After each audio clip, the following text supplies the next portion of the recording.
All right, you and I are diving into the world of medicine, where every single second is a razor-thin line between life and death. Only the absolute best surgeons can survive here. At the city's top hospital, among countless brilliant doctors, one name is whispered like a living legend, a genius among geniuses. When hopeless emergencies flood in, when the entire operating room is drowning in chaos and despair, he is the only one who makes time itself stand still. They call him the Hand of God, Shinrei.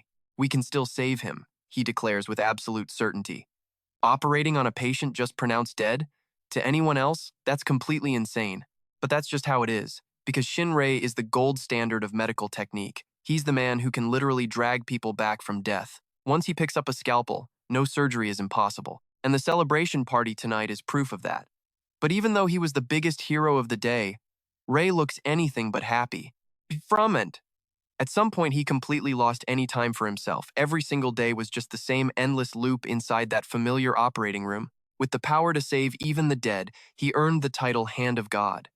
At first, he thought it was a good thing saving one person makes a dozen others happy. However, surgeons with that kind of talent are incredibly rare, so after the rumors spread and patients flooded in, Ray didn't get a single second of rest. He was even treated like a walking, talking medical device for the VIP patients. So was the nickname a blessing, or was it just meaningless? It wasn't just physical exhaustion. His mental health and all his relationships started to crumble. Ray couldn't even remember the last time he did something for himself. Making money was great, but now he had zero time to actually spend it. He just accepted that this was his life from now on. But his life is often unpredictable. On his way home to reward himself with a beer, a pair of blinding headlights came rushing toward him. Before he died, his entire life flashed before his eyes. The cruel irony? It was all just scenes from the operating room. And just like that, the rare genius's short life came to an end. Or maybe not. Ray's story is just getting started. The scene suddenly shifts from the modern day to an old-fashioned cottage. A voice calls out, and 1,000 questions race through his mind. Slowly opening his eyes, he sees that his own hands are now small and chubby. Looking up, he sees the happy faces of a young couple. Ray just lies there, letting the mother of this new body hold him. He's completely bewildered. The last thing he remembers is walking home from the hospital and getting hit by a truck. So yeah, this whole scene is more than a little confusing. He has no idea how he's still alive, and these two people are complete strangers to him. The young couple clearly adores the baby boy named Ray. Cradled in his new father's arms, he finally realizes the shocking truth: his body is tiny. At the same time, Ray slowly accepts that he's been reborn as their son. A small scratch on his hand worries his new mother, and the father starts to panic. But his mother insists she can heal it. Ray assumes she's talking about medicine. Now, watch closely. What she does isn't medicine, it's straight-up healing magic. In just a few seconds, the cut that should have left a scar is completely gone. This means Ray has been reincarnated into a new world, a world where magic actually exists. The peaceful night sky blankets the small house as a gentle wind blows. Inside, Ray slowly opens his eyes and looks around. He sits up, looking out the window, and realizes how long it's been since he slept so well. He sits there thinking. It's been 3 months since he was reincarnated into this world, and during that time, he has learned a few things. First, this world is nothing like his old one. It's your typical fantasy setting, a world with monsters and other races living alongside humanity. Because of that, humans are constantly under attack, forcing them to risk their lives to become stronger.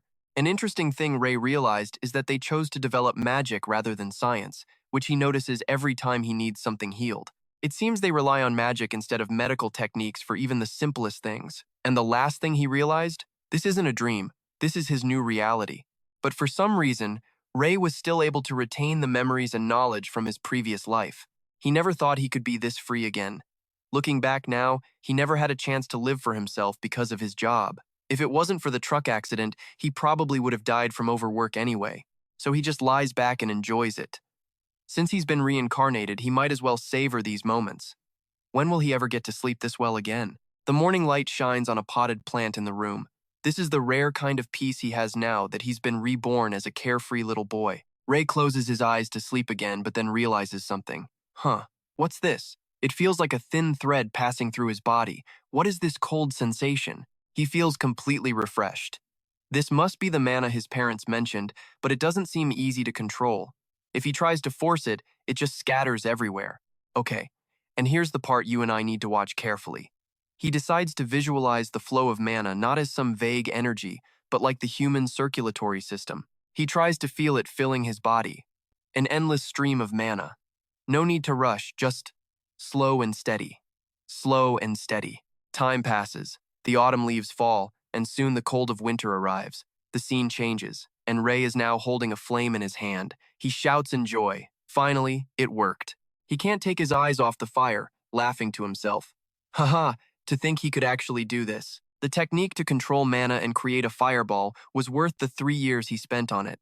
He'd successfully understood the flow of mana, memorizing all the possible pathways. The problem was, he couldn't understand how the magic books explained mana control. He read the book carefully, it said, to store mana inside the body and release it when needed, even though mana is drawn from your surroundings. The question immediately popped into his head, why does it need to be stored inside us in the first place?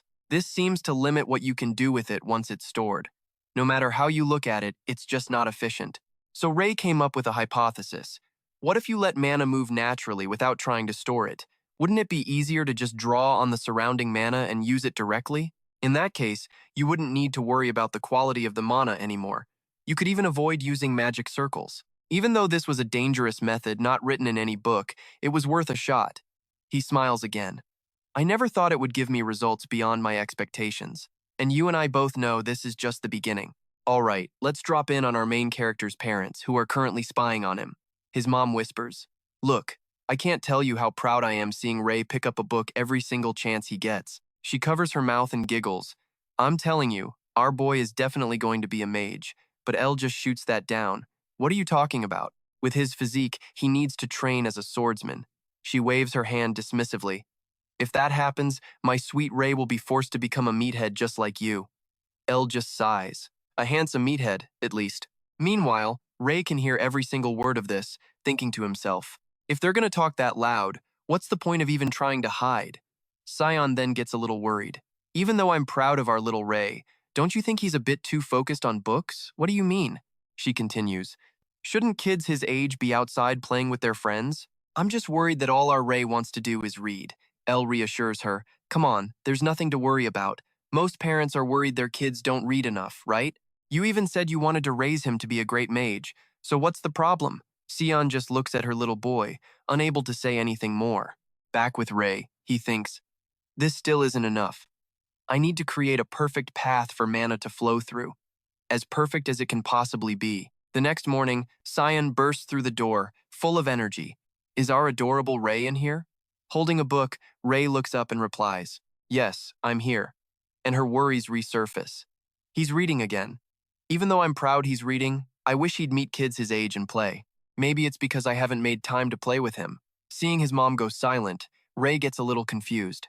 After a moment, Sion walks over and asks him, "Ray, do you want to have some fun with me?" He's caught off guard. "Play with Mom? Now here's the part you need to watch." A thought sparks in his head. Is she trying to teach me magic? Yeah, she's definitely trying to play with me so she can teach me a few things. Suddenly excited, Ray immediately agrees. "Yes, let's play." But Sion pauses for a second, then softly calls his name. She pulls him into a hug, thinking, he's this excited just to play with me. I should have asked him sooner. A little while later, Ray is brought somewhere else entirely, a totally blank look on his face. Mom? The books. Where are they? Why are we at the front door?" She replies. "That's right. You don't need to look at books today. We're going to play outside." Ray immediately tries to back out of the deal. No, I think I need to study more. I can't spend time playing outside when I should be training." Sion, overflowing with pride, pulls him into a warm hug. "I didn't think you were such a diligent student. What am I going to do with you?" She tries to persuade him again. "But it'll be okay for just today. Don't you want to see what the outside world looks like? Let's go out and try to have some fun." And that's when it finally clicks for him. Now that I think about it, I've never been outside since I was reincarnated. I don't even know what this world is like. All right, I guess one day is fine. Having decided, he answers, "Okay, let's go out and have fun." Sion lights up like she just won the lottery. "Perfect, let's go right now." Stepping outside, Ray's eyes practically sparkle as he takes everything in. He gazes at the scenery that was so close, yet he'd never once paid attention to it. For 3 years, all I did was read at home. I never even thought about going outside. He sees the leaves, the massive windmills turning slowly. I was a prisoner of my own making. A gentle breeze blows past, soothing his soul. Seeing him just standing there completely zoned out, Sion calls to him, Ray, what are you doing? Why don't you try exploring? Ray looks up. He takes his first steps into the outside world, then starts running full speed across the vast green fields. In this moment, Ray feels like he's become one with nature. The scent of flowers and wild grass captivates him. He stops at the edge of a cliff, taking in the majestic view all around him. The sight is so beautiful he can only gasp in awe. Before I was reincarnated, I never had a chance to take care of myself. I was forced to live under constant pressure. Surviving was the best I could do. I've never felt this liberated before, but I'm happy I was born into this world. Ray calls out to his mother. Mom! Sion hums in response. Ray turns back to her with a happy smile. He tells her with all his heart, thank you for dragging me out here. Okay, get ready, because we're about to see the life he left behind a hospital, rushing to an emergency. Do-sung had to pour everything he had into pushing the gurney with the nurses, an emergency patient, a life of endless repetition, dealing with patients all day. He never rested, not even for a few minutes, and during his surgeries, there was always someone pushing him, a voice constantly ringing out, Doctor, the next surgery is in 5 minutes. After the operation finally ended, Do-sung collapsed. I'm exhausted. I'm so tired. I've reached my limit. But the voices of nurses and patients kept pulling him back. Save me, doctor. You need to go. Suddenly, a faint voice calls out somewhere. Ray. Ray. It's Sion's voice, waking him with a start from the nightmare that always haunted him. She smiles gently, stroking his head as she speaks. Did you have a scary dream? Hearing his mother's voice, Ray slowly calms down. He thinks to himself, it was a dream. I was having such a great time. And then I dream about something like that. Ray struggles to open his eyes against the bright sun. The strange city he transmigrated to appears before him. This wasn't the world where he had to work without rest. At this thought, Ray's mood lifts considerably. He's a child now, carefree and without worries. That's right, I was reborn into this world. I will definitely not live like I did in my past life. The scenery here seems to have a special filter through Ray's eyes. Even the house he lives in is so different from his previous life. Ray and Sion return after their day out. Seeing Elle, she happily announces, We're home. He smiles at his wife and son, asking about their day. Welcome home. Did you have fun? Ray answers excitedly, Yes. And suddenly, a thought flashes through his mind. That's right. He reaches out and tugs on Sion's skirt, calling out softly, Mom. And with his eyes wide with determination, Ray makes a request. Please, teach me magic. Hearing her precious son's plea, Sion is deeply moved. She whispers, Oh my. And you and I both know this is where the real journey is about to begin. She throws her arms around her husband. How can our son be so cute and adorable? She can't stop gushing. You want to start training already? If you want to, I'll always be happy to teach you. Seeing Sion's reaction, Ray can only manage an awkward little smile. Even though he's seen this reaction many times, he still can't get used to it. A moment later, Sen begins the first lesson at Ray's request. And you're about to see how quickly this goes off the rails. She starts simple, a small, burning flame. Ray is immediately mesmerized by this miracle he's never seen. Seeing his fascinated reaction, Sen is a little surprised herself. So she decides she'll teach him everything. Ray, this is fire. It's not that interesting. He just lets out a few awkward laughs. Seeing this, Sen blushes, thinking, Is this not impressive enough? He thinks to himself, It's because I've used magic like this before. Then Sen gets an idea.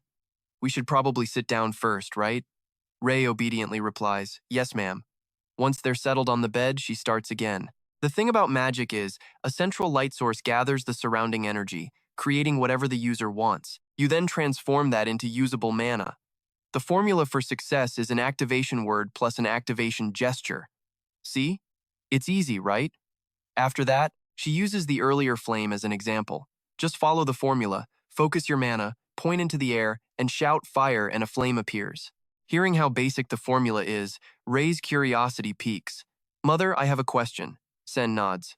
Go ahead, student Ray. He starts asking questions like it's his final exam from 2025. Can you convert mana through a different method? Sen looks a little stunned. A different method? Now here's where his genius shows. He explains his own theory. Take fire, for instance. You have 3 red mana particles. You burn them into green mana, and then gather what you want to ignite. Finally, you apply physics and use friction, and that will create the flame the user actually wants. Then he adds another quick point. Instead of converting mana 3 times, why not make it simpler? Although, if you do that, the mana will just disperse quickly. Sen stares wide-eyed, shocked by her son's suddenly bold ideas. Oh my goodness, that's an advanced question. She thinks for a moment. You're right, and it's not impossible. She looks at him. If those 3 actions were combined and then stabilized, that might be possible. Then, they both laugh it off, saying it's just a theory. But Ray is still thinking, rubbing his chin. To stabilize it, that would mean. Looking down at his small hand, Ray clenches it into a fist. In a complete, stabilized state. Could I add more properties? As he thinks it, he performs the second step, opening his hand. Suddenly, a blast of mana erupts from his palm. It's so powerful it shoots straight to the ceiling, stunning both Sen and himself. Looking at his VIP-level success on the very first try, he thinks to himself, I actually did it. Io rushes in from the next room. What was that? What just happened? Sen is just as shocked, thinking, I have no idea right now. She looks at Ray's innocent, happy face. She thinks to herself that for a split second, right before he used the spell, she hadn't noticed that his mana flow is always in motion. A flash of indescribable worry crosses Sen's eyes. Ray just looks up at the ceiling, lost in thought. A life spent with patience all day. But did I ever not feel it? His thoughts pull him away from reality, making him forget his parents in this world.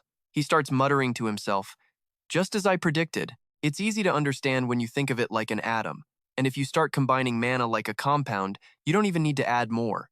And his mother sees it too, that mature expression doesn't belong on a kid's face. Sen thinks, Ray, there's so much that's strange about this child. Her eyes suddenly fill with tears. No, I'm getting too focused. Just then, Ray reverts to his innocent smile and asks, Mother? Is something wrong? She stammers, It's nothing. I'm just so proud that you can use magic. Ray scratches his head smugly. Really? I guess I'm a genius. Rio chimes in from the side. Our son is amazing. That night, when only the moon and stars were out, Ray is sleeping in his room when he's jolted awake by voices. This is a serious problem. What should we do if he gets dragged to the academy at this age? To stop that from happening, we have to try our best. Ro, sitting at the table, holds Sen's hand to calm her. Ray overhears a snippet of it and thinks, Are they talking about me? He already knows it's not as easy as he makes it sound. Sen replies, Ray is a genius that appears once in 100, no, 1,000 years, if the Academy gets its eyes on him. Her voice trails off, trembling. In his room, Ray turns over in his bed. He starts getting curious about this Academy. I don't know what kind of place it is, but it seems I could be dragged there. Thinking this, his hand clenches into a fist. He makes a firm resolution. To stop that from happening, I need power. I only wanted to learn magic for fun, you know, but I've changed my mind now. I need to achieve absolute power. With that thought running through his mind, he once again drifts into a deep sleep. Many years have passed. After a peaceful night, the scene slowly brightens. A small bird has already started singing on a high branch. Sunlight streams in through the window, lighting up the entire room. On the desk, a candle is burned halfway down next to several open books. A young man with white hair stretches after a long sleep. Looking out the window, he mumbles, It's morning already? He quickly gets out of bed, scratching his head and scolding himself. Because I'm such a heavy sleeper, I can't even tell how much time has passed. Well then, should I go exploring now? At this moment, a radiant face appears. With his intelligent eyes, this young man is none other than Ray, now 15 years old. After mastering mana control, he immediately began pursuing his real goal. You can bet the results were insane. His experiments and research on magic leveled up exponentially. He dove into nightly magical meditation, and his rapid growth was proof of his talent for understanding mana. Besides practicing his techniques, Ray also continuously studied to improve his professional abilities for the future. Because of the insane amount of mana he absorbed during this time, his hair turned pure white. Back in the present, Ray is now a teenager, and he suddenly remembers something. Oh, right, I'll need this too. He then starts meticulously writing something. I'm not sure how much of my medical knowledge I'll use, but let's just give it a shot. You can now clearly see the words written on the sign he made. I can heal those who are sick. He takes a deep breath and thinks, but before I go, perhaps one last time. First, a blazing red flame erupts. Fire. Second, a whirlwind forms from thin air, and just like that, he condenses water and vapor from the air. Bang. He points a finger skyward, directly manipulating 3 elements with pure mana. And you and I both know what's coming next, right? He's pretty pleased with himself. Perfect, he thinks. Time to actually get started. He strolls into town and props up a small wooden plank on a stand, the very sign he was just making. He mutters to himself, yeah, this looks like a good spot. But then, reality hits. This is kind of embarrassing.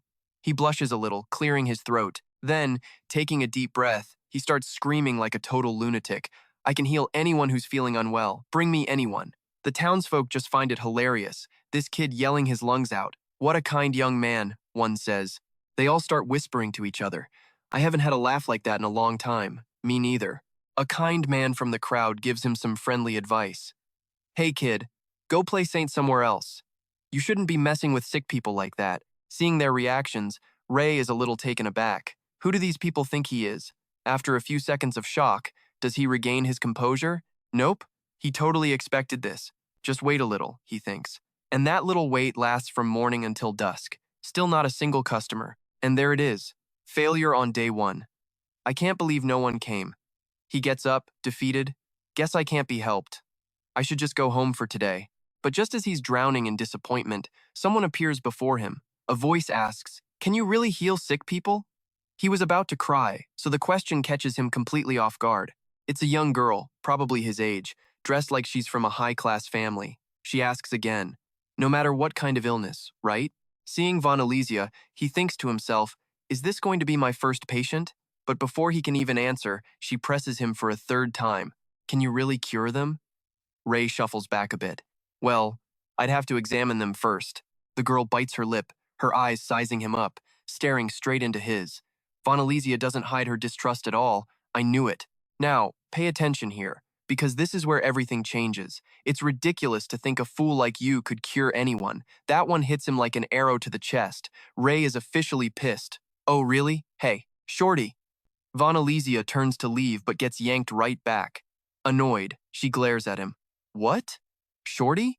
Ray's face darkens. He speaks every word with sharp clarity.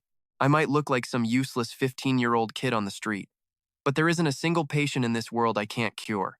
So stop judging me by how I look. His confidence literally gives him a sparkling filter. Seeing him like this, Von Elysia blushes slightly.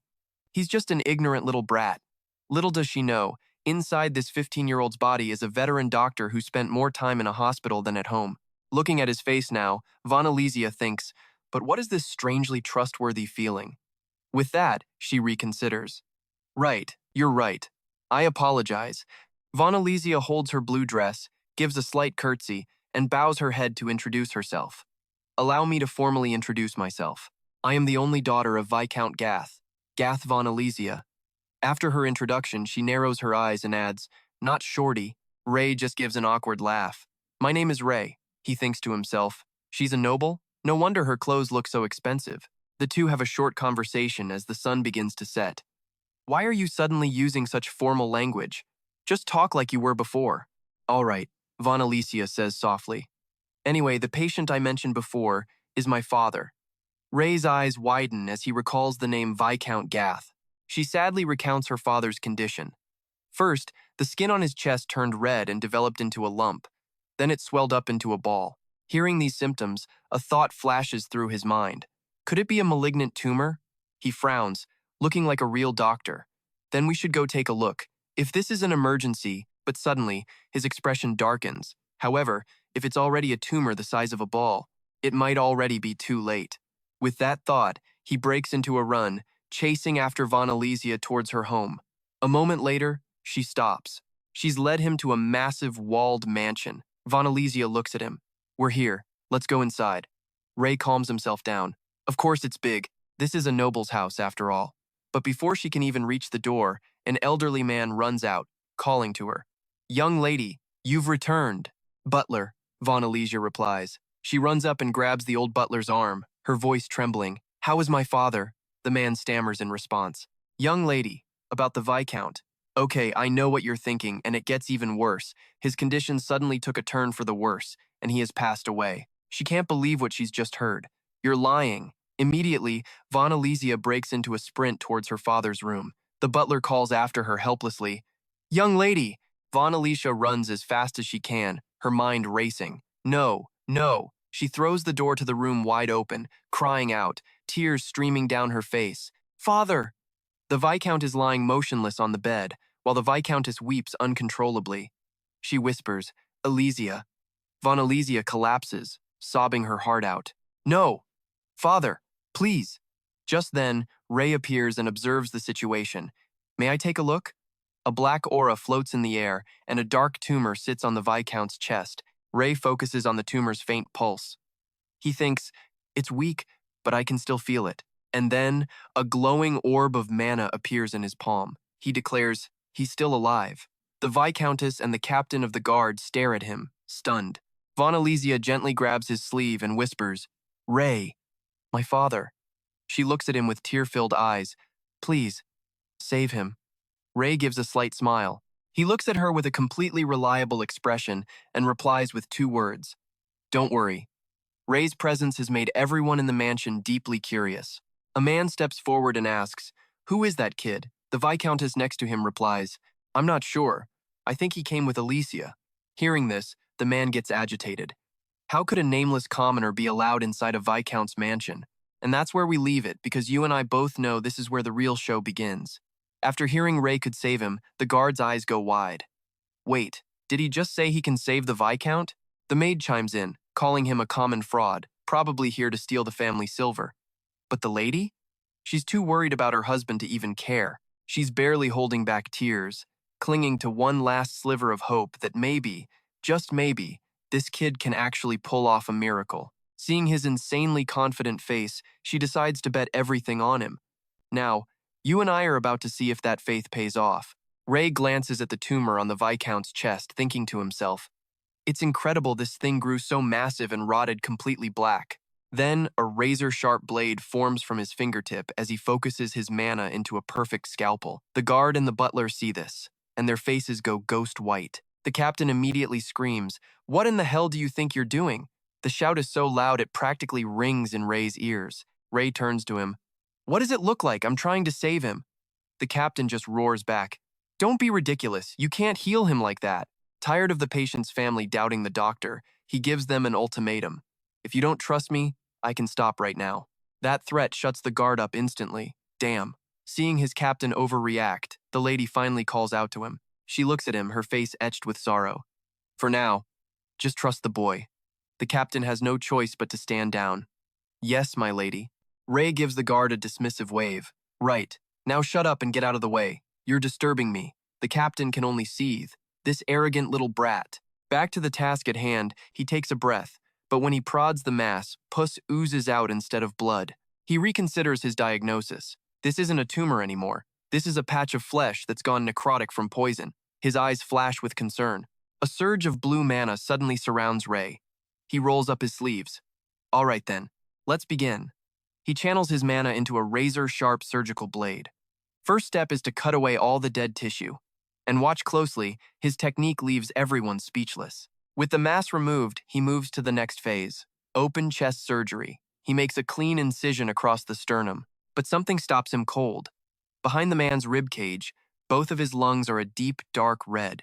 He thinks to himself, just as I suspected. His lungs are starting to rot too. How long has he been like this? Still, in a twisted way, the Viscount is actually lucky. The necrotic section isn't too large, so even if he cuts it all out, the man can still recover.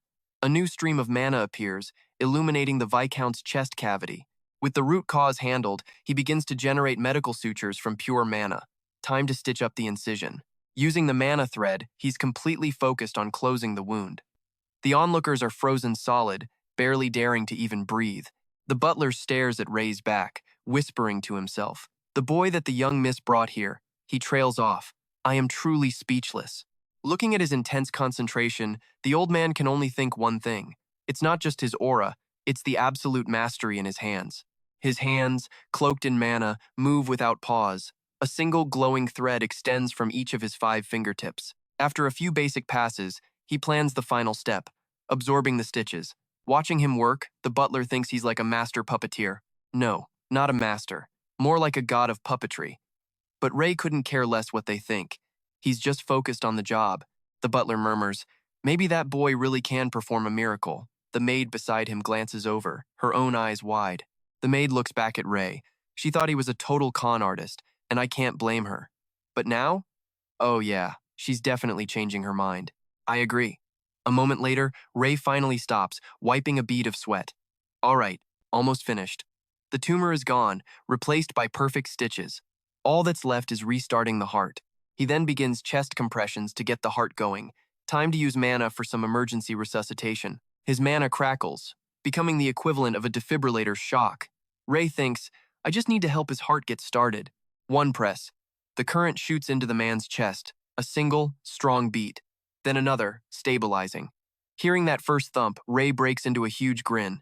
It's done. He's alive. The surgery was a complete success. He turns to give the family the good news, but something makes him pause. The Viscount's family is just staring at him, as if he's some kind of freak who just performed black magic.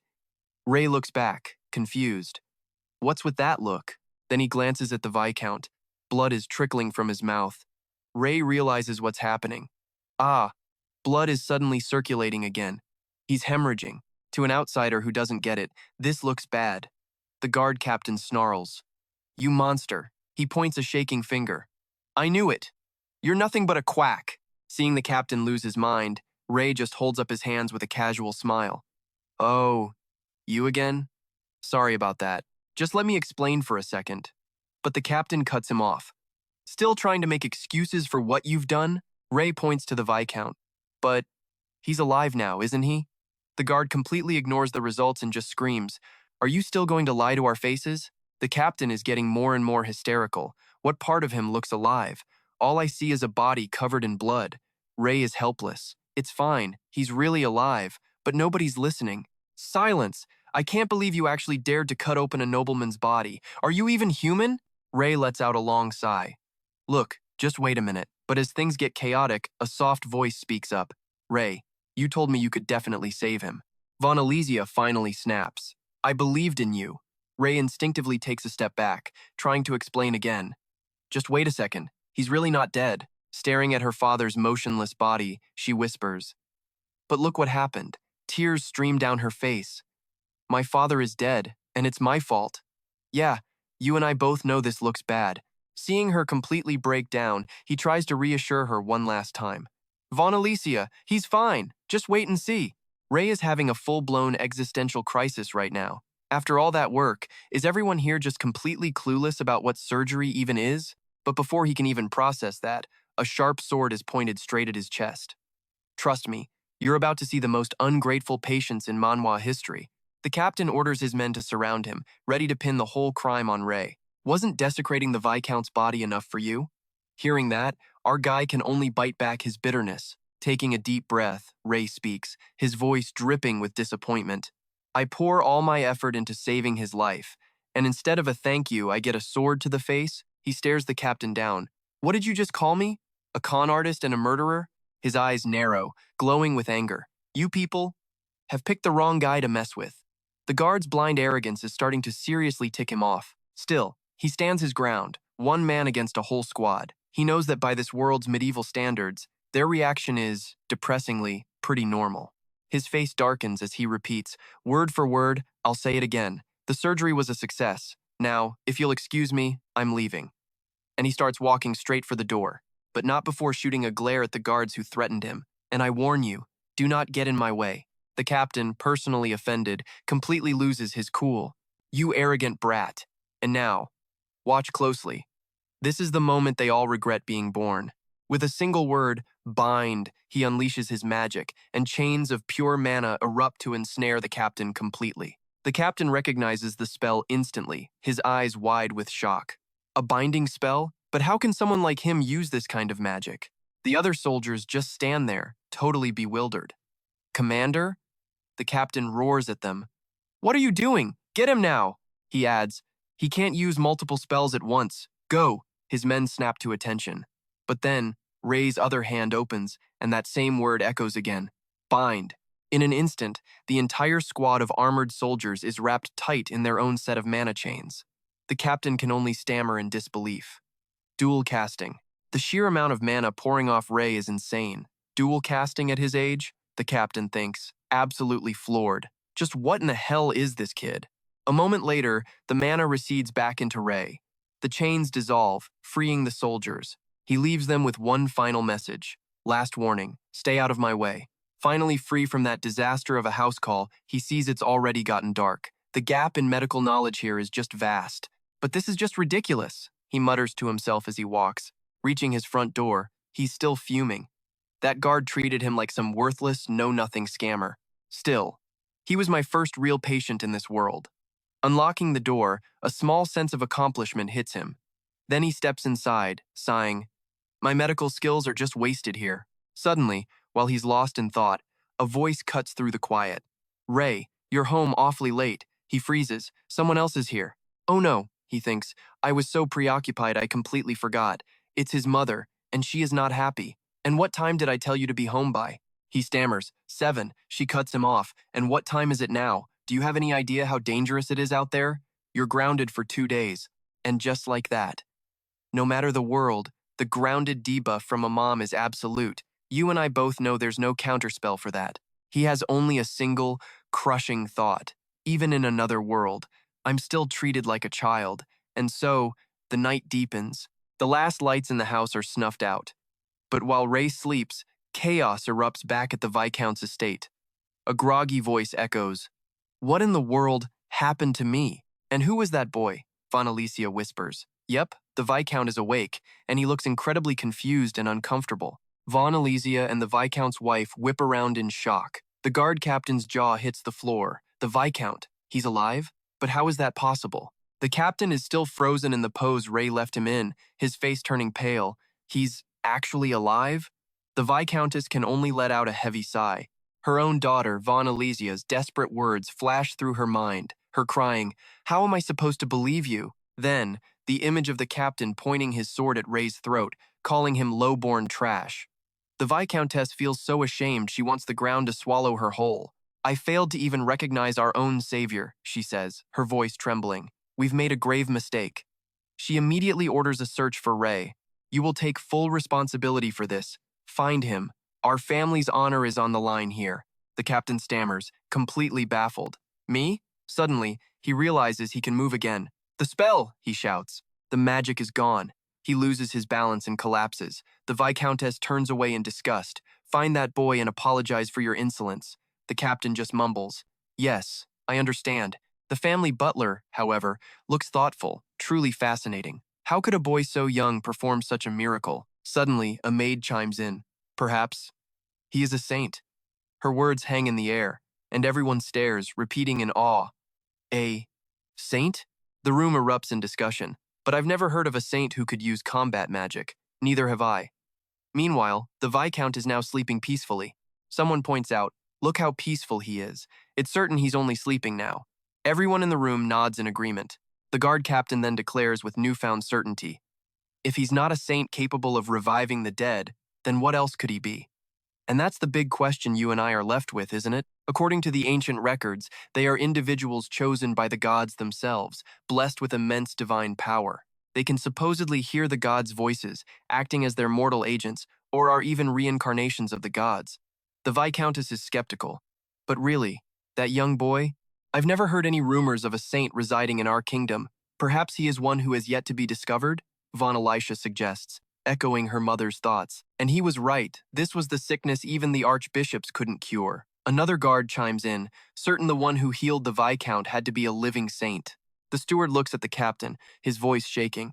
"So, how exactly did you treat this saint?" The man turns away in pure shame. "I'm so sorry for my foolishness. I've brought nothing but trouble to the Viscount." His wife felt just as guilty. She takes full responsibility. "No, weren't all of you just standing by and watching? This is on all of us." Beside them, Von Alicia is filled with regret. "Guy, no, that saint, we have to find him and apologize." Suddenly, a weak voice cuts in. "What are you all talking about?" The words make Von Alicia jump. The Viscount, helped up by a maid, clutches the fresh stitches on his chest. "You all just said, a saint? What in the hell happened while I was unconscious?" Von Alicia lowers her head, whispering, "Yes, father, a saint healed you." Hearing this, his hands clench into fists. "So I'm alive because of that saint?" He realizes his savior was insulted by his own men. Even barely conscious, he erupts in fury.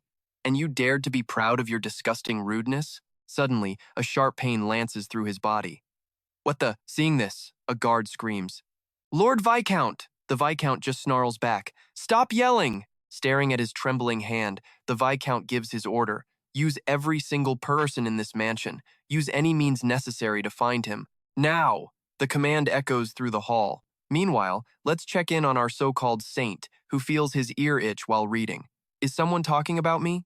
Sen cheers him on like a proud mom. Good luck, Ray. He begins the ritual, focuses his mana, holds out his hand and chants heal. And just like all his other attempts at healing, the twig instantly snaps in two. Ray just stares, completely baffled. His mom finds this hilarious. Oh dear, my little failure, you're so cute. He can't accept this, trying again with a different spell. Fire, yeah, that's not it either. He keeps experimenting. Light. At this point, Sen has magically produced 3D glasses and popcorn for the show. Realizing basic magic is a bust, he tries one more time. Heal. And again, healing equals breaking. He finally loses his patience. Why doesn't this stupid thing work? Sen just laughs at his little tantrum. Now, let your mother explain. Listen carefully. And so, the lesson begins. Heal is a simple charm that uses mana to enhance a target's life force. Ray hears this and thinks to himself, that sounds way too simple. Done with just theory, Sen decides to give him a live demonstration. Try to imagine you're using your mana to create a film that envelops the target. She focuses her energy on the broken twig. A soft light glows as wood fibers literally weave themselves back together. Like this. Heal. In an instant, the branch is good as new. Sen smiles reassuringly. It's not too hard, right? Try again, you get it now. Reluctantly, Ray agrees to give it another go. Suddenly, a sound from the woods catches Sen's attention. Russo, what was that? In front of them, a forest animal appears. It's a deer, and there's a big problem. Blood is dripping from its leg joint. Looks like a pretty serious injury. Talk about bad luck. And okay, I know what you're thinking, because Sen has the exact same idea. Perfect, Ray. Why don't you try healing the deer? He just repeats. The deer? It needs help anyway, he thinks to himself. I guess this is better than practicing on another poor, unsuspecting twig. So Sen seals the deal. First, to save the deer, you have to keep it here. Try to approach without startling it. The look on her face gives Ray a bad feeling. Why does it look like she's enjoying this way too much? And so, Operation Catch the Deer begins. He gets closer and closer, only to step on a branch at the last second. The loud snap sends the deer into a panic, and it bolts into the woods. It's running. Sen just cheers him on. Go, Ray, catch it. Having no idea what his mom is plotting, he chases after it, wondering why he's even doing this. He grits his teeth, running with all his might. Is learning to heal really worth this much effort for someone with his other talents? And then, he finds his answer. Of course, I have to master this to save as many lives as possible. He unleashes his magic to capture the animal. A hand shoots out, a binding spell is cast, and as it is, he remembers what happened back at the Viscount's mansion. He remembers their faces, the fear, the suspicion. He finally understands. The people of this world don't see his advanced knowledge as medicine. They see it as something to be feared. Just as the memory ends, his spell hits its mark. The deer is caught. He grins. Gotcha. After bringing the deer back, he gives it a quick checkup. Damn, it runs fast for an animal with an injured leg. He tries to soothe it, but the thing is terrified. Hey, stay still now. I'm going to heal you. Sen cheers from the side. Good luck, Ray. And then, an absolutely insane amount of mana erupts from him. If this is the magic they all use here, he thinks, then I will master it. I will definitely make this work. For the first time, Sen looks genuinely shocked. The sheer power radiating from her son is unbelievable. This terrifying mana flow. But how? Ray is just focused, pouring his energy into the deer. I will absolutely reach the next step. He screams, heal! A massive wave of green light explodes through the entire forest. Nothing could have survived that blast. The deer lets out one last, pained squeal, and then goes completely still.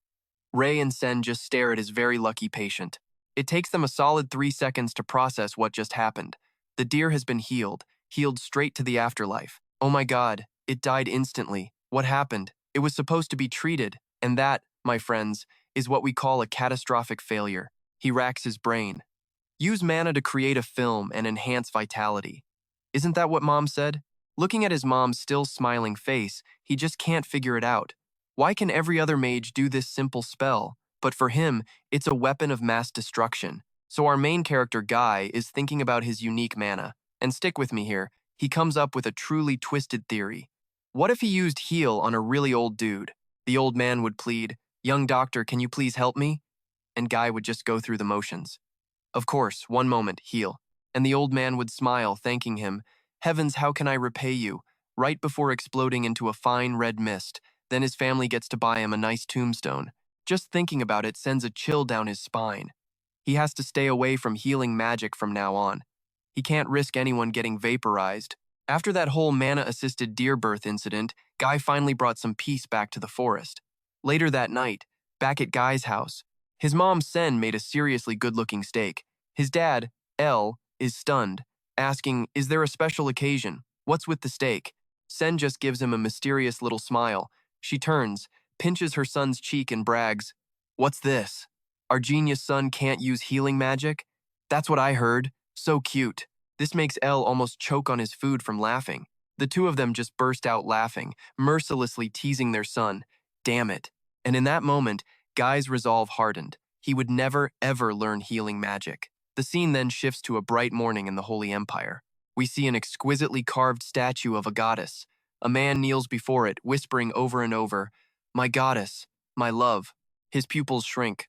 "Are you calling to me?" And here's where things get wild. This guy? He's the Pope of the Holy Empire. A voice then booms from the statue, "Seek me." The statue speaks again. "Find the new white-haired saint." From the distant land of Vin Long, elsewhere, on a trail in the silent forest, a group of knights gossip amongst themselves. "Did you hear? About the new saint?" "Of course I heard. We already have a Saintess. I can't believe another one showed up." Another knight whispers, "I heard this new saint is just a kid. Age doesn't matter. They were chosen by the gods themselves." They couldn't stop wondering about this new saint the goddess had mentioned. Well, another saint is probably a good thing for us, right? This has never happened before in history. To understand all this gossip, we need to rewind 10 hours before the Holy Army was sent out. In the Holy Empire, a loud voice cries out, "Dear Goddess!" The Pope is on his knees before the statue, monologuing. Finally, the goddess has spoken. "Thank you, oh thank you." He stares up with wide eyes. "What great matter do you have for me?" That divine voice booms again. "Go and find the white-haired saint located in the nation of Cilia." The Pope waits, listening for more, but gets only silence. So he asks, "Is that all?" The voice just replies, "What more do you want?" This bizarre back and forth has the Pope completely stumped. "But there are lots of white-haired people in Cilia. Can't you give me another clue?" A light shines from above the statue. The new saint is 15 years old. Find him and bring him to this holy empire. Hearing this, the Pope flinches and starts stammering his response. Yes, my goddess. This humble servant will find him at once." He then whips around and screams, "En, are you there?" A voice instantly replies, "Yes, your holiness." A young man with blonde hair appears. This is En, and he looks up, confused. "You called for me?" The Pope commands, "Prepare a delegation, send them to Cilia immediately." En bows. "Yes, your holiness, I understand." The Pope is still trying to process it. A new saint. Back at Guy's house, he's reading when his dad pops a question. "Guy, how about learning swordsmanship?" Guy looks up, curious. "Swordsmanship?" His dad smiles. "Yep, the more ways you know how to defend yourself, the better." But Guy seems a little hesitant. He thinks for a second and realizes, yeah, the old man has a point. And let's be real, you and I both know this isn't his first life we're talking about. In his past life, he could get essentials easily. Here, he has to risk his life just for a single apple. He closes the book and looks at Elle. "All right, I want to try." His dad is ecstatic. "Awesome, let's start now." Before they leave, his dad asks, "But what's with these glasses?" Guy just shrugs it off. "It's a habit." A moment later, the sharp clack of wooden swords echoes. Elle grins. Not bad at all for a complete beginner. Guy, however, is pale as a sheet. "Hang on. Good thing I learned kendo before. I think Dad is being a little too aggressive here." Watching Elle swing for the fences, he thinks, "Is this supposed to be a light spar?" Guy's eyes gleam. If that's how it is, he tightens his grip on the sword. His sudden shift in posture surprises Elle. "What's wrong, giving up already?" But Guy is just taking a deep breath, channeling his mana into the wooden sword. Once it's ready, he replies coolly, "Not a chance, just changing tactics a bit." He aims the tip of his sword forward. He smiles. El is shocked by his son's hidden talent. Blade aura. The two then charge at each other. Guy doesn't hold back, swinging down hard. Seeing the deadly sword path, El gets fired up. All right, but the excitement doesn't last long. Guy's attacks are relentless. If this keeps up, El thinks I'm going to lose. He grits his teeth. I have no other choice. Gripping his sword, El decides, I have to use blade aura too. Guy's eyes widen as he sees his father's technique change. The wooden sword is now encased in burning hot flames.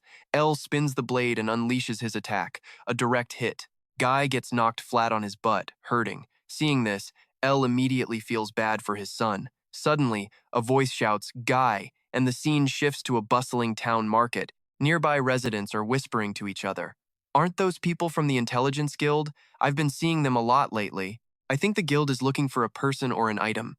A hooded man listens in quietly before walking on. Elsewhere, a few men are talking. Find anything? The other replies, No, we still haven't found anyone. Seriously, how are we supposed to find someone with just their age and hair color? A young man in blue frowns in frustration, complaining about being exploited by the higher-ups and getting grilled for daily progress reports. The pressure is insane. A guard reveals his face from under his hood. Someone whispers, Look, he's here again. The guard then asks, Well, have you found anything yet? All right, let's watch a kingdom's elite guards fail spectacularly at finding one kid. Seriously, finding a needle in a haystack is easier than this. The guy next to him agrees a 15-year-old white-haired kid? That's all they have to go on? Meanwhile, the Imperial Guard is grinding his teeth, thinking these guys are utterly useless. Suddenly, the Viscount's threats flash through his mind, a memory of a wine glass shattering on the floor. A voice screams, You still haven't found him? What kind of incompetence is this? The guard can only bow his head. My deepest apologies, my Lord Viscount. The Viscount, having failed to find his savior, completely loses it. Do you think he's just some ordinary kid? He rants day after day. He's a saint, a literal saint. If people find out how we treated him, his face twists in panic as he gets to the real problem. This will mean war. The Holy Theocracy might just declare war on us. Are you trying to destroy this family? Find him now. But no matter how much he yells, the guard just has to swallow it and beg the others. Please, everyone, do your best. I'll pay anything. He thinks to himself, I absolutely have to find that boy. Just then, a young man pipes up. Did you just say you'd pay anything? He flashes a sly grin. Well then, let me handle this for you. He finishes with a smug, eye-crinkling smile. Meanwhile, back at sword practice with El, Ray's hand is bleeding. He winces. Ow, that stings. Seeing his son hurt, El's heart aches. Damn it, that looks bad. I'm sorry, son. But Ray wants to calm his dad down. He smiles it off. It's nothing. Just then, Sen appears, sees the long cut on Ray's hand and panics. Ray, what happened to your hand? She rushes over, scolding her husband. Looks like it's down to the bone. El just sighs, while Ray looks a little awkward. It's fine, Mom. It can be treated with magic. But even with his reassurance, Sen is still worried. Okay, Mom will help you right now. But this time he refuses. No, I want to try it myself. And now, you're going to want to watch this closely. A magic circle appears around Ray's injured arm. As he chants the spell, the energy radiating from him grows even stronger than before. Sen can't hide the shock on her face. In an instant, the wound on his hand is gone, completely healed. It looks like it was never even there. Sen's eyes go wide with disbelief. But how? She glances at her husband, who looks just as stunned. El asks to be sure. Didn't you say he couldn't do this last time? She nervously tries to explain. Well, he did kill that deer in a single shot. At the mention of the deer, all El can remember is the delicious steak his wife cooked. Yeah, we know where that went. Over here, Ray is muttering to himself. Guess I have to explain everything now. He takes a deep breath to compose himself, then calls out, Mom, Dad, there's something I need to tell you. And so begins a little family meeting. What is it, Ray? Without hesitation, he decides to tell his parents the secret he's been hiding. He's different from normal people. His explanation is so medically technical, it's like he aced biology but failed basic communication. No one has a clue what he's talking about. Sen breaks the awkward silence. Well, even if you look a little different. But El leans in and whispers in her ear. Honey, more importantly, maybe. The two of them whisper for a second, then offer words of encouragement, despite having no idea what's going on. Ray, no matter what you decide, your mother and I will always be by your side. Sen smiles. Even if you bring home an elf wife, as long as you're happy, we'll accept it. Okay, their open-mindedness is great, but they've gone way off track here. Let's pause for a second, because the real secret has nothing to do with elf wives. Turns out, Ray was just explaining the truth about his mana. His parents finally get it. Instead of using a magic circle to store mana in his body like a battery, Ray's body just naturally produces it. He's basically born with a VIP account, while everyone else has to grind. Sen pulls out all her knowledge to connect the dots. Pure mana is stronger than stored mana, so that's why your magic is so powerful. Hearing this gives Ray a sudden epiphany. So that means if I use my healing magic on someone who can't handle pure mana, and just like that, the image of a deliciously cooked deer steak pops into all three of their heads. Anyway, back on topic, Sen gets serious. Son, I think you're a genius. But you used our family's secret technique to… L cuts her off, his attitude the complete opposite of hers. I think you definitely can't use it on normal people. What a useless talent. He's joking, but Ray is already thinking differently. He's right. I can't use my magic to save ordinary people. If I want to save more people, like a doctor, I have to be more careful. Looking at his worried parents, he thinks to himself, that's it. I need more surgical experience. He stares at the hands that have been through countless medical emergencies in his past life. Suddenly, Ray stands up. I'll be right back. His dad, L, asks, where are you going? Ray makes up a quick excuse. Just for a little walk. Another secret. He can't exactly tell them he's off to perform surgery. But first, he has to get past his mom. She warns him, don't follow any strangers, you hear me? He just sighs, trying to reassure her. Mom, I'm a big boy now. L just chuckles. He's at that age where he wants to explore. With that, Ray leaves, promising, I'll be back soon. Outside the boundary of Palu Village, a man carrying a mountain of luggage on his shoulders is amazed. Palu Village is way bigger than I imagined. The bespectacled traveler continues on his way. I was going to pass through, but maybe resting here is a good idea. Just then, a voice calls out from behind. Hey, Mr. Traveler, can I ask you something? It's Slick, the guy the Imperial Guard hired to find Ray. He holds up a piece of paper. Have you seen a kid who looks like this? The traveler squints. A kid? He looks at the drawing, which is basically a Picasso painting. Slick describes him. Blue eyes, white hair, super handsome. The two men stare at the abstract art. Handsome, you say? The traveler deadpans. The drawing is hideous. Slick gets offended and snatches the paper back, yelling, How rude! I just asked if you've seen him or not. But the traveler isn't one to back down and immediately starts firing back. How would I know? What's with the attitude?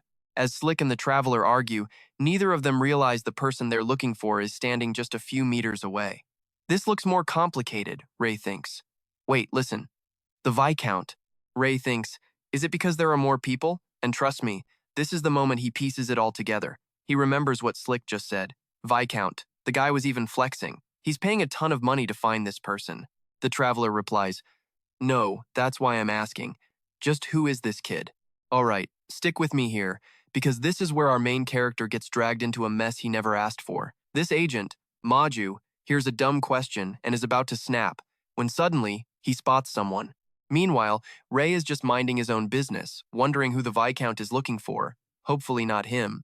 But yeah, Maju's eyes lock onto a 15-year-old kid. Black hair, blue eyes. Maju shouts, Hey, wait up. Ray and Maju are now face-to-face, eye-to-eye. The agent gets uncomfortably close, inspecting him. Ray just asks, what's up? Inside Maju's head, he's checking off the list. Blue eyes. White hair. Found him, he thinks. This has to be the one. After a long, creepy stare down, Maju turns to his subordinate. Hey, tell the guild I found the kid. Then he flashes a grin at Ray.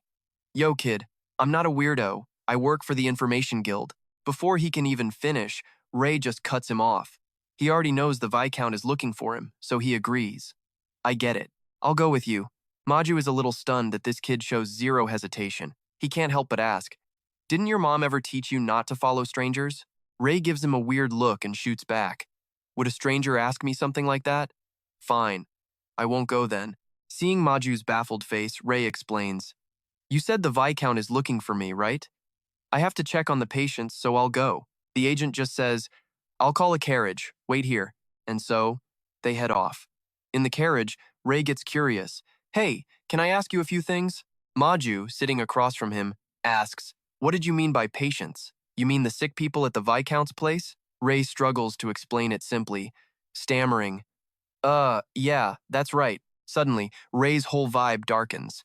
I really want to know what they're doing. Seeing the look on this 15-year-old's face, a chill runs down Maju's spine. Wait, is this kid a little unhinged? They ride the rest of the way in silence. The carriage stops. We're here. Let's go. Ray steps out with a smile, but it doesn't last long. Now watch this, because this is where things get completely insane. A man shouts, "Welcome," and instantly, every single maid and butler bows in unison. "Your Grace, welcome, Your Grace." They're lined up on both sides, bowing a full 90 degrees, and Ray is just stunned. Wait, are you guys calling me Your Grace? After the head maid respectfully invites him in, Ray starts feeling a little awkward. So, what I'm trying to say is, right then, a massive feast materializes before him. Ray is totally flustered. "I'm not the saint you're looking for." The Viscount slams his hand on the table, yelling, "How can you say such a thing about yourself?" His face is a bizarre mix of raw emotion and pure adoration as he clutches his chest. "You saved my life. No, my entire family." Then, overcome with emotion, the Viscount bellows, "You blessed a sinner like me. There's no way you aren't a saint." Watching this guy's emotional state flip every 2 seconds is giving Ray a headache. It was just medicine. How do I even explain this? Suddenly, a soft voice calls out, "Sir Ray." The Viscount's wife is also overjoyed to see him. "We can't ignore the fact that you brought this family back from the brink of death." Then, she calls over her young daughter.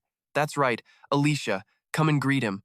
Little Alicia takes a deep breath. She steps forward in a sweet, frilly dress, her face bright red. "Sir, please allow me to thank you for saving my father." Ray glances over, a little surprised, thinking to himself, "Alicia." Seeing the little girl, Ray decides to tease her a bit. "Weren't you the one who wondered why they brought me here in the first place?" She just stammers. That. Hearing what the savior just said, the Viscount is absolutely horrified. He immediately turns on his daughter. "Alicia, I thought I taught you better than that. I always told you to apologize whenever you do something wrong." Seeing her get chewed out like this was definitely not what Ray had in mind. The Viscount's voice booms again. "Quickly, beg for forgiveness for what you've done." Ray finally realizes his little joke went way too far. No, you don't have to. It was just a joke." He frowns, scratching his head in confusion. Why is everyone acting like this? I already told them I'm not a saint. Then, as if remembering something, his eyes dart to the side. "Wait a minute." Spotting the maid who had surgery, he asks, "Where's the guy who came with me?" She looks at him with wide eyes. She answers honestly, "I'm not sure. It seemed like he was in a great hurry." Elsewhere, Maju is sprinting somewhere at full speed, absolutely stunned. He's still questioning it. That silver-haired kid? Is that kid really a saint? You and I both know what's coming next. A sinister smile spreads across Maju's face. "This is big. This is major news. I have to report this to the guild." With that thought, he dashes off into the distance. Back with the Viscount's family, Ray is still reeling from the way the Viscount is treating him. I guess nothing bad is going to happen, right? A maid prepares a pot of hot tea and pours him a cup. "Is the food to your Grace's liking?" "Yes, everything is delicious," he says, while the Viscount acts all flustered in front of him. "We prepared so much to ensure you'd enjoy your meal. I'm so glad you like it." Ray lifts his teacup. Steam rises from the cup. "I don't think it gets any better than this." Hearing Ray's words, the Viscount feels relieved. "I'm grateful for that.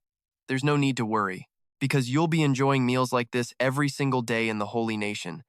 The conversation suddenly shifts from a thank you dinner to that. Ray almost chokes on a piece of Aliku's tart. Ray has to ask again just to be sure. "What do you mean by that?" The man looks surprised, his eyes wide. "Haven't you been told?" Then he explains with a huge smile. "I heard that the delegation from the Holy Nation has already arrived, ready to escort you back." The news hits Ray like a punch to the gut. He slams the table, demanding, "Who's here to escort who? And how did they know I was here?"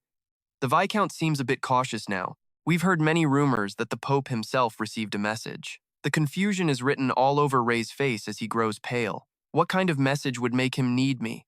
The Viscount quietly responds. He begins explaining a few things about the Holy Nation. The Holy Nation is a land blessed by God. When necessary, God sends messages to the saints of the Holy Nation.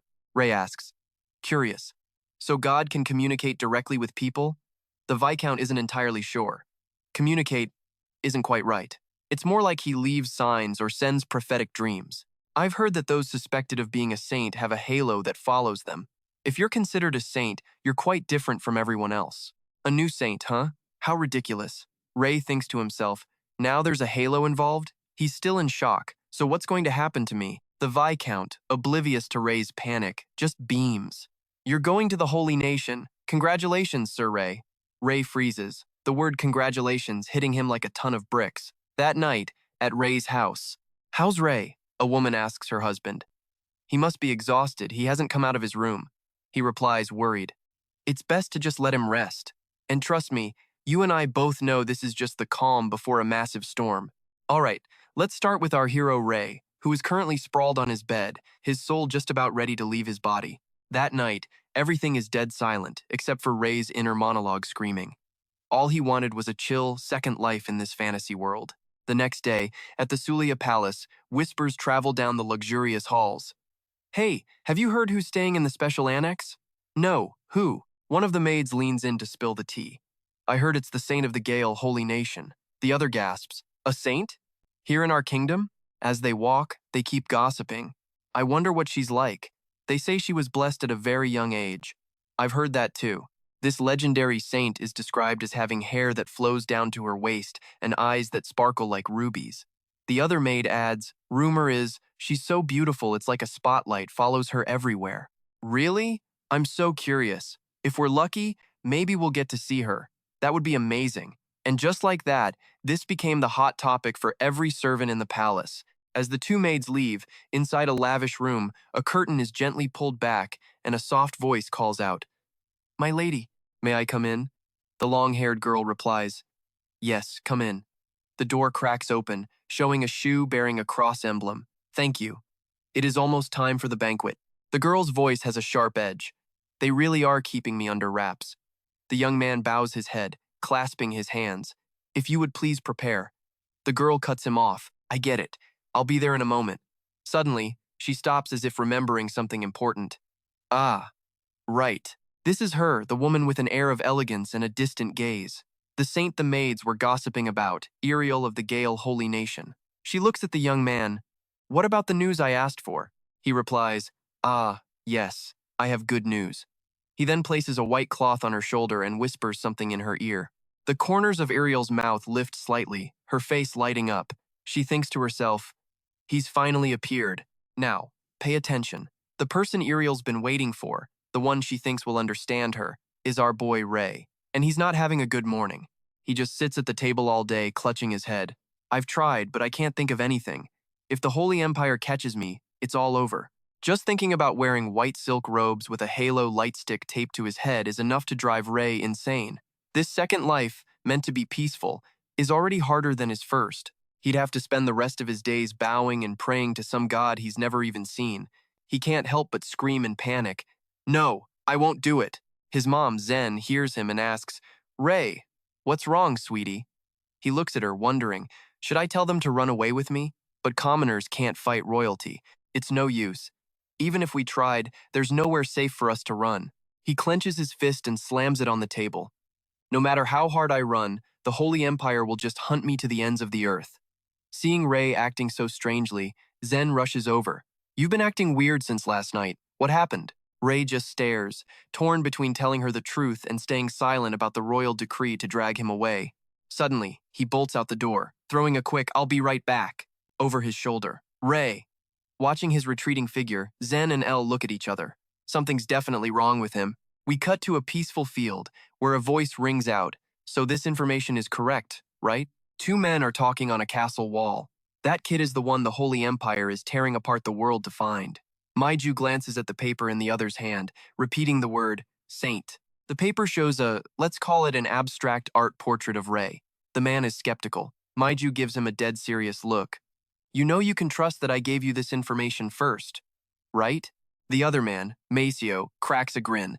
Of course. And look, I already sold that info to the Holy Empire. Now we just need to find where this so-called saint lives. The two continue their scheming. I've already got people searching the city's outskirts, just like you asked. Since he's from a low-class family, he's probably somewhere around there, right? Maceo rubs his fingers together, making the sign for money. Unlike us, everyone else will be blindly searching the village.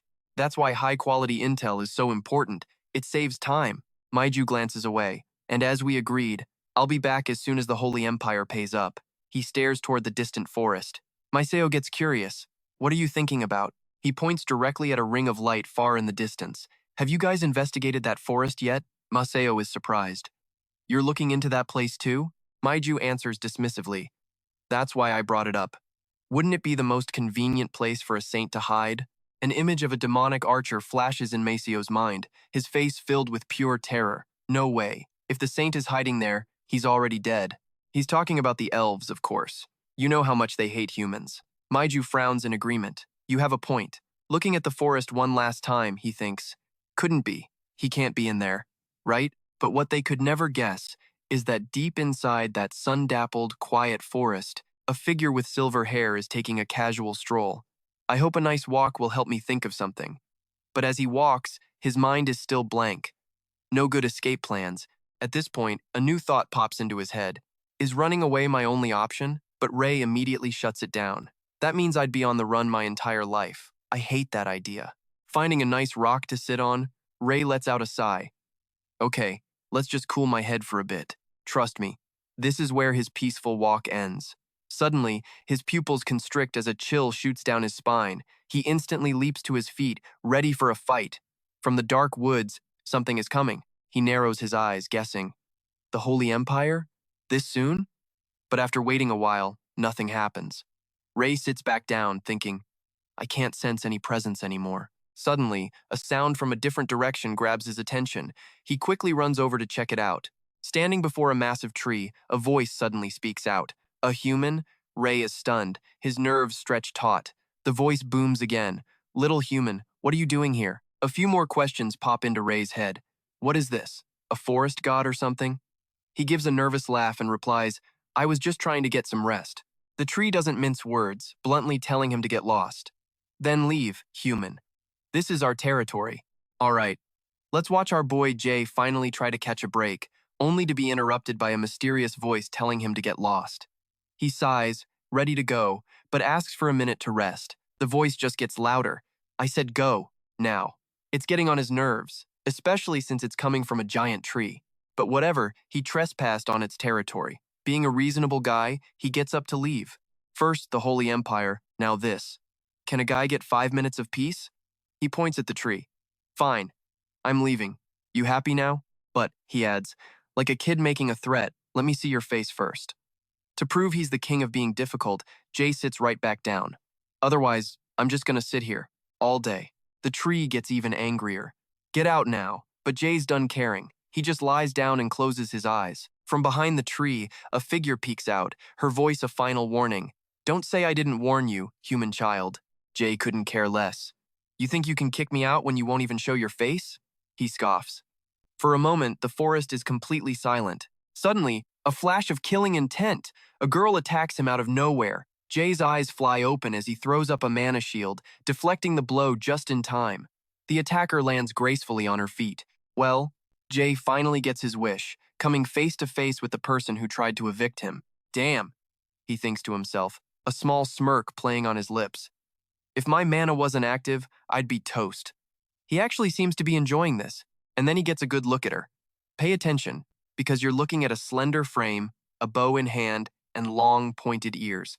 Before him stands an elf. But instead of being scared, Jay's just curious. So there are elves in this place? Fia stares at her hand, still buzzing with mana. You blocked my attack. She clenches her fist, her eyes narrowing. You're no ordinary human, are you? Hearing that, Jay just bursts out laughing, which only seems to annoy the stoic elf girl. Well, not exactly. Okay, she's done talking. A bolt of mana forms and shoots toward Jay as she roars. You cannot stay here. Looks like things are getting serious, forcing Jay to power up. Oh boy. The two blasts of mana collide, creating a massive explosion that sends them both flying. The impact leaves Fia feeling a bit dizzy. She looks up and sees Jay, completely unharmed, and her shock is obvious. He's fine? She starts to seriously question this human's origins. Impossible. Are you from a higher race? Jay just blinks back, confused. Oh, what now? Fia points at him. I've changed my mind. Human, you will follow me. I will permit you to stay in this forest. But Jay isn't interested. He just gives her an awkward smile. No thanks. I should probably get going. Yeah, good luck saying no to her. We respect strength. It is the law of the Grandine Forest elves. I will invite you to our village. Now he's intrigued. An entire elf village hidden in the forest? He sizes her up, mulling over the offer. I know what you're thinking. She did attack him, but she doesn't seem evil. With no other way out of the forest, Jay has a choice to make. He finally makes a decision. All right, fine, but you have to promise not to attack me again. And with that, they head deeper into the woods. Jay trails behind her. Hey, I never got your name, she replies without turning. I am Fia, of the Grandine Forest tribe. He stops for a second. Fia, huh? That's a beautiful name. Suddenly, she whips around, eyes shooting daggers. What did you say? But just as fast, she turns back, her cheeks flushed red. Well, it's not that great. Jay is left totally confused by the reaction. Okay. Well, my name is Jay. Right then, Fia announces, we're here. Without another friendly word, Jay just keeps following her. After a short walk, Jay's eyes go wide with amazement. Before him is an entire village of wooden houses built high up in the trees. This is the elf village? His jaw is on the floor. He's gawking at everything, his eyes darting all over the place, taking it all in. So they really live deep in the forest. I've never seen anything like this. That's when he feels it dozens of eyes on him, and the whispers begin. A human. Why is a human here? The gossip spreads like wildfire. Fia brought a human back. Why would she do that? Surrounded by strangers, he can feel their stares locked onto him. They're being defensive, he thinks. I expected this. Just then, a girl with short blonde hair calls out, Fia, you're back!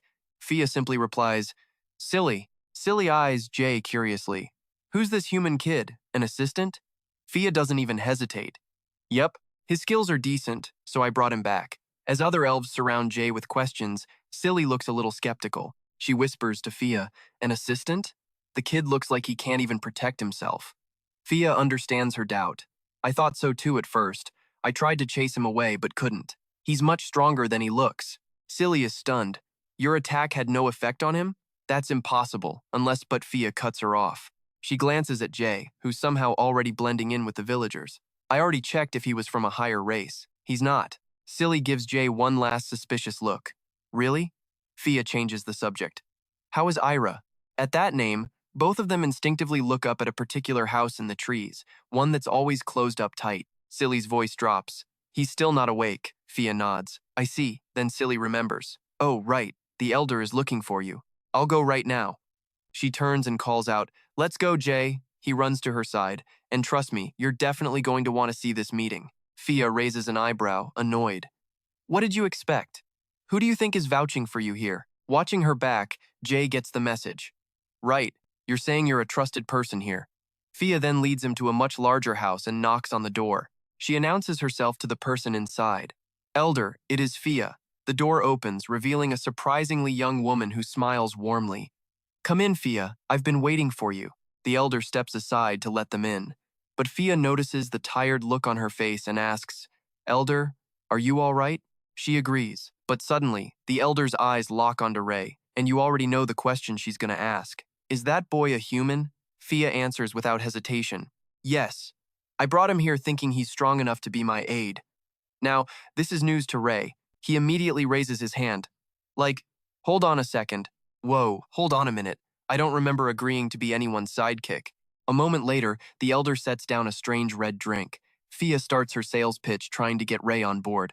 Come on, the perks are great, she says. You'll get a free pass in and out of the elven village. Plus, you'll be an official friend of the elves. The elder just watches them bicker, thinking they get along great, but Ray's exasperated. No, that's not the point. I don't need any of that. Suddenly, the elder cuts them off. Fia, I called you here to discuss something important. Keep this a secret from the other elves. Fia looks surprised, realizing this is serious business. Her whole attitude shifts. Yes, ma'am. Then the elder looks at Ray. Human boy, could you step outside? He reluctantly heads out to wait. Ray can only lean against the railing outside, sighing. First they invite him in, then they kick him out. So boring. Looking at the elven village scenery, he thinks to himself, Saint of the Empire or aide to the elf tribe. Neither choice sounds great. Ray's face scrunches up, his life is just one big mess. Meanwhile, back at the Sulia Palace, A stern voice asks for news of the saint. The reply? A nervous apology. Two young men are on their knees. We have no news yet, Your Holiness. A woman's voice rings out. Finding the saint is the will of our Lord. Iriel arrogantly questions them. Doesn't this just prove you've been lazy in your search for him? Blamed so harshly, the two men nearly cry. No, we'll do our absolute best. She snaps back. Your best? A dark shadow falls over the room. Iriel's voice drops. If you've done your best and still have nothing, well, you and I both know what that makes you. Utterly useless. The two men tremble. Please, give us more time. We swear we will find him. Seeing their desperate attitude, Iriel feels she's made her point. She agrees, but with a condition. Fine. I will trust you one more time, but I am not as patient as the Lord. I suggest you keep your promise. And with that, Iriel turns her back on them. Back in the village, Ray has no idea what they're discussing, until Fia's voice suddenly shouts out, What do you mean Chief Ira died because of mana withdrawal? The elder sighs, her arms crossed grimly. Her breath has faded. She was also cursed, on the verge of death. After that, she never woke up again. Fia's eyes go wide, pure shock written all over her face. A short while later, the door to the elder's room opens. Fia walks out, looking completely dejected, and leans against the railing with a sigh. Ray sees her and gets curious. Fia hasn't said a single word. She just glances around, her gaze finally settling on a house high up in the trees, a sad look in her eyes. Another long sigh.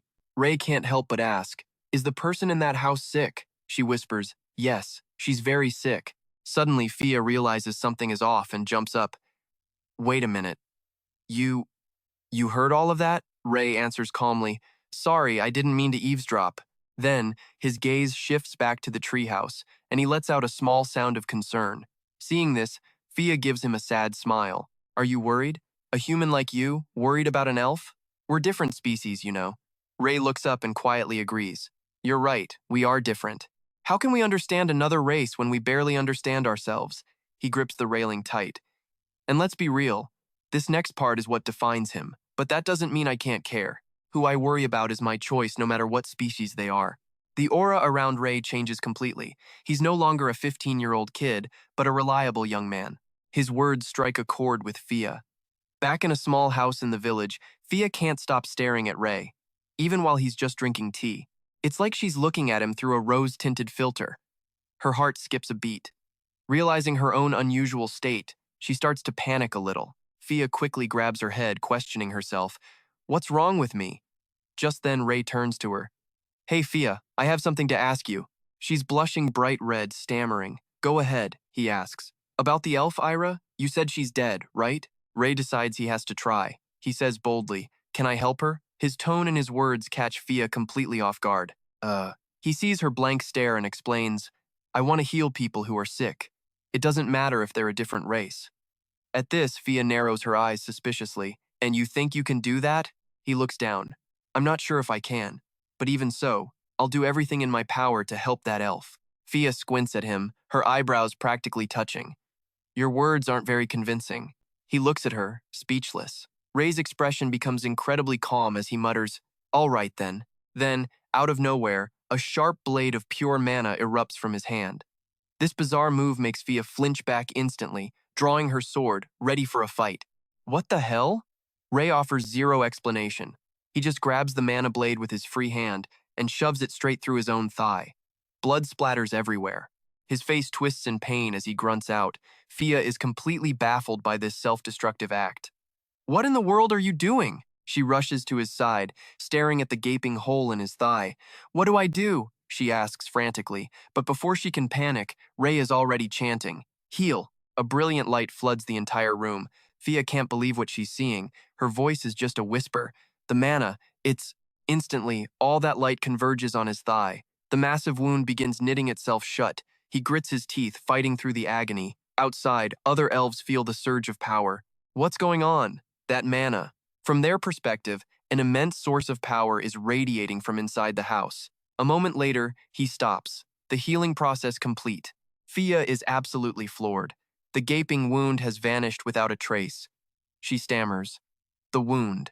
It's gone. She just stares at him, completely stunned.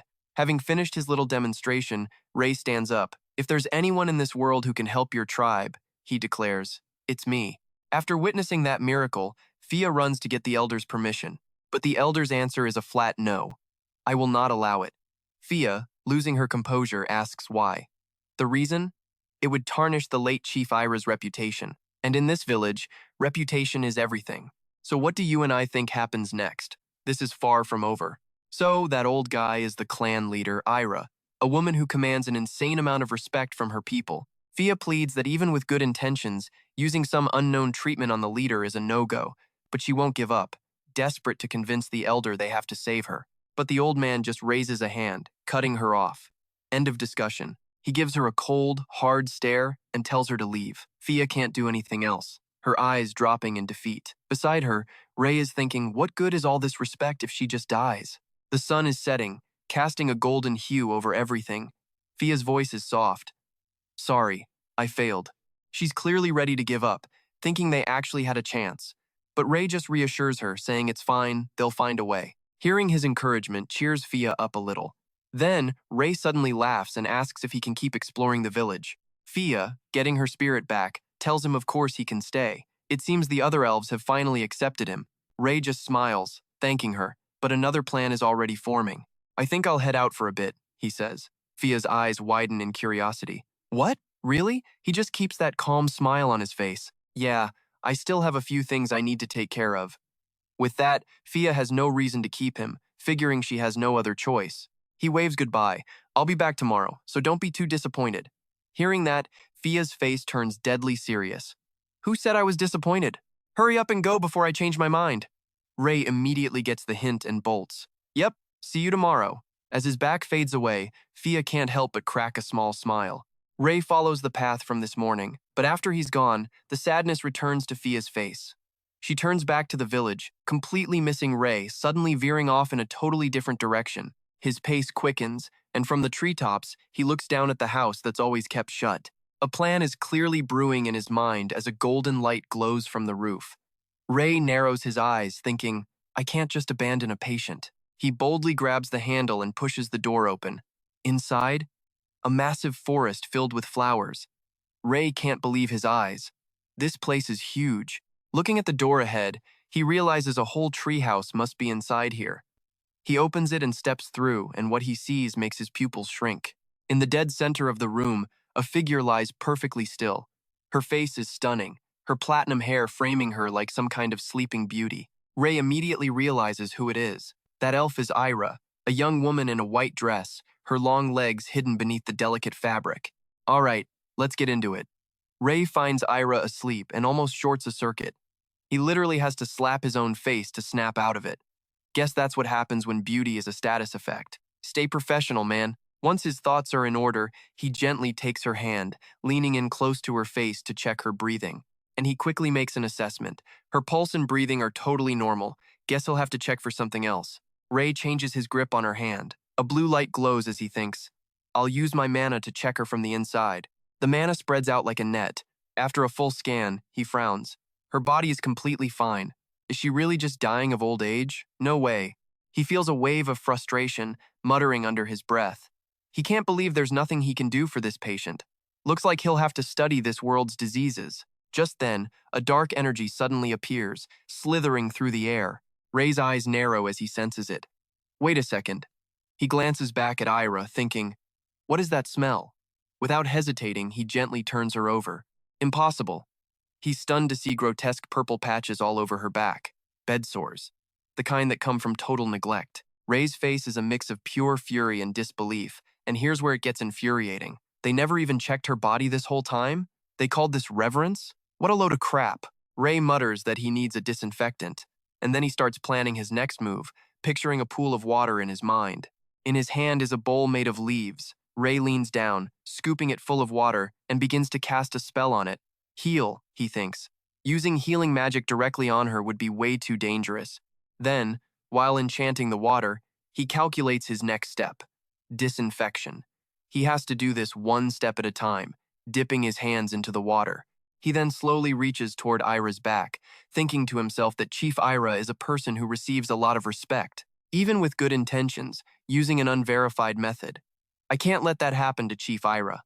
As he works, his expression is laced with worry. He just hopes they don't flip out about him touching their living god. But he can't help but feel a pang of pity seeing her bloody, ulcerated back.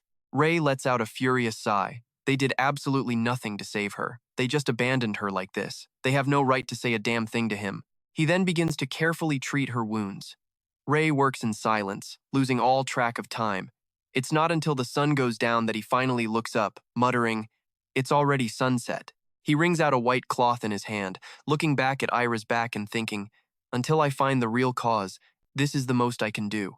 Then he makes a mental note. He has to check on her again tomorrow. The next day, somewhere else, a voice calls out, "Saintess, where are you?" A few knights from the Holy Nation report with anxious faces. "We should be hearing from the search party soon, right? They're turning the entire empire upside down. It's only a matter of time." Iriel props her head on her hand and asks, "How many times do I have to tell you?" Her face is a mask of pure annoyance.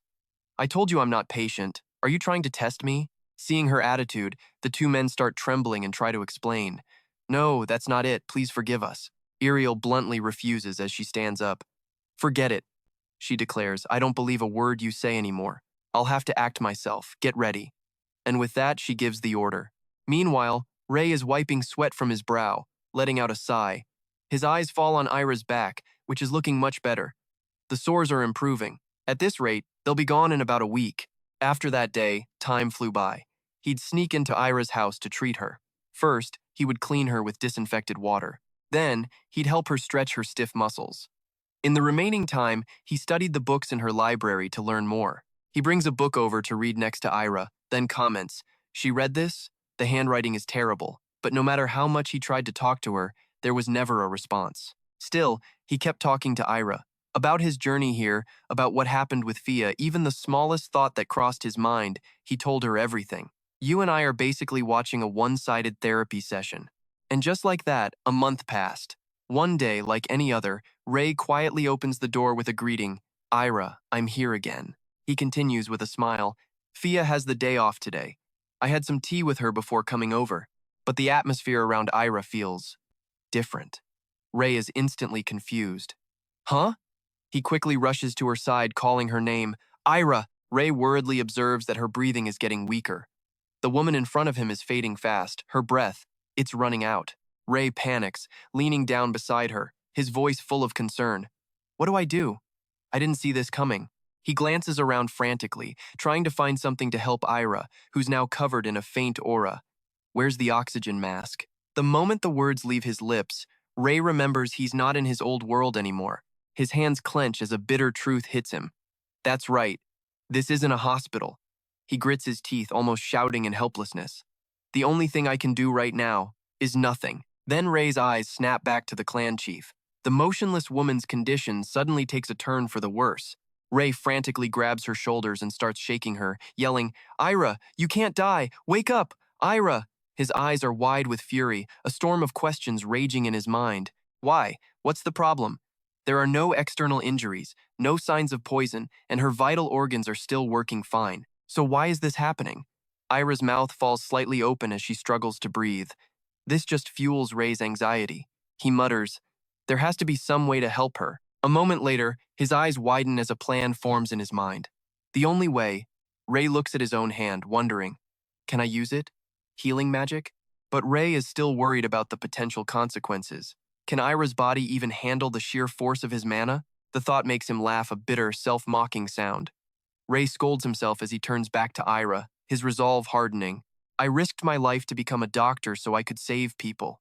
And now, in a critical moment like this, the only thing I can think of is to gamble with my patient's life." Rei clenches his hand into a fist, making his decision in just 2 words. "All right then." And with that, he closes his eyes. "Trust me, you're about to see the divine power he's been hiding. I have to try everything I can."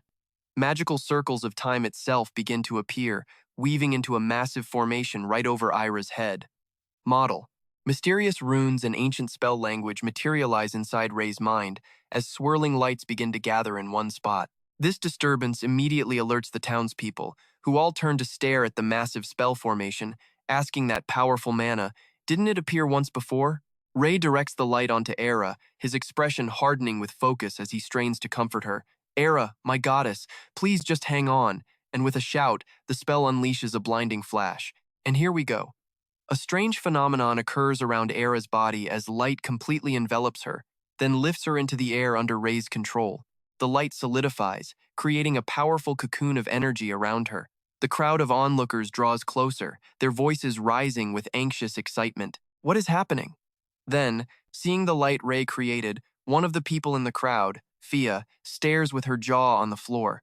Don't tell me he's actually trying. She immediately bolts towards the scene, screaming his name. Ray! As she runs, she can't help but think that boy still hasn't given up on Era, has he? A storm of conflicting thoughts fills Fia's mind, followed by a wave of deep, burning shame. A human like Ray is trying this hard. So what are we, her own kind, the entire elven race, even doing? The door is thrown open with a force that is anything but gentle. Fia screams his name again as she sees Ray healing Era. Ray! The light pulses violently as he pours every last ounce of his energy into the ritual, letting out a pained cry as his body nears its absolute limit. Even so, he pushes himself. Just a little more. And then Ray stops, though his mind is still filled with doubt. Is it done? Both Ray and Fia stare at the energy cocoon surrounding Era, praying. Please, Era. Her entire body is then lifted even higher into the air. And here's where it gets wild. Fia gets caught in the backlash, thrown by Ray's power straight into a wall with a painful thud. The spellcaster himself, Ray, suffers the same fate. He hits the ground hard, but his eyes never once leave Era. She looks completely healthy now, and slowly, Era begins to wake up. Ray forces a pained smile and weakly calls her name. Ra. Those are the last words he can manage before he completely loses consciousness. In a dark void, Ray's own voice echoes. Where am I? He feels his surroundings, noting that it feels like being underwater. He lets out a single thought. This is so comfortable. And then, a selfish desire. I want to rest just a little longer. But then, a voice calls out. Vaguely, he can see that it's Era. Let me repeat myself. I protect the human race. Ray tries to argue back, but but his vision is a blurry mess as he watches her speak to someone else. He even tried to perform an unacceptable act on your body. Ray is stunned, whispering, Ra, is that Era's voice? She then declares, I don't want to hear anymore. You all abandoned me for 20 years. This boy was the only one who decided to help me. You elves, Era's voice rings out, filled with irony. Isn't it funny? The only one to save me in the end wasn't one of you who worshipped me, but this little human. Ray just lets himself drift in the current, thinking. Her voice. Honestly, he feels like he could just dissolve in that gentle tone. It's beautiful. Then he snaps back to reality with a terrified shout. Era! Ray jolts upright from a soft bed. He stares at his own hand, flexing it slightly. What in the world? A voice from nearby makes him turn his head. Human, were you calling for me? Okay, you and I both know what's coming, but just watch this moment. In front of him is Era, smiling gently. She softly confirms, I am right here. Ray is so moved his eyebrows practically touch as he whispers her name. Era? It's really her. She then just pulls him into a hug, causing Ray to blush furiously as she explains, that painting you saw in the book? His brain nearly short-circuits when Era finishes her sentence. I drew it when I was bored. Don't worry about it. He turns beet red, stammering out a question even though he already knows the answer. My lady, did you hear what I said?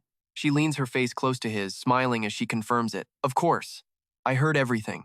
A single tear suddenly wells up in the corner of Ray's eye. Seeing this, Era can't help but ask, why are you crying? And before he can answer, she speaks again. Thank you. You were the only one willing to care for me at the end of my life.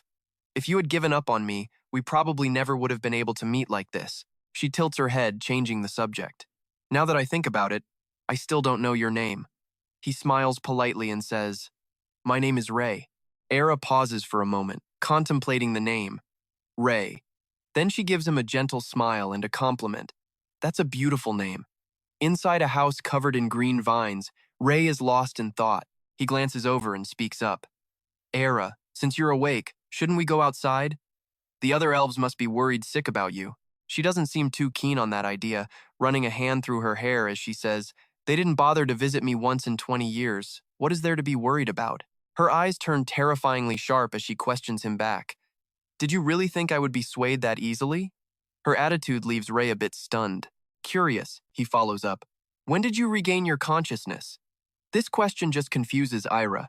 Are you asking if I regained it on my own? Ray continues to press. You were unconscious, but you were still aware?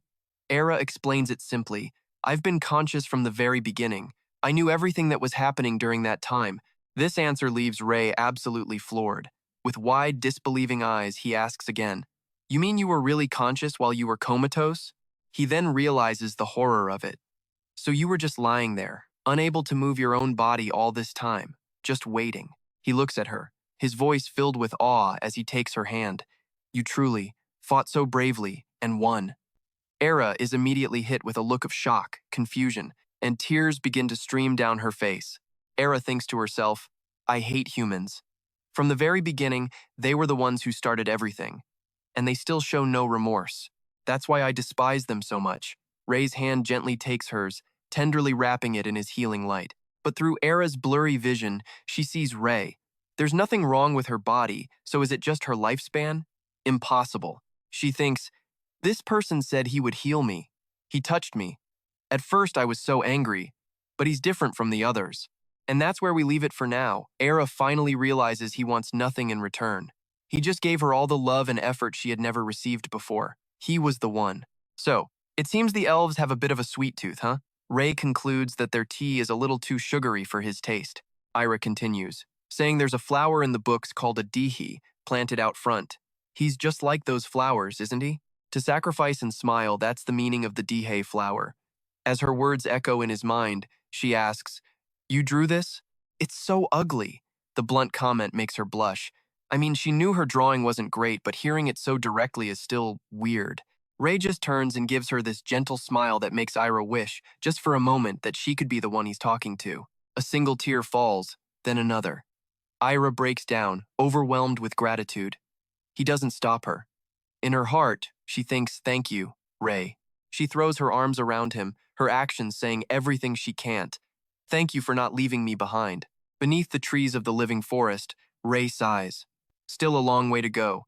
As they run together, Ira suddenly says, I can feel them. A moment later, she calls out, they're almost here. This just confuses Ray. How many people are there? Did they really send a whole army just to capture him? But what they find makes them both freeze in horror. Huge pools of blood stain the ground. Now here's where it all goes wrong. Watch this. Up ahead, Vi stands alone, surrounded by holy knights, her body covered in wounds. Ray shoves past them, screaming, Get out of the way! Vi! The knights notice his features. White hair, young man. It clicks. They realize who he is. The saint. One by one, they drop to a knee. We greet the holy saint. A pair of blood-stained feet walks forward. Nice to finally meet you, your holiness. The voice belongs to a woman drenched in blood. I am the Saintess, Iriel Belly Eyes. Please excuse my messy appearance. Ray just glares, while the elf elder looks furious. Ray immediately senses things are about to get complicated and calls out. Ira, the knights instantly try to block her path. Halt! You cannot approach the Saintess! Ira just gives them a death glare. Get out of my way if you want to live. A single sentence that shuts them right up. She and Ray rush to V's side. Are you okay? V, barely holding on, grits her teeth. Have to. Stop them. Can't let them reach the core. Must stop them. But her wounds are too severe. She collapses, and both Ray and Ira scream her name. Vi! Ray carefully checks her injuries, thinking to himself. Her shoulder is soaked in blood. How did she fight them off alone for this long? He gently lifts her arm. I'm resetting the bone, so this might hurt a little. Right on cue, Iriel chimes in. Saint, it's time to come with me to the holy nation. The nation's citizens eagerly await you. Ray completely ignores her, rips his own sleeve with his teeth, and starts bandaging VA's wound. Iriel just keeps talking. The divine spirit has guided you, and you will achieve greatness. It is time to step into the world. Hearing this, Ray's brow furrows. What? He asks, confused. Achievement? What achievement are you even talking about? Iriel answers calmly. Indeed. Following heaven's will is an achievement, is it not? Okay, I know what you're thinking. Great work? Our guy looks over at his bleeding friend and asks the same thing. Is this what you call a great achievement? Iriel's face turns to ice. I made it clear I was offering a request. That person refused. You cannot defy the will of the divine. The reward was offered. I even gave a warning with force, but she still wouldn't listen.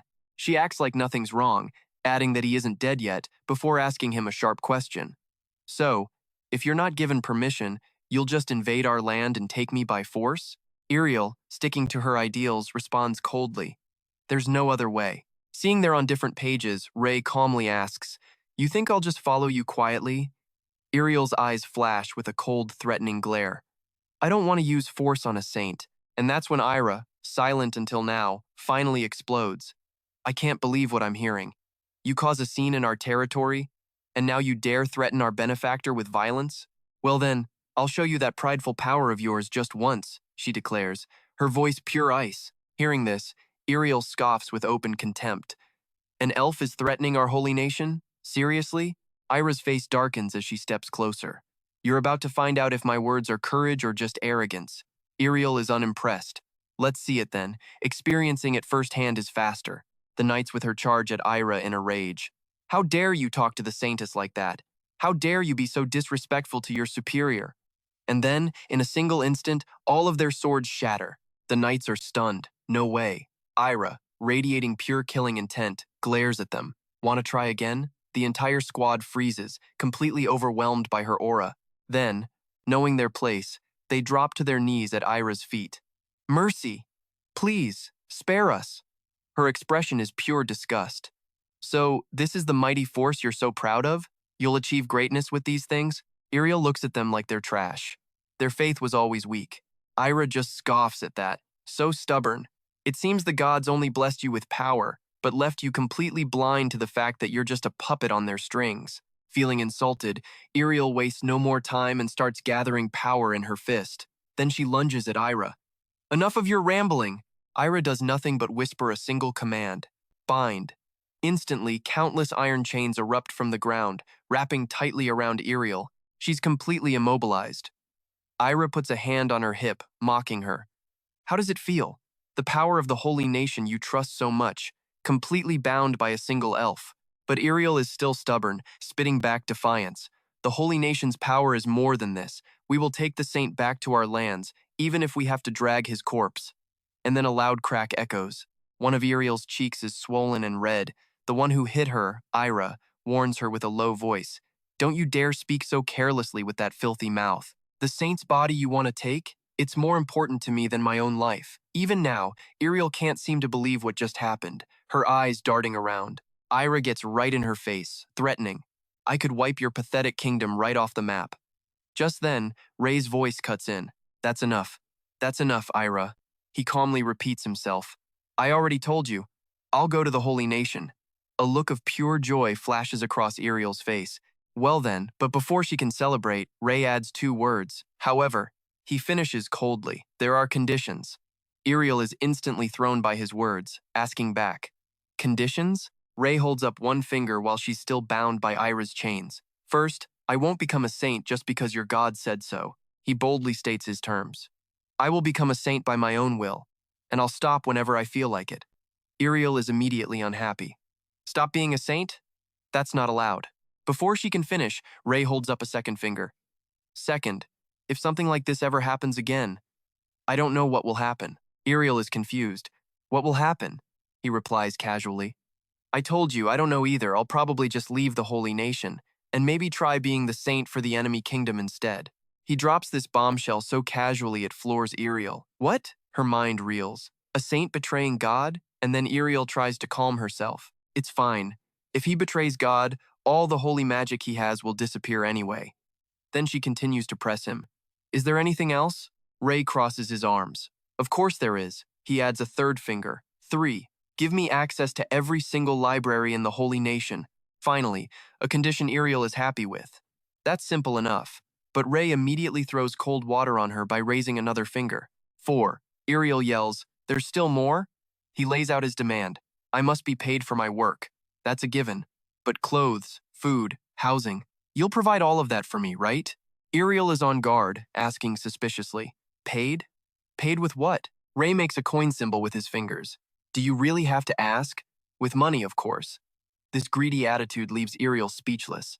The knights can't take his arrogance anymore and butt in. That's enough! A saint has an incredibly noble status. Why should we have to accept these ridiculous conditions? Another clueless knight chimes in. That's right.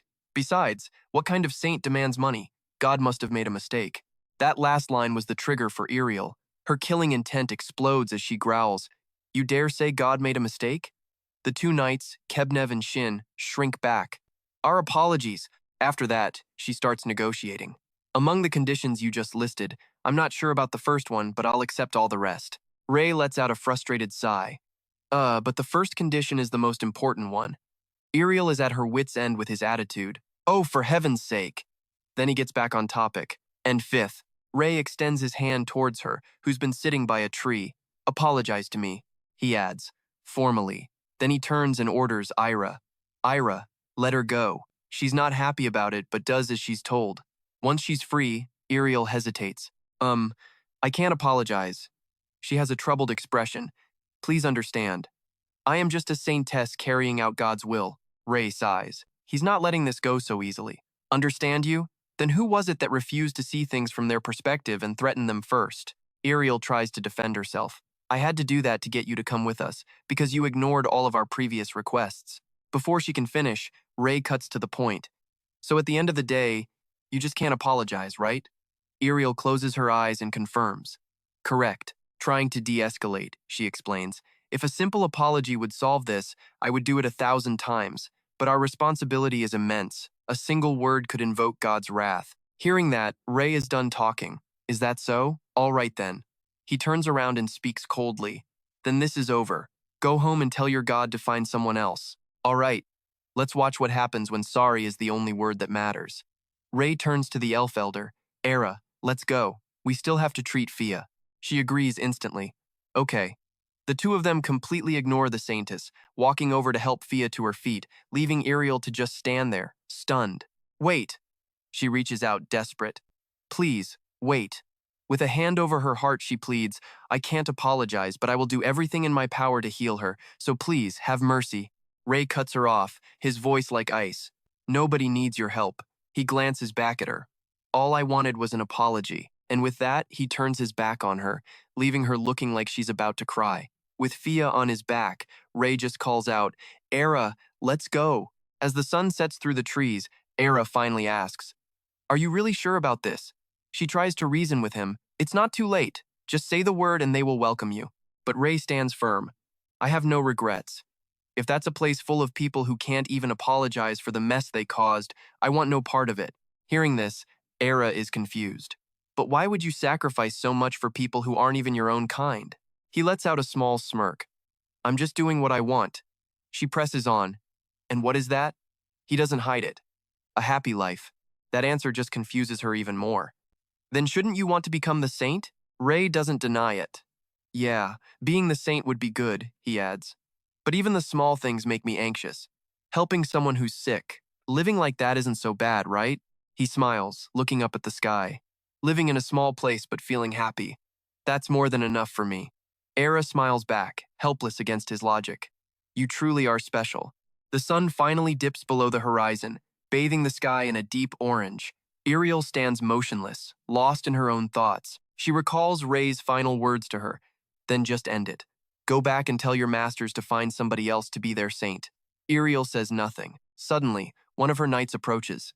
"Saintess, surely there has been some kind of mistake, right? Otherwise, how could a man like that be chosen?" She quietly repeats his words. "A mistake?"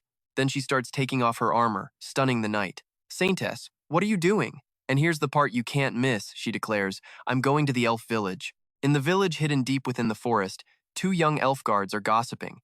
"Do you think Fia will be okay?" It's hard to say. Her condition is extremely serious. Suddenly, they notice a figure approaching from a distance. In an instant, the two are in defensive mode, ready to attack at a moment's notice. "Stop right there, human.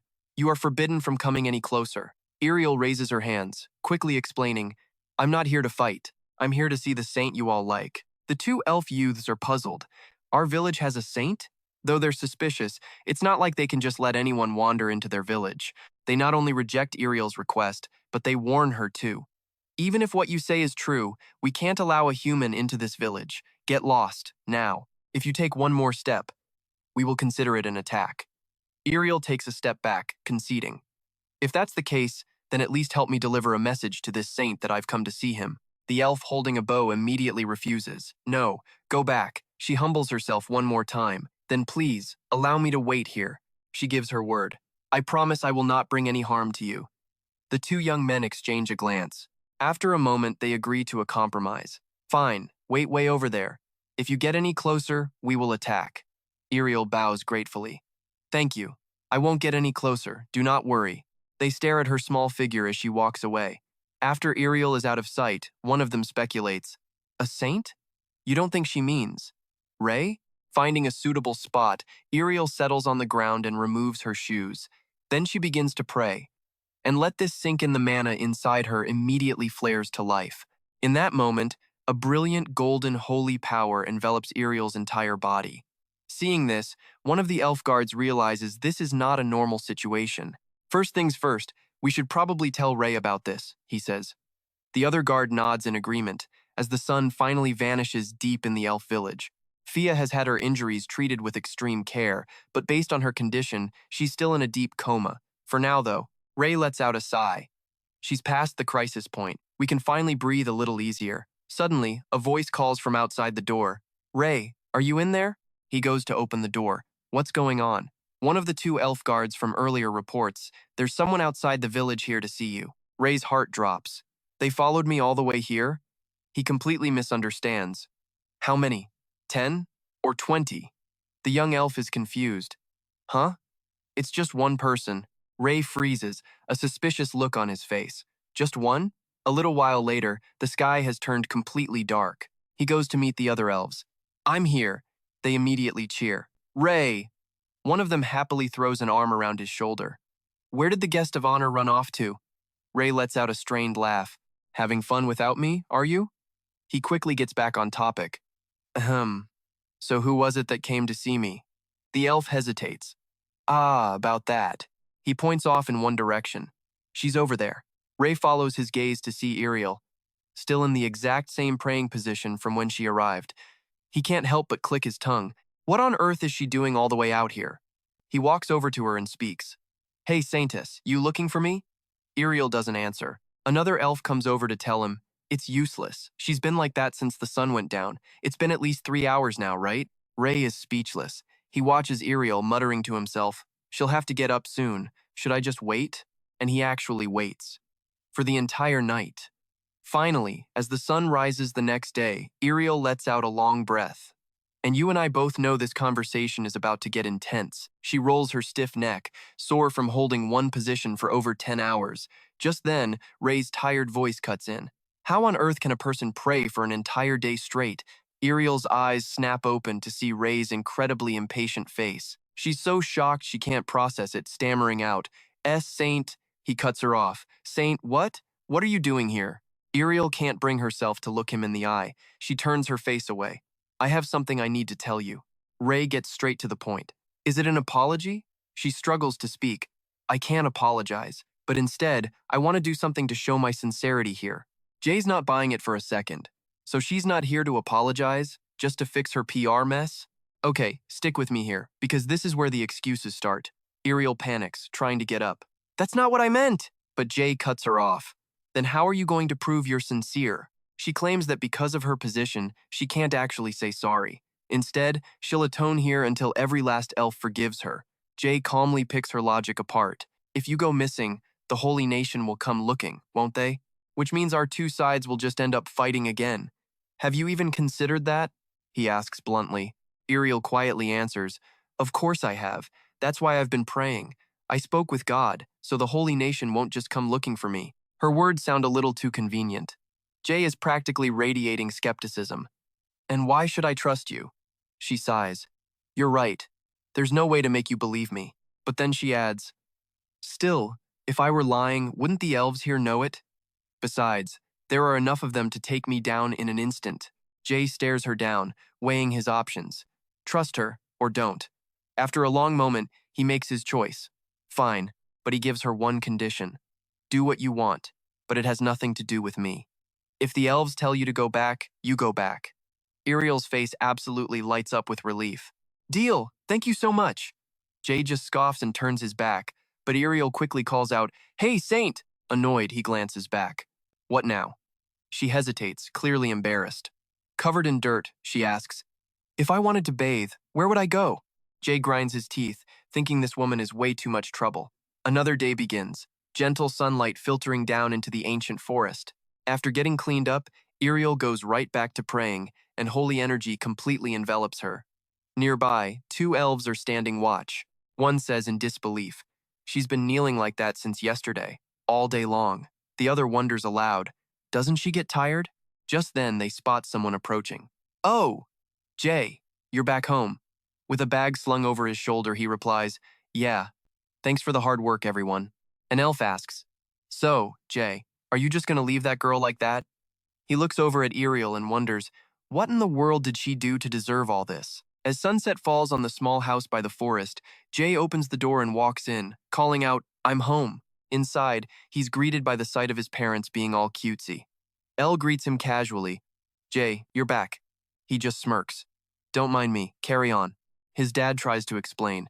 "Now, wait, Jay, but by the second call, Jay has already slammed his bedroom door shut. He tosses his bag on the floor, then collapses onto his bed with a heavy sigh. "So tired. I have zero energy." Suddenly, his mind drifts to an earlier conversation. Ira had given him some blunt advice. "Jay, I hope you'll go to the Holy Nation." He'd been treating PL and looked up, surprised. "What did you say?" With her hands on her hips, she'd given him a serious talk. "I'm glad you think of us, but seizing an opportunity when it comes is what's truly important." Back in the present, he stares at the ceiling, thinking, Ira was right.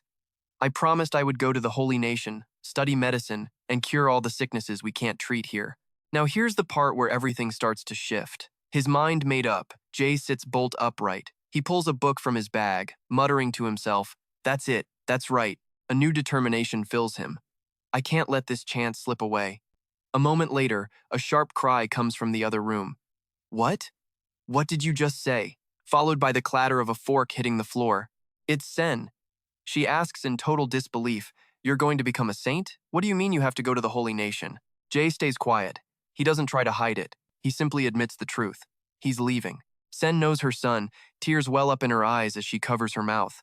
"Are you serious?" Elle asks a different question. "When are you leaving? Does this mean you can't come home?" Jay finally answers, "I plan to leave tomorrow. I'm not sure when I'll be back, but I promise I will return." Sen just breaks down sobbing. "No way." Elle holds her, adding, "Saints have to live their whole lives in the Holy Nation." Jay promises again, "I will come back. I absolutely will." Sen rushes to hug her son. "Why would you suddenly want to be a saint?" Elle tries to be the strong one. "Honey, our son is about to leave. Crying will only make him feel worse."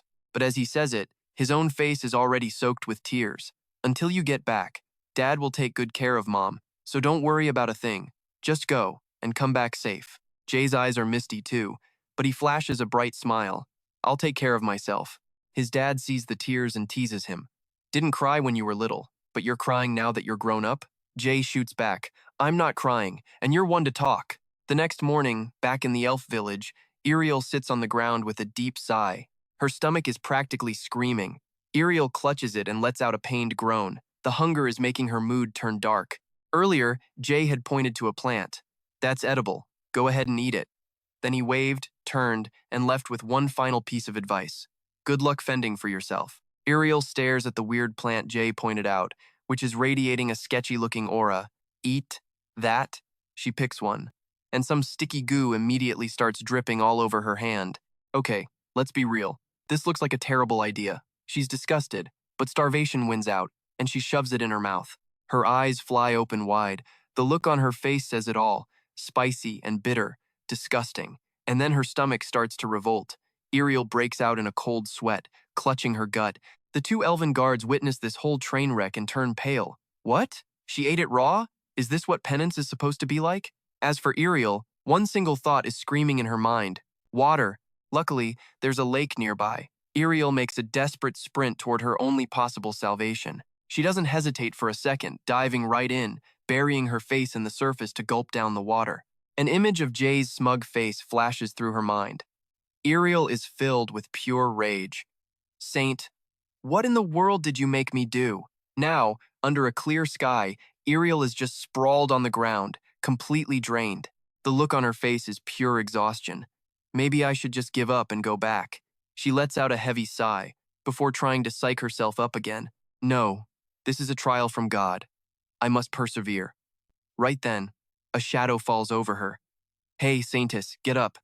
And you're gonna want to see who this is. All right, let's jump right in. Ray looks down at her and says, Get ready. We're going to the Holy Kingdom. Stunned, Iriel can only ask what he's talking about. Ray spells it out for her. I said get up. We're heading to the Holy Empire. She stammers, daring to hope. Does that mean you've forgiven me? He immediately pours cold water on that idea. Of course not. Iriel's eyes well up with tears. I knew it, she sobs. He just sighs and tells her, Go on ahead. I have to say goodbye before we leave. Just then, an elf maiden walks over. Guy, you're back? He nods. Yeah. How's Vi? The elf gives him some unexpected news. We were actually waiting for you. Vi just woke up. That's all he needed to hear. Guy sprints towards the house, yelling her name, Vi! He bursts through the door, calling for her again. Vi looks up, surprised. Guy? He breathes a sigh of relief. You're awake. I'm so glad. He asks gently, Are you all right? Is everything okay? Vi gives a faint smile. Thankfully, yes. At that moment, Ira steps in. Good to see you've recovered faster than expected. Guy smirks a little. You came because you were worried about Vi, too? Ira crosses her arms, putting on her classic Ice Queen act. I am merely fulfilling my duties as chief and caring for my people. Meanwhile, Vi scrambles to get up. Chief Ira, I am so sorry, but Ira raises a hand to stop her. It's fine. Don't move. You haven't fully healed. Then, her eyes land on the travel pack on Guy's back. Ira states it plainly.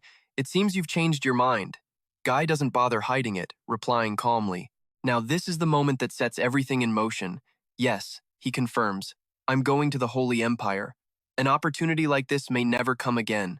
A rare smile touches Ira's lips. A wise decision. In that case, you should leave soon. The words hit Vi like a ton of bricks. She lets out a loud gasp, then quickly lowers her head to the chief, embarrassed. My apologies for yelling in your presence, Chief Ira. The chief is unbothered. It's fine. Don't worry about me. But Guy, ever the comedian, chimes in. Yeah, if you have any more questions, just ask me, he says, perfectly mimicking her tone. Both elves immediately give him the death stare. Ira asks coldly, Are you mocking me? Vi is just as offended. How dare you? Guy quickly bows his head. My apologies. Vi gets back to the point. Where are you going? I thought you were staying. Don't tell me you're going with those humans to the Holy Empire, she guesses. Guy touches his chin, confirming it. I'm not exactly going with them. I was going anyway. But yes, I'm heading to the Holy Empire. She then asks, For how long? Guy hesitates before giving a rough estimate. I'm not sure. Maybe a few years. Hearing this, VA's face goes completely blank, confusing him. Then she breaks into a cheerful smile. Oh, okay. I was worried for nothing then. Have a safe trip. Her casual reaction leaves Guy feeling a little disappointed. Oh, okay, I'll be back. He scratches his head, thinking to himself, Right, I forgot elves have a completely different concept of time. Suddenly, Ira speaks up. Is that all you have to say? Can we speak for a moment? Guy is curious but agrees. Huh? Oh, yes. He turns to leave. See you later, Vi.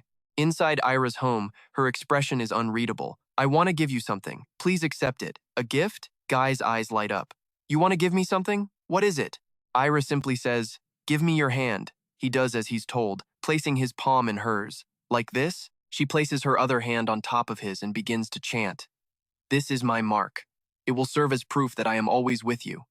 A bright blue light glows between their hands. When Ira lets go, Guy stares at the back of his hand in shock. A strange sigil has appeared. What is this?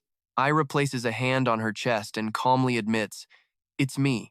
You and I both know where his mind is going. His eyes go wide with a horrifying thought. Is this one of those contracts to force humans to serve elves as their masters? I heard they use these to enslave people until they die. Seeing the absolute horror on his face, Ira cuts in. Whatever you're thinking, that's not it. It is just my mark. Don't worry about it. Guy repeats skeptically. A mark? So Ira explains. Yes, an imprint made from my magic, placed upon you. It's like I'm giving myself to you as a gift. I believe humans call it claiming someone. The word alone makes him blush. Claiming me? She gives him a rare, gentle smile, looking at him fondly. I will always be with you. I hope that it protects you on your journey. Guy studies the intricate mark on his hand, then breaks into a genuine, bright smile. Thank you. I will see you again soon. Later, as the sun begins to set, Iriel is practically floating. She's been grinning the entire trip, and Ray is giving her some serious side-eye. Finally, he can't take it anymore. Why are you so happy? Iriel beams. Of course I'm happy. I'm finally returning to my lord. Ray just thinks to himself, living in the wild must have really messed her up. Let's go then, she urges. Ray glances back towards the forest one last time and agrees. Yeah, let's go. He looks up at the sky as the sun disappears behind the trees. A gentle breeze blows past. In the quiet, Iriel asks, do you have any regrets? Guy keeps his gaze fixed ahead, stating with certainty, I'm going to come back here. Then he brings up old business. And those conditions I mentioned, they still stand, right? Iriel gives him a playful wink. Well, I think we still need to discuss that first condition, but the rest of them are fine. Guy's face is a perfect picture of disgust. He doesn't even bother arguing. He just turns and walks. Let's go. He sighs internally. This is going to be a long journey. And with that, Guy and Iriel set off. By dusk, they arrive at a small town. Guy pulls out a map, trying to remember. Iriel mentioned they had to visit a place before heading to the Holy Land. Earlier, Iriel had pointed to the map, giving him directions. First, we're going to the Imperial capital, not straight to the Holy Land. Guy just repeated, confused. The Imperial capital? She tapped the map. Exactly, because our companions are waiting in the capital city, Syria. We'll go to Syria, regroup with them, and then we will all head to the Holy Land together. She sighed dramatically. Looks like we'll have to travel by mana steed. Ray wonders to himself, why is she so excited about this? He strokes his chin, calculating. It's a 3-day trip to the capital, maybe 1 day if they use mana to speed up. He's not happy about it. The whole thing feels like a pointless detour. Well, if I'm going to run all day, I should probably stretch a little first. Seeing him stretching his leg, Iriel is confused. What are you doing? She's holding the reins of a horse and asks in disbelief. Don't tell me you're planning to run there. Here's where we see our MC's big brain logic. He gives her a look like she's an idiot. Well, yeah. Isn't running faster? Iriel can only sigh. Oh, for heaven's sake, model. And here we go, she's trying to explain that even with my divine power, using it for travel is a huge risk. Apparently, it's totally impossible for a saint who hasn't even unlocked their powers yet. Ray just closes his eyes, doing the math. If it's his own mana path, then impossible isn't really in his vocabulary. It's faster than a horse, but she already bought one for comfort, and he just dismissed it. After thinking it through, he deadpans. So what? We don't have to break a sweat. Great. Iriel, already on the horse, adds, I only bought one just in case of an emergency. Is that okay? If you're uncomfortable riding together, but before she can finish, he cuts her off. Whatever. I don't know how to ride a horse anyway, so I can't go alone. And with that, he hops on. Iriel kicks the horse into motion. Off they go, sharing a single ride, while Ray feels a little spark of excitement. Let's go, to Celia. After a while, the sky darkens. Iriel announces, we'll rest here for the night. Ray eagerly volunteers, I'll cook, just wait a sec. He points one finger at the stone pit and chants, fire. Now pay attention, because this is where everything gets interesting. A flame instantly erupts. Iriel is stunned. You activated a spell with just the keyword? You're good for your age. Are you the commander of the 2nd Division or something? While unpacking his bag, Ray replies, what? Of course not. He hangs a pot over the fire, points at it again, and chants, water. Iriel watches his every move, thinking to herself the pot's ready, now for the ingredients. But among the things Ray pulls out, one item gives her a serious case of déjà vu. Iriel's eyes widen in horror at the plant that tortured her stomach. Hey, wait a minute, don't put that in. But it's too late. He casually drops it in the pot. Why not? It's delicious. Try it. The memory of that spicy, bitter taste makes her want to gag. You call that delicious? Ray gets it. He lets out a small laugh. Have you ever eaten the leaves of this plant before? Or did you only eat the root? Iriel hesitates. Well, obviously he cuts in. This plant? You're only supposed to eat the root, even though the leaves have more nutrients. The taste is just too bitter and spicy to swallow. It's a revelation for Iriel, but her face is still pale with trauma. So what about now? Ray hands a bowl of the finished soup to Iriel. Here, relax, just give it a try. It has a pretty unique flavor. She takes it with both hands. Thanks. It looks normal enough with steam rising from it. Iriel eyes the soup. Well, it smells good. It looks delicious, at least. She scoops up a small spoonful and brings it to her lips. And then a look of pure astonishment washes over her face. This is incredible. She starts devouring the bowl at high speed. Rei is just confused. Why is she eating so fast? This is even more surprising than he expected. He warns her, "You'll get indigestion like that. Eat slowly." She obeys. Yes. A while later, the two stand on a cliff, overlooking a massive city sprawling before them. Iriel cheers. Look, that's the royal capital, Celia. As they ride into the city, Rei looks around, impressed. The scale of this place is huge. A true capital. Iriel asks, totally different from the outskirts, right? So, you want to look around for a bit? We've arrived at the capital. There will be an army here. Rei is in awe. So this is Celia. He wonders, my first time here. Hope there won't be any problems. At that moment, they arrive at the main gate. A guard approaches. Milady, you've arrived. Then he asks, may we know the identity of the person behind you? Iriel gives a sly little smile and says one word, the saint. Then she turns to him. Right? Oh, Holy One? He doesn't bother arguing and states it plainly. Saint, I'm Rei. The guard is completely stunned. My apologies, we didn't know, please, come in. And so, they walk the red carpet into the royal capital. A priest, already waiting, speaks up. Welcome, milady. The long journey must have been difficult for you. Iriel reports. The mission in the capital of Celia is complete. I will leave tomorrow for the Holy Land. Inform my country that I'll be returning with the saint. The priest bows. I understand. I will inform the Holy Land and prepare for the journey. After they leave, she turns to Rei. Well then, you should go get some rest. I'll show you to your room. Rei opens the door to the assigned room. The sheer size and grandeur inside leave him speechless. He just stands there thinking, isn't this basically a 5-star luxury hotel suite? I was too busy to ever stop here before, he thinks. But now, here I am. Iriel comes up behind him. Satisfied? He replies enthusiastically. I tend to spend a lot when I'm satisfied. Hearing this, Iriel seems relieved and turns to leave. A saint needs his rest, too. I'll be going. Rei puts his bag down. We're leaving for the Holy Land tomorrow morning, right? Iriel just looks at him, ignoring the question with a mischievous smile. See you in the morning.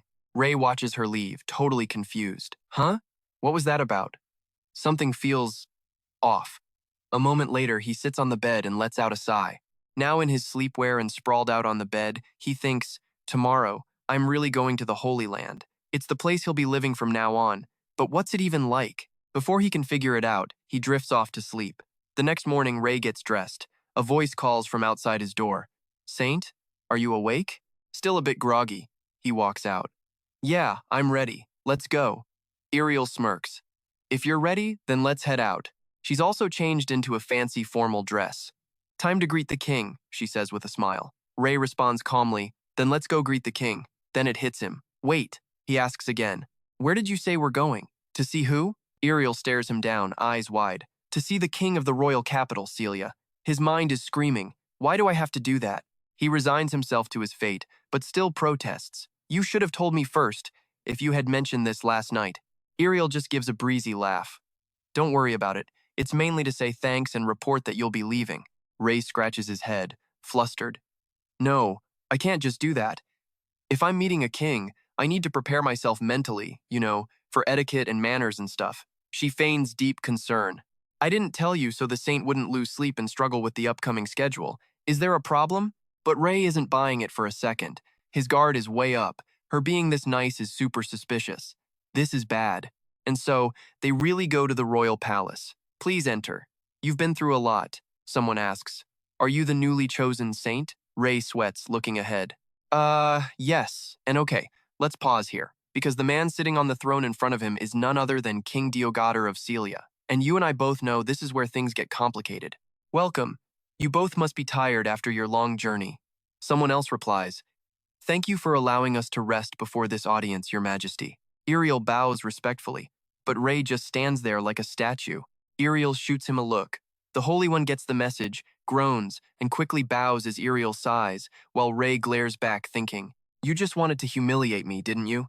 Stick with me here, this king, Diogater, is about to change everything. He tells them to rise. The king then begins, I hear you are returning to the holy nation today.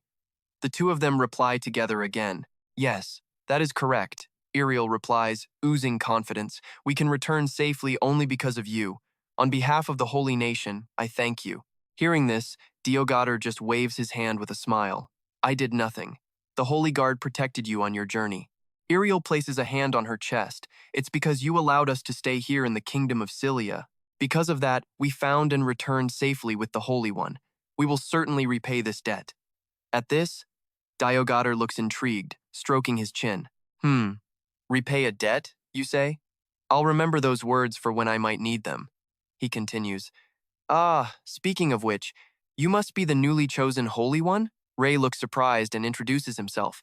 Yes, my name is Ray. Diogater's eyes scan him over, sizing him up. He thinks to himself that no matter how hard he tries, he can't sense a single drop of mana from the kid. But from his build, it's clear he's trained in swordsmanship.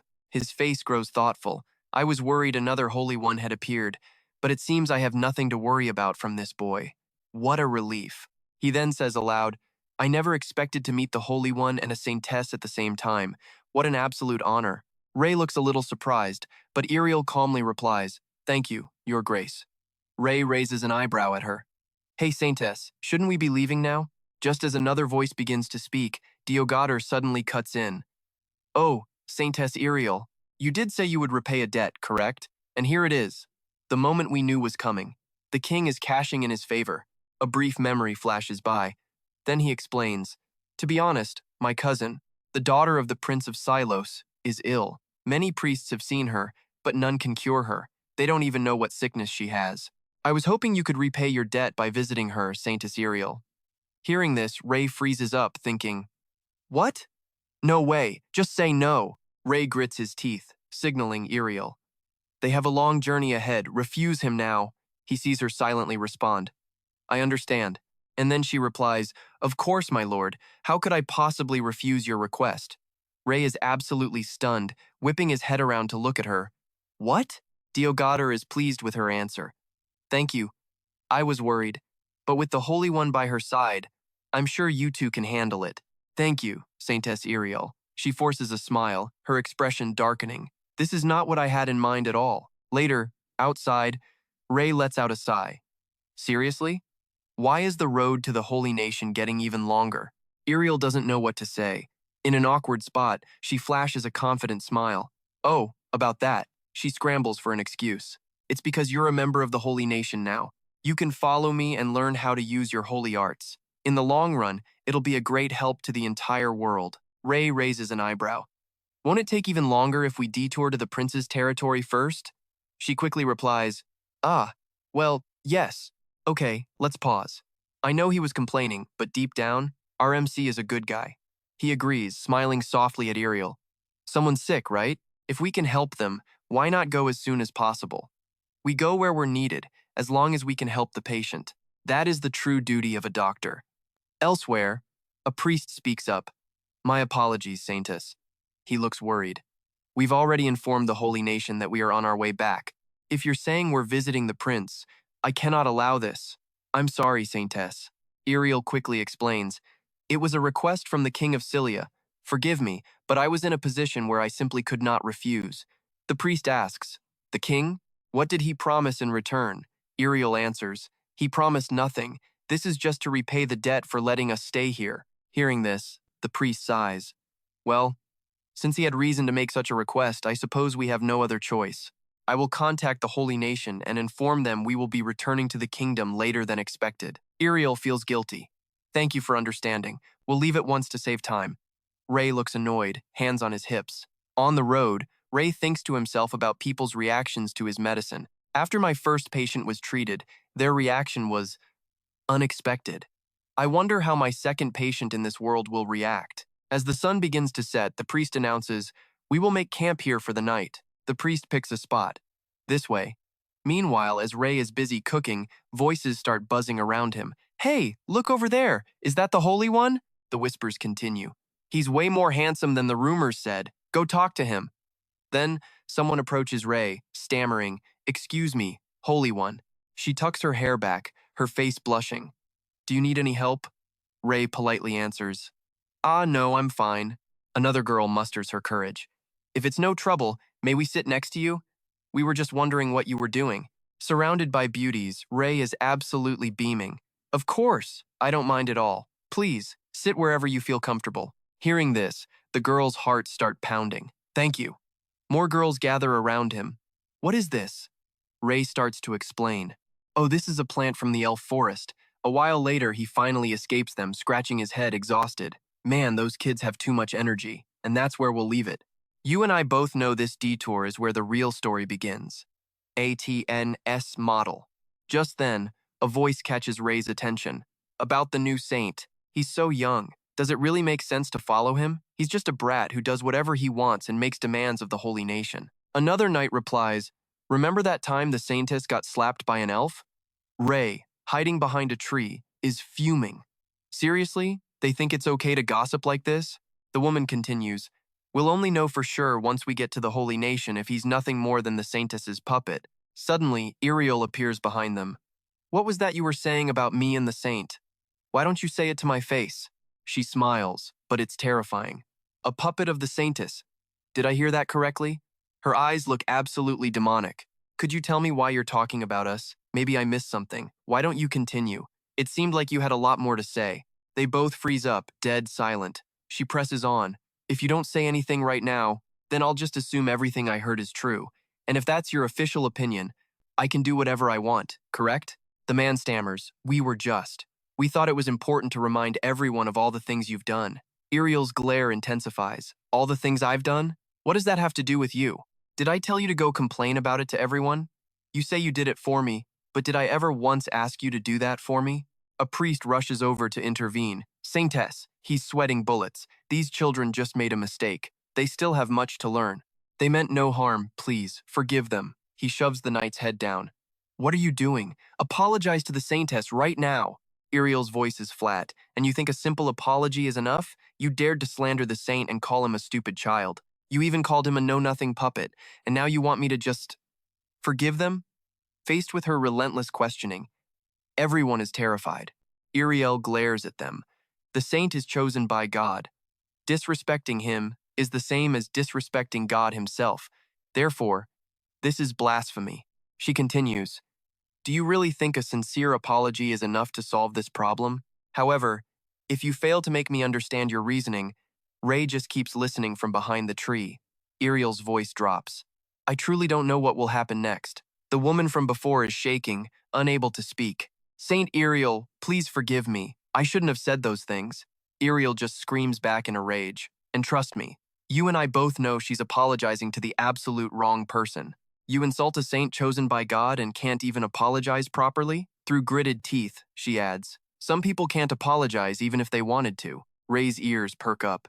What did she just say? Is she talking about herself? He gets it, the title of saint is a heavy crown for someone so young. He understands that kind of pressure all too well. Ray smirks, remembering his past life. Back then, they called him a genius surgeon. Ray lets out a sigh. Guess it's my cue to step in. And trust me, you're going to want to see how this plays out. He steps forward, unable to listen anymore. The group freezes, gasping. Your Holiness, Ray continues. So, that's what all of you really think of me. You think I'm just a child, a puppet saint. The girl who started it all goes pale, stammering, that's not it. Her friend tries to cover, what we meant was, but Ray cuts them off. Actually, you're not wrong. If I do nothing, then I guess I really am just a puppet saint. Iriel snaps, Your Holiness, what are you saying? You are not a puppet. But Ray just smiles back. Think about it. I have no holy power. What can I possibly do just by coming to the Holy Kingdom? Even if God chose me, I'm the perfect puppet, aren't I? Isn't that what you were all thinking? His words leave them absolutely speechless. Iriel immediately fires back. Of course not. Who would ever think that about you? I'm sure God had his reasons for choosing you. Ray calmly corrects her. Hold on. I only said that's what a lot of people in this holy empire think of me. And since they were the ones talking behind my back, he continues, would you mind if I handled them myself? Iriel doesn't even hesitate. Yes, do it. With her blessing, Ray asks the terrified group, so if I wanted these people punished, what would happen? Iriel's reply is ice cold. The Chief Heresy Inquisitor would arrest and execute them. At that name, they start begging. Please, Your Holiness, forgive us. We spoke without thinking. Please forgive our mistake. Ray's cold gaze sweeps over them, and he points a finger directly at the two who started all this. Everyone. I'm sure there are plenty more who joke about me, not just you. Calling me a puppet, an arrogant kid. saying I have no real power. He continues, I don't think what you're saying is wrong. I am young, and I have no faith. And you and I both know that's the calm before a very violent storm. My power, my abilities, my opinions, they have nothing to do with you. His playful eyes turn dead serious. That's why I'm going to the Empire, to prove something to every last one of you. A confused guy asks what he means. The man next to him chimes in, prove what, exactly?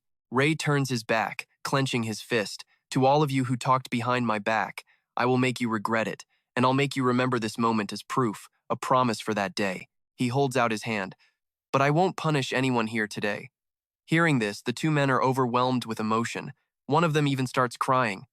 I'm sorry. We should have thought before we spoke about you. The girl beside them agrees. We will repent for this mistake and learn from it. We are truly sorry. Ray gives a faint smile. I hope you regret this decision even more in the future. And to reach my goal, I'll do everything I can to bring honor back to the Empire. His eyes flash with determination. I don't know how long it will take. It could be years. But I will do whatever it takes to make you people regret what you did today. At his words, everyone stares in awe. The air grows strangely silent. A moment later, Ray heads back to his spot to cook. Iriel speaks up. That was quite an impressive speech. He just says her name, Iriel. She crouches down, teasing him. To make you people regret what you did today, was it? He grinds his teeth. Just keep mocking me. Suddenly, Iriel looks at the food Ray is cooking. Huh? Isn't that the soup from before?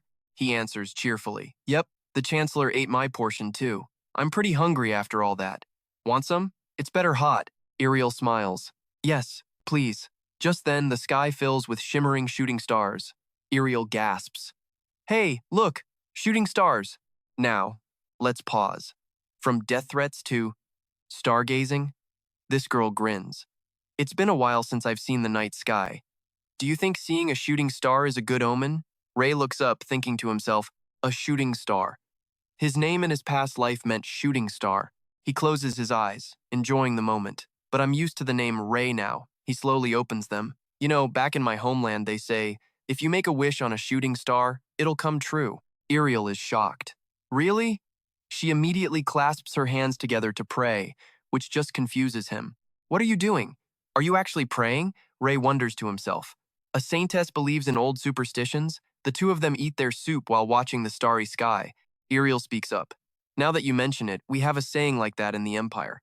If you watch a shooting star with someone, you can have a happy death with them.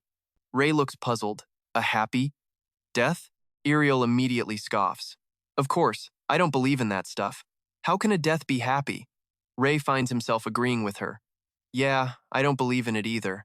A happy death. What would that even feel like? The next day, the sun rises and the group sets out. Saintess, Your Grace, we can see the territory of Silos.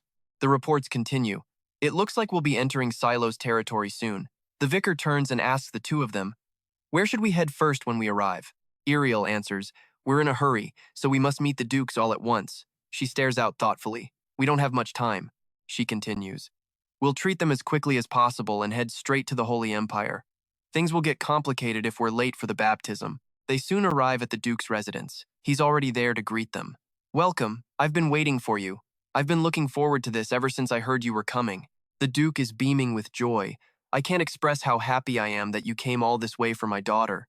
Iriel responds with formal grace. It is our duty as holy servants to bring God's blessing to the suffering. Please, relax. Suddenly, the Duke's face clouds with anxiety. I'm sorry to be so abrupt, but could you please see my daughter? I don't know what I'd do if I lost her.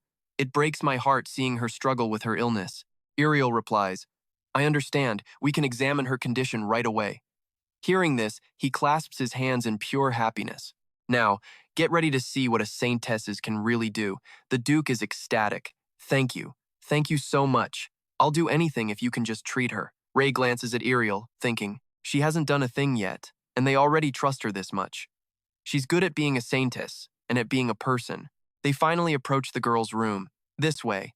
A maid gently opens the door and announces, My lady, Layla, the Saintess is here. Both Iriel and Ray stop, surprised by what they see. Ray stares at the girl's body, covered in red spots, and thinks half of her body is covered in a red rash. His mind immediately starts making a diagnosis based on his own experience. Is this a severe case of herpetic dermatitis? They should have treated her before it got this bad. What have they been doing? Layla quickly covers herself with a blanket, her face full of sorrow. It's horrible, isn't it? At that moment, Iriel steps forward. Layla, can you give me your hand? Layla gently places her small hand in Iriel's. Iriel uses her other hand to hold it softly. You've been in so much pain, haven't you? Everything will be all right now. As she speaks, a golden light envelops Layla. The light is so bright the Duke has to shield his eyes. Incredible, holy power. As the light fades, Layla can only let out a stunned gasp. She holds up her hands, staring at her now clear skin. My skin, it's better. Looking at her hands, Layla bursts into tears. My hands, they're healed, Iriel announces. The treatment is complete, she turns to the Duke. You must have been worried. Everything is fine now. The Duke looks like he's about to cry. My daughter. My daughter. The two of them embrace in sheer happiness. Layla cries out, Father. The Duke sobs. Thank God. You're well again. He turns to Iriel, tears streaming down his face. Thank you so much. You truly are a saintess. My daughter has struggled with this disease for 8 years. I had completely given up. I will never forget this debt. Iriel offers a gentle smile. There's no need. This is a blessing from God. Watching from the back, Ray is just floored. At first glance, that disease looked like it needed a long-term treatment plan. I can't believe she cured it with a single touch. A wry smile crosses his face. So medicine is completely meaningless in this world, huh? That night, the Duke hosts a lavish banquet in their honor. Now then, please eat and drink to your heart's content. It may be a humble offering, but I did the best I could. Iriel replies politely, You shouldn't have. This is more than enough. Thank you for the meal. Lord Holborn speaks up. The rumors were true. I knew the Saintess was brilliant. You and I just saw a miracle, but to these guys, it's just Tuesday. Even the rumors don't do justice to your kindness. I wish to thank you personally for healing my sister. Iriel sets down her wineglass and answers calmly. It was my honor. I will be sure to pass your gratitude to our Lord. The suck-up starts praising the Saintess, calling her humble and all that. But you and I can see our guy Ray isn't buying a word of it. The Count, noticing the dark mood, pipes up and asks if the food isn't to his liking. Ray forces a smile. It's not that, just thinking. Sorry. Iriel quickly covers for him, saying the saint has a lot on his mind. The Count accepts it, if the Saintess says so. Later, Iriel quietly asks Ray, So what's really going on? Is something wrong? His answer? No, I'm just tired. Iriel tells him to rest up since they're staying at the castle for the night. Ray's face flickers with emotion. Is that so? His mind flashes back to his old life, wondering why he poured so much blood, sweat, and tears into becoming a doctor. Voices echo in his head. He was reborn with his memories, but in this world, all that medical knowledge is completely useless. He asks himself if he really has to forget his past life as Dr. Bake Ray and just live as Ray. A voice snaps him out of it. Saint, you fell asleep. Ray just stares back, not saying a word. Iriel presses on. Saint, I don't know what's happening, but please don't lose faith in yourself. She launches into a textbook pep talk. She hopes this funk won't ruin him, adding that his usual sarcastic self suits him better. And yeah, her words only make him more irritated. Gritting his teeth, he sits up and thinks, don't lose faith in myself. And right here, this is the moment his entire mindset shifts. That's it. He might be Ray, but he's also Dr. Beck Ray. He just needs to find something only he can do. Iriel keeps rambling about not giving up when suddenly Ray is standing right in front of her. He actually cracks a smile. Thanks, you helped me a lot. She's relieved. Then he says her name, and she just gives him a confused look. Yeah? Ray asks her. Is this the first time you've ever tried comforting someone? Oh, that question hits a nerve, and she absolutely explodes. What do you mean by that? Meanwhile, in Layla's room, the Duke is in a full-blown rage. She was fine yesterday. You mean she's not cured? He screams for the Saintess. Just as he does, Iriel arrives. What's wrong? The Duke practically snarls the symptoms are back. Did your treatment fail? Iriel quickly defends herself. The treatment was complete. I'm not sure why it's back. I'll treat Layla again. The Duke's glare is heavy, but you. Suddenly, Ray cuts her off. Wait, Iriel. She's stunned. Huh? Saint? Layla's face is pale and sickly again. Don't look. Ray walks right up to the girl. Layla, can you give me your hand? The Duke is thinking, how can this new saint possibly treat something the real Saintess can't? He says aloud. I think we should let the Saintess handle this. Ray's eyes turn dead serious. If what I suspect is correct, I'm the only one who can cure her disease. The Duke is floored. What do you mean, the only one? Ray lays it out for him. Any of the Saintess's healing spells will just be a temporary fix. What are you going to do when the symptoms return after we're gone? That hits home. The Duke hesitates. Seeing his chance, Ray continues. What she needs right now isn't the Saintess's healing magic. He puts a hand on his chest, voice full of certainty. She needs my treatment.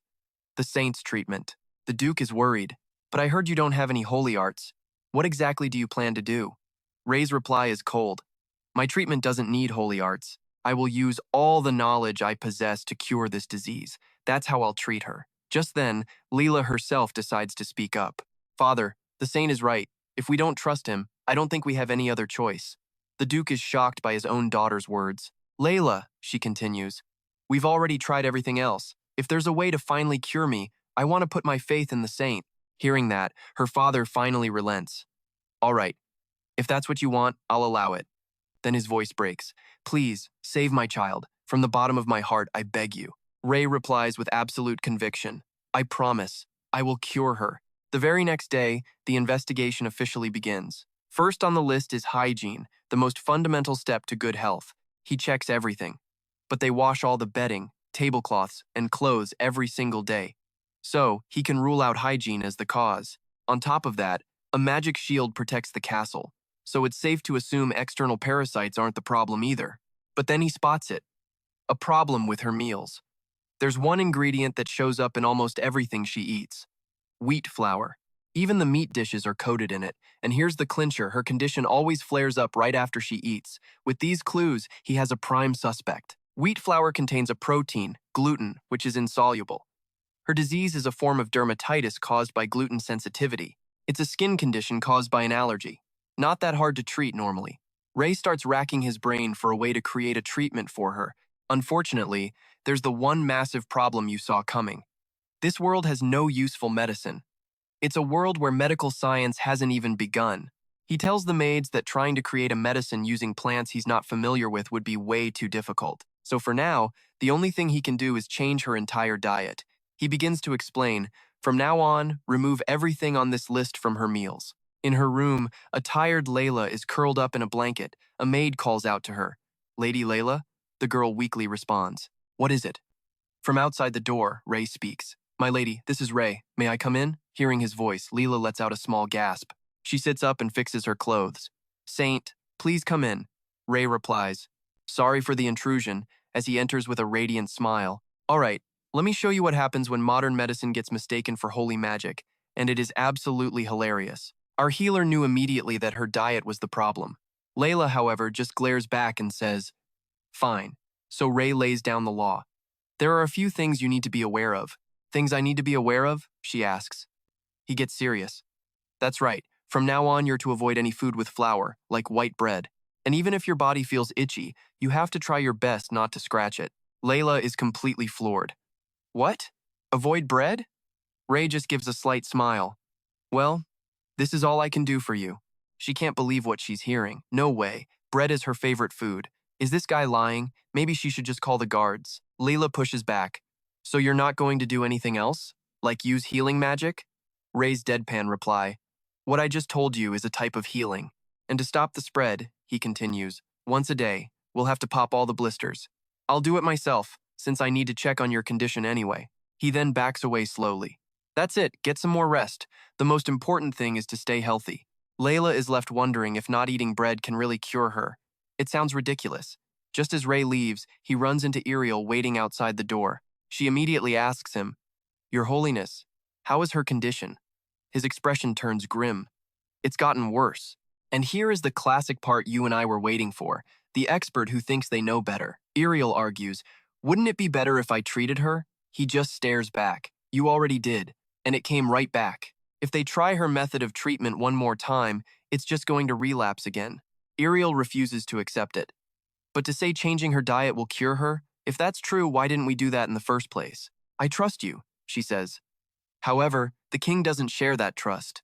And you know we can't afford to stay here much longer. After hearing Iriel out, Ray has to admit to himself, she's not wrong, but Iriel completely misreads his intense stare and starts blushing. Even if you look at me with those pouty eyes, there's nothing I can do about our situation. Ray couldn't care less. He clenches his fist, realizing this isn't just about curing Layla anymore. This will decide how he treats every patient from now on. He looks up. 1 week. Just give me 1 week. I will definitely cure her by then. Iriel says nothing. The very next day, a desperate scream echoes from Layla's room. I don't want to, she yells. But the more she resists, the more annoyed Ray gets. Drink. Her new prescription is simple. 3 liters a day for a total of 21 liters in 1 week. That's the amount of water Layla now has to drink. Layla is a crying mess. I don't want to.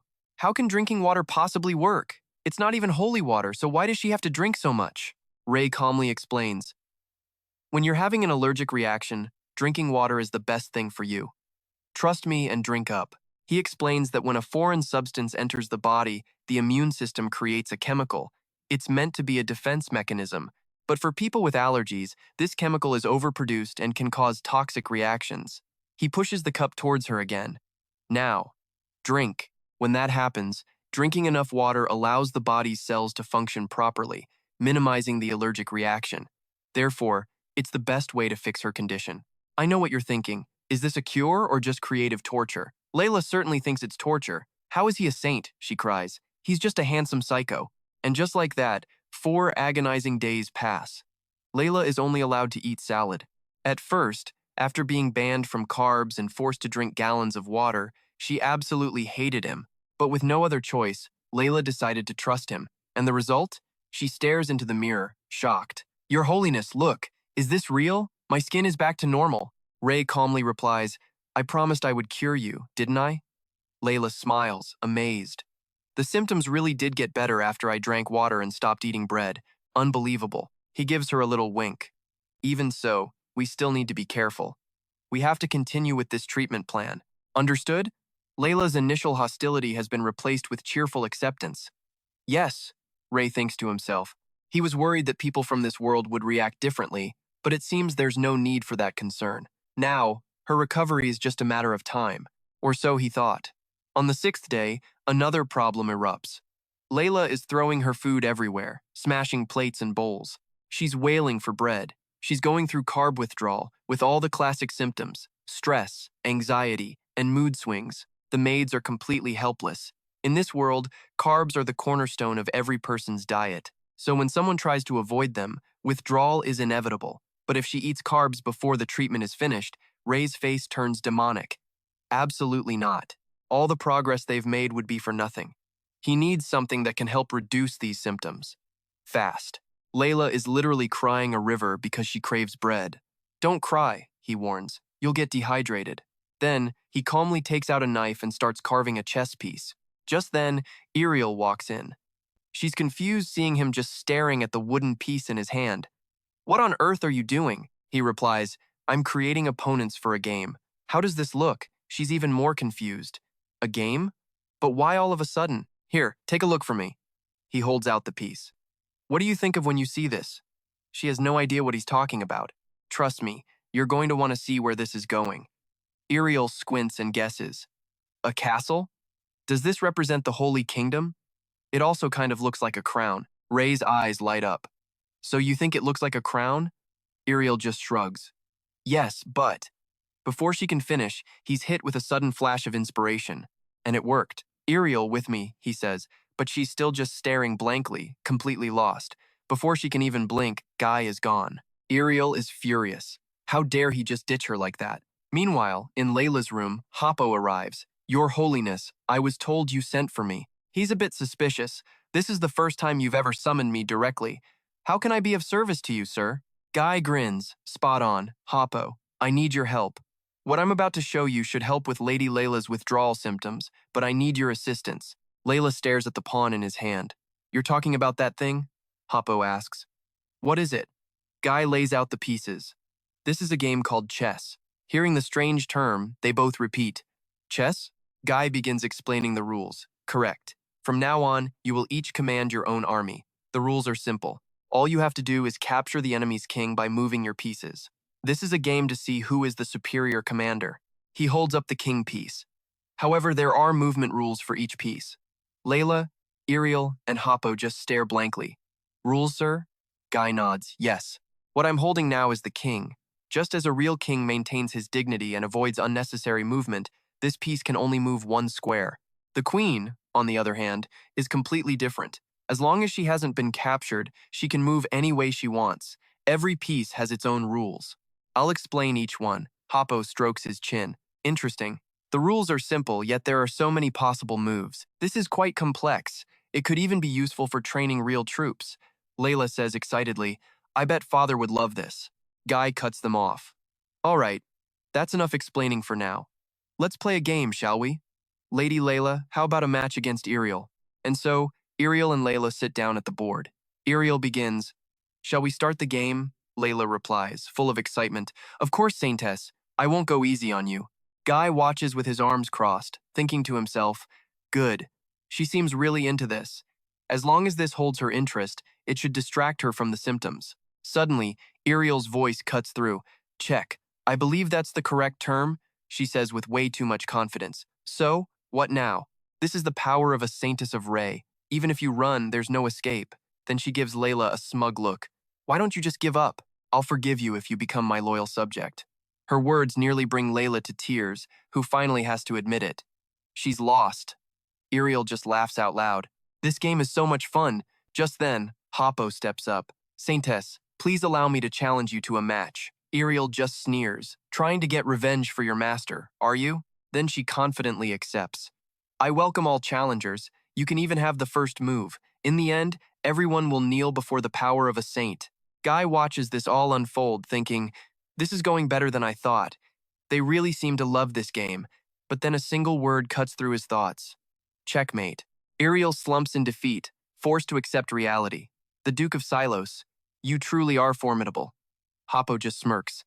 Did you think our domain would fall so easily? With a cunning look, he says, Saintess, your move.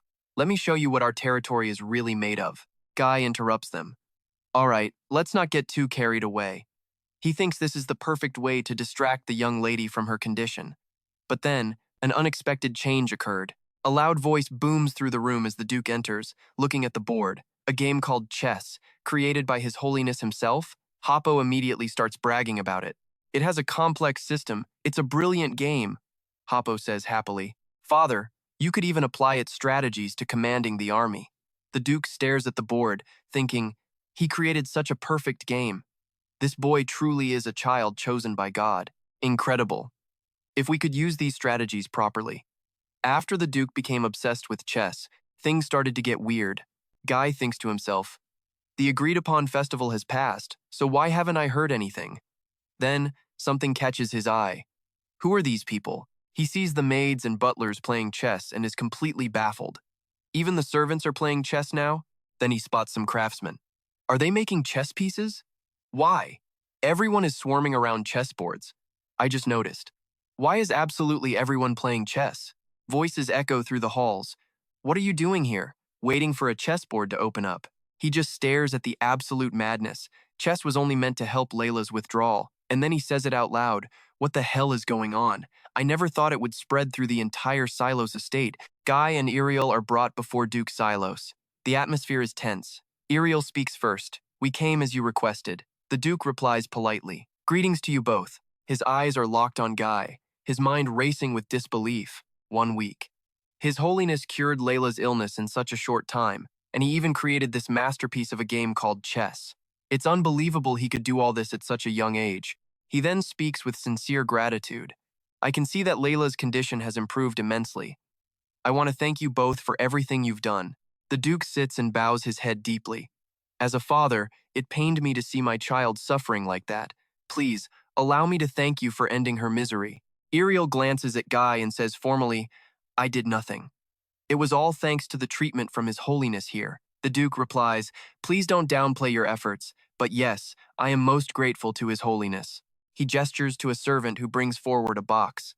To apologize for my previous rudeness and as a token of my thanks, I would like to present you with a gift. Guy looks inside and instantly recognizes the item.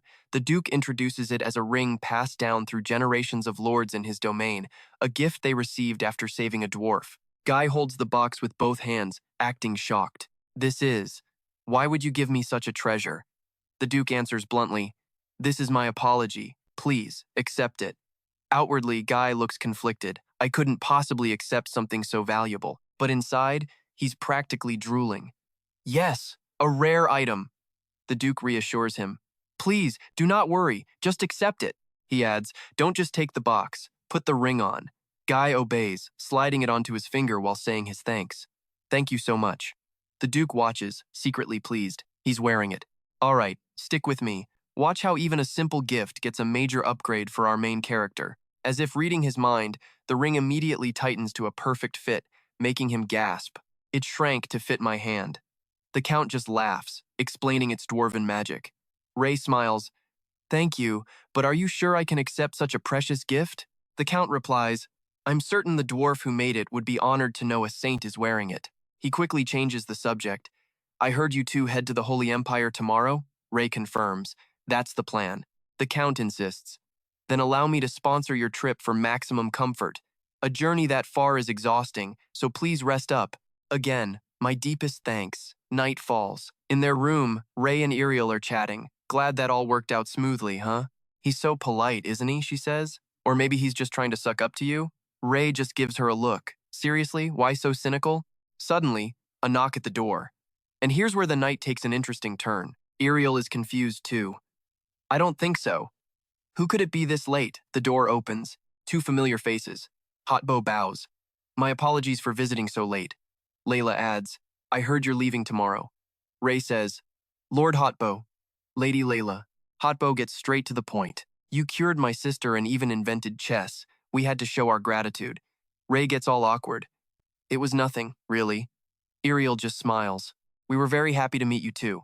Unfortunately, we can't stay longer, as there's so much to do. Then an idea hits him. If you're up for it, how about a picnic in the garden? Ray asks. A picnic? Hotbo explains. You can see the stars from the castle garden. We wanted to show you. Iriel glances at Ray. Sounds wonderful, right? He nods, clearly interested. Yeah, that sounds like fun. Let's go. Layla beams. Really? I'm so happy. Hotbo is pleased too. Thank you for accepting our offer. Please rest while we prepare everything. As they leave, Ray calls out, We'll be waiting. When they're alone again, Iriel lets out a quiet giggle, and Ray has to ask, What's so funny? Iriel looks up. It's a little farewell party, isn't it? It's just cute. I've been so busy with Empire work, people were always scared of me. I never got to make friends like this. Maybe the world changed without me noticing. She gets emotional. This feeling. It's completely new to me. Ray closes his eyes. Ah. He thinks back to when he first met her, remembering that blank, cold face. She was cold, obsessed with her mission, and extremely violent. But that Iriel is gone now. She wonders if the world changed, but the one who really changed was you, Iriel, he thinks. He nudges her. You just gonna stand there all day? Let's go. Iriel snaps out of it. Oh, right. In the brightly lit garden, a voice calls, Over here, Saints. A table full of snacks was prepared. It's not much, but the important thing is we're together. Ray suddenly remembers and turns to Leela. I forgot. You have to avoid starches after I leave or it'll come back. The girl asks nervously. I'm not totally cured? He explains. No, your body treats starch like a poison, so a full cure is difficult. He gives her an idea. But how about this? If you avoid it for, let's say, 5 years, you might get better. Layla is floored. 5 years? I can't eat carbs for that long? Hotbo steps in. Saintess, I have something else prepared. Ray asks, What is it? Meanwhile, Layla is just crying. I want bread. He points to the sky. You brightened our whole region. Then he chants a single word. Light. Instantly, fireworks erupt in the night sky. And okay, that's pretty cool, but you and I both know our MC can do way better. Ray asks, That must have taken a lot of mana. Hotbo gets shy. This may be our last meeting, so I wanted to do everything I could. Hotbo's kindness moves him. Ray closes his eyes. Then let me return the favor, the guy repeats excitedly. Return the favor? So, Ray also points a finger at the sky, chanting 3 spells. Light, explosion, twinkle, and a flash rips across the heavens. Ray's reply? A firework display way more dazzling than before, covering the whole sky. Even the maids and Count Silo stop to watch. Layla is completely captivated. Saint, it's so pretty. I've never seen fireworks this beautiful before. Hotbo forces a slightly strained smile. Such a high level of magic. Saint, you truly are. I'll never forget tonight. Ray smiles.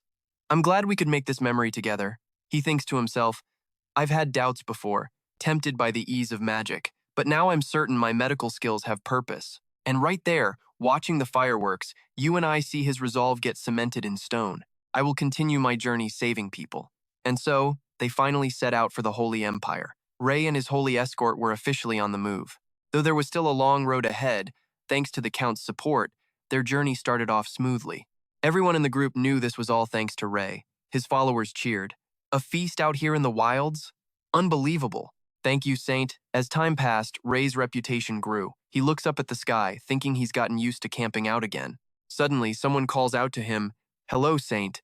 All right, let's watch our boy Ray dismantle an entire squad's morale with a chessboard. A cleric approaches, all smiles, saying they were inspired by the game he invented and would love for him to teach them a few moves. But behind her is an entire damn crowd, which makes Ray flinch. So many people, he mutters, then smirks. Sure, why not? I was getting bored anyway. Seeing him agree, she absolutely lights up. Thank you. But her joy is cut short by his next far more sinister words. But just so we're clear, I won't be holding back. Not even for total beginners. A wave of pure dread washes over them. The cleric instantly realizes she's made a terrible, terrible mistake. Yes. And so it began the complete humiliation of the Holy Kingdom's finest. First up to the slaughter, the cleric. Ray moves his piece. Checkmate. She is absolutely floored. In 4 moves, the second victim, a knight, gets the same treatment. Checkmate. He just clutches his head. How is that even possible in just 4 moves? Simple. They had no clue Ray used to compete in international chess tournaments. Again, checkmate, and not a single one of them lasted more than 7 moves. A few didn't even make it past 4. Just like that, Ray becomes this unbeatable legend, solidifying his effortlessly cool reputation. And what's more, the army's view of him completely flips. The very people he just crushed have now become his most hardcore fans. I knew it, he's a living legend. And with that, another day ends. The next morning, Ray's got a question. Is it just me, or have we been going in circles? This road is garbage. Iriel answers calmly. It'll get better once we clear this region. The Holy Kingdom isn't much further now. Ray lets out a sigh of relief. Is that so? Well, that's good news. Just then, their carriage is rocked by a violent jolt. What the hell? A knight up front spots something very, very wrong. And yup, there it is. A loud warning rings out as a pack of giants blocks their path. Positions. Prepare for battle. Don't blink, because this is where it gets good. Ray peeks out from the carriage. Looks like we've got some monsters. You sure you guys don't need a hand? Iriel's response is dripping with confidence. Positive. The knights will handle this. Ray presses her. But why not help them finish this faster? There aren't even that many of them. Iriel just gives him a dead, annoyed stare. Because if we move, they have to reform their lines to protect us. That just complicates everything. Have some faith in the holy knights, will you? Ray thinks to himself, she's not wrong, but still. Just then, a giant scoops up a massive boulder and hurls it straight at their carriage. A senior knight clearly high-level intercepts it in a flash, cleaving the rock clean in 2 before it can make impact. The man grinds his teeth. Stubborn bastards. Just a bunch of freaks, but you're a real pain. We need to get moving. This is Hario, the squad leader, and he starts barking orders. Platoons, adjust formation. Protect the Saint and Saintess in the rear. Ensure those monsters do not reach them, no matter what. But as he's shouting, a giant's fist is already closing in on his head. Someone screams in panic, Sir Hario, watch out! He snaps his head around just in time to see the punch. It's about to connect when, at the last possible second, a calm voice says, shield. And there's Ray, smashing the monster with a massive summoned shield. Then the shield just vanishes. Ray smirks. Figured it was a good idea to step outside. You almost bought the farm just now, old man. Hario is panicked. Your Holiness, it is far too dangerous out here. Ray, completely unfazed, gathers energy in his hand. I'm fine. Seems these giants are a bit tougher than you expected, huh? As he says that, he thrusts his hand forward. A wave of pure power surges toward the monsters. This is his mind magic. He keeps going. Bind, earth spear, fire. After that final chant, a massive cage of spiked earth, wreathed in roaring flames, erupts from the ground and slams down on the giants, leaving Hario completely speechless. Yeah, I know what you're thinking. A kid his age shouldn't be able to do any of that. Hario finally stammers out, Thank you. Your protection saved my life. Don't sweat it. We're all on the same team here, right? Hario is deeply moved, thinking, if I recall, he's only 15 years old. How in the world can he wield magic of that caliber? Ray, meanwhile, just takes a little sniff of the air. Smells like barbecue. I wonder if giant meat tastes any good. Hario is still trying to process what he just saw. He used a single activation chant for a Tier 4 Earth Spear, while simultaneously casting both Bind and Fire spells. That's the power of a Tier 5 Archmage. No, he might actually be Tier 6, a level that normal humans can't even dream of reaching. Suddenly, Iriel calls out his name. Your Holiness. He turns. What is it? She stomps over, hands on her hips. Could you maybe stop proving the rumors about you being a magic genius true? She glances at the fiery prison he just created. It's not that. It's just a gut feeling. There's no reason a random giant should be that powerful. Iriel then makes a suggestion. I've got a bad feeling about this. We should move out before more monsters are drawn to the commotion. Ray just points forward. I think we might be a little too late for that. And right where he's pointing, a new horde appears, green-skinned, pointy-eared creatures. Iriel gasps. Goblins. Hario practically scoffs. Just a few measly goblins think they can stop us? Pathetic. He charges forward. We'll take care of this. Don't waste your time. One of the knights yells, understood, and rushes in. Die, you filthy goblin. But to his shock, the creature just sidesteps his attack with ease. The knight is stunned. It dodged me? Then, the goblin retaliates with a single swipe of its claws. A blow that somehow tears right through his plate armor.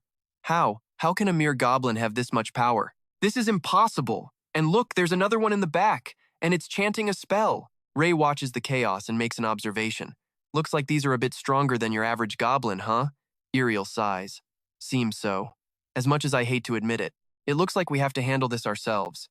With a push of her heel, Iriel vanishes into a blur of motion, cutting down goblins with every single pass. Ray watches her, impressed.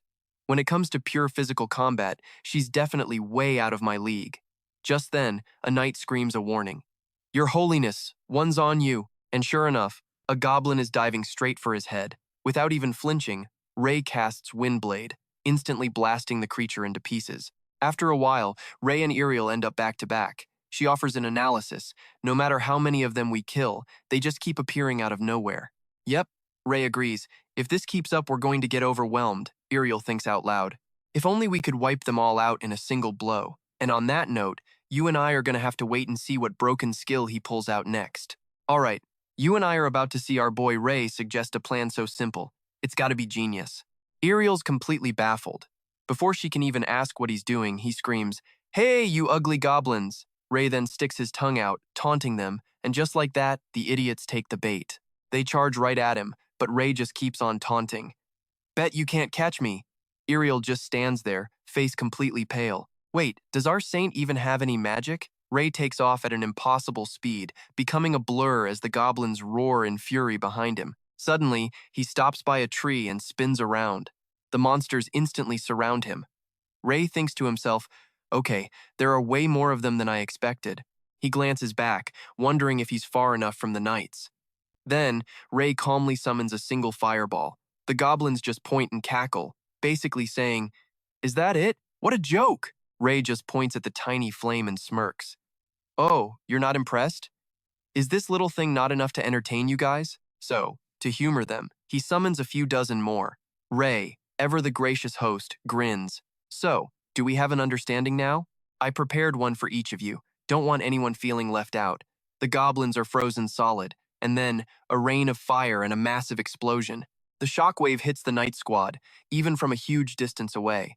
Hario instantly realizes that's the direction their saint went. He screams towards the blast. Saint, are you all right?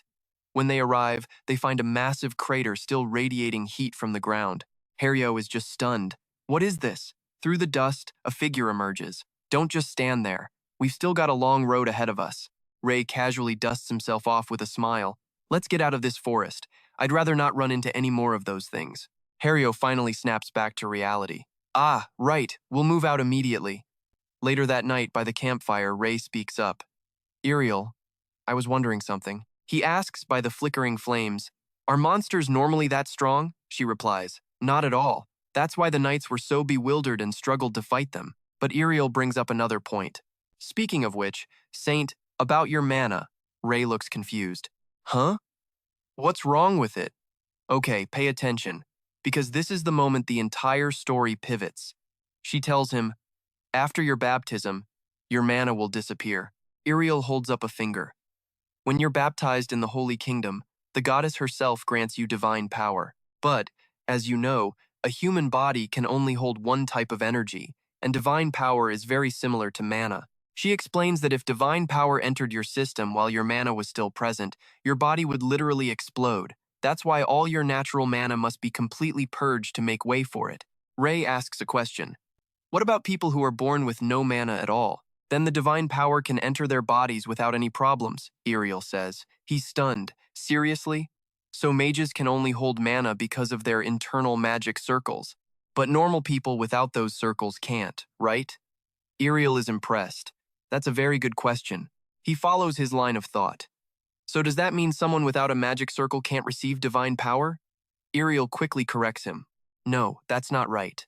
The goddess herself creates a vessel inside your body, ensuring you can wield the divine power. Once the divine vessel is created, something we call a taboo is also established, governing all the power that flows within you. That word catches his attention. Taboo? And yeah, you and I need to hear this. Iriel explains it's a term made by former saints. It's like we can't go against the goddess's will. We can't say or do anything that violates our faith. Everyone calls that a taboo. She scoffs to herself. Funny, isn't it? We can't even speak our own minds. Hearing this, Ray presses on. About that. What happens if someone breaks a taboo? He asks, his face now serious. Iriel picks up a few twigs. Remember I mentioned those taboos that will govern your very being? If you defy a taboo, every last drop of power in your body vanishes.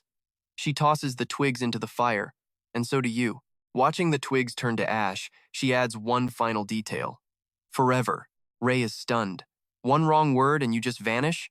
Sounds less like a holy vow and more like a threat. Iriel looks away. I have heard of a few people disappearing for that very reason. Yeah, that's why I have to stay on top of things. She tries to reassure him. But in your case, it won't be that severe. Just know that your current mana, it's all going to disappear one day. Ray isn't done yet. I have another question. If all my mana is gone and replaced with divine power, does it ever come back? At all? Iriel replies, not only can you not regenerate mana, your internal magic circle will basically become useless. Ray puts it all together. So, I lose my magic. Forever. She offers a weak smile. Well, once you get used to it, you'll see divine power isn't so bad. While you can't cast spells, you can support others with holy rites. You'll still be useful in a fight. Ray just crosses his arms, thinking hard. He thinks grimly, if it wasn't for the whole lose all my magic forever part, this would be great. There has to be another way. I'll find it. Sometime later, their convoy finally reaches its destination. A guard calls out, Your Holiness, we have reached the Holy Kingdom. Ray peeks out. Finally. Took long enough. Iriel gives an order to a nearby rider. Priest, once we cross the border, head directly for Salonia. The man nods. Understood. Straight to the capital. Ray gets a look on his face like, Are you serious? He asks. We're going straight there? You mean we're doing the ritual without even resting? Iriel clarifies, cutting off his misunderstanding. Oh no, we're not holding the baptism ceremony immediately. She smiles. The baptism is a massive national event. Then she adds a little warning. By the way, you should probably study up on the Holy Kingdom, and you and I both know that means trouble is brewing. He agrees, asking who's going to teach him about the Holy Nation. Iriel bluntly replies, I am. She lists off everything from small details like baptism rites to major things like etiquette, discipline, and the natural order. Iriel says with absolute confidence, I will teach you everything. Arriving at the mansion, Ray is blown away. The outside was already magnificent, but the inside, it's on a whole other level compared to Silo Soie. Earlier, he'd been shouting in disbelief. All of this is mine?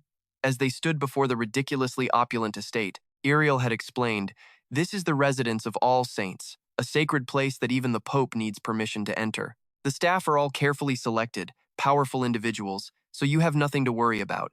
Once you're settled, we'll start learning everything I mentioned. She smirks at his pain, adding, Of course, I'll be the one teaching you. Now, Ray walks the halls alone, wondering why his so-called guide is so busy. Suddenly, someone appears before him. It's a pleasure to meet you, Your Holiness. A picture-perfect maid bows, saying, I will guide you to your room. Please follow me. Ray observes her, impressed by her powerful aura, just as Iriel described. This woman is definitely not some ordinary servant. The maid leads the way. This way, Your Holiness. He quickly follows. Ah, okay. She brings him to an incredibly lavish room. This will be your chamber. Ray can barely contain his inner screaming. What is this place? A palace? She adds. Please rest. I will take my leave. He politely replies, thank you. He stares around the room in utter shock. Man, this VIP treatment is insane. The difference in status is really starting to sink in. He truly has become a saint. The thought finally feels real. The next morning, a voice echoes through the mansion. Your Holiness, pay attention. We don't have much time, so focus. Iriel, now dressed like a stern headmistress with a pointer, gives him a playful wink. So, did you even glance at the materials I gave you? Ray silently judges her. Why is she so ridiculously excited about this? She places a document on the table. All right, if you'll look at the first page, but before she can finish, he cuts her off. I've memorized it all. She's stunned. Wait, what? Like a student reciting a lesson, Ray flawlessly lists the rules. The baptism takes place over 4 days in 3 parts. The welcoming of the Lord, a pilgrimage to announce the new saint, and finally, receiving holy power from the Lord. Of those 3 steps, the final one is held at a holy site where the saint is kept in total isolation. During the baptism, the saint must not bow his head and can only greet others by placing his left hand on his chest at a 70-degree angle. He must also observe 3 rules of table etiquette. 1. Make no noise while eating. 2. Do not lower your head. And 3. Always keep your back straight with your elbows in front of your chest. Did I miss anything? Iriel crosses her arms, annoyed. You memorized everything?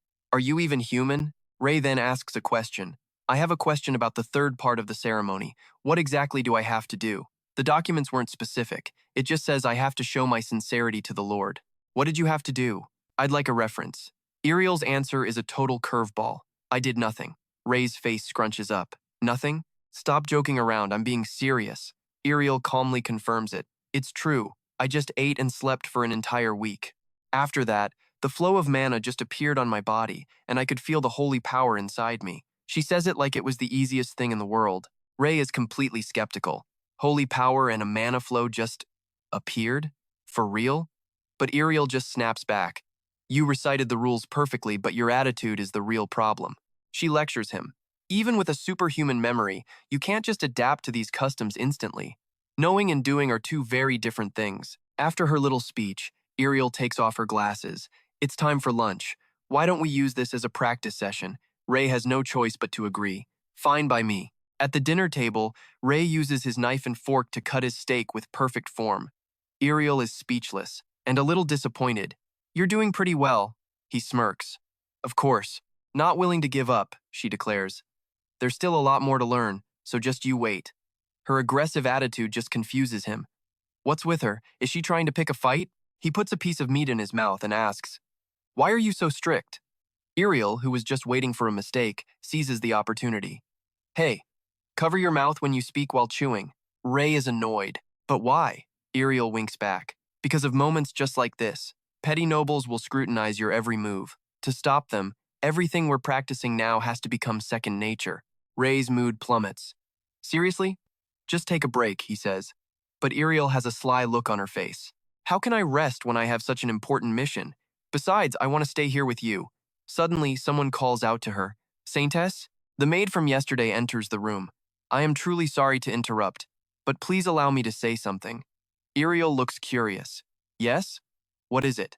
The maid gets straight to the point. A saintess such as yourself staying in the residence of a new saint. It will attract too much attention and create nasty rumors about you both. Ray immediately recognizes who it is.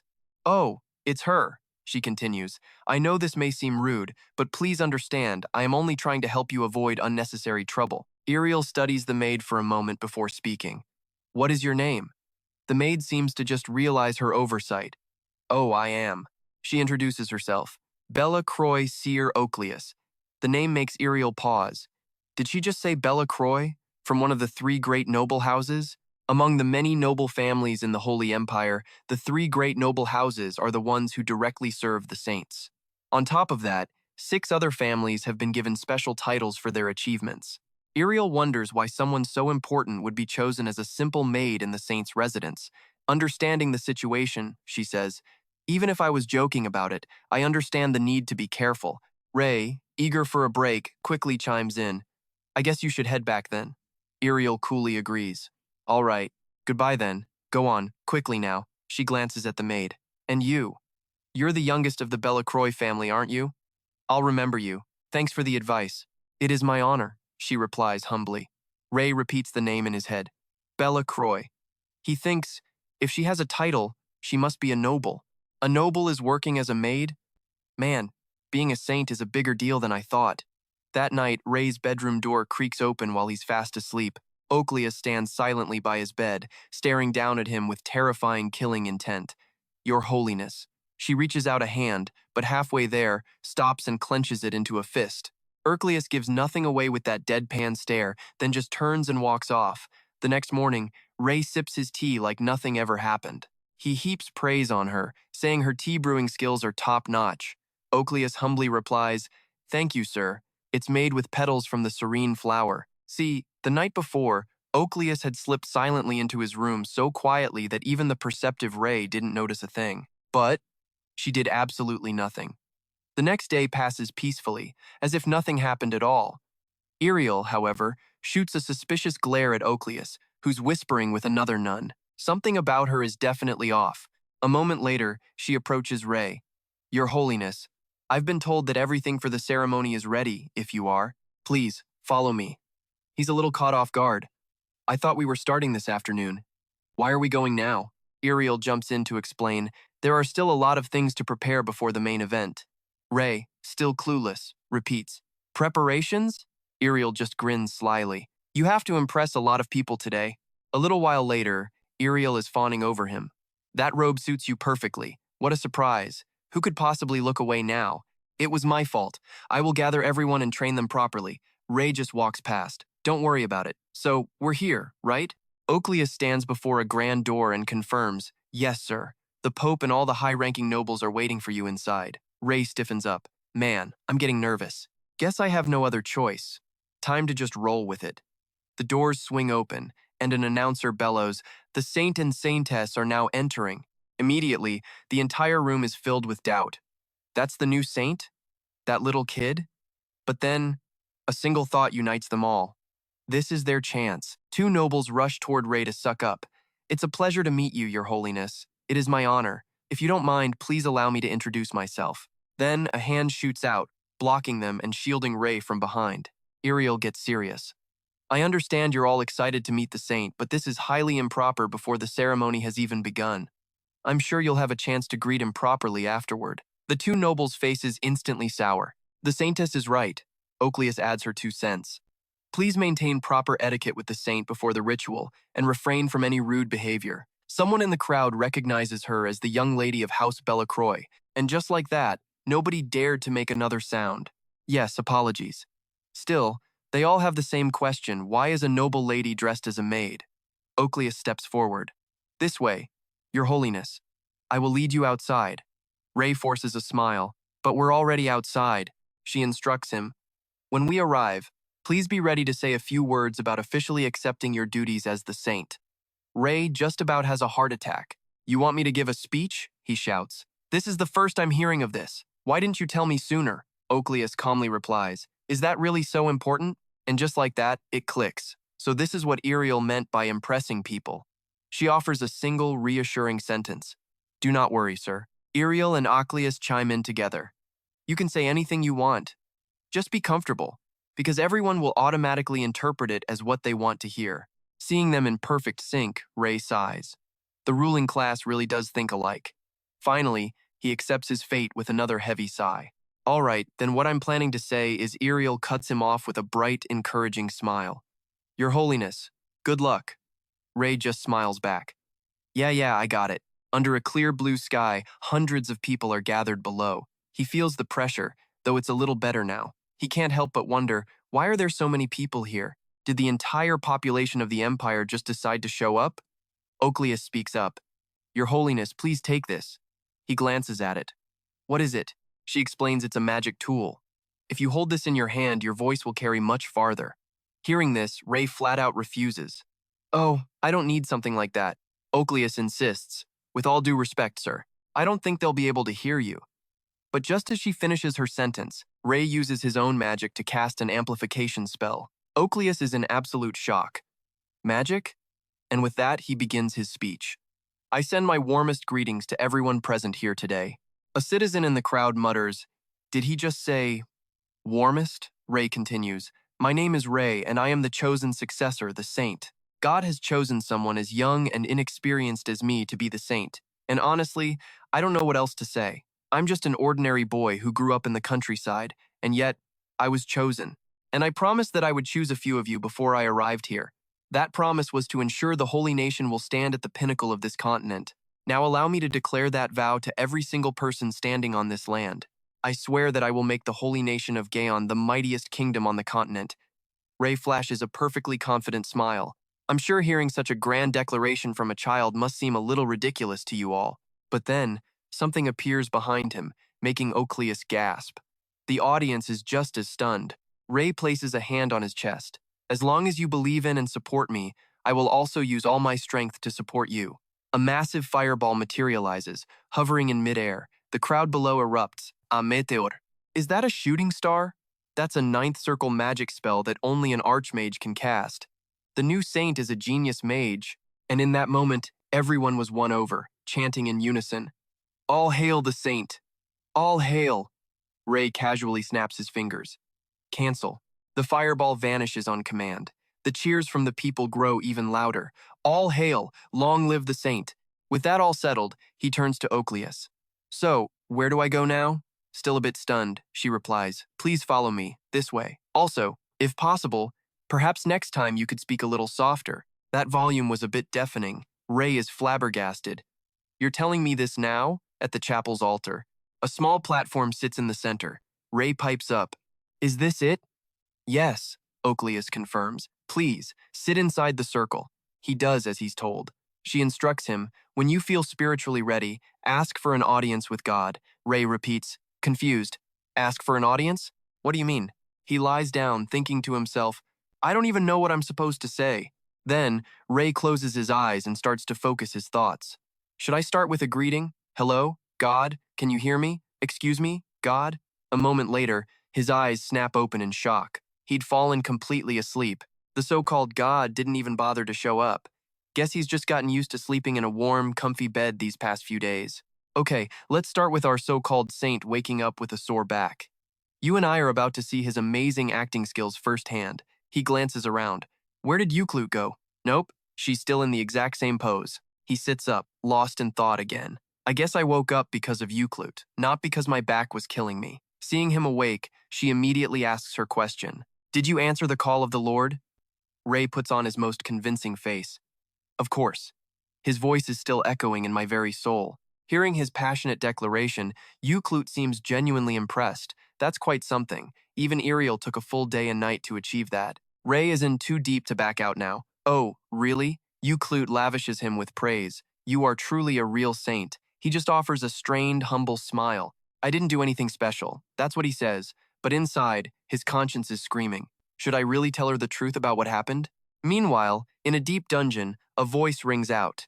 "The new saint's appearance means we'll need to adjust our plans." A torch flickers, revealing the speaker's shadow. "Our enemy is the holy nation, so we have to make our decisions very carefully. And of course, we need to wait for the perfect moment to strike." Just then, the owner of the voice is finally revealed, a figure in a heavy, dark cloak, his face completely hidden in shadow.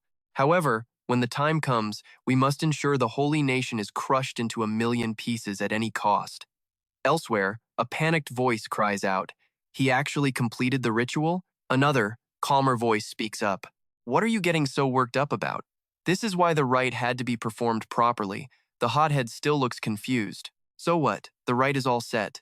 The calm one replies, "I heard Marcus Harrow was also involved in pushing for this rite." In yet another corner, a voice calls out, "Father, you summoned me?" A middle-aged man responds, "Yes, Barrett." Marcus Harrow gets straight to the point. "I know you've heard about the new saint, correct?" He thinks to himself a mage who can summon constellations. And this, right here, is where the political games begin. You're going to want to watch this part. Harrow puts a hand on his son's shoulder. "This is our chance." We may have missed our opportunity with that stubborn old Saintess, but if we can seize this moment to win the favor of the new saint, Barrett, the eldest son of Marcus Harrow, just smirks. We'll be able to make our family's influence grow far beyond the holy nation. Satisfied that his son understands, he gives his final orders. Exactly. So make sure you build a relationship with him at that banquet, and treat him with the utmost respect, no matter his age. You remember that. He's not going anywhere. Just make sure you don't give him a bad first impression. The son quickly absorbs the lesson. Yes, father. He walks away with a smug look, thinking to himself, of course, father, you don't need to worry. I've heard he's just a puppet of the kingdom anyway. Barrett seems extremely amused, wondering, now, how should I play with him? At the party, gossip about Ray is already spreading. Have you heard anything about the new saint? Oh, I've heard plenty. Apparently, the new saint was a commoner.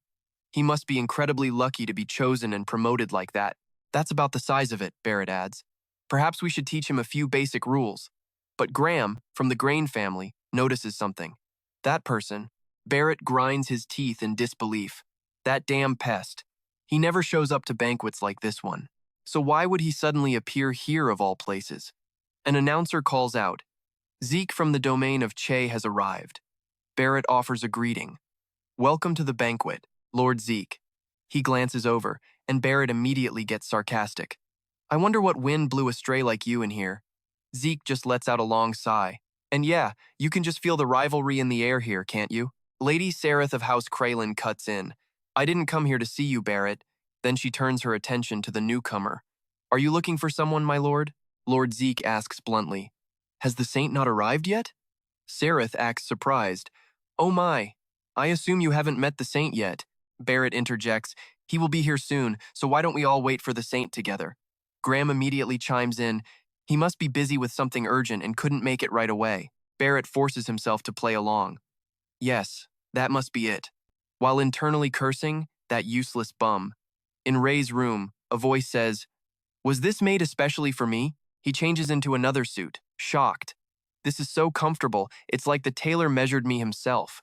Euclid confirms. Yes, that's exactly right. I estimated your measurements the day you arrived and sent them to the tailor. This suit was made to your exact size, so it fits you perfectly.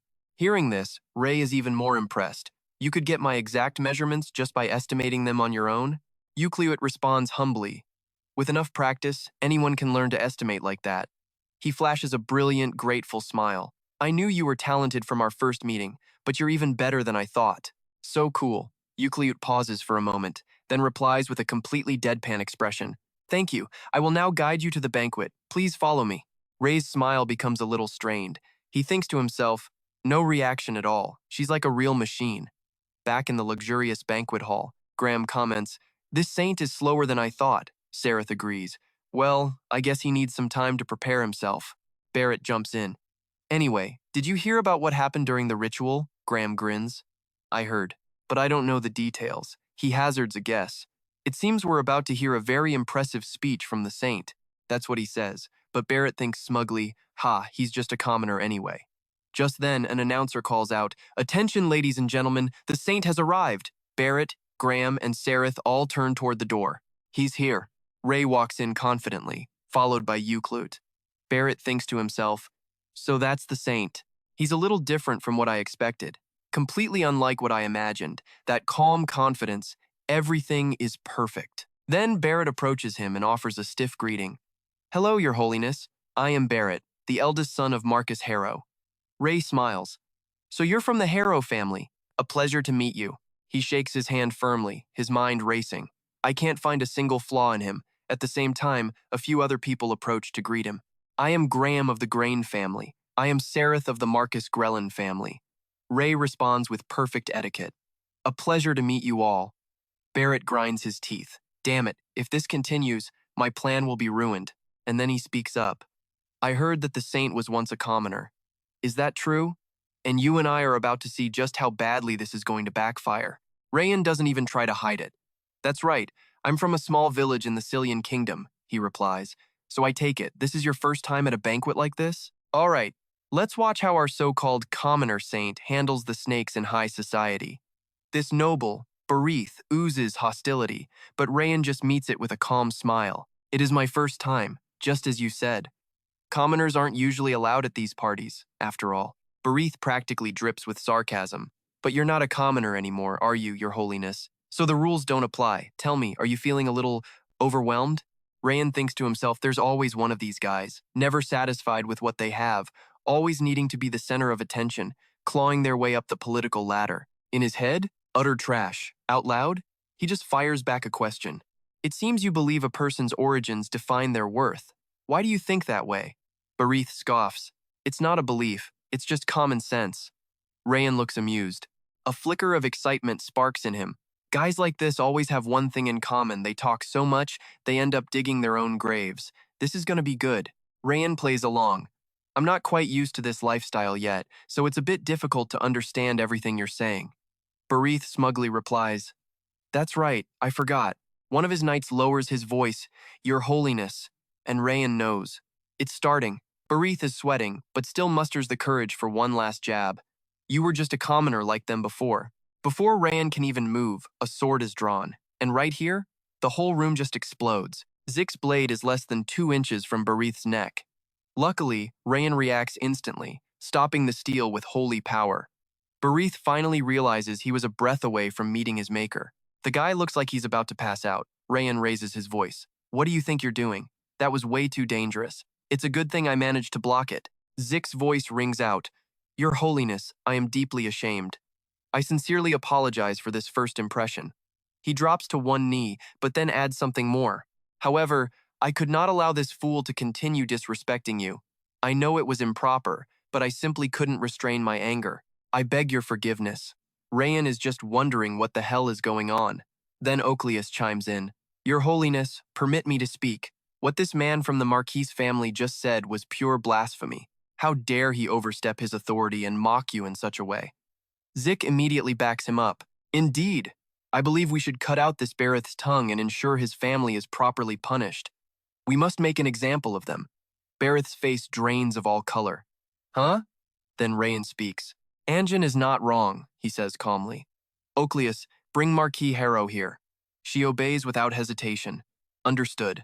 I'll be right back. Just then, a voice booms from above. That won't be necessary. Iriel points to a grim-faced man descending the stairs. Turns out, he'd been watching the whole disaster unfold from the second floor. Harrow is completely humiliated. This moron. Barith turns ghost white, stammering, Father, before a thunderous slap echoes through the silent hall. And yeah, I know what you're thinking. That had to hurt. You fool. Barith is on the floor and his father just keeps hitting him.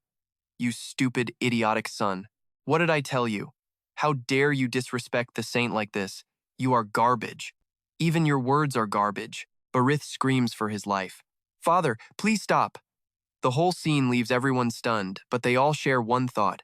Someone needs to stop him. Then, both father and son are kneeling at Rayan's feet. Your Holiness, please forgive me, Harrow begs, head to the floor. It is all my fault for not raising my son correctly. Please, forgive his insolence. He then turns on his son. Barith, what are you doing? Beg for his forgiveness. The boy scrambles to obey. I am so sorry, Your Holiness. Oakleus cuts in coldly. And you think that will earn the saint's forgiveness? Zik stands like a loyal guard, his hand resting on the hilt of his sword. Your Holiness, if you wish, I can punish them immediately. But Rayan, the only one with a clear head, raises a hand. Stop, calm down. He looks down, wondering, how should I handle this? He turns the problem back on its source. Marquis Harrow, in this situation, what do you believe would be a fitting punishment for this act? The man stammers, well, about that. Speechless, he grits his teeth, his thoughts racing. My son, Barith. He lost his mother when he was very young, and I failed him as a father. I swore I wouldn't let him suffer, that he would have a good life, wanting for nothing. However, the promise that I made, he finally says it aloud.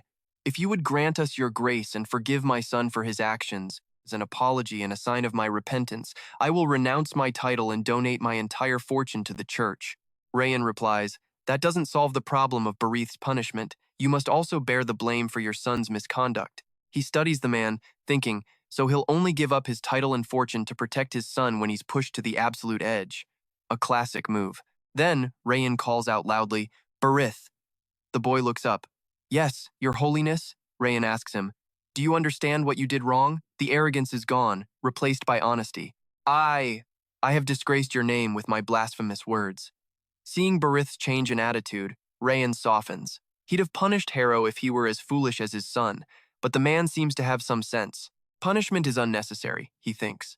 Then he says, that isn't all. Your greatest sin was forcing your own father to kneel. I had considered punishing you, but seeing the sincerity and love your father has for you, I have decided to overlook this matter. Barith can't believe it. Does that mean? Ignoring the death stares from Ocleus and Zik, Rayan confirms, it means I forgive you. The boy immediately gushes, you are truly merciful. You're really letting this go, your holiness? Harold is on the verge of tears. Seeing them so moved makes Rayan think, is it a bit much if I just walk away without getting anything out of this? He gives a bright smile and adds, provided you make that generous donation you mentioned. Harold instantly agrees. Yes, of course. I would be honored to donate any amount you wish. Just tell me what you need. Iriel, who'd been watching, gives a weak smile. A pretty light punishment for blasphemy, she thinks. She blushes a little as she looks at him, admitting to herself that he handled that whole situation with incredible skill. You and I both saw that, right? He got justice, mercy, and a massive payday for the church. But later, Zik is still worried. Forgive me, your holiness, but are you certain you're all right? Say the word and I'll punish them right now. Ray casually stops the guy from drawing his sword. Let it go. We don't need to do that. Still, something felt off. You know, thinking back, this guy's been following me for a while. So naturally, in fact, that it almost didn't feel weird at all. Ray finally asks, I know it's late, but I never got your name. The question startles him. He immediately drops to his knees, head bowed. I have committed a grave sin. Ray is just baffled. No, seriously. I just want to know your name. The man introduces himself. I am Jace Sue of the Jace Duchy. The name surprises Ray. Wait, you have Sue in your name too? What does that even mean? Ocleus chimes in at the perfect moment. Sue is a title. The only ones who bear it are from the 3 families that have sworn to serve the saint and saintess. Jace adds his 2 cents. It's the symbol of our absolute loyalty to you, your holiness. For Ray, a light bulb goes off. Oh, so that's what it is.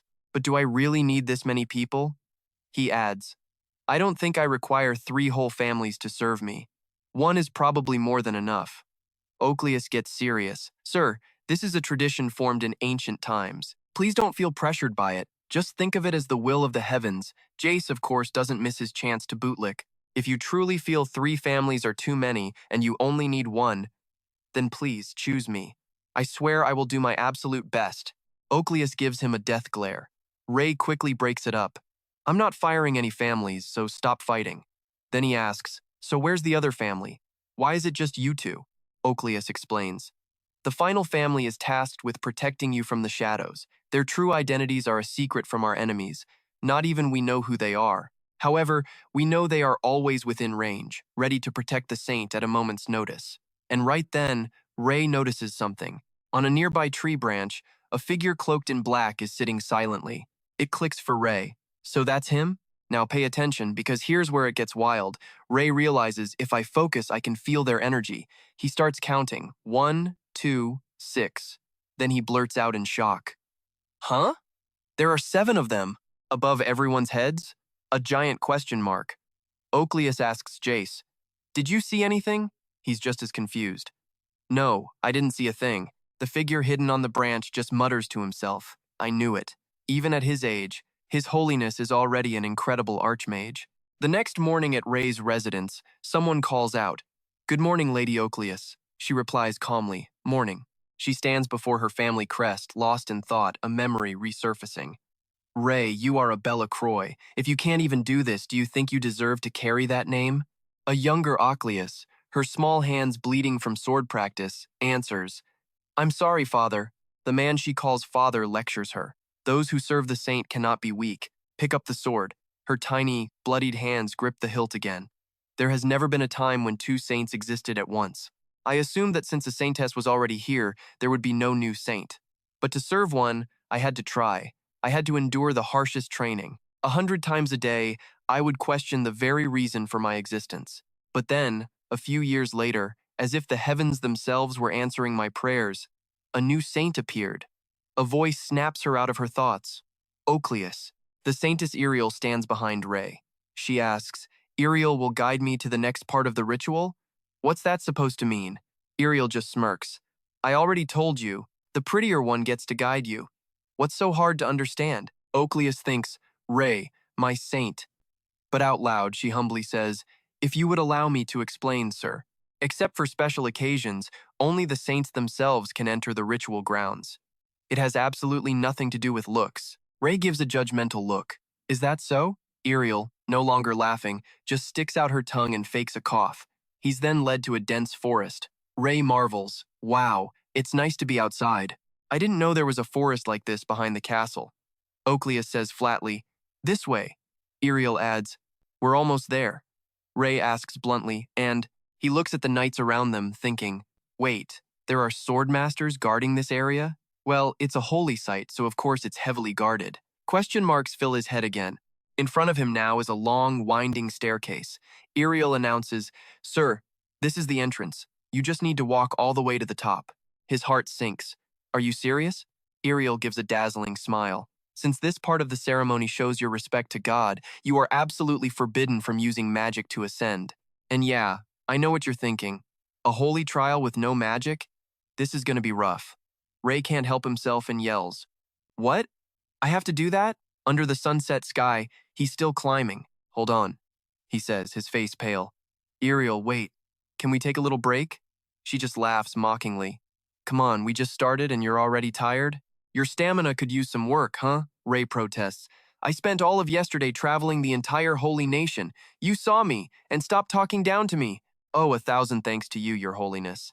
He pants. If I could just use my mana, these stairs would be nothing. Iriel coldly refuses. Nope, I already told you. Not just here, but during the entire ritual, you cannot use mana. Got it? From now on, you walk on your own 2 feet. Just patiently climb 1 step at a time and you'll get there. She repeats. Again, no mana. I'll see you when you finish this trial. Staring at the stairs that seem to have no end, Ray clings to a tiny sliver of hope. Fine. Maybe it won't take that long. Who knows how much time passed? Ray, drenched in sweat and out of breath, finally makes it. He collapses onto the ground. What was I saying earlier? This took forever. He spots a wooden house in front of him. Thank goodness, at least there's a cabin here. It's probably an empty one. At least it's not a swamp or a cave. Ray opens the door and walks in. I just have to live here for 1 week. He puts his bag on the floor. She said I have to show respect to God, but I still don't really get what I'm supposed to do, since Iriel said for a whole week, she won't do anything. Ray comes to a brilliant conclusion. So this is a vacation, right? I guess I should just rest as much as possible while I'm here. A week will fly by in no time. Back then, I couldn't have imagined the challenges that awaited me, nor the harsh reality I would face during my rest here. Time passes. Ray reaches for a piece of fruit on a tree. Today's apples look great too. You and I both know this isn't going to end well. He takes a big bite, chews with a bored expression, and mutters, I am so sick of this.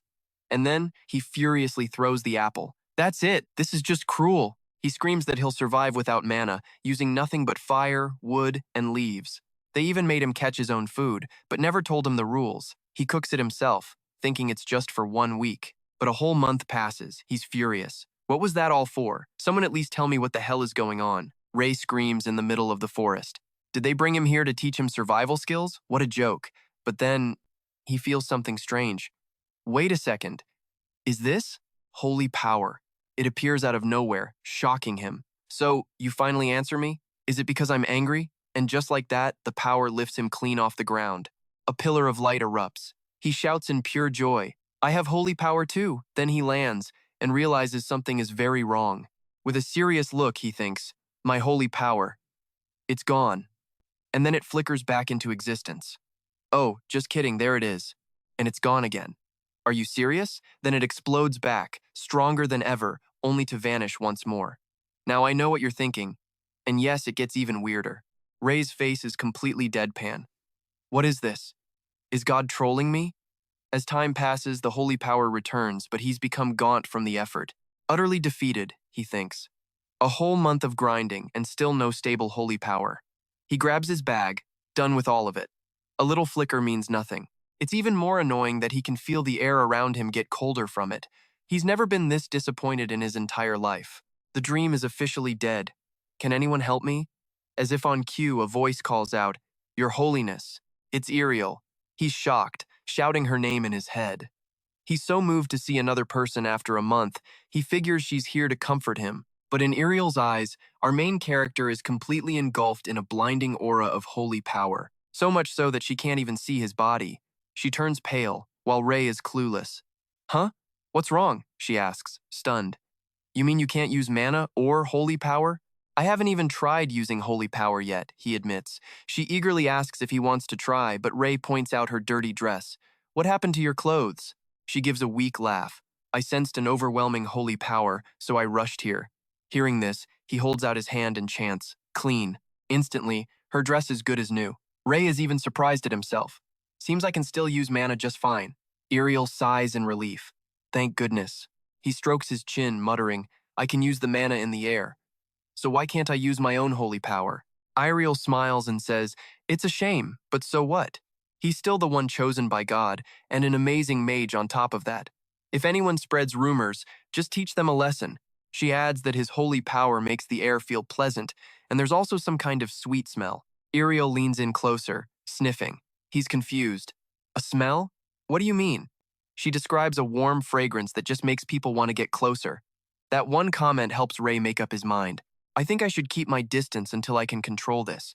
And you and I both know that's the exact moment someone else shows up. A loud voice calls, Your Holiness! Zach's voice rings out. We've come to congratulate you on passing the ritual. Okrut chimes in, Congratulations, Your Holiness. Rei just smiles. Okrut and Zach. You guys came. Thanks. Zach replies, Of course, we came as soon as we heard the news. Okrut adds, Your Holiness, you've worked so. But before he can finish, they both catch the scent. Suddenly, they rush forward, buzzing with weird energy. Let me take your bag. Rei is deeply suspicious. What is wrong with you two? Don't come any closer, he shouts in fear. Stop! Go away! I want to go home! But they trail behind him anyway. Why are you following me? Zach answers matter-of-factly. As a member of the Tam tribe, I must always be by your side. Rei isn't moved, just more on guard. This is shady. That night, in the mansion's library, he's amazed at the sheer number of books, so many.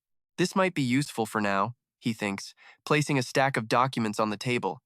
He remembers his promise to himself, to make the holy nation the greatest nation there is. Now that he's officially the saint, it's time to make that promise a reality. The first step is to understand every single thing about the holy nation. From history and climate to agriculture and commerce, he needs to know it all. He puts on his glasses and dives in. His heart is filled with determination. To make the holy nation the greatest, he must establish a brand new system. And so he does. Rei gathers all the nobles of the holy nation. Most of them are just complaining that the empire isn't qualified to handle its own problems. In response, Rei suggests several adjustments to their agriculture, commerce, and industrial sectors. Among them, his Myopa system for agricultural development receives a storm of praise and is the first revision to be passed.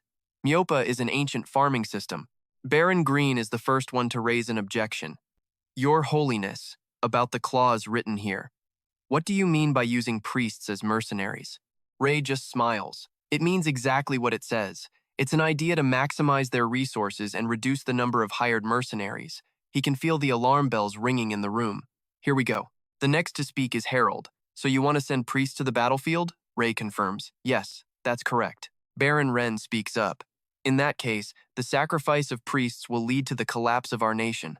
On top of that, the number of people wanting to become priests will plummet. Rei clarifies. Of course, the priests will only be in the rear guard, as long as the front line remains stable. We can minimize their casualties. The Baron stands his ground. Even so, a battlefield is still a battlefield. Harold agrees. The Baron is right. What if they're attacked from the flanks? Rei calmly explains. I know a battlefield is not a safe place. Ideally, all priests would return unharmed after participating in a battle. I won't force them into combat without a clear plan.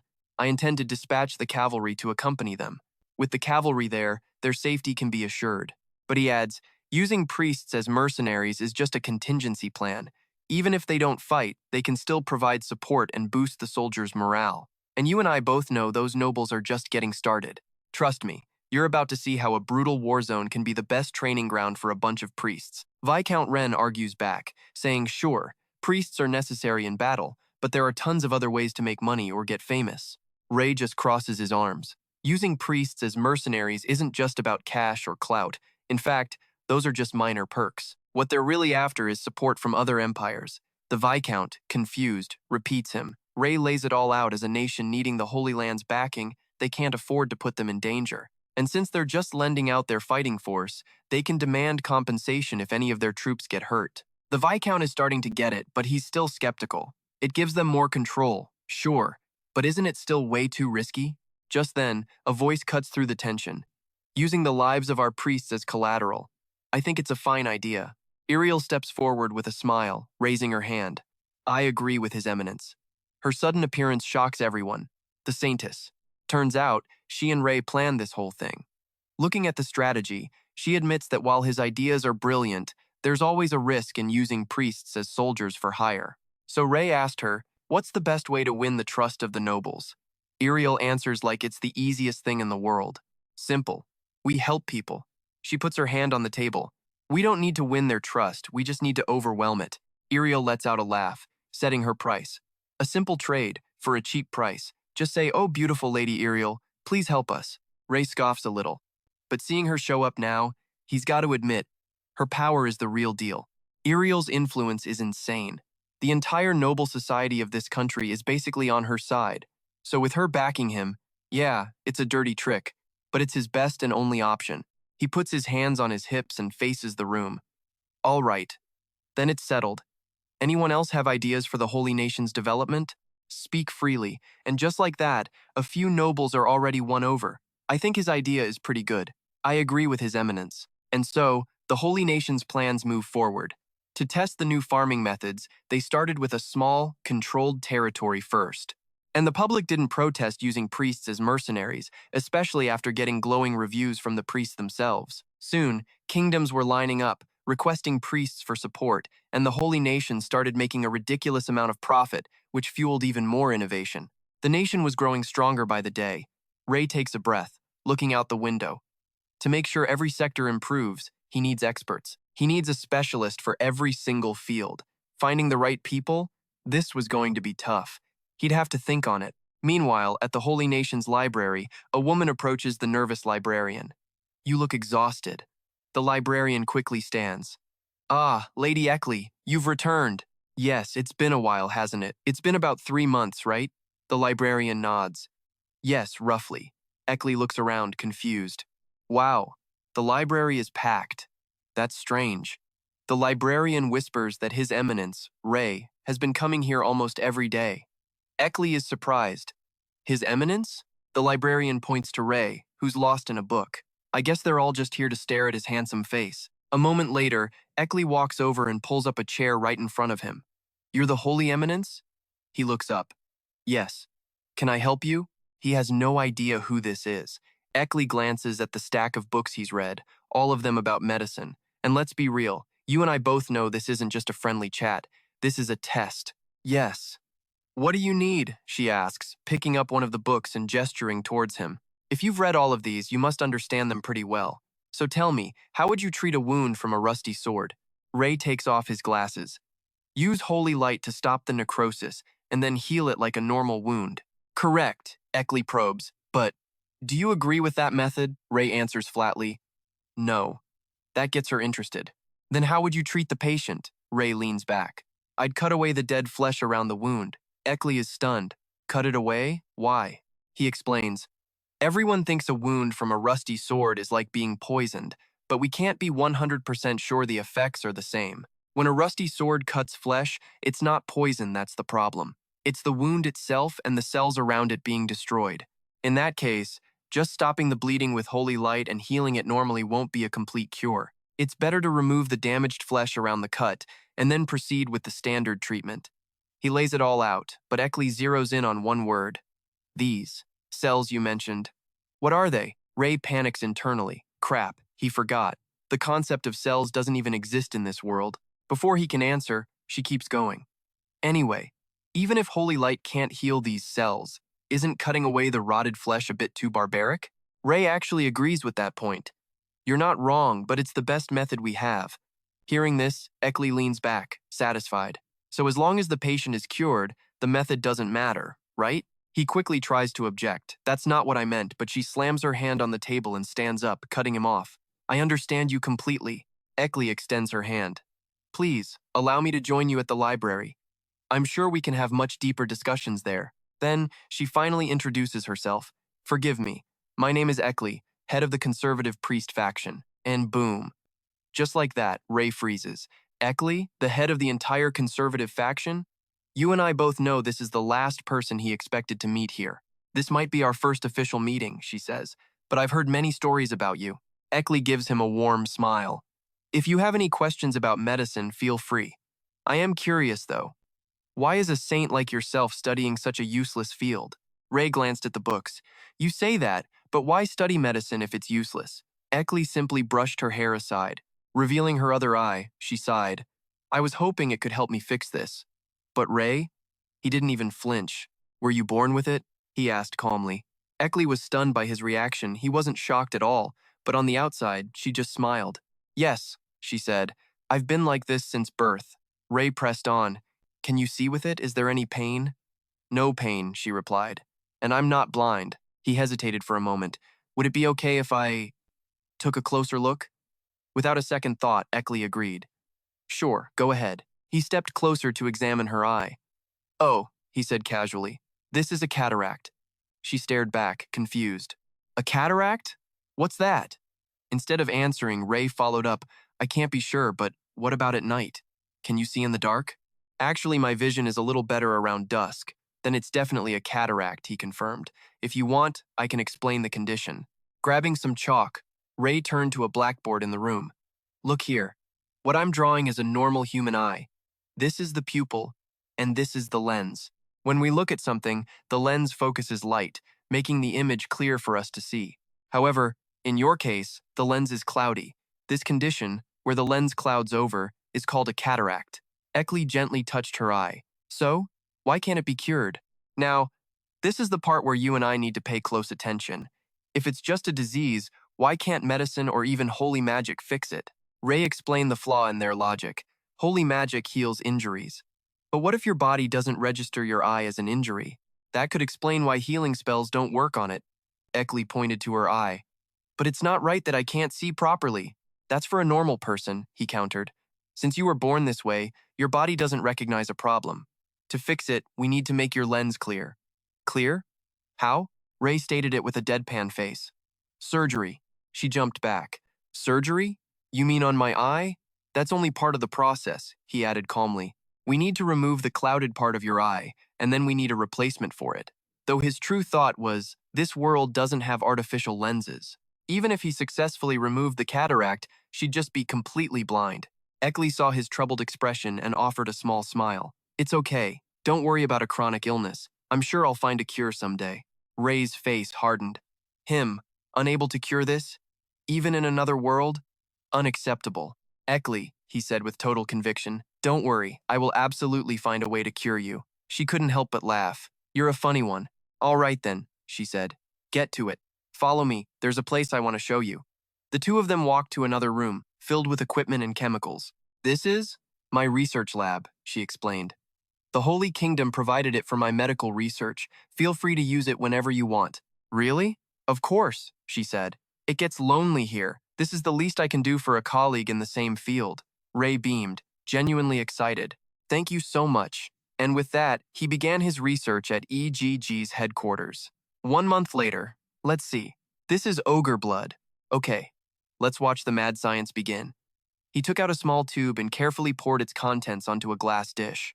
After a moment of air exposure, the liquid rapidly hardened right before his eyes, turning into a firm, jelly-like substance. Right, different monster bloods have different properties. If I can use this? Yes, he muttered, then turned to Eckley.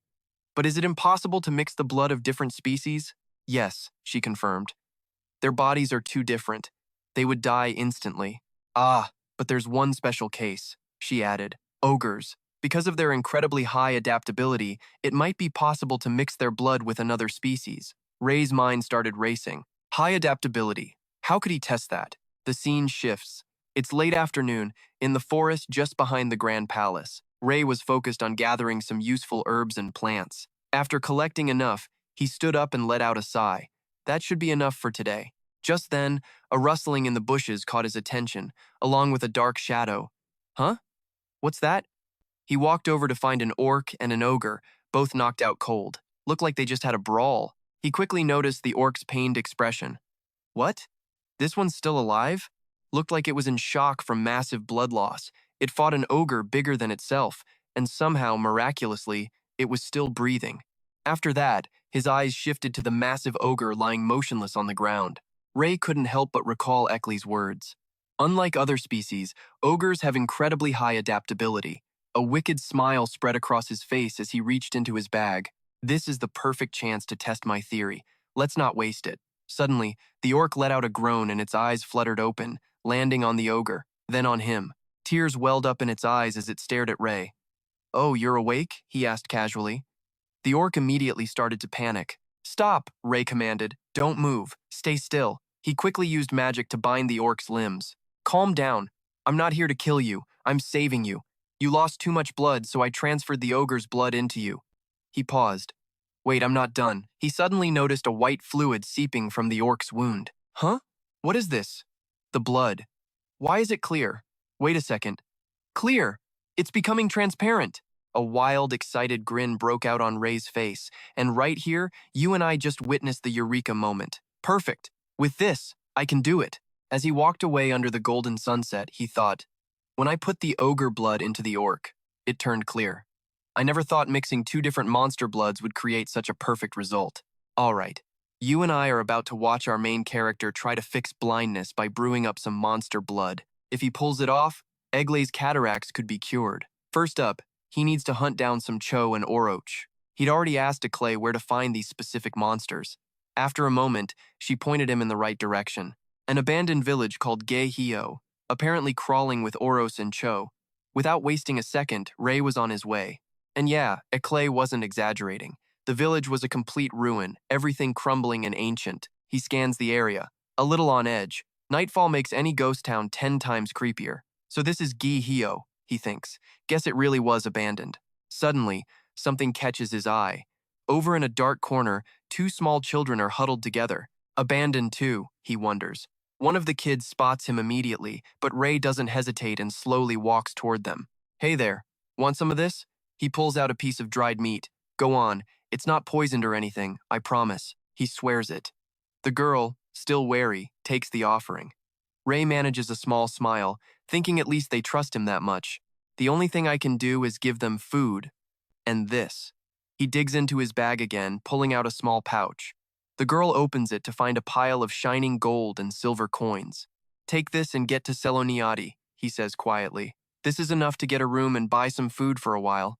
The girl stares at him, baffled. "But why would you help people you've never even met before?" He just laughs it off. "No reason, just felt like it." "Really? No reason?"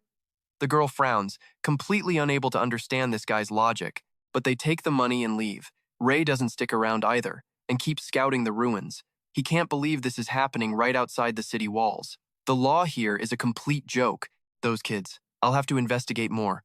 One day, he vows, I'll bring prosperity back to this place and build the greatest holy kingdom this world has ever seen. The scene shifts to the next morning, with sunlight cutting through the dense, overgrown forest. Ray walked all through the night, and finally, he finds a massive cave entrance. He heads inside. This must be the Cho monster den. Deep inside, a Cho is fast asleep. Gotta be careful, he tells himself. Don't want to wake it up. He tiptoes closer, then pulls a syringe from his bag. "Sorry for breaking in," he whispers. "Just borrowing a little blood."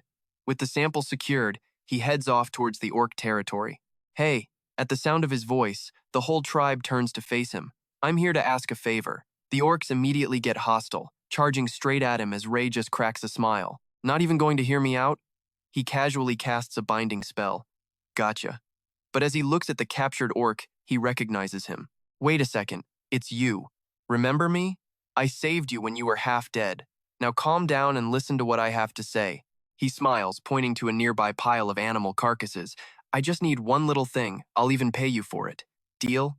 And just like that, the problem solves itself. Ray holds up the vial of orc blood. "Thanks to these guys, I got what I needed. Now let's head back and sort all this out." But just then, he hears the sound of frantic footsteps. "Huh? It's you. It's the little girl from last night." Tears streaming down her face as she points ahead. "What's wrong?" Over there, her sister is slammed against a wall by a massive thug holding their money pouch, a twisted grin on his face. See what happens when you don't listen to reason? Huh, the little girl growls. Give it back. What was that? Give us our money back. She glares at them with pure hatred. The goons notice the killing intent coming from behind her and frown. This damn kid. What did you just say? One of them raises a huge club. You dare talk back to me? Stop. Thankfully, Ray arrives just in time to intervene. The thug whirls on him, yelling, "Who the hell are you?" Ray just calmly ignores him. You stole their money, didn't you?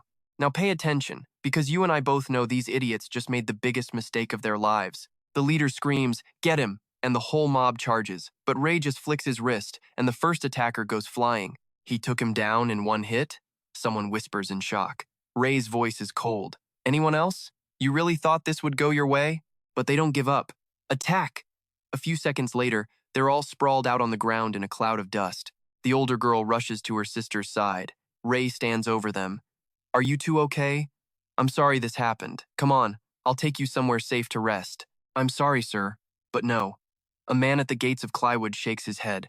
This is a sacred place, only for the saints and their followers. We cannot allow children of unknown origin to enter. Ray points at the kids. Seriously? In a place this huge, you can't find one corner for two children? My apologies, but rules are rules. Ray lets out a heavy sigh. What an incredibly stupid rule. I had no idea something like that even existed. He turns to the kids with a smile. Don't you worry. I will find a place for you. A short time later, the two kids are staring in disbelief. How about this? Should be big enough, right? In front of them is a large two-story wooden house. This is where you'll be living from now on. I just bought it for you. Oh, and I forgot to ask your names. The older girl answers quietly. We don't have names. No names, huh? All right, let me think for a second. Okay, I've got it. Let me just say, this is the part of the story that shows you what kind of hero we're rooting for. He looks at them with a kind smile. How about we call you Greek, and your little sister can be Mary? They're important names where I'm from. We're so grateful to you. He looks at them with compassion as the two children say in unison, Thank you, sir. The scene changes to Eckley's laboratory. Ray is completely absorbed in his work. Eckley calls out from nearby. Ray, are you still making that? What are you even trying to do?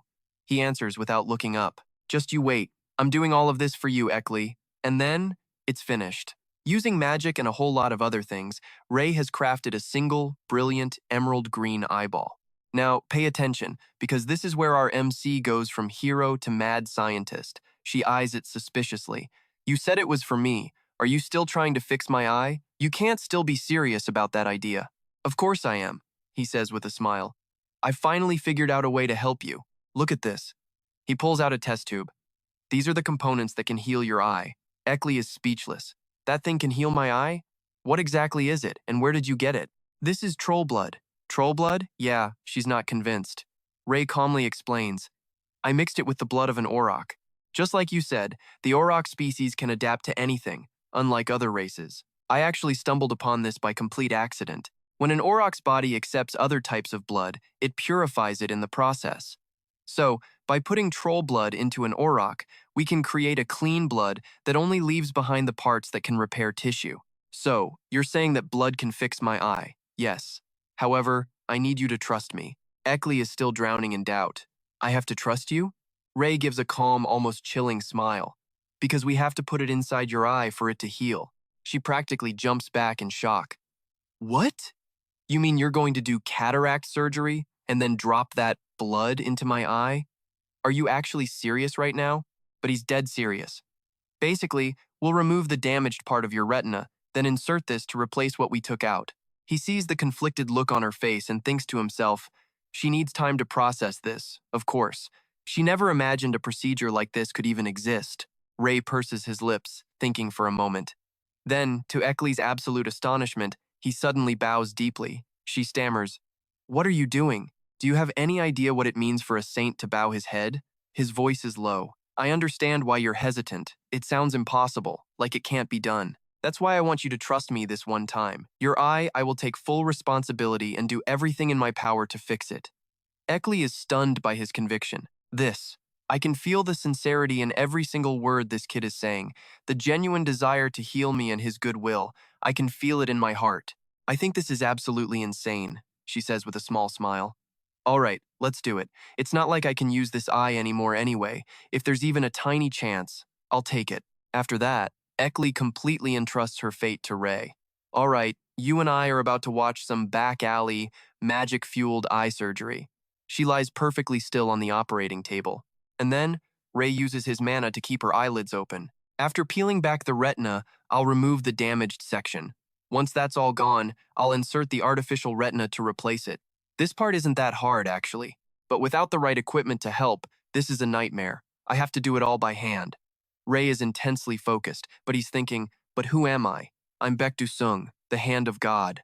A short while later, Eckley finally begins to wake up from the anesthesia. She lets out a soft sound as her eyes slowly flutter open. Ray's voice is gentle. Eckley, are you awake? She looks around, bewildered, and then shoots upright. She can't believe it. My eye, she can see perfectly with both eyes. She can see the sunlight streaming into this vibrant room. Eckley can't help but cry as Ray stands beside her, smiling softly. How do you feel? Can you see clearly? How is it? She still feels like this is all a dream.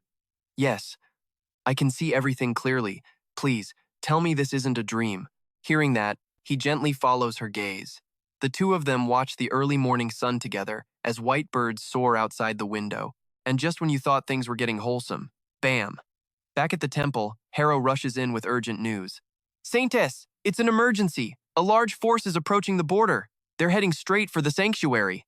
Iriel's brow furrows. What are you talking about? An armed force is coming here? Where did they come from, and how far away are they? Harrow, still panting from exhaustion, replies, I just got the report, so I don't know the details yet. But it seems they aren't from any specific nation. The force is led by a troll necromancer and an army of the dead, cut to the edge of the forest near the city. The sky has turned a sickly gray, and a bright purple light illuminates the whole area. The sound of relentless footsteps echoes. Wherever they walk, the grass and trees turn to ash. This dark, suffocating aura consumes the entire vast forest. It's exactly what Harrow reported. A troll necromancer is at the center, leading the army of the dead. Every last one of them looks disgustingly smug. Listen up, all of you. Tomorrow, the holy war begins. Are you ready? Ready. Tattered flags whip in the wind, followed by bloodthirsty cheers. The vanguard knights and our guardsmen and swordsmen will defend the rear. Many lives are on the line, so prepare yourselves for this fight. Afterwards, the guards and knights break off into smaller groups, talking among themselves. I still can't believe we have to fight the living dead. A young guardsman notices the dazed look on the face of the man next to him and asks, Huh? What are you looking at? Oh, this. At times like these, I often think about my family, instead of praying. I think about my family like that too. I should have visited them before leaving for the battlefield. I think so too. Praying is the last thing I think about. I overheard something from the officers. Apparently a new saint will be joining us in this battle. Really? You mean the one who can control star fragments? Even so, it's a 4-day journey from Selena. And I think you and I both know exactly who this new saint they're all waiting for is. The question is, can we hold out until the saint gets here? They both look up at the clear blue sky, worried and anxious. Please, may God be with us. Scene change. It's late afternoon now at the sanctuary. Iriel's brow is furrowed as she sighs constantly. She says in a low voice, the Pope has requested the new saint to head to the border. That's right. The order was given by the Pope himself. She thinks, to think we're facing a force so great that even the Pope had to summon a saint to fight. Iriel continues to ask, do we have reinforcements from neighboring countries? Harrow quickly replies, all right, let's jump right into this mess. Aid is 5 days out, so who's stuck escorting the new saint on this suicide mission? Harrow barely raises an eyebrow. The Third Night Order, the Holy Altar, and the Royal Guard, they're all on their way to the border. Iriel is stunned by this. Don't tell me that's our entire force. He just gives her a silent, knowing look. At this point, Iriel completely loses it, slamming her fist on the table. Is the Pope insane? Our opponent is a necromancer from the Age of Magic. I bet he knows this isn't enough to stop them. The Age of Magic, a time long ago when sorcery flourished, and the entire continent was built upon its incredible power. However, the very forces that worshipped magic brought about that era's downfall. The one responsible for the collapse? The King of Death himself, the necromancer. He has been resurrected, Harrow says in a low voice. We aren't just facing invaders. We're on the brink of civil war, so we can't send more troops. Iriel glares. So the border is as good as lost. That's the Pope's excuse. She grits her teeth, thinking, how dare that Pope treat God's own representative like a disposable pawn? Just then, the door bursts open as a panicked voice cries out, Saintess, we've received a warning. The enemy has arrived earlier than expected from the southern mountains. The holy war has begun. Hearing this, Saintess Iriel grits her teeth and bolts for the door. Harrow sees this and shouts after her, Saintess! Iriel doesn't care and runs straight outside. I can't waste any more time like this. The scene shifts. As the sky lightens, a war horn sounds. And here we go. The battle you've been waiting for begins. The enemy is coming. To arms, attack. A volley of arrows flies towards the forest as the undead horde charges right into them. Fully armored knights rush forward, clashing with them sword to sword. On the fortress walls, the holy mages begin their chant. Lord, grant us mercy. Let our bodies withstand the enemy's spears. Give us the strength to fight back. Blessing. A brilliant light erupts from their hands, enveloping the knights' bodies in a protective, holy aura. It's working. I can feel the power surging. This makes things easier. Maybe we can finish this before the reinforcements arrive. The commander cuts in sharply. Don't get cocky. Not all our enemies are weak. The strongest ones are just getting started. And sure enough, seconds later, ghostly white soldiers emerge from inside the undead armor. Damn it! They're here! Move up! They've got wraith swordsmen! Everyone, fall back and regroup. But the commander can't finish his sentence. A wraith appears before him, and a scream of agony tears through the air as blood splatters everywhere. The other soldiers see this and immediately flee. Run! But it's too late. The undead and the wraith slaughter them without mercy. In an instant, the air fills with the smell of fresh blood and screams. The necromancer in charge just watches casually from the side, enjoying the show. It's wonderful to see you humans torn to shreds like this. Now, my undead, leave no one alive. The knights quickly realize what's happening. Sir, they're getting stronger. Fall back. Wait for reinforcements. The commander just grits his teeth, thinking, Lord, have you abandoned us? Just then, someone stammers out a warning. Commander, look behind you. A massive undead looms over him, its mace already swinging down. Before he can even process it, a flash of blue light appears. And you've got to watch this entrance. The commander just stares behind him, completely stunned. Gay frowns at the bloody scene. So this is it. Damn, there are a lot of them. He rushes forward, remembering their earlier conversation. So you want me to go to the border? Because of the urgent situation, His Holiness the Pope had no other choice. From the reports, this looks like a suicide mission, and we're dealing with a necromancer on top of our own internal conflicts. Even if we protect the border, we'll be too weak for a civil war. It's complicated. After hearing them out, Gay simply said, tell the Pope I'll go, and I'll protect the border. And now, here he is, on this bloody battlefield. Everyone who sees him appear is completely shocked. The saint, why are you here? Gay ignores the question and gives an order.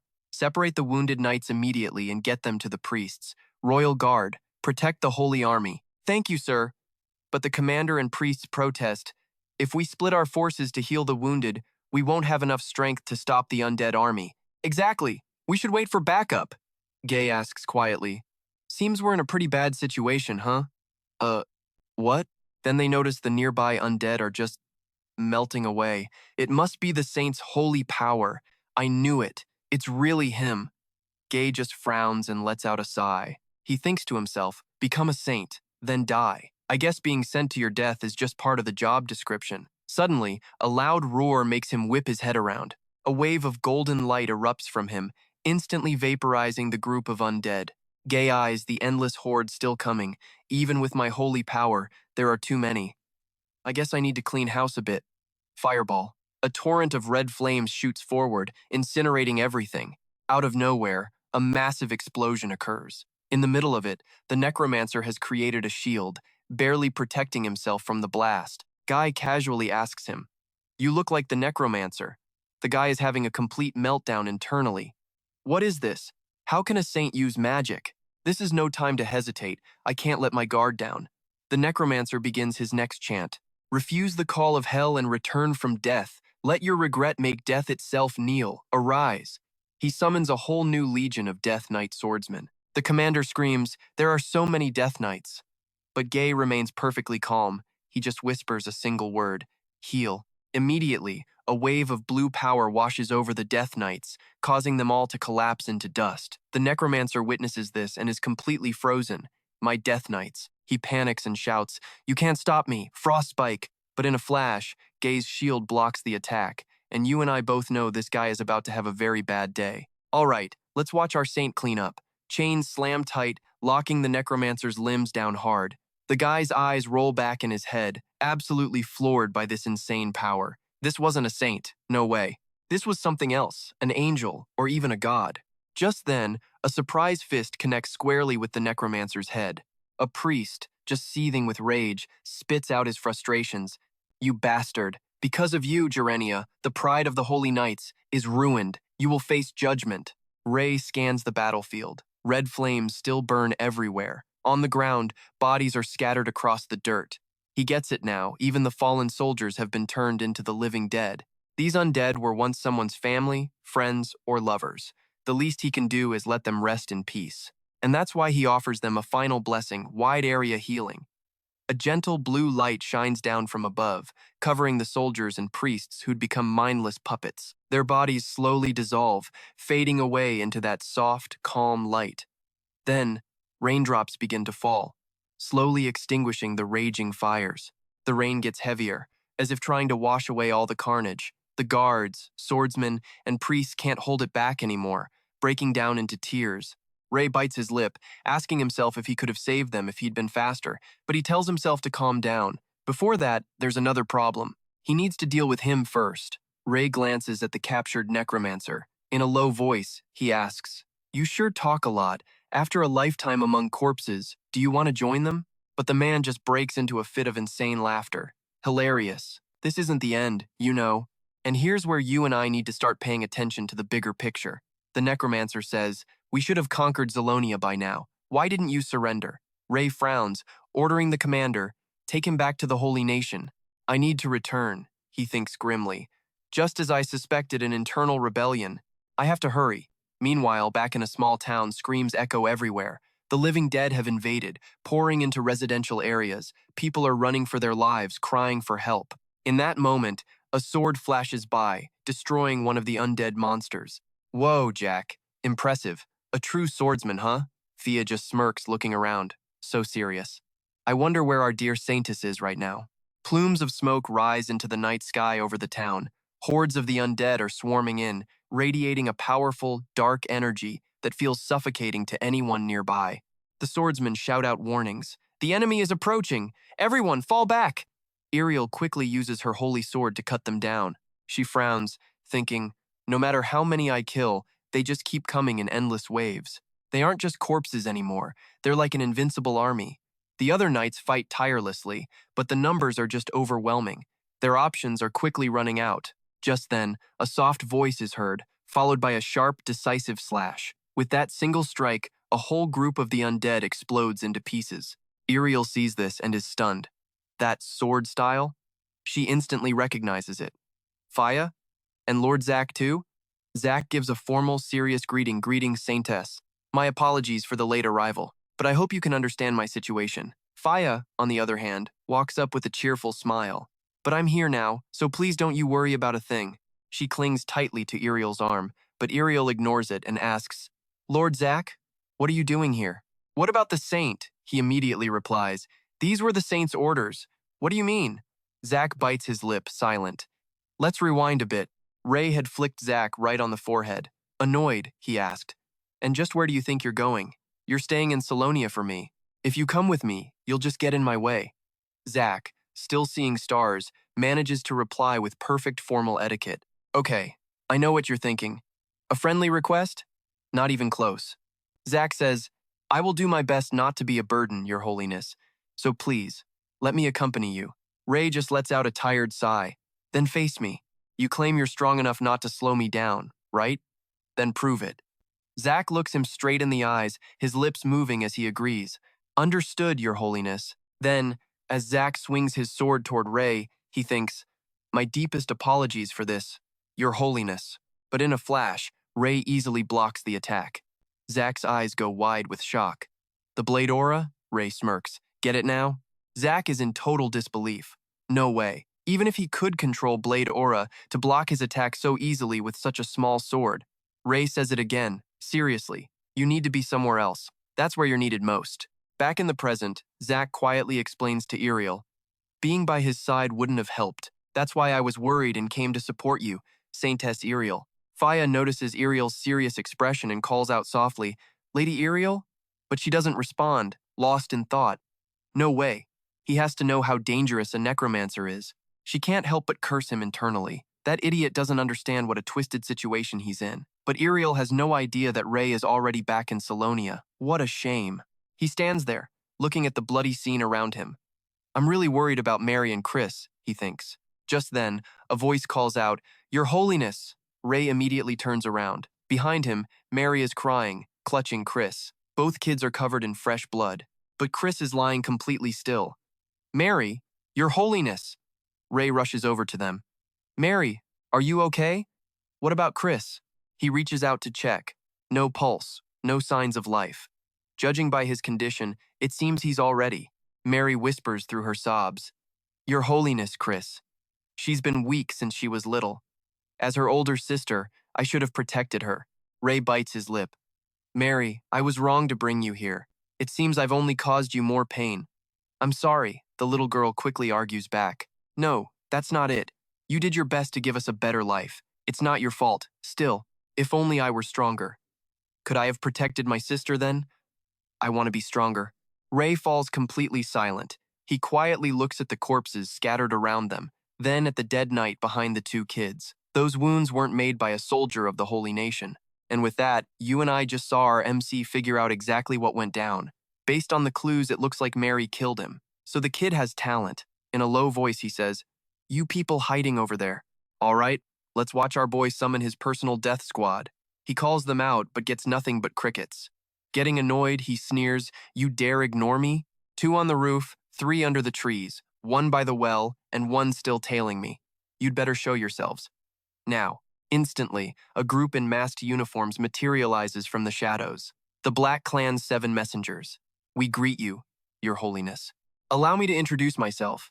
My name is Hong, one of the 7 messengers of the Black Clan, and from my right is Huk Yong, Trong Yong, Sa Yong, Jiuk Yong, So Yong, and Hyul Yong. Guy just deadpans. Who came up with these names? A poet? Anyway, putting that aside. He narrows his eyes. The reason I called you is obvious. I need you to look after this child. Hong glances at Mary. Her? Yes. This kid is a natural-born assassin. He gives the girl a once-over with his razor-sharp gaze. I see. His intel confirms it. This little girl somehow survived the enemy sweep that wiped out this entire region. But even so, to train her as an assassin, before he can finish, Guy cuts him off flat. I have no intention of sending her down that path. I just want her to have a chance to reach her full potential. So Yong speaks up softly. You mean, you want us to teach her our techniques? Exactly. This So Young kid gets me, but she immediately refuses. I'm afraid we can't. We were ordered to protect you 24/7. There's no time to train anyone. That's right. Besides, some of us can't have our identities exposed. Any leak could indirectly bring disaster upon you, Your Holiness. Guy scowls. He knew it would be difficult, but these guys are way too stubborn. He lowers his voice. Even if it's my command? The words hit them like a bolt of lightning. Every single one of them flinches. A slow grin spreads across Guy's face. Oh, they react to the word command, do they? And here it is, the moment you've been waiting for. Then, I command all of you, train Mary in all the skills an assassin needs. They don't want to, but they have no choice. As you command. Good. And one more thing. Give the kid a proper funeral for her family. I'm counting on you. He turns to a stunned Mary. There, it's settled. Go with them and train hard, all right? They're all trustworthy. He asks gently, Can you do that? The little girl asks nervously. Yes, but what about you? I have to go help the others before it's too late, Your Holiness. He reassures her. It's fine. I won't be long. Cutscene. Over with Iriel. She's casting blessing after blessing, buffing the knight's power. It's a blessing. The gods must be on our side. She rallies them, shouting, Now! Advance and seize victory! Faye, by her side, is extremely worried.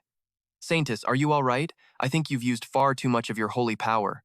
Iriel answers softly, The road ahead is long. I'm fine. Faye, can you handle the left flank for me? Of course. Leave it to me. But inside, she's thinking this is just a temporary fix. They have no idea how many troops the enemy has left. She can't keep spamming blessings forever. The best she can do now is crush their morale and force a retreat. After that, she thinks of him. A ninth circle archmage. He wouldn't fall that easily, right? She clenches her fist. Just wait a little longer, I'm on my way. Right then, a sword strike flies at Iriel out of nowhere. Lost in thought, she doesn't sense it, but Zek reacts instantly, blocking it with his holy sword. And just like that, a new challenger appears with a smug laugh. A pleasure to meet you, Saintess. Iriel knows exactly who this is. Dukas. I never thought you'd be a part of this. The swordmaster Dukas just smirks. My. It seems the Saintess doesn't appreciate my greeting. Zek quickly steps in front of her. Saintess, are you all right? The man looks at Zek with a condescending sneer. Well, look who it is. Isn't it little Zek, out to play? You seem to have gotten stronger since we last met. Zek glares back. Shut up, Dukas. You should be ashamed for betraying God. Dukas just laughs. The Holy Kingdom is about to fall. Surely you realize that. It's far too small for our master's grand designs. Iriel grits her teeth. As always, this guy is infuriating. But there's a problem. He's a swordmaster. Annoying, yes, but also absurdly strong. Even at full power, she wasn't sure she could win, let alone now with her holy power drained. He's one of the strongest swordsmen on the continent. Even with Zek, this is a losing battle. Then, Dukas lowers his voice and makes an offer. Saintess, why don't we call a truce for now and both pull back our troops? Iriel is stunned. What's his plan? Is he overestimating them, or is she missing a critical piece of the puzzle? What she didn't realize was that the massive amount of holy power she'd unleashed had actually turned the tide of the battle in their favor, and it totally tanked the enemy's morale. Dukas was doing the math. His forces were being pushed back. Even he would have trouble fighting a high-ranking knight and the Saintess at the same time. Better to fall back and regroup. That was Dukas's cold calculation. Iriel considers the offer. It buys them precious time for reinforcements to arrive. It's a good deal. Fine. We'll have a temporary truce. Dukas smiles. A wise decision. Then it seems there's nothing left for us to discuss. But just then another voice cuts in. Hold on. You think you can just leave? The voice makes him jump. The others are just as shocked. That voice. It can't be. Guy slowly strolls towards them. You think this is a marketplace where you can come and go as you please? Your Holiness, he speaks quietly almost to himself. Rockstorm. Cytokinesis. Vey. It's been a while. My hands are getting a little antsy. If I happen to lose control, as he speaks, a massive fireball begins to form in the sky above them.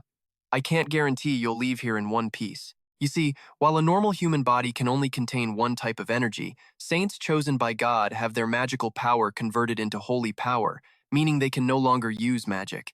All right, we're jumping right into the action. Jihad can't believe his eyes, so he tries to play it cool, asking, Any last words? I'll give you a moment. That giant fireball is still hanging in the sky. He gulps, then stammers out a question. How is the War of Representatives going? Ray just raises an eyebrow. Ha! The representatives? Jihad forces a smile. I'm sure we can make a deal. One that's good for you, especially if you plan on killing everyone here. I guarantee it'll cause you problems down the line, but if you face me one-on-one, we can settle this. Ray has absolutely no idea what this idiot is rambling on about. What, you think I'm scared of that little light show? Still think you have a chance against me? Rich, standing nearby, can't help but cut in.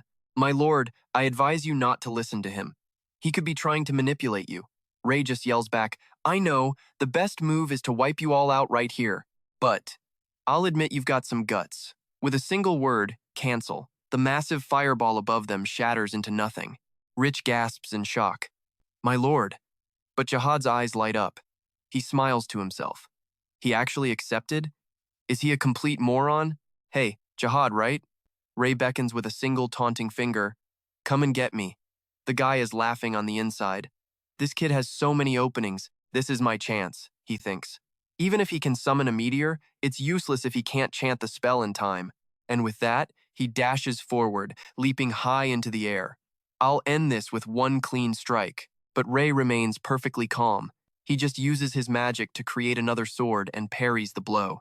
Jihad's eyes go wide. Sword key! He immediately leaps backward. My sword. A tiny crack has appeared on his blade. Oh? Ray asks with a smirk. Looks like your sword is still in one piece. He smiles. So what's your plan? Or should I make the first move? Jihad's mind is racing, meteor summoning, holy power, and now he can create sword ki too? Where did this monster even come from? Still, he charges forward again, and the two clash in a flurry of attacks. Don't blink, because this is where everything changes. After a few exchanges, Jihad suddenly freezes. Huh? Wait, this kid's sword style? It can't be. Ray just smirks. I get it. So this is how you do it. He leaps into the air and unleashes his own sword key. Jihad screams, "He's copying my technique!" He's starting to panic. I made a huge mistake. How can I fight a monster like this in a duel? Ray calmly asks, "Hey, you know why I agreed to fight you one-on-one? When it comes to people like you, who love to play with the lives of others, I can't allow you to live in peace." As he speaks, he unleashes an impossibly sharp strike. This time, Jihad can't predict its path. He didn't just copy the technique, he made it his own. Is this what they call a genius? A deep gash opens on Jihad's leg, and he collapses in pain as Ray points the sword at him. Satisfied? I suppose we should end this here. Jihad struggles to speak. I lost. I surrender, so please. Ray shows no pity, his voice cold. A sorcerer and a master swordsman like you. Why would you abandon your pride to take orders from someone? You're the one who started that rebellion, right? And the revenge attacks on the nobles? While Ray is talking, Jihad grabs the blade. All I ever wanted, he then swings with all his might, was to show those rotten nobles living in luxury that even brutal methods like this can change the holy nation. But Ray blocks the surprise attack with ease. Then, his sword key shatters into pieces, only for a new blade to appear instantly. Jihad is completely bewildered, unable to process what just happened. The sword, it vanished. Before he can think, Ray delivers the final blow, slicing his head clean off. Okay, I know what you're thinking, and yeah. Rich watched that whole thing go down, completely awestruck. An absolutely unstoppable final attack. Meanwhile, in another city, an official is in shock. What are you saying? That the new saint, the kingdom's #1 knight commander, summoned thousands of fireballs and wiped out an entire undead legion? Standing right beside him is that very same #1 knight commander. Lehman Klain is filled with doubt, and he defeated the necromancer and saved everyone. The #2 magic commander, Lehman Philia, is also struggling to believe it. Impossible. His mana signature. Is he a necromancer himself? Hario simply smiles and explains, "Just as you saw. We are grateful for your help, but everything has been resolved." Suddenly, a voice calls out, "Lord Hario, what's going on? We just received word from the saint. It seems they have already defeated the rebel forces." Cutting back to Ray's location, Iriel asks, "May I go ahead? I have a few matters to resolve." "Yes, of course. We'll take care of the rest." She lets out a soft sigh of relief. "It looks like we've cleared most of the areas." Philia smiles brightly. "Well done, Lord Iriel. But I wonder, after everything the saint has done, could he be a divine being sent to the holy nation?" Rich hears this and frowns, stepping in to warn her. "Philia, watch your tone when you speak of the saint." All right, settle down. If you just let me finish. That saint." Suddenly, a blinding flash of purple light erupts in the distance. Philia is startled, shouting, "What's happening? What was that?" This is mana. But where is it coming from? The air turns freezing cold. Rich yells out a warning. "Saint, be careful!" The massive pool of mana begins to condense, forming a familiar shape. Iriel recognizes it immediately. It can't be that thing. It's a bone dragon. The sky is now covered in a terrifying crimson red, as lightning of all sizes crashes down from the heavens. Back at the Holy Temple, Oakley Wood rushes to Ray's side. "Sir, just now." Before she can finish her sentence, he cuts her off. "You felt it too. We need to leave immediately. Handle what I instructed you to do. Of course. The child, Maria. I will take good care of her, so please do not worry." He glances into the room. "The messengers will also be watching, so there won't be any problems." Huh? The messengers? Ah, you don't know? I will introduce you to them later. "Yes, sir. Please travel safely." Oakley thinks to herself, the messengers. Could he be talking about the den? Meanwhile, in Ceylonia, a bone dragon is on an absolute rampage, and trust me, you and I are about to see just how bad this is going to get. All right, let's jump right in. Our Saintess, Iriel, is spamming every holy spell she knows, but it's completely useless against this horde. Her knight screams that they need to fall back. But it's too late. The bone dragon lunges right for her, its raw power absolutely terrifying. Iriel is frozen solid, completely paralyzed by the pressure. This isn't just an attack, it's the legendary Dragon Fear aura. She can barely think straight as the terror crushes her will. But then, Dick and Fia step forward, forming a living shield in front of her. Suddenly, Iriel feels the pressure lighten. No, wait. It's not weakening. They're taking the brunt of the fear for her. Dick and Fia just grin. Don't worry, Saintess. So this is what Dragon Fear feels like? Honestly, not that impressive. All Iriel can do is thank them. The fear is so intense it feels like being turned to stone. Even as a skeleton, a dragon is still a dragon. Suddenly, a sound from behind Fia. A skeleton ambushes her from a blind spot, swinging its sword. But just in the nick of time, Jack appears to intercept and shatter it. Fia is completely stunned. Jack, you can move again? He just grunts, barely. He struggles to clear out the remaining skeletons, his strength drained by the constant fear. They're just buying time, desperately waiting for the saint to arrive. This is all I can manage for now. Dick grits his teeth, trying to focus his mind. He charges forward again, his honor as a loyal knight on the line. He unleashes a flurry of strikes, but the horde of monsters is simply endless. Weakened by the aura, he finally leaves an opening, and the skeletons instantly swarm him. Fia screams in panic. We have to do something. Dick's going to die. Iriel prays desperately, but her body still won't move an inch. Now pay attention. All seems lost. Then, a brilliant flash of light erupts from the mob, blasting the skeletons away. Dick forces himself back to his feet, now covered in wounds. Through her tears, Fia asks, Dick, are you all right? I'm fine. Don't worry. He has to use his sword just to stay upright. This is the first time he's been this exhausted since becoming a swordmaster. But there is one small mercy, the bone dragon itself.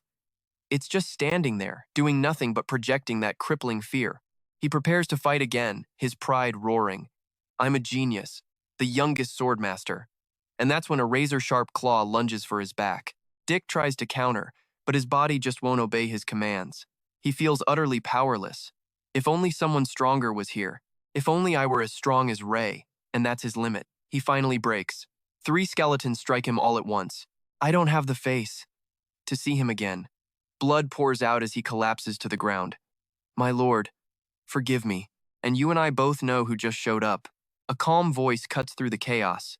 Dick, you fought well. Ray turns to face the bone dragon. So you're the one making this mess, you damn dragon. The fear aura? It does absolutely nothing to him. His mind flashes back to something he read as a child, an old text on forbidden necromancy. It spoke of a weapon that could nullify any spell below the 7th circle, with an immortal body that no sword could ever hope to pierce. He studies the monster, putting the pieces together. A construct this powerful means one thing. A soul master is pulling the strings nearby. His eyes begin to glow.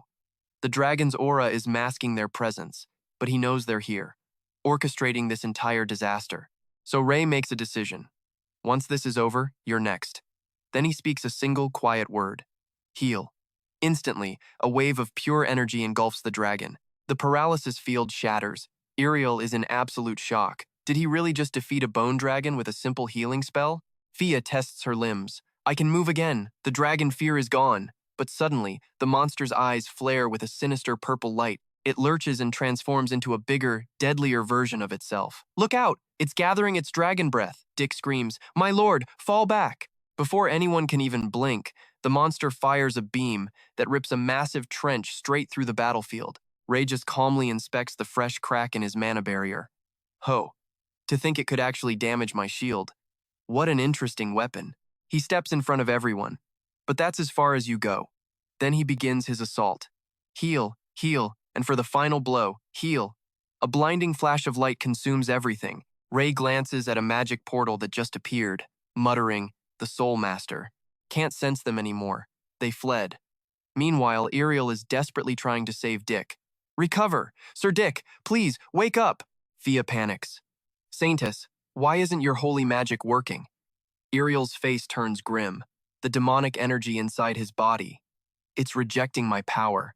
Iriel explains that they might save him if she keeps forcing her holy energy into his body. But I have no idea how long his body can hold out. Fia cries out in despair. No. Just then, Ray's voice cuts in. Iriel, wait. My lord? Ray pulls out a blade and starts cutting away Dick's ruined clothes. His condition is critical. He looks down at the mangled body. Ray assesses the damage with a cold clinical eye. Lower abdomen is shredded, His intestines are torn. The fact he's still breathing is a flat-out miracle.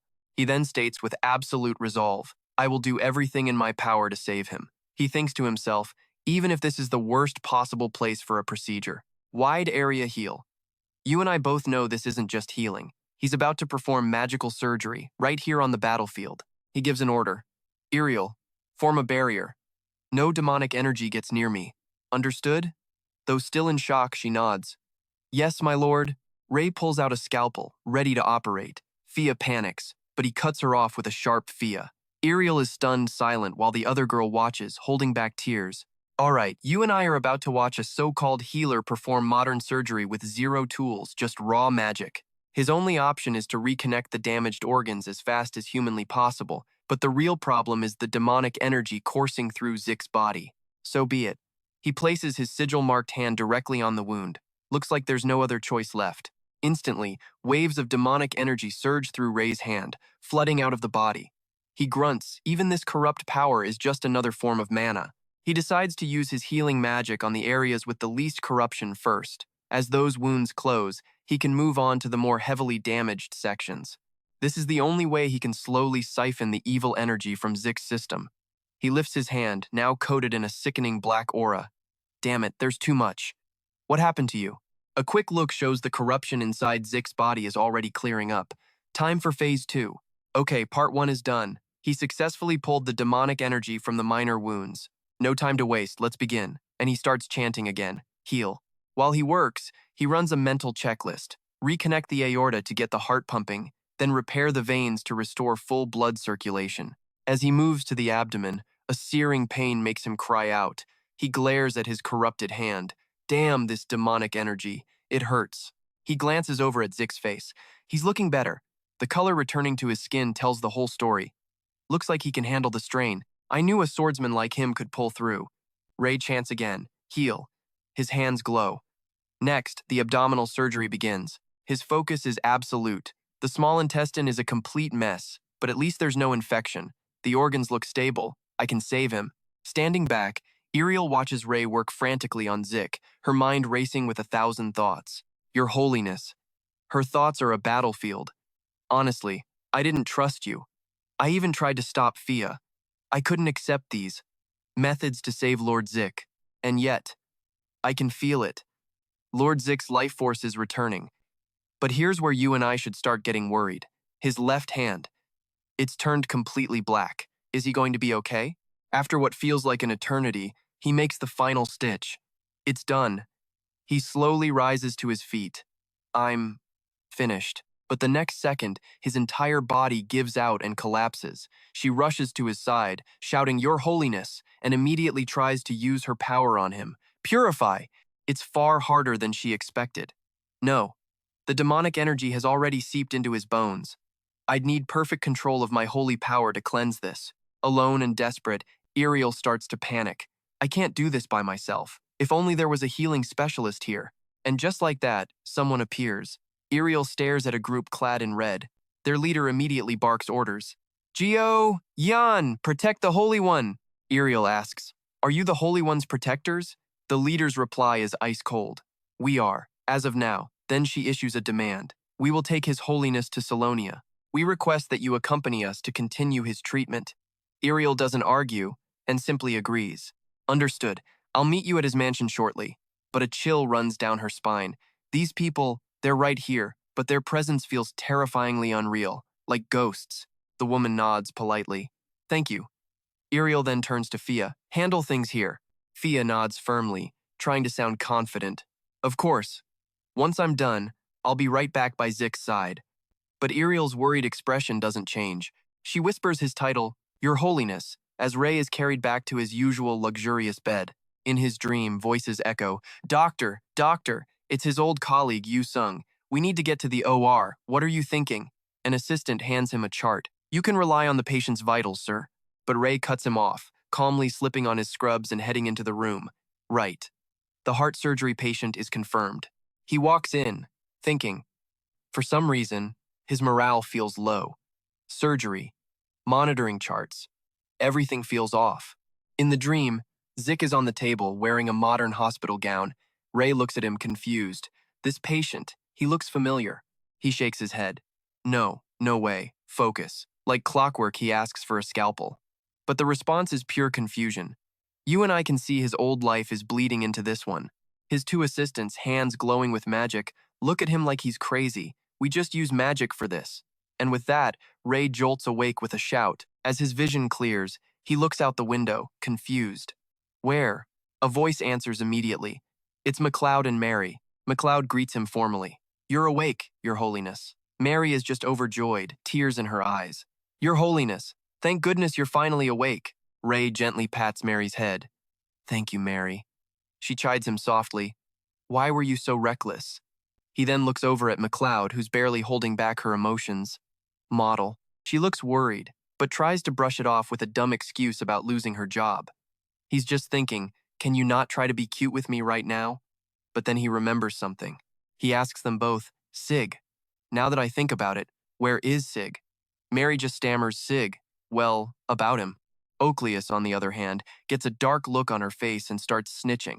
Not only did he fail to save Ray, he actually got him hurt, and now the guy is still unconscious. Seeing she's about to go on a rampage, Ray tries to calm things down. I'm fine, so you don't need to kill him. Ray pushes himself up, changing the subject. Anyway, why are you two always at each other's throats? Can't you just get along? A weird feeling in his hand makes him stop and stare. Wait, how can I even move my arm like this? A little sore, but Oakleus quietly reports, the Saintess and the Archbishop healed you. He can't help but be shocked. What? Eckley? Oakleus nods. Yes, no one in this world has healing magic that can even compare to Lady Eckley. She hesitates for a moment, then decides to tell him. Though it's unfortunate, I have to tell you this now.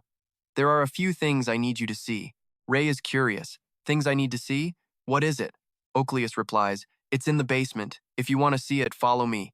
The two leave the room and head down to a dark dungeon. The moment she pulls back a cloth, Ray freezes. She explains, it seems one of your envoys brought this back with you. He murmurs, the heart of a bone dragon. He can feel the sheer energy radiating from it. Oakleus elaborates, even though we wrapped it in a holy light cloth, we still can't contain all the dark energy leaking out. According to the records, this heart was left where the bone dragon was defeated. Ray turns back, asking, so what's the reason you're showing this to me? She explains, you have been tasked with bringing it to the lecture hall. He picks up the demonic heart, his voice rising slightly. The lecture hall? Don't tell me they want me to explain how I killed the bone dragon. She confirms his suspicion. That's right. It seems some nobles don't believe your story. The Pope has ordered you to give a direct explanation of what happened. A bitter joke forms in Ray's mind. I captured a necromancer, fought off rebels, and even defeated a bone dragon. And now they want me to act like a diplomat? What is the Pope thinking? Finally, he gives the order. Oakleus, carry this and follow me. She obediently follows his command. Yes, Your Holiness. Ray's mind is a mess. It's hard to keep up with so many things happening one after another.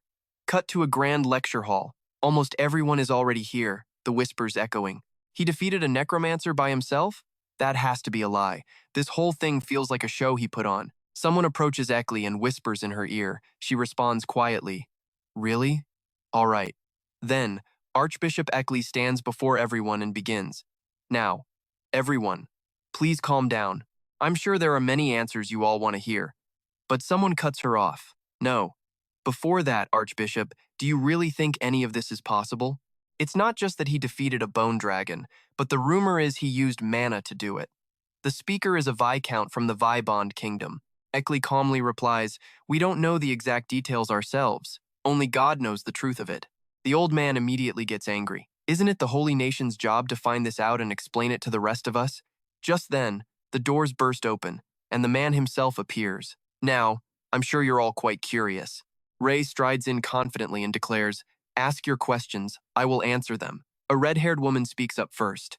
Then, allow me to ask a question. It's an honor to meet you.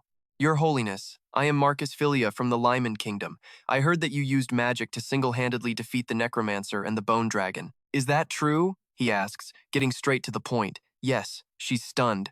That's his entire answer? Ray just barks out an order. Now, next question. Someone else pipes up. Your Holiness, what we need right now is proof. The man introduces himself. I am Gregory from the Ragion Empire. A pleasure. The woman beside him adds, I am Selena, also from the Ragion Empire. Your presence is our honor, your holiness. Hearing that question, Ray glances at them with contempt. Proof? Gregory explains. Yes. We are here to help prevent any other dangers that might befall the Holy Nation and this continent. These recent events don't just endanger your nation, but the entire continent. Don't you think we deserve proper evidence to be sure we can leave this territory in peace? Ray chimes in, although I'm sure the captured necromancer is proof enough, but Selena's tone is practically dripping with condescension. That alone doesn't prove that you captured the necromancer all by yourself. Eckley smirks to herself. Ragion's fearsome blade and the continent's youngest archmage princess. Looks like some major players are finally making their move. Okay, so what you and I need to understand is this. They see Ray as a threat. They're afraid of someone who can solo a necromancer and a bone dragon. This is their chance to see if they should eliminate him right now. She watches him, amused. Now, what are you going to do, Ray? Ray just lets out a short laugh, turning their stupid logic back on them. If I defeated an immortal by myself or with help, what does that have to do with your kingdom? The old man, completely cornered, still tries to justify his jealousy. Gathering accurate information is not just our kingdom's duty, but others as well. If we just take the Holy Nation's word for it, it's hard to plan our next moves. Ray takes a slow step towards him, repeating his words. Proof.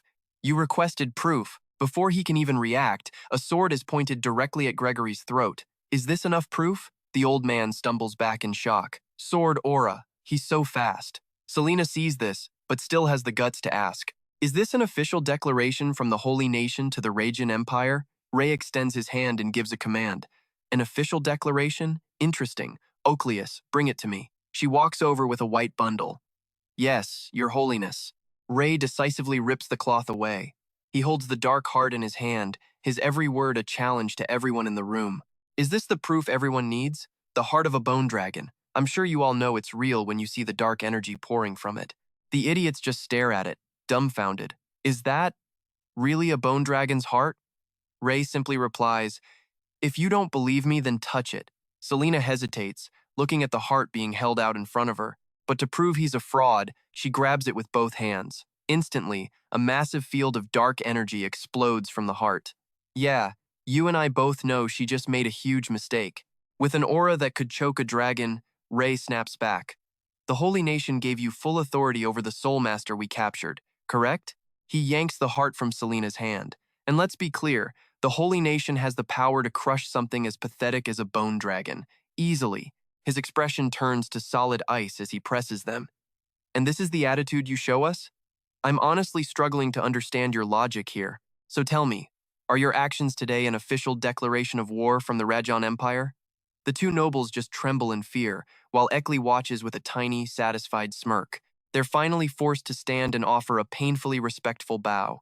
We now conclude, regarding the blatant disrespect shown toward the Holy Nation. I, Gregory of the Ragion Empire, sincerely apologize. You can just tell every single word tastes like ash in his mouth. I, Selena of the Ragion Empire, also sincerely apologize.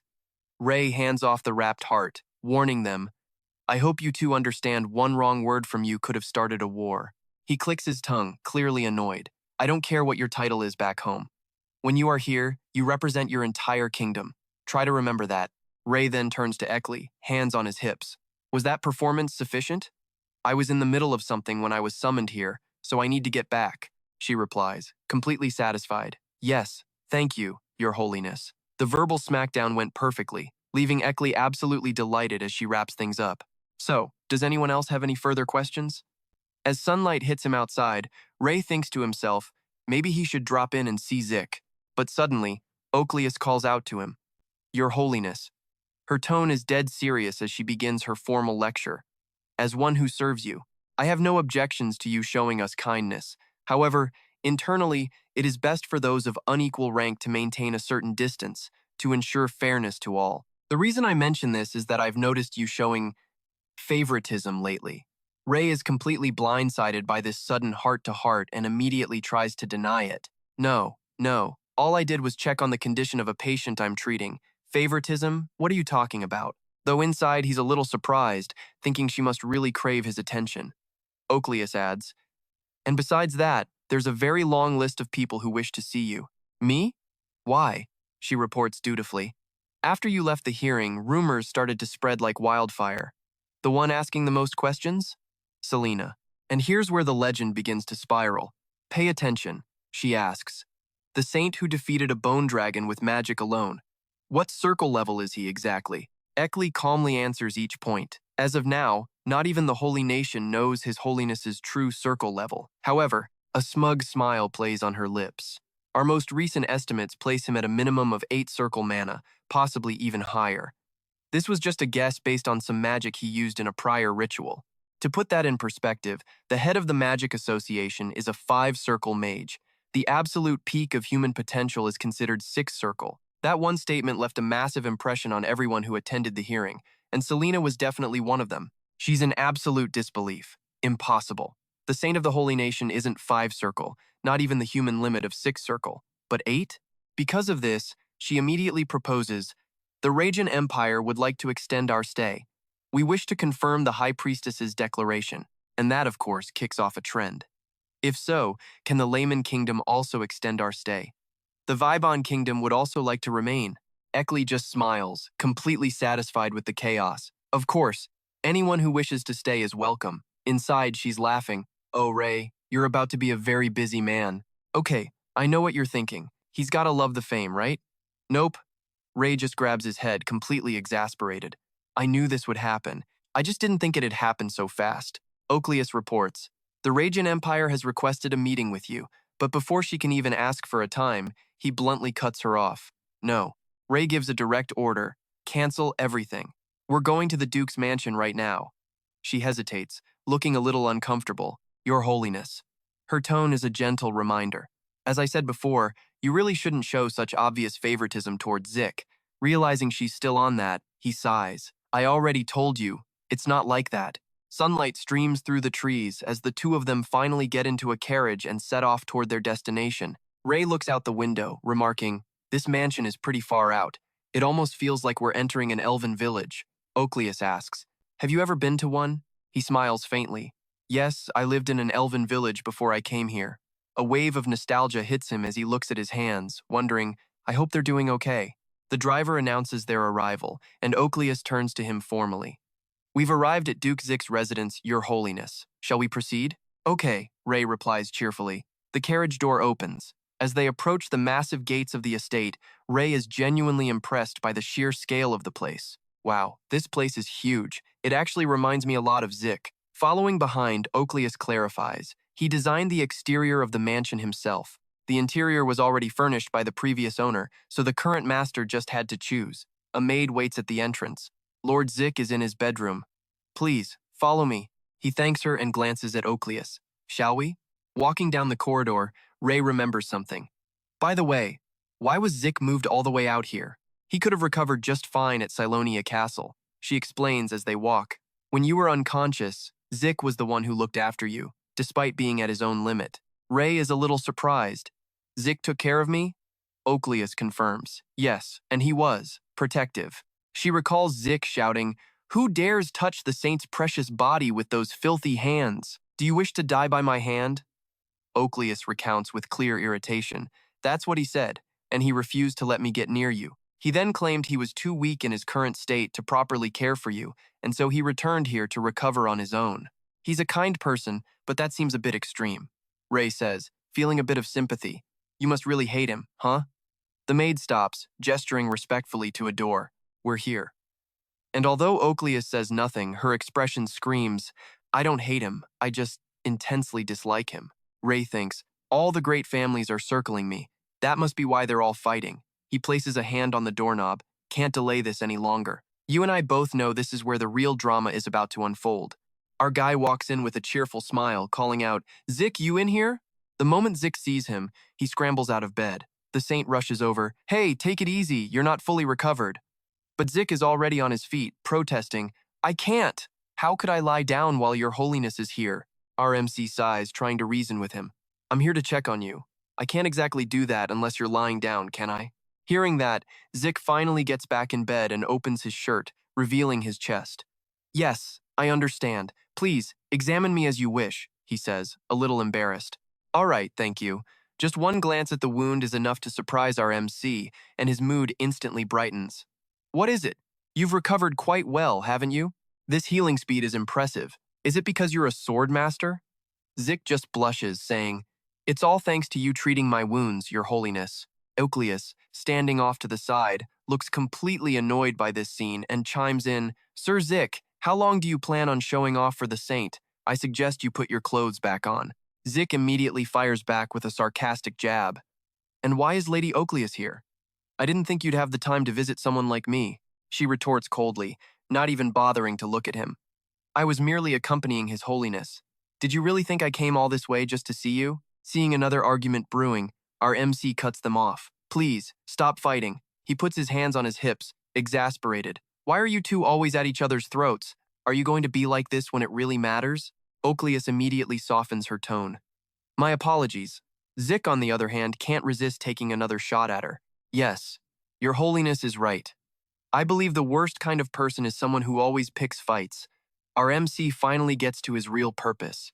I came to check on Zik's wound, but there's something more important. The two look confused. More important? He gives the command. Messengers, show yourselves. But before Zik can even see anything, a voice cuts in. If you keep calling us out like this, there will be trouble. And just like that, the saint's shadowy assassins appear. He thinks to himself, even though I couldn't sense them, I had no idea they were this close. Zik grabs the sword by his side, on high alert. Who do you think you are? How dare an assassin like you step foot in this place? Suddenly, the tip of his sword is gently pushed back into its sheath. Sa has appeared right beside him without a sound.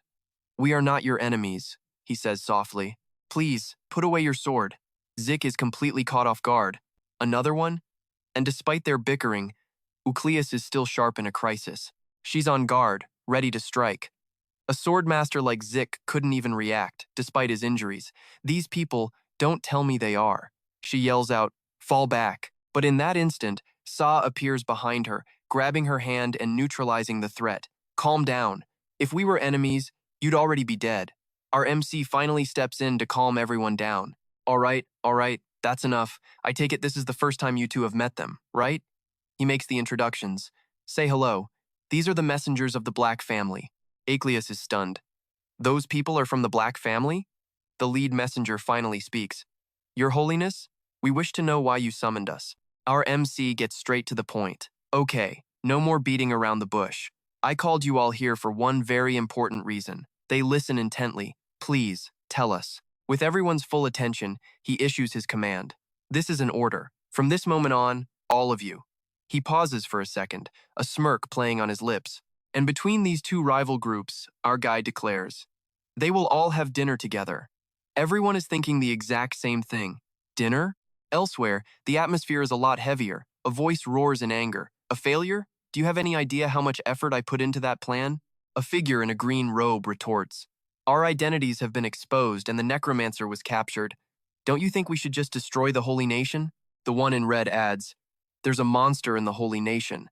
Until we eliminate him, we can't touch that place.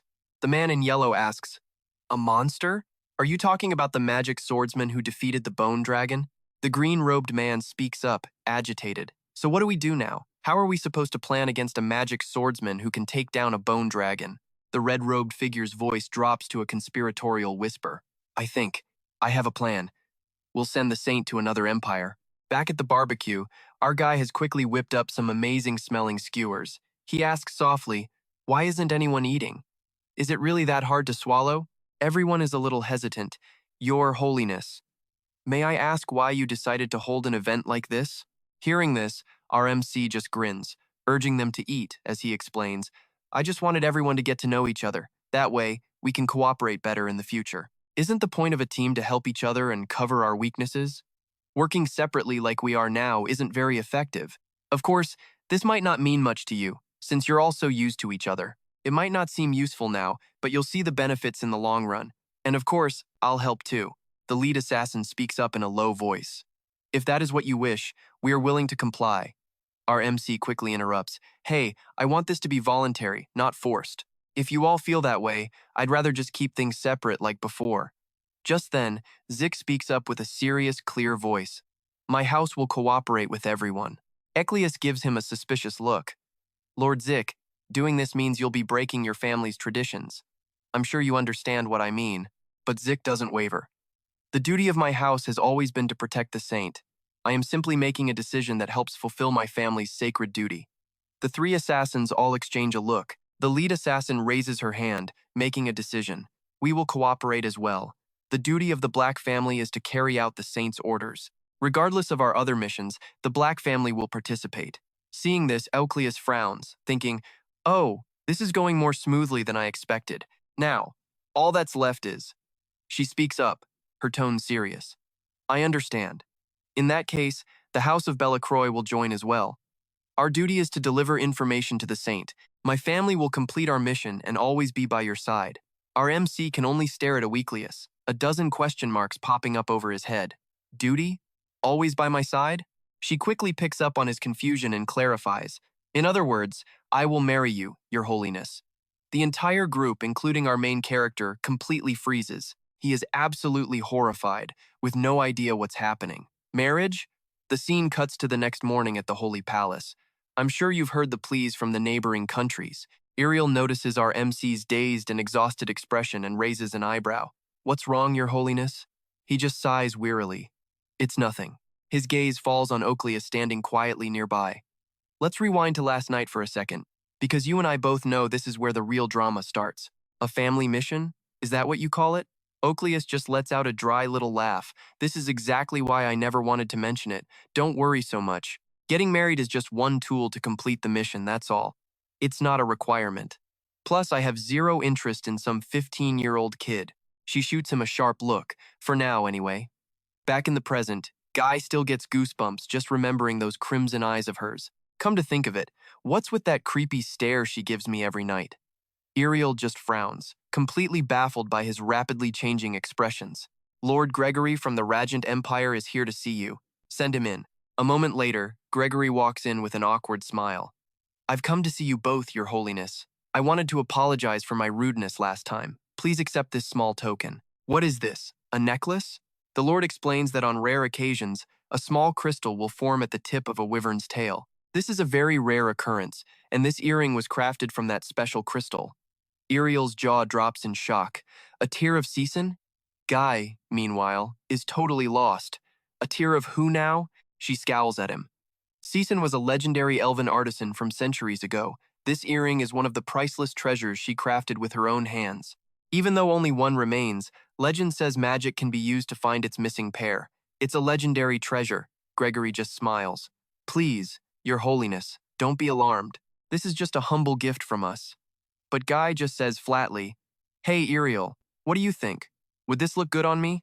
Gregory freezes, completely caught off guard. "Since when?" Wait, he isn't worried at all. Guy just smirks back at him. "All right, thanks for the gift. Now you can go. I have a long line of other guests waiting." "Wait a minute, I still have something else to discuss." The Lord clears his throat and continues. "We from the Regent Empire have come to establish a peaceful relationship between our nations. Would you be interested in visiting our empire?" Guy thinks it over. "A visit? Huh. The Regent Empire is the strongest nation on the continent economically, militarily, and politically. An alliance isn't a bad idea for the Holy Nation, and they're famous for their medical knowledge, all thanks to their constant exchange of information. Their medicine is definitely far more advanced than the Holy Nation's or any other countries." Lord Gregory keeps talking. "We've heard many rumors about you, Your Holiness. Not only did you triple farm production with your new methods, but you also gained a lot by hiring surplus priests as mercenaries." Guy humbly replies that it was all thanks to everyone's hard work. "Of course, your influence on the Holy Nation has truly inspired us. Now here's the pitch, and trust me, it's a juicy one. If you agree to visit Region and combine your methods with our technology, we could triple the economic growth of both our nations." The old man thinks to himself, "Well now, isn't that a tempting offer? This is like giving you everything you could want for free.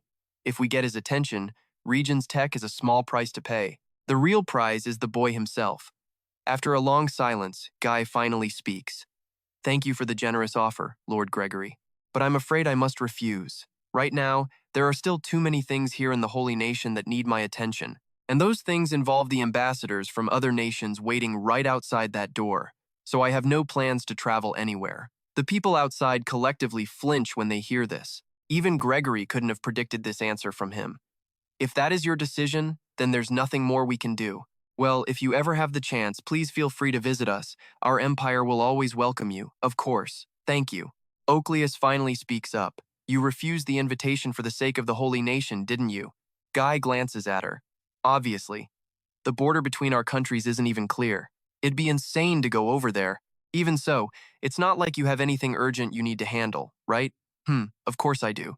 Oakleus, he says with a smile, gather the nobles from the surrounding regions. Tell them the saint wishes to speak with them. She immediately agrees. Yes, I'll do it right away. After Oakleus leaves, Guy turns to Iriel with a grin. Think you could help me present my ideas again, just like last time? Iriel replies coolly. If it's for a political purpose, fine. I'll hear you out first to approve it. And this, right here, is what he was really planning all along. He slowly stands and says, I intend to build our own facility to teach medicine. What do you mean? Medicine? We're going to establish an academy to train doctors to heal and save our people. You saw the situation on the battlefield. There are many wounds that holy power alone can't fix, and not everyone can even use holy power. Warm morning sunlight streams through the window, filling the small room. A very familiar voice rings out. It's a pleasure to meet you all. My name is Guy.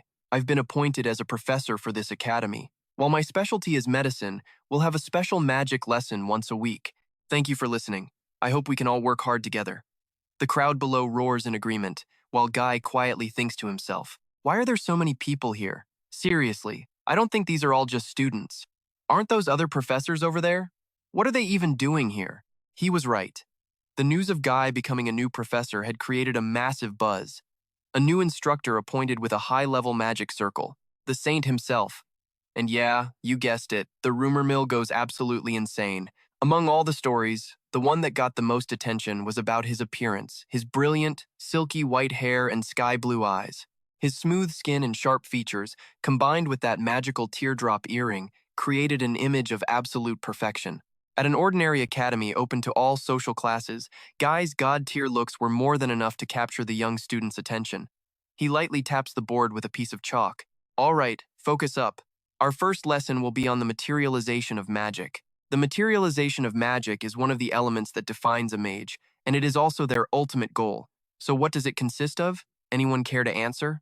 Immediately, a student raises their hand. Mana synchronization, incantations, and specific methods during casting. Correct. There are 3 main factors. However, there are exceptions. Let's use the fireball spell as an example. You have to focus your mana, gather what you need for the spell, and shape it. But what happens if you drop the required mana from 3 units down to just 1? Another student pipes up, saying the spell would fail and the mana would be wasted. Wrong. Trust me, you're about to see how our main character breaks the entire magic system.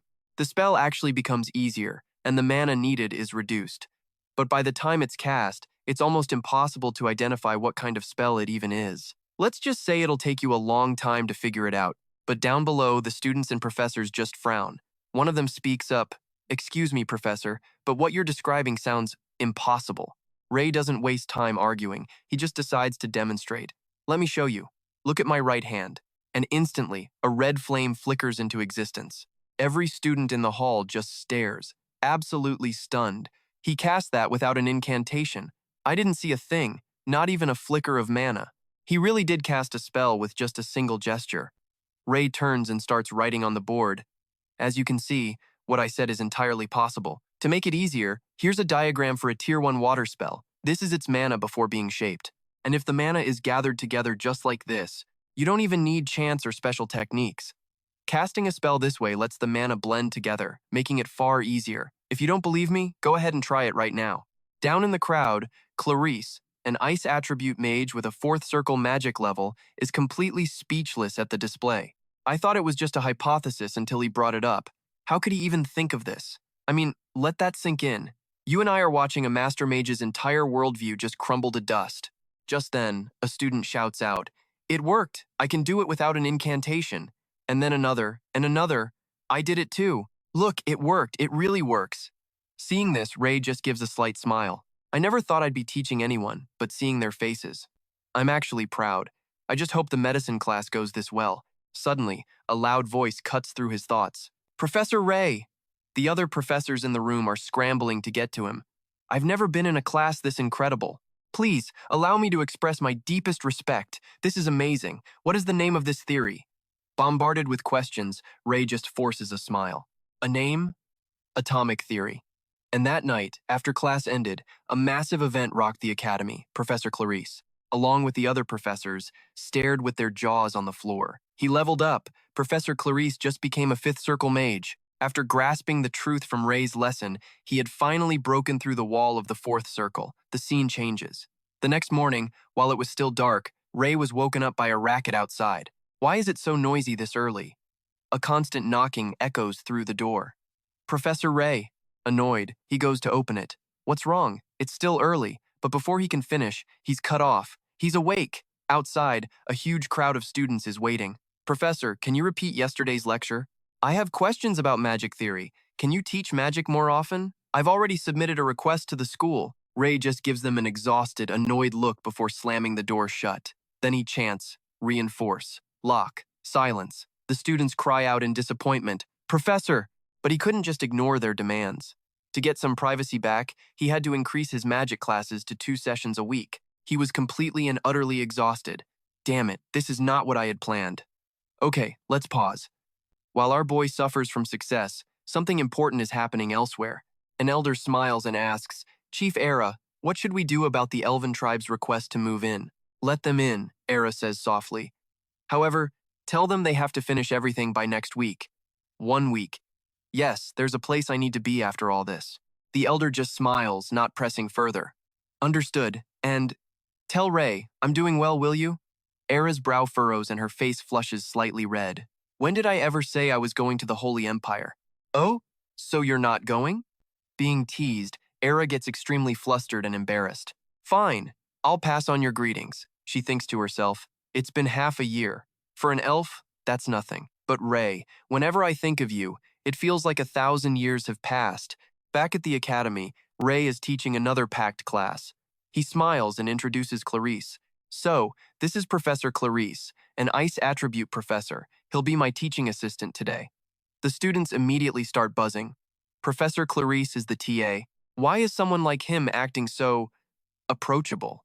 I heard he broke through to the next circle after Professor Ray's class. He seems a little different now. Clarice shoots them a sharp glare. They all go silent. One student thinks, so scary. Ray slowly picks up a piece of chalk. Stop gossiping and focus. We'll begin the second lesson. Mana is a self-balancing element. Because the environment is a core component of the atmosphere, mages have no choice but to use homogeneous mana. Therefore, it doesn't matter who casts a spell or what type of mana is used.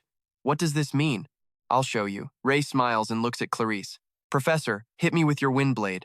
Called on so suddenly, Clarice just freezes. What? Windblade? That's right. You did say you would help me, didn't you? Well, yes, I said that, but doing that would be dangerous. The students are just as confused, not understanding his plan at all. Is this some new kind of self-destruct spell?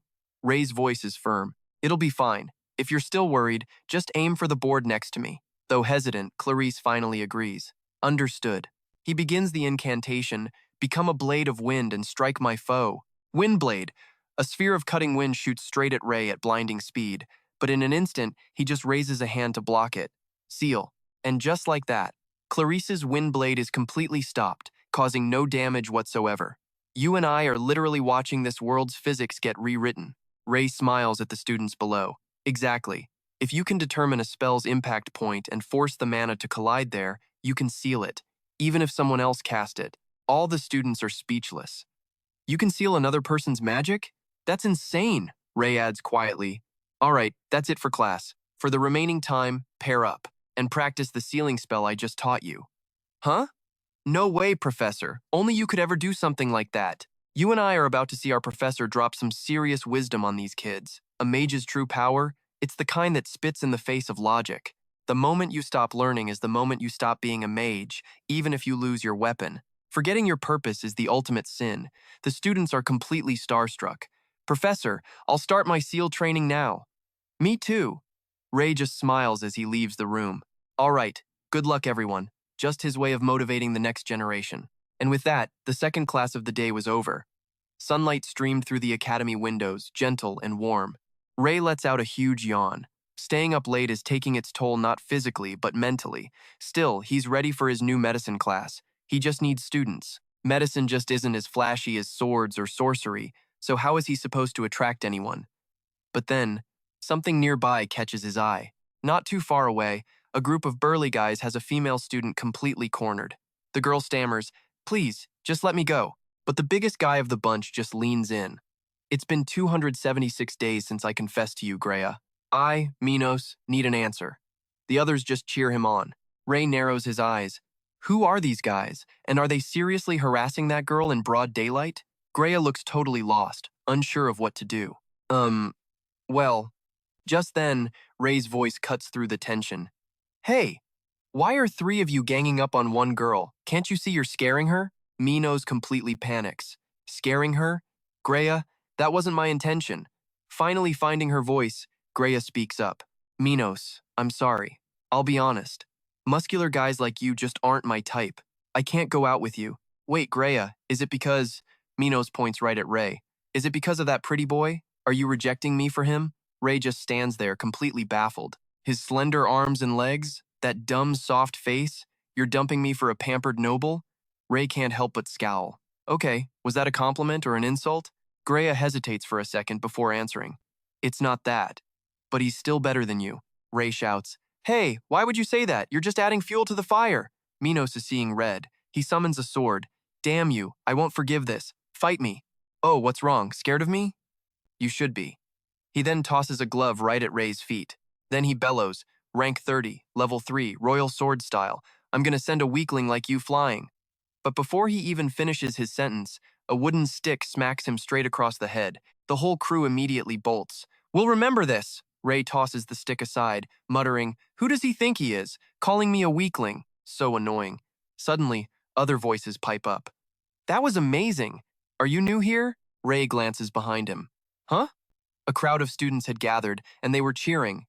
"You beat Minos with a tree branch. That was so cool." Ray awkwardly scratches his head, suddenly feeling like some kind of hero. Just then, Greya softly speaks up. "Thank you for helping me. It's nothing. I just hope I didn't get in the way." But then, he catches a strange scent drifting from her. "Huh? This smell. Is that alcohol?" Ray can't help but ask. "What is that scent? It's not like any perfume I know." The girl jumps, startled. "Oh, is it that strong? I was just brewing some potions. It must be the smell from that."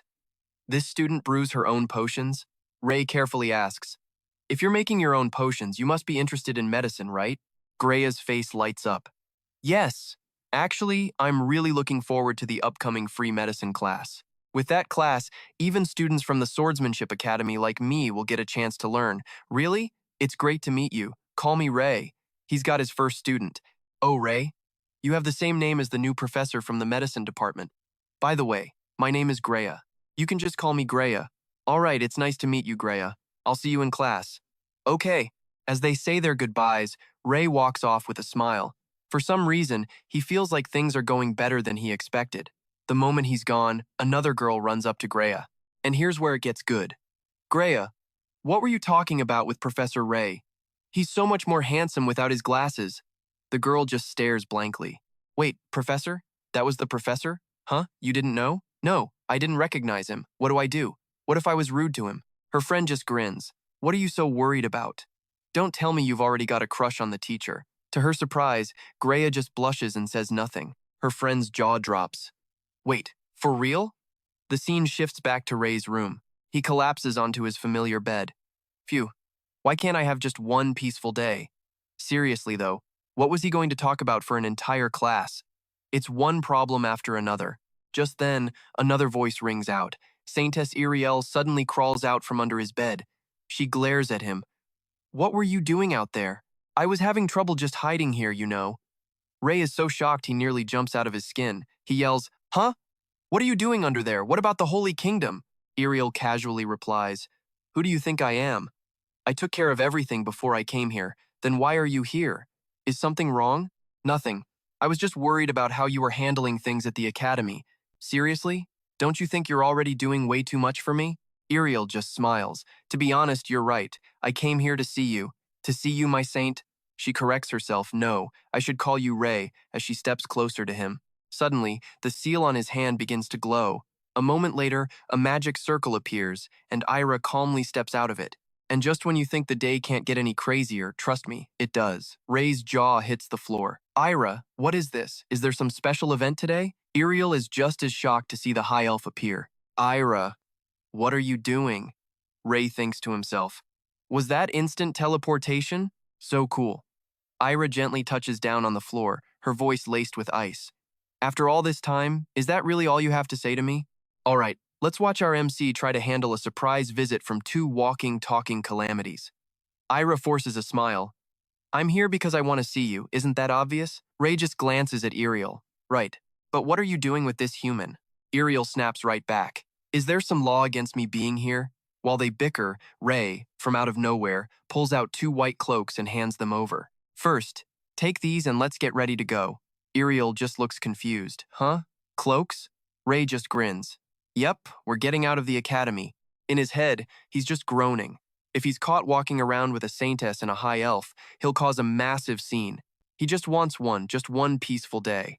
And so, the three of them slip out of the academy and head to a diner in town. Ira looks around for a moment, then says softly, It hasn't been that long since I last visited a human village, but it seems a lot has changed in such a short time. Ray thinks to himself, A short time, huh? I wonder how long that really is. Just then, a waiter walks over. Excuse me, I'm so sorry, but would it be all right if another party shared your table? Behind him, a group of tough-looking individuals.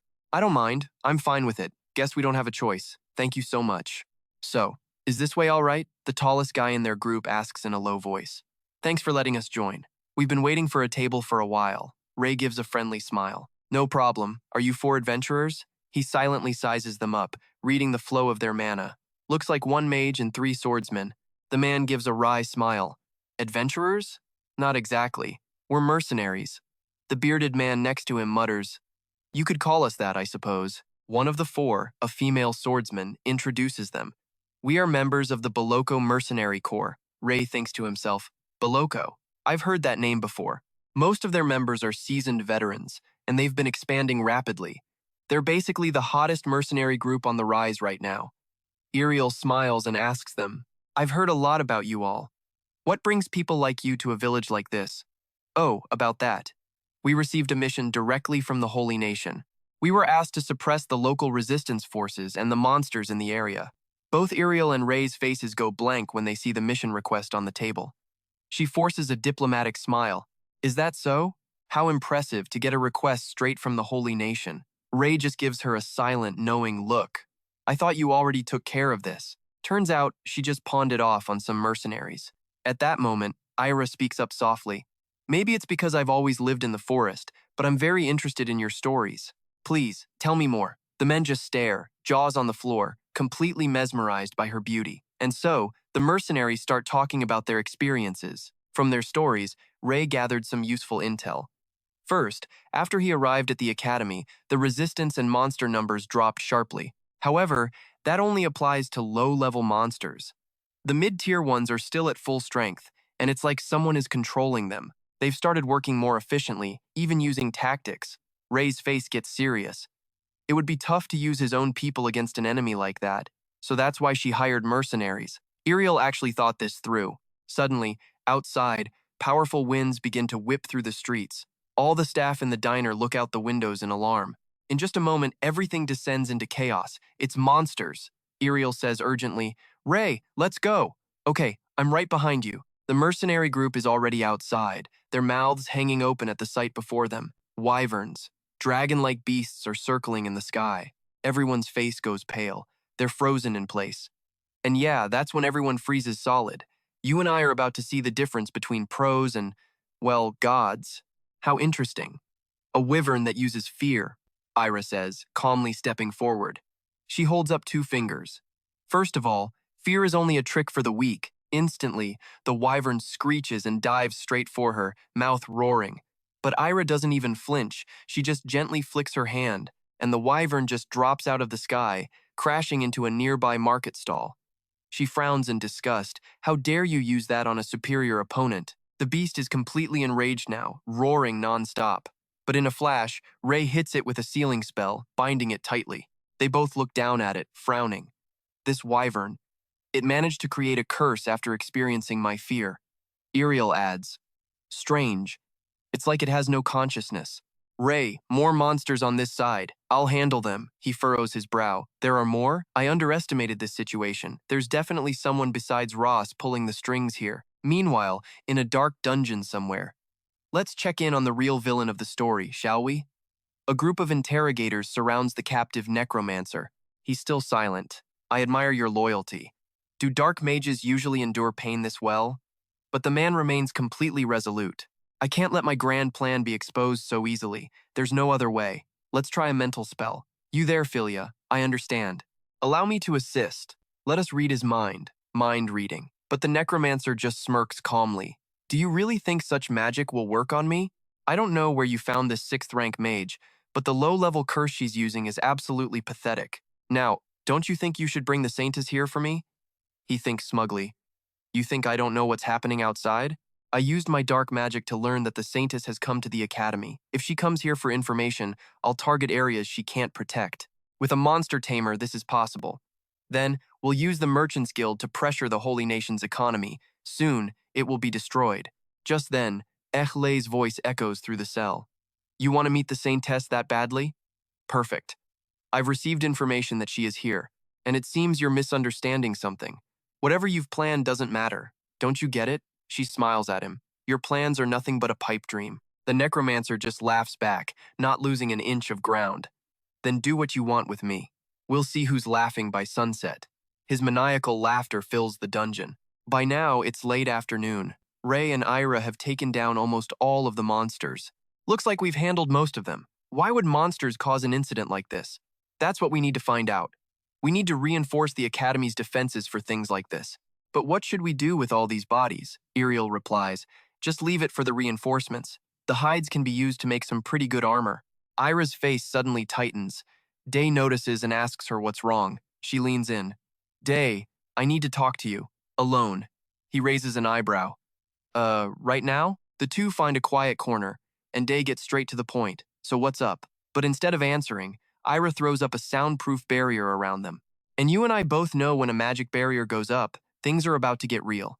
Ira explains, I've only ever lived in the forest, so I'm sharing what I can feel. Right now, she says, including the area you call the Academy, massive magic circles are being set up in countless places. Day just stares, completely floored. Magic? Circles? That's right, a gigantic one, she confirms.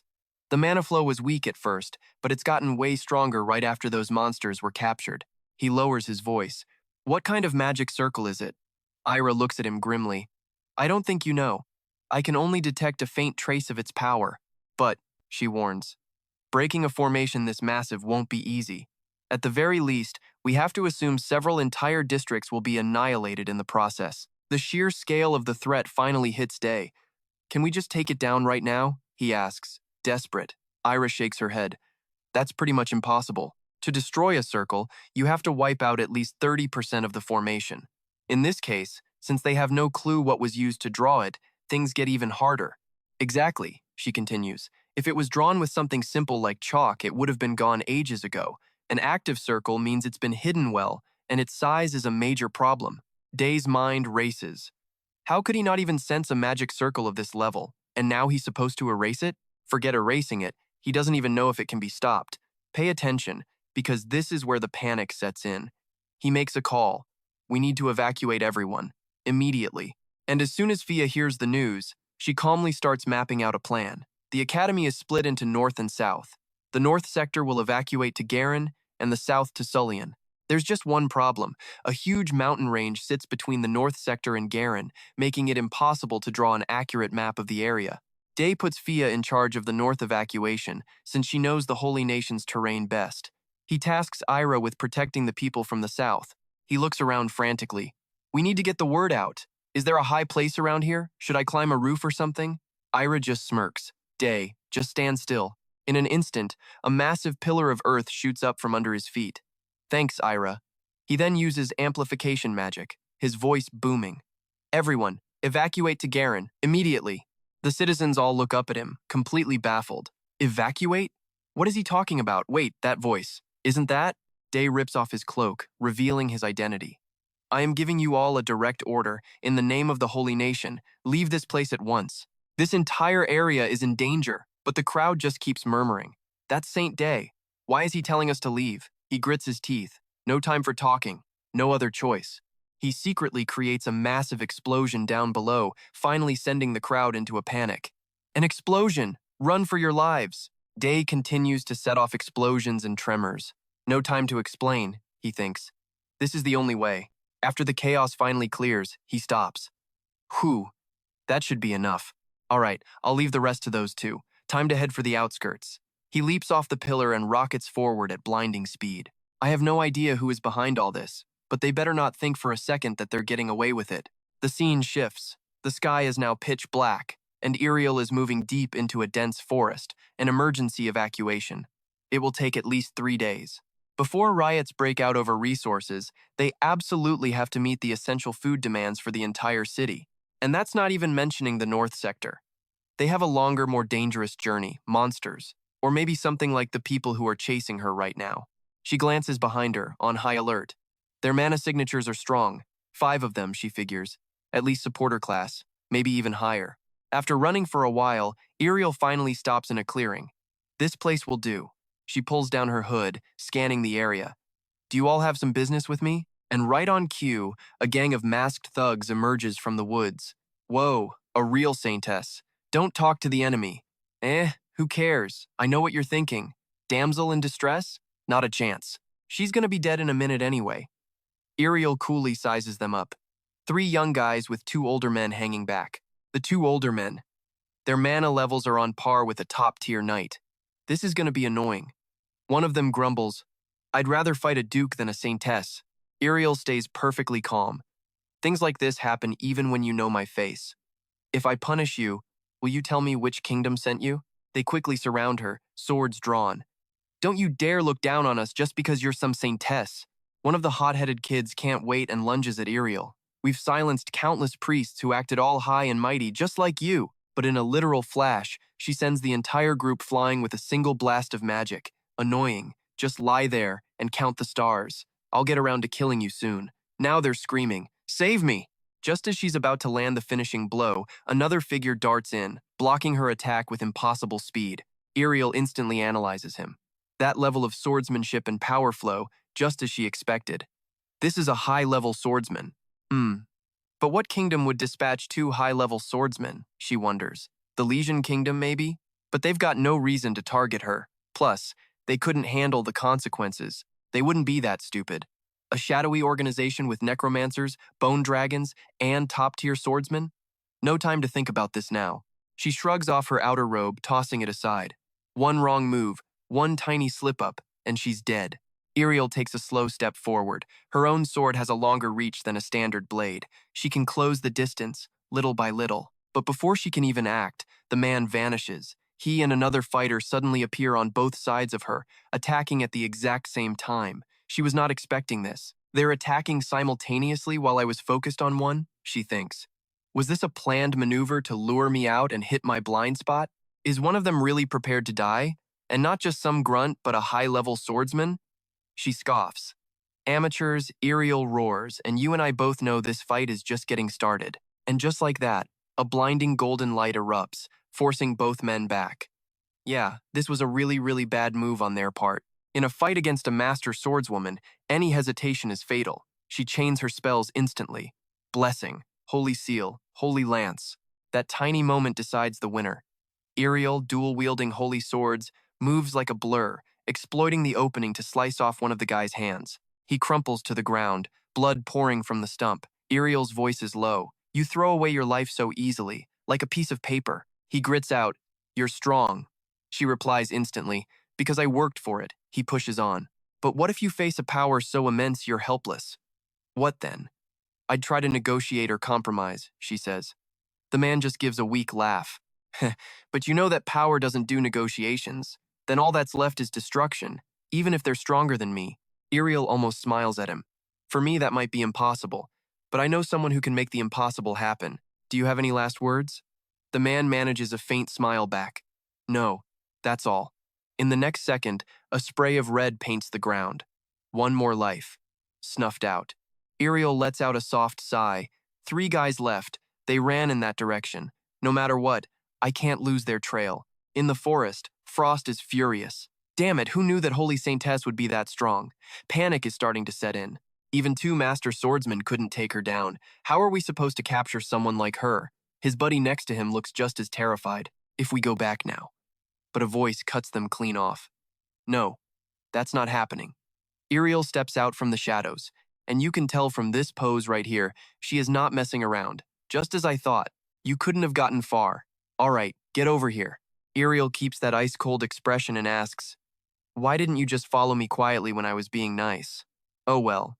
Even if you refuse, I'm still taking you with me. Suddenly, Frost clutches his head, sweat beading on his face, pure panic. Instead of turning myself in, I'd rather… And then, he bites down hard on something in his mouth. Iriel freezes for a second. Did he just chew something? Frost and his partner start convulsing, faces twisted in agony. She figures it out in an instant. Did they hide poison in their mouths? A last resort to protect their secrets by taking their own lives. But instantly she casts a holy spell on both of them. A healing light. Iriel looks at them with pure contempt. You think you can die that easily? Now are you going to follow me willingly? Or should I just chop off your legs and drag you there? The 2 guys just groan. One speaks up. Can you promise to spare us if we cooperate? She completely shatters that pathetic hope. Do you really think you're in any position to bargain right now? She lays it out cold. Assassinating the Saintess is a crime punishable by immediate execution. After interrogation, of course, you will be put to death. Frost squeezes his eyes shut. Even if we talk, the Holy Nation can't do anything. We'll be the judge of that, Iriel shoots back. You just need to tell us everything you know. Honestly, now he's just kneeling pathetically, desperately trying to make a deal. If we talk, just promise me one thing, or at least consider it, he begs. Iriel casually replies, if you swear to only speak the truth, I will try. Done deal. His partner loses it. You bastard. Are you really going to tell them everything? Pure terror in his eyes. This isn't just about you. We'll all die. Frost ignores him completely, placing a hand over his chest to swear an oath. I, Frost, swear on my mana that I will only speak the truth. Now, pay attention here, because a mana oath is a huge deal. If someone breaks it, their own mana will literally tear them apart from the inside. So everything he says from this point forward, it has to be the absolute truth. He begins his story. The Holy Nation doesn't know, but our group, Frogzia, infiltrated your lands over 20 years ago. Hearing this, Iriel is stunned again. Frogzia, and 20 years ago? That means she rests a hand on her face, remembering something, the ancient massacre of the people in the Auguran outskirts. Frost, now on his feet, continues. So, you do know. That was the beginning. As Iriel stares in shock, he keeps dropping bombshells. Everyone says it was a monster attack, but that's a lie. He tells her every single part of it was orchestrated by Frogzia. He remembers the one-eyed beast snatching people away as he tells his story. We are the survivors who were kidnapped during that massacre. They only took the ones who looked strong and healthy. Frost recalls his people being crushed to death by giant serpents. The rest, he continues, were just thrown to the monsters as food. He thinks back to the 2 middle-aged swordsmen, a look of sympathy on his face, those 2 master swordsmen from earlier. They were probably kidnapped from other kingdoms, too. They take our families hostage and kill them one by one if we don't obey. At this point, Frost's emotions overflow, tears streaming down his face. They even took my little sister hostage, so please, promise me you'll destroy Frogzia. Iriel listens to the entire story, her expression grim. I see. Then you can leave now. His eyes go wide with shock. What? You're letting us go? She turns her back and walks away. Yes. Whether you go back to your families or die alone, do as you please. While the other 2 guys are just staring at each other, stunned, Iriel speaks again. Oh, and don't worry about Frogzia. I can't guarantee I'll wipe them out, but I can push them to the very brink of destruction. Suddenly, one of the other men speaks up, stopping her in her tracks. Excuse me. The bald guy scratches his head, his mind made up. I also want to tell you some things about Frogzia. The man beside him chimes in.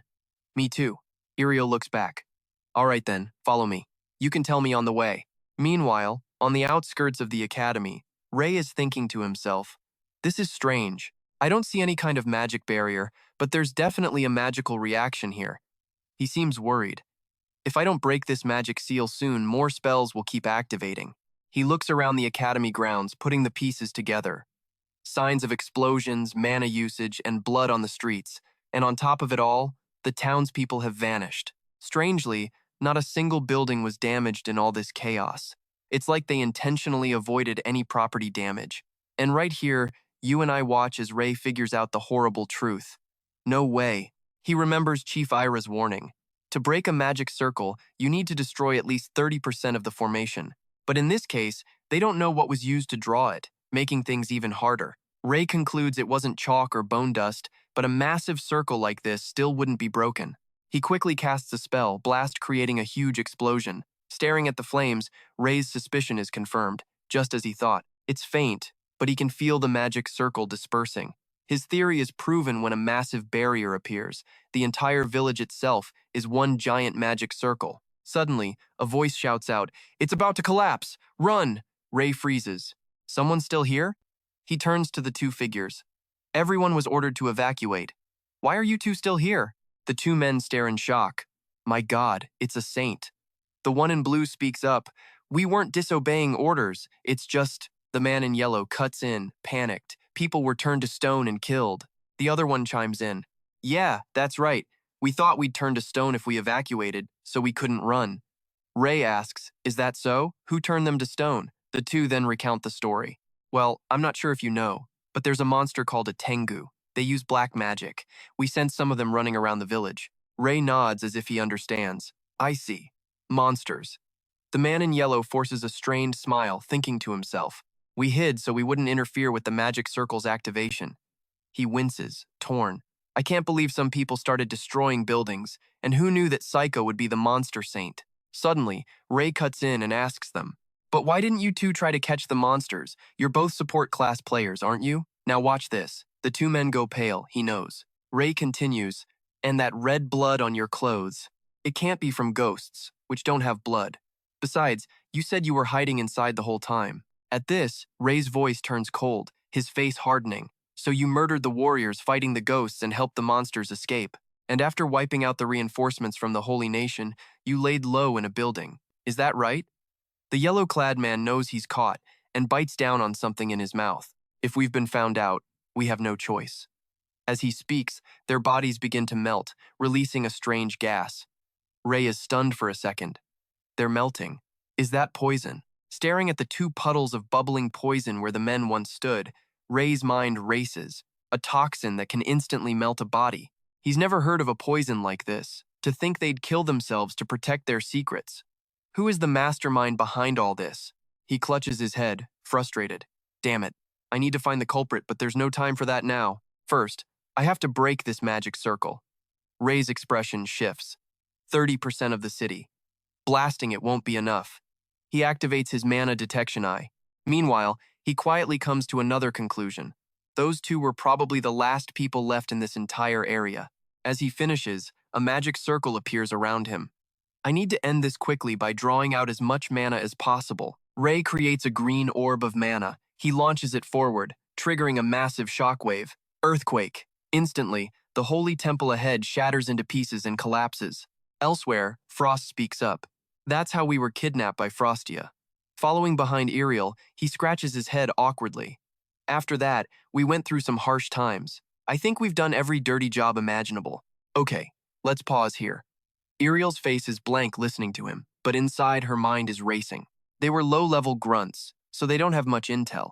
But Iriel considers everything they've provided. Frostia's scale, their general forces, skills, and communication methods. Compared to knowing nothing before, this is a pretty good haul. Frost suddenly speaks up hesitantly.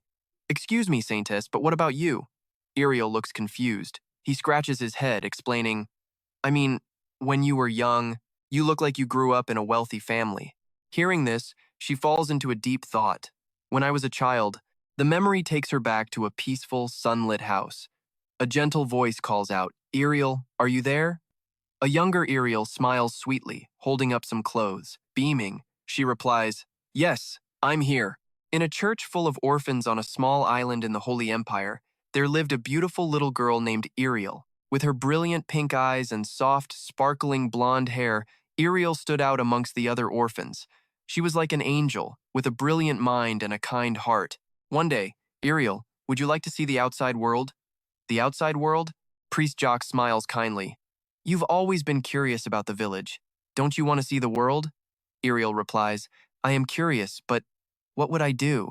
I'd be sad to leave my friends behind. He says gently, You're a smart girl, Iriel. I'm sure you can do anything. I'll help you. Your talent is being wasted in this church. I can see your potential. Out there, you'll have more opportunities to grow. I'll be there to help you until you find what you want to do. Of course, you can always come back to visit your friends. Hearing this, the little girl's face lights up with excitement. Okay, then I want to go. Excellent. Then why don't we leave today? Huh? But I haven't even said goodbye to my friends. I'm telling you this because a great opportunity has just come up. If we don't go now, we'll miss it. Priest Jocks urges her hastily.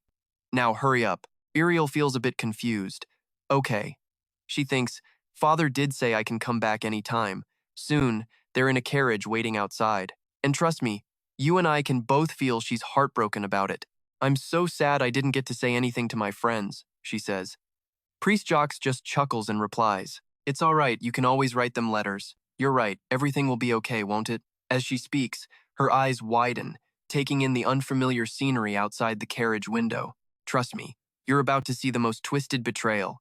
He calmly tells her, Oh, we're almost at the port. The port?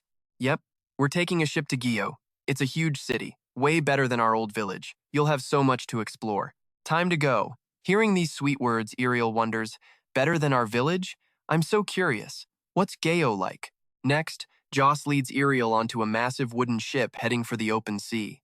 The little girl is absolutely buzzing, taking everything in. Iriel, we're here. That's Geo.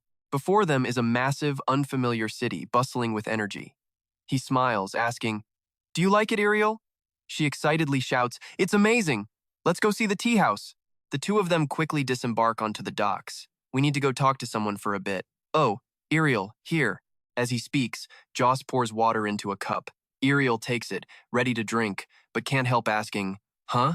What's this? He simply replies, It's tea made from holy water. It's not much, but I prepared it to celebrate our new beginning here in Geo. The little girl glances at him. Come now, Joss says softly. Why don't we drink up? Okay. Without a second thought, Iriel chugs it down. Immediately, her head starts spinning. Huh? Her eyes slowly start to close against her will. My eyelids are so heavy. Scene change. 2 platinum coins? For this kid? It should be at least 3. Fine. Iriel wakes up to the sound of arguing. Where am I? Did I fall asleep? I drank the tea Father gave me. She struggles to open her eyes, weakly calling out, Father, pay close attention now, because this is the moment her entire world shatters. Priest Joss hears her, turns around with a smile and says, Oh, you're awake. I hope you have a good life here. Standing next to him is a huge, intimidating stranger. Here, take the money. Iriel asks in a panic, Is this the place you were talking about, Father? But this place. Before she can finish, he cuts her off. Yes, this is the slave market. Huh? Father, I just sold you. As a slave. Iriel absolutely cannot believe what she's just heard. What are you saying? I thought you were taking me somewhere wonderful. You said you'd help me find something I wanted to do. He just lets out a cruel laugh. You're so naive. Of course I was lying. Sorry about that. But you're a smart kid, so I'm sure you'll do just fine. No way. Joss slowly opens the door, but adds one last thing. I'll make you one promise. If you ever want to see your friends, just write me a letter. He flashes a twisted smile. I'll send them right here to join you. Then he turns and leaves. The big man quickly walks over to Iriel, barking, Follow me. And just like that, after being tricked and sold, Iriel just sits there, staring at a wall for 4 straight days, looking like she's gone insane. She sat there like a hollow shell. No, I was just pretending. After a while, they started ignoring me. And after analyzing my surroundings, I had memorized every action, every trait, and every tiny habit of everyone who entered this house. Then, the day I was to be sold finally came. Iriel fumbles with the small cross on her necklace.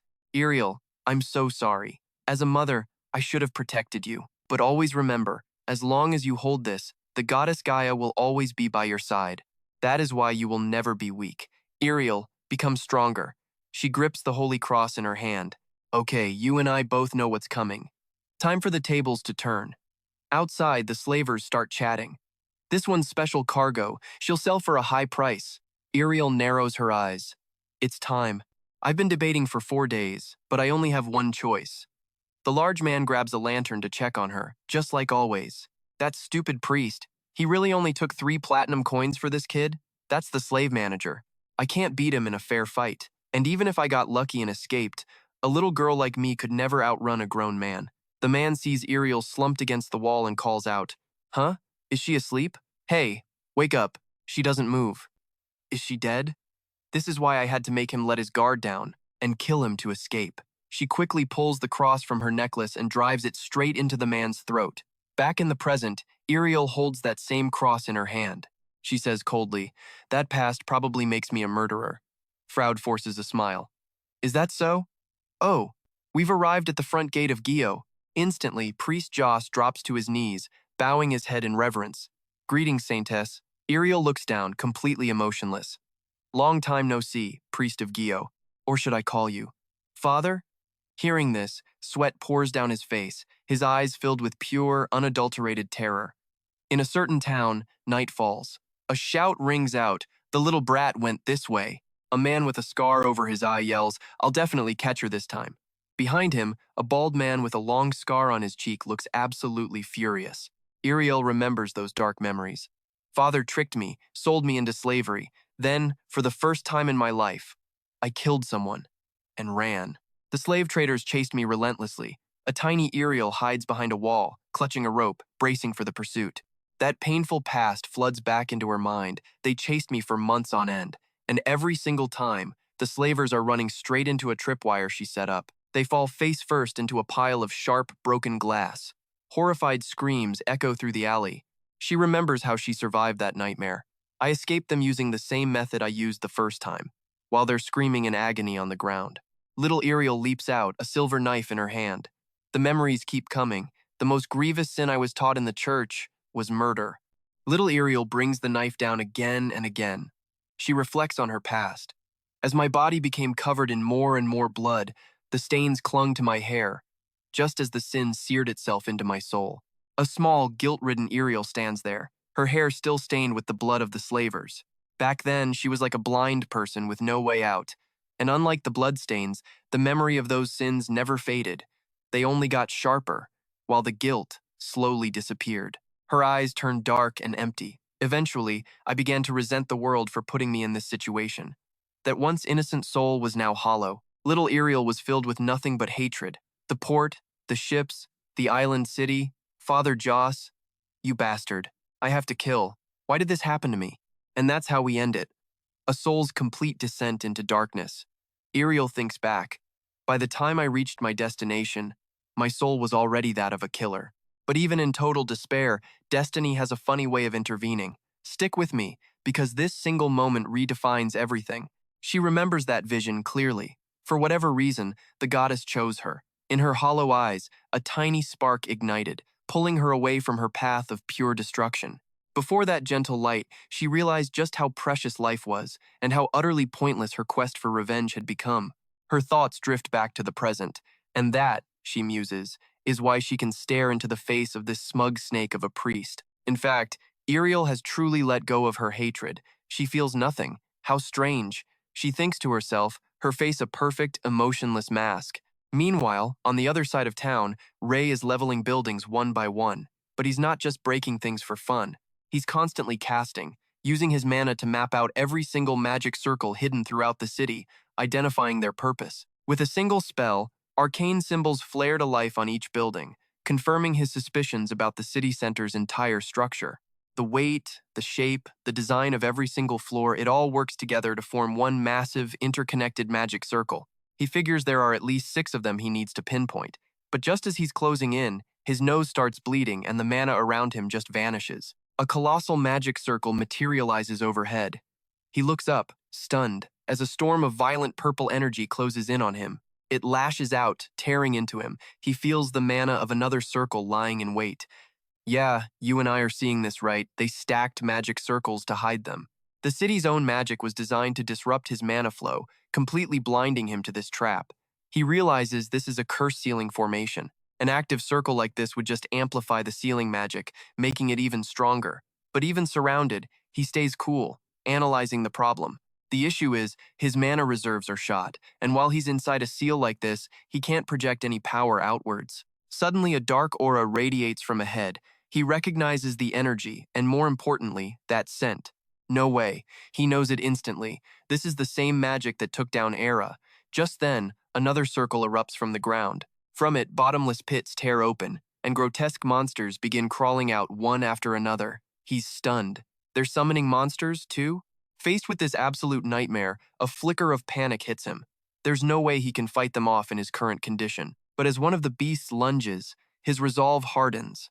If he doesn't stop them here and now, they'll go straight for the evacuees. He quickly forms a massive mana sword, maybe a little overkill. Before the monster gets close, he swings, and it's sliced into 100 pieces. But then he freezes, the flow of mana inside his body. It's wrong. He drops to his knees in agony, feeling like his veins are being shredded. His mana is flowing backwards, and in that moment, arrows fly from the shadows. They slam into his back. He collapses, blood pooling beneath him. Still, he forces his head around, trying to see his attacker. So they planned for this too? Getting ambushed like this. He was too careless, too arrogant. As beasts with glowing red eyes close in, their guttural growls fill the air. Elsewhere, the citizens are evacuating deeper into the city. From a high vantage point, Ira watches the procession. Supplies are moving quickly. At this rate, her mission will be done in no time. Time to go find Ray. But then, a voice calls her name in her mind. It's Ray. The emblem on the back of her hand begins to glow. This. Ira knows instantly something is terribly wrong. She casts a spell. Ray's life force is fading fast. What is happening to that kid? She yells, "Gate!" and leaps through the portal. She arrives to see the monsters about to pounce on Ray. "Stop!" she screams. Her voice is filled with pure rage. "You wretched beasts! How dare you!" In the blink of an eye, she annihilates every last one of them. And then she sees him. Her eyes go wide with absolute shock. Ray is lying unconscious in a pool of his own blood. "Jay!" She rushes to his side, desperately trying to wake him up. "Ray, are you okay? Wake up!" Then, all the color drains from her face. That smell, and then she smells it. Let this sink in for a second. It's the same curse that stole 20 years of her life. Back then, she had fallen into a deep, unnatural sleep, the signature of a powerful, long-term curse. People could only watch as a demonic purple mist enveloped her. And now, Ray is radiating that very same cursed scent. Remembering the pain, tears stream down her face. She clutches Ray, whispering his name. But 1 month has passed, and he's still in a coma. The news sends shockwaves through the nation. When word spreads about what happened to the hero of the kingdom, his supporters are left reeling. To show its gratitude, the kingdom holds a grand ceremony in his honor. During the solemn rites, Pope Glacier recounts Ray's glorious deeds, then bestows upon him a title never before seen, the rank of Amen. But this only leads to more trouble. With the kingdom's greatest power out of commission, foreign nations begin to see an opportunity for invasion. And with their hero on ice, the wolves at the gate decide it's feeding time. You and I are about to watch this kingdom burn. On the front lines, Iriel unleashes another devastating attack. But even she's worried. It's been 3 days of non-stop assaults from the enemy. Holy magic can mend the body, but it can't do anything for the crushing mental fatigue that's starting to set in. Suddenly, a voice cuts through the chaos, shouting her title. "Saintess!" Iriel looks up, surprised, toward the sound. And just in the nick of time, it's Harold, riding in like the cavalry. He declares they're here to help, as Iriel unleashes her own technique, taking down an enemy right in front of me. Lightning rains from the sky under her command, crashing down with a deafening roar. But suddenly, another figure blitzes past them. It's Barrett, sword swinging, cutting down every enemy in his path. Iriel just stares, watching Ferris, Cirrus, and Rihane fighting. She thinks to herself, they used to be so immature. But now? They're all hardened warriors. Harold agrees beside her, saying if the saint saw this, he'd be proud. She smiles. Yeah, he would. Ray just needs to rest until this is all over. Suddenly, a wounded soldier cries out in pain. A woman walks over with a smirk, wondering how a low-rank grunt could ever hope to fight a Saintess. Zik is worried. A Saintess? Iriel is just as shocked. This is insane rumor was they just appeared in Selene a few days ago. The woman sizes her up, noting that she's pretty now, but used to be quite chubby as a kid. Abu asks if there's anything else. Abu just laughs, calling it a bit embarrassing. But Iriel is just confused. How did they get to Selenia so fast? Iriel starts analyzing the battlefield. On their side, only she and Zik have reached the advanced swordsman level. This is going to be tough. Looking at the color and intensity of his aura, there's no doubt. He's at least an intermediate tier master swordsman. If not, they might actually have a chance. After a moment, she glances over at Zik, who gets the signal. But as they exchange looks, the enemy's aura lunges forward. He scoffs at how pathetic they look. Iriel quickly throws up a defensive barrier. The man looks down on her with contempt. You really think you can block my attack? Fine then. A second later, he unleashes another devastating blow. Try and block this. Zik sees the danger immediately. Saintess, get back. But it's too late. The technique is right on top of him. A world-shaking explosion erupts. Zik cries out, thinking, he did all this with a single attack? He knew instantly this guy was on another level. The power gap between them was just way too massive. He's a master swordsman, intermediate or maybe even high tier. The situation is bad, so Iriel immediately gives the order. All troops, fall back. But the guy isn't letting them go that easily. He rushes forward. You think I'd let you run? Suddenly, Iriel's hand is right in front of his face. In the next moment, she casts a spell. It dawns on him, holy power. Angel's light. Hit by the attack, he becomes wary. Has anyone ever dodged this power? He looks at the devastation around him, completely baffled. All of his hostility just vanished. Did she borrow the power of the gods? How interesting. Back at camp, a voice rings out as the 7 holy knights stand guard. Have Marquis Harrow's cavalry prepare to attack from the rear. The one giving orders is Gria. The battle will take place in the northwest forest. Iriel watches her, thinking it's Gria, isn't it? She looks at Gria, impressed. Among all the student volunteers from the academy, she was always the standout. Her tactical insight is on another level, making up for what she lacks in physical strength. Iriel nods in approval. That's a solid plan. Okay, let's pause for a second. If this plan works, they might just turn the tables. Iriel puts her hand on the map. We can do this. The meeting is over. We can relax a bit since they don't seem to be attacking yet. Gria complies. Yes, Saintess. Zik walks over, asking if it's been difficult with the saint out of commission. Iriel gives a strained reply. Incredibly difficult. Now I finally get it. He was doing so much for us behind the scenes. But she smiles. I can't just keep depending on the saint forever. I'm a saintess of this kingdom too. Just then, someone else arrives. That's right, holy maiden. It's time to repay the saint's kindness. Iriel is stunned by Berith's appearance. He gives a polite bow, greeting the saintess. Then he asks why he left his comfy chair to come here. Rianne laughs, explaining what good a comfy chair is when a war is raging. Looking at everyone gathered, Iriel understands. This must be the result of the restructuring Ray had planned for the Holy Nation. These were nobles who only ever cared about themselves. But now, they're all working together for one single goal. She never imagined she'd feel a sense of kinship with them. It's a strange feeling. That night, at the palace, someone is casting a purification spell. Cleo asks how the patient is doing. After a quick checkup, Chessie reports there's no change.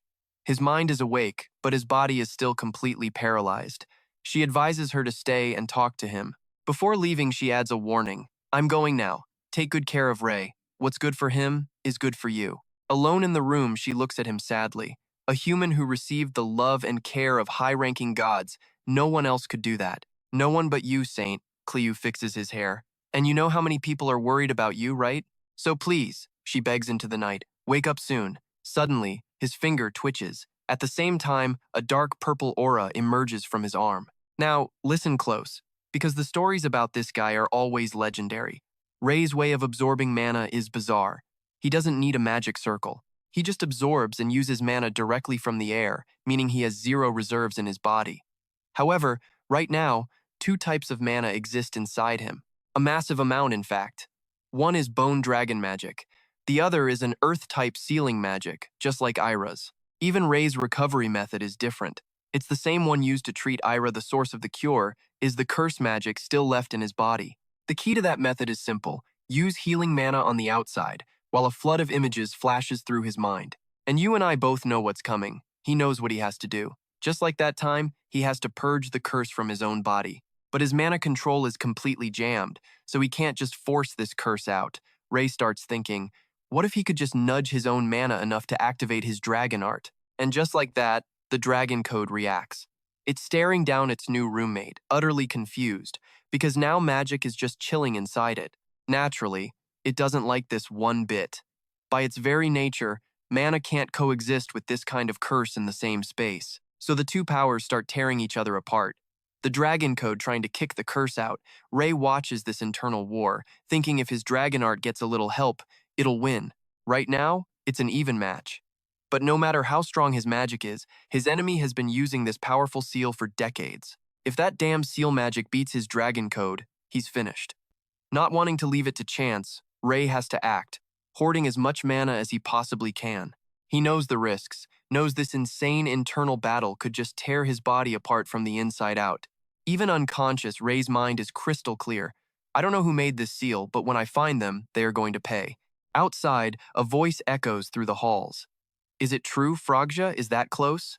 A maid carrying a tray discusses the news. Apart from children and the elderly, everyone else has been drafted. Another maid chimes in. Lady Oakleus has already left for the battlefield. All they can do is pray for her safe return. On the battlefield, chaos erupts. 8th Night Order, fall back. Yes, sir. 5th Magic Corps, unleash magic now. Waves of attacks fly out with deafening screams. Fireball, slash the enemy with Windblade. Seeing things go south, the enemy commander yells for the 5th Magic Corps to retreat. But Chessie isn't letting them go that easily. She unleashes her own spell, sending them flying. Blizzard. Her enemies scream in agony. It's magic. Fall back. Seeing her advantage, she gives the order. Let the soldiers return to camp. No need to pursue. Back at the bustling camp, Chessie announces her return. Today's battle was hard on everyone. Lauren, commander of the 8th Night Order, is ecstatic. Lauren, if you were with us at Clywood, I think we could have wiped them all out. Gancia, her vice commander, agrees. Thanks to you, troop morale is at an all-time high. We should be proud that we successfully defended Selene. But despite the praise, Chessie remains cold as ice. Everyone did well. Inside, she's already calculating. If we keep fighting like this, not just Selene, but Garial and Salonia will be completely exhausted. Chessie thinks it through. I have to account for variables. Their main force is stationed at Gariale. If they launch a surprise attack, we might not hold. We definitely need reinforcements. After a moment, she gives the order. Lauren, Garcia head to Garial. They eagerly accept. Yes, Commander. Just then, Chessie frowns, deep in thought. Suddenly, she senses something unusual. Her head whips around. This mana flow. It's impossible. At that exact same moment, Ray's eyes snap open. Staring at the ceiling, he's overwhelmed with relief. I did it. I'm finally awake. Then his attention snaps to his left hand. Damn, the seal magic on my arm is completely gone. Just as I expected. Pitting the two types of mana against each other was the right call. Inside him, the dragon art weakened the moment the curse vanished completely. He quietly assesses his body. But now, I'm much weaker. Worse, I can barely move. Still, I can absorb the mana in the air. Streams of mana begin to heal Ray's ravaged body. I don't need as much as I did to heal Ira. It'll be fine. A little bit at a time. Heal. Ray closes his eyes, focusing. It's nothing like casting magic when I'm at full strength. I have to concentrate or I'll lose it. Suddenly, he feels something strange in his hand. My left arm, the one that absorbed the seal. For some reason, it feels incredibly light. He's stunned. And not just that, every blood vessel, every muscle fiber, is flooded with mana. There it is, a wave of pure ecstasy washes over him. The mana in my body has been activated. Did my hand become more sensitive to mana after the fight, letting it absorb so much more? Now, pay attention here, because this is where everything changes. The mana absorption in his left hand is off the charts, making his body recover way faster. He can now achieve maximum results with only a tiny amount of mana. Pure joy floods his mind. This means I'm stronger. This is all I need. Time to heal my entire body. Ray continues the process in his room. Heal. Soon he's able to sit up. He's thrilled. My whole body feels light, like I'm floating. My condition has never been this good. His hand clenches into a tight fist. It's time to make my return. Ray has never been this confident. I'm finally free from all my limiters. That night, in the suffocating darkness, Iriel's voice explains the dire situation. The appearance of their high-level swordsman has dealt us a devastating blow. They attacked the capital, Salonia, at midnight. It was a complete surprise. Horror is written all over her face. Her eyes are wide, her mouth agape as she screams to the soldiers behind her. If we lose any more troops here, we'll lose the capital. We have to find a way out of this. Everyone, fall back. Don't look back. Iriel clasps her hands together, whispering, I have to find a way to hold them off. But it's too late. Rick is already standing before her, sword drawn. He declares loudly, Your Holiness, we will protect you in the capital. We will do whatever it takes. Iriel desperately tries to stop him. You can't do this alone. Our strongest fighter is absent. Before she can finish, Rick just shouts, I will try. Faced with his determination, she can only sigh in despair. He tells her, If you die here, this war is over. Iriel raises her hands. A pillar of light descends from the sky, bathing the soldiers in a golden glow. Holy shield, holy seal, blessing, grand holy art. This is the blessing of the Saintess. Counterattack. Don't spare a single one of them. And with that, Iriel runs in the opposite direction. And that's where we leave her with worry and sadness in her eyes, whispering one last plea. Everyone, don't you dare die. Everyone hold your position. Don't let them get past us, the lead knight roared. Suddenly, a dragon's cry rips through the air, and his eyes go wide. Damn it, we're late. Where is the Saintess? The dwarf, Aura, stroking his braided beard, smirks at the old witch beside him. Well, this just got interesting. Shouldn't we be chasing her, though? The old hag glances at her companion and sneers. I'll let you decide. The middle-aged man with the patchy beard simply replies, I agree. Zek grips his sword, his instinct screaming danger. Of course. They're here. We have to stop them from going after the Saintess. He charges fearlessly toward the dwarf, sword raised high, ready to risk it all. You think I'm just going to let you pass? His blade is easily blocked by the veteran swordsman's shield. The man laughs, a smug sound.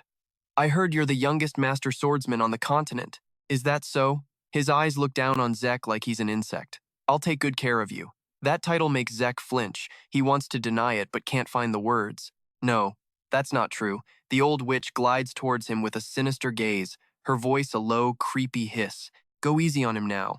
He's a cute one, isn't he? She'll get away.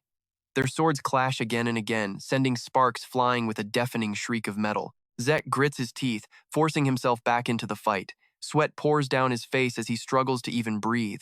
But watch this. A savior appears out of nowhere. A young girl screams, "Fireball!" and a blast of flame rockets towards the swordsman, creating a massive cloud of smoke. Her face is still filled with fear, but she shouts bravely, "Zek, I'll back you up." Zek is stunned. He turns to see her, muttering, "Rhea." As the smoke clears, the swordsman is revealed, completely, utterly unharmed by the attack. "I can't believe the Holy Kingdom has so many talented people," he says, bored. "Your passion is a little annoying, but I guess I can't ignore you." Zek is horrified. He didn't even get a scratch. Suddenly, his eyes widen in terror. He screams, "Rhea, behind you!" A dark-haired figure has appeared out of thin air, its dead eyes locked on the girl. "You're in my way, little one." At Zek's scream, she whips around in shock. Without a moment's hesitation, the figure kicks out, and Rhea has no time to react. "Rhea!" Zek bellows. The attacker moves with the grace of a cat, landing lightly before launching back into the air. The very air seems to tear with each step. The soldiers, who were so brave a moment ago, completely lose it. They scatter like sheep before a wolf, screaming in pure panic. "It's coming! Run!" A blade flashes from beneath a dark cloak, and just like that, every single one of them is cut down. Blood sprays into the air amidst agonizing screams. Total chaos. Zek's pupils shrink in horror as he realizes their army has been wiped out. The veteran swordsman rushes him again. "All right, young man, it's your turn." Flames erupt as their swords meet. "And I'd like to see what you've got," he sneers. Zek can only gasp. "Damn it. Okay, I know what you're thinking. It's over for our boy Zek." But this is where the real story begins. A single snowflake materializes right beside him. The world is suddenly covered in a cold mist and shimmering ice crystals. Zek instantly recognizes the signal. The Field of Frost! A figure in a flowing blue robe lands gently on the ground. The veteran is stunned. A magician? A clear voice cuts through the air. "Do not move." She speaks with absolute authority. "Surrender quietly." The enemy squad is frozen stiff, only able to mutter in disbelief. To think someone in the Holy Kingdom can still use this magic, Iriel flies forward, thinking to herself, "I escaped and tried not to leave a trace. This should buy me some time." But her steps begin to slow. Iriel looks down, biting her lip with worry. But what do I do once I reach Salonia? I don't have a plan. Just then, the dwarf Aura and the old witch step out from the path she just took. How unlucky, he says calmly. If you had just run straight ahead, you might have gotten a little farther. A sword of pure light forms in her hand as her body tenses up. I expected this, but I didn't think they'd be this fast. She glares at them, entering a stance ready for a life-or-death battle. She declares, I promise you, I will take both of you down, one by one. The old witch just looks at her with utter contempt. How interesting. So what if you try? Aura and the hag's eyes gleam like predators that have smelled blood as they launch themselves at Iriel, threatening her. That is, if you can. The sound of tearing flesh cuts through the night, followed by a spray of red blood. But the blood belongs to Aura. He stares in shock as his precious beard is sliced clean off, a new gash carved across his chest. For Iriel, it's like a star just fell from the sky. Ray, he appeared like a god, standing right in front of her. He was the one who attacked Aura. Iriel cries out his name in pure joy. Ray! As the dust from the magical shockwave settles, Ray stands protectively in front of Iriel. Lingering blue light still crackles around his hand. He speaks. So, you guys were having fun while I was away? That damn curse gave me a real headache. Aura is furious, but also stunned. That curse was supposed to put you in a coma for a month. Ray just scoffs, a blue light condensing in his hand.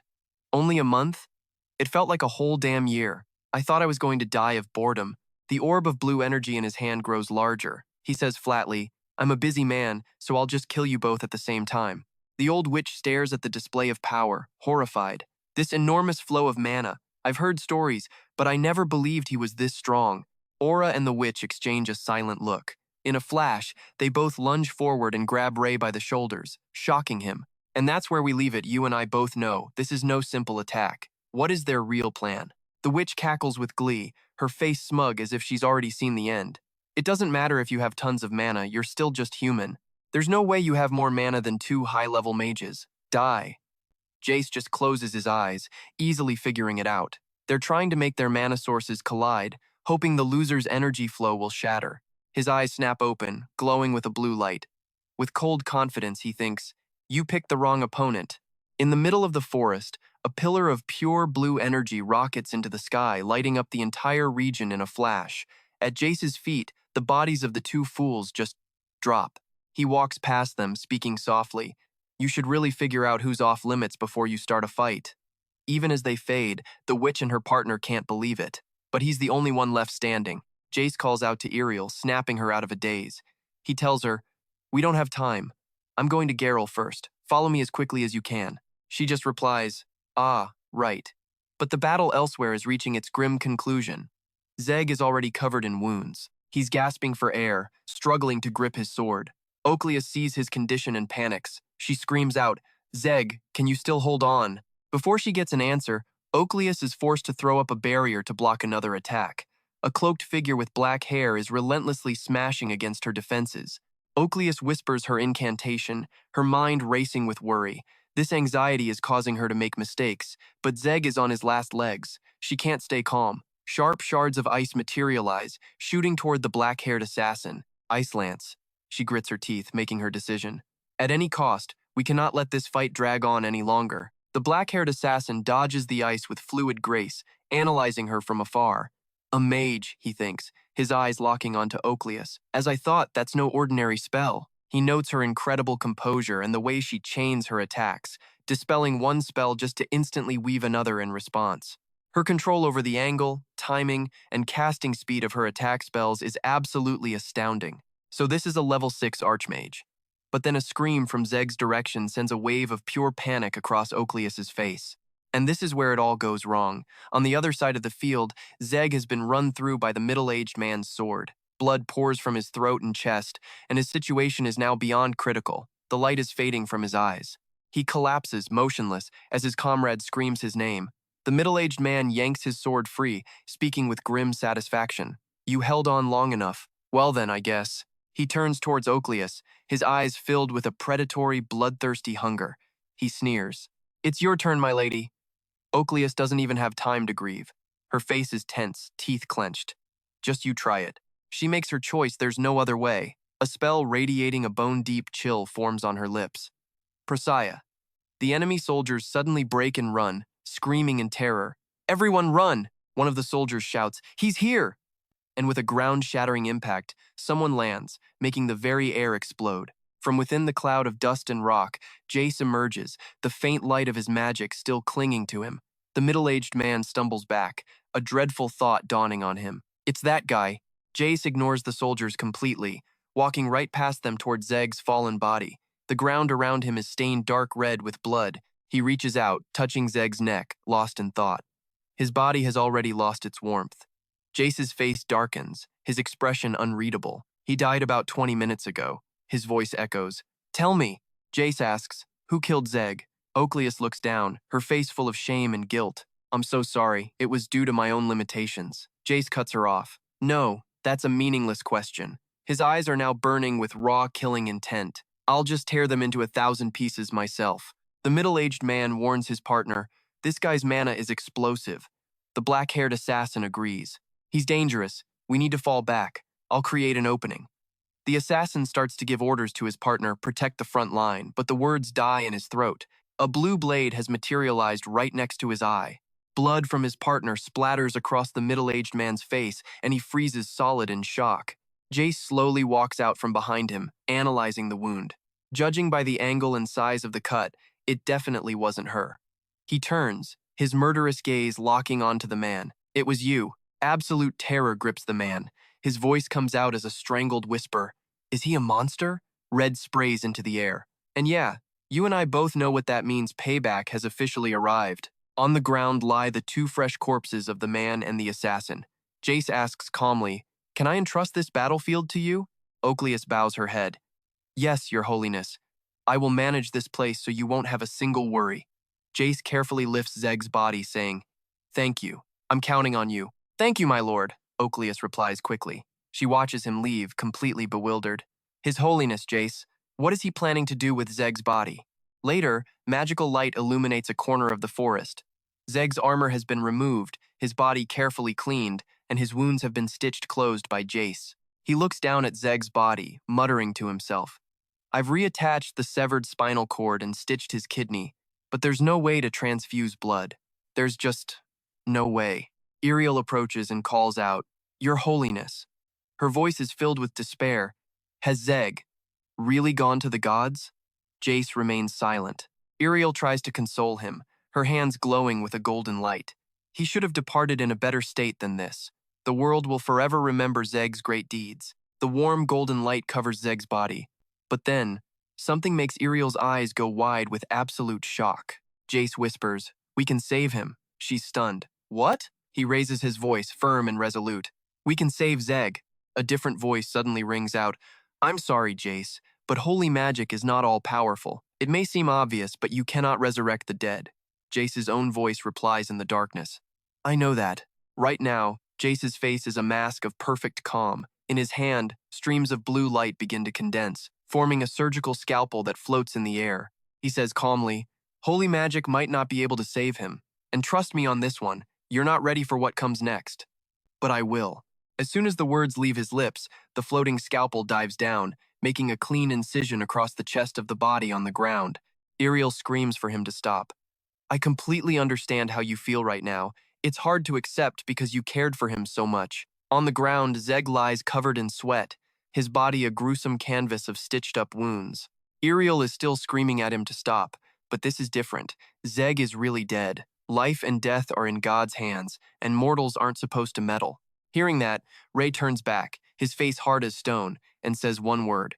"No, I can't live with myself if I abandon a life that can be saved. Even if God wills it, I'll do everything to save him." Hearing this, Iriel suddenly screams at him. Then, Iriel continues her worried rant. "Why would you say such forbidden things?" Suddenly, her eyes widen in shock as if she's just realized something. She thinks to herself, "He's actually going to do it." Ray just sighs. "Iriel, I can't explain it now, just trust me." He clenches his fist, thinking, "Just like that time." Then Ray summons a pair of scissors made from pure energy. Iriel just stares, stunned. A green light flares up around Ray's hands. Iriel can only watch from behind as he starts to make the first cut. His hands are a blur, weaving threads of pure energy to stitch Zeg's wound closed. Iriel's mind is racing as she watches. He's using that bizarre method, and he's actually reviving Zeg. She keeps thinking. I definitely felt holy power from him, even though he uses mana. He says all this forbidden stuff, but nothing bad is happening. This makes no sense. But she sighs, giving in. Fine. If there's anything I can do to help, just let me know. Ray looks at her and cracks a small smile. You've already done enough, thanks. Zeg is still lying there, and Ray starts calculating. Zeg was brain dead, an untreated condition. But now, just from her first aid, his body is stable, almost like a living person. In his mind's eye, a heart and a timer appear. A stream of complex calculations begins to fly across his vision. Now, pay attention, because this is where it gets insane. I have 4 minutes from the moment his heart stopped. The golden window. Let's begin. A blade of blue light slices down as his mental calculations continue. First, cut through the ribcage to expose the heart. Everything else is normal except the heart. Damn. I wish I had a defibrillator. And then, it hits him. His eyes widen. Wait. Lightning. An image flashes in his mind, electric currents jump-starting the heart.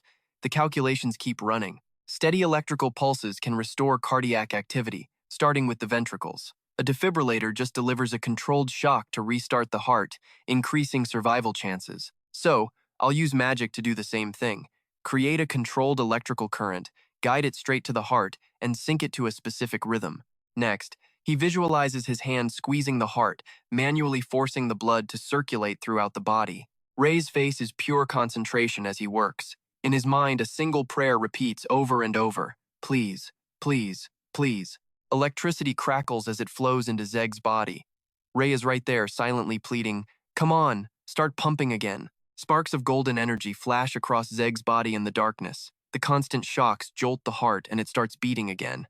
Both Ray and Iriel can't hide their shock. They stare in the same direction, completely stunned. Iriel looks at him, totally bewildered. Ray, did you just? Before she can even finish, he yells, it's working. Iriel, get over here and heal him now. She rushes over, her healing magic flowing into Zeg, but she still can't believe it, whispering, impossible. Golden light from her power envelops Zeg's unconscious body. His color is returning, she gasps. He's breathing again. Okay, I know what you're thinking, and she asks it for us. Ray, who are you? How in the world did you just do that? He just looks back at her and says, I couldn't have done it alone. Then he winks. We did it. Iriel immediately shoots back. Ray, what are you talking about? I would never perform dark arts. He just makes a face at her. Hey, don't call it dark arts. That was medicine. Their voices echo in the dark forest. More importantly, Ray says, we need to get to Phroxia and help Oakleus. You're not coming with me? Iriel asks. Ray turns back. I need to go see the Pope. Fine, I'm going then. And just like that, he vanishes in a flash of light. When she realizes where he's headed, she panics. Ray, she mutters to herself, going to see the Pope right now. I'm not so sure that's a good idea. Elsewhere, an entire town is engulfed in flames. The blazing inferno lights up the night sky, and on a nearby cliff, a shadowy figure watches the destruction from a distance. He lets out a dark chuckle. Well, that takes care of Gabrielle, he laughs. Soon they'll move me somewhere safe. All I have to do is lay low. My life is secure, and I get everything they promised. Suddenly, Hook appears right behind the robed man, catching him completely off guard. He whispers one command, don't move. You love to see it. The villain flinches, turning around just as Hook's blade flashes in a silver arc. Who are you? He screams. The words barely leave his mouth before Hook's sword slices through his arm. Blood sprays everywhere as the robed man collapses, screaming, my arm, my arm. Hook just looks down at him. Now, answer my question. The man's face is a mask of pain, tears streaming down, still trying to figure out what just happened. Damn it. What the hell is happening? I'm sure I set up defensive mana stones all around here. And how could I not sense his presence? Who is this monster? Just as he's thinking, a boot kicks him from behind, making him scream. The owner of the boot speaks. I told you not to move. The only thought he has time for is... Another voice? Hong keeps her foot planted on the thug's chest, shoving him to the ground and demanding, who are you? But seeing her crew, the guy starts whining it's not just a one-on-one. He cries out, Archbishop Xavier, but Hong cuts him off, her voice like ice. I'm asking who in Phroxia gave you the order. Her question makes him panic. How? How could they possibly know? It's clear this guy isn't planning on talking. So Yong. At the name, the little girl sighs. Why can't you just tell the truth? You're being such a pain. Then, a golden light flares to life on her forehead, a matching glint appearing in her eyes. Now, pay attention here, because this is where interrogation gets real weird. So Yang says, you see, having your mind controlled is the worst feeling, isn't it? A golden glow, identical to So Yang's, appears on the thug's forehead. No way, he thinks. Is this an unorthodox mental interrogation? Even the archbishop and the saint can't do this so easily. Then, against the dark night sky, a single streak of golden light flashes into existence. The thug is out cold, white foam bubbling from his mouth. So Yang speaks up, her work done, finished. Most of it was useless information, though. All right, let's go. So Yang rubs her eyes, telling Hong, I'll leave the rest to you. Hong immediately starts giving orders. Do, go with Idi and Trong. Do instantly replies, yes, Hong. She turns to leave with So Yang calling back to Trong. Make sure you clean everything up here, then follow us. We're heading to the saint's location. Her expression turns cold as she calculates. He should have reached Vatikang by now. Meanwhile, outside a lavish palace in Vatikang, Jay quietly analyzes the situation. The neighboring countries have formed an alliance called the Frogzia Union. It's a new power, but definitely not a weak one. Just infiltrating the Holy Kingdom's leadership won't be enough, he thinks. My influence alone isn't enough to solve this mess. In this time of war, he needs the most powerful person in the Holy Kingdom on his side. Jay steps forward and asks, is the Pope inside? A guard sees him and stammers in shock, welcome, Your Holiness. Jay remains calm. Go inside and tell the Pope I wish to see him. His mind is already made up. Getting the Pope's help is his only option. A moment later, the Pope's shocked voice echoes down the hall. What? There are traitors inside the Holy Kingdom? Jay calmly explains the situation. The Frogzia organization didn't just appear out of nowhere. It's an alliance of neighboring kingdoms, and it seems our own Holy Kingdom is involved. The old man's reaction is explosive. How dare they, under my benevolent rule? I'll find them immediately. But Jay stops him. Don't. Leave them be for now. The Pope, however, strongly disagrees. How could I? Jay calmly advises. You must wait if you want to pull them out by the roots. Any move we make now will only make Frogzia more careful. But the Pope is having none of it. Impossible. I cannot let this happen. He flies into a rage, ranting, how can you expect a clergyman to turn a blind eye to heretics? I, the Pope, will strike them down. One by one, I'm certain every citizen will support this. Even if I have to tear the Holy Kingdom apart, I will punish those heretics. Okay, and I know what you're thinking, because our main character is thinking it too. Why is this guy losing his mind over this? Jay lets out a helpless sigh. Your Holiness, I must say it again, you have to leave them be. His tone turns serious. Please, don't let your emotions rule you. Lead the Holy Kingdom with your wisdom. I've said my piece. I must go now. The Pope's hand trembles as he grips the armrest of his throne. His face is a mask of fury. That insolent whelp, he seethes internally. Jay walks down the hall after the meeting, lost in thought. I don't understand what the Pope is thinking at all. His mind is a mess of doubts. He's focusing all his energy on one issue while the entire kingdom's survival is at stake. I shouldn't have told him. I can't believe someone like that is the leader of a nation. And another thing, Jay's thoughts shift to the real problem. Frogzia.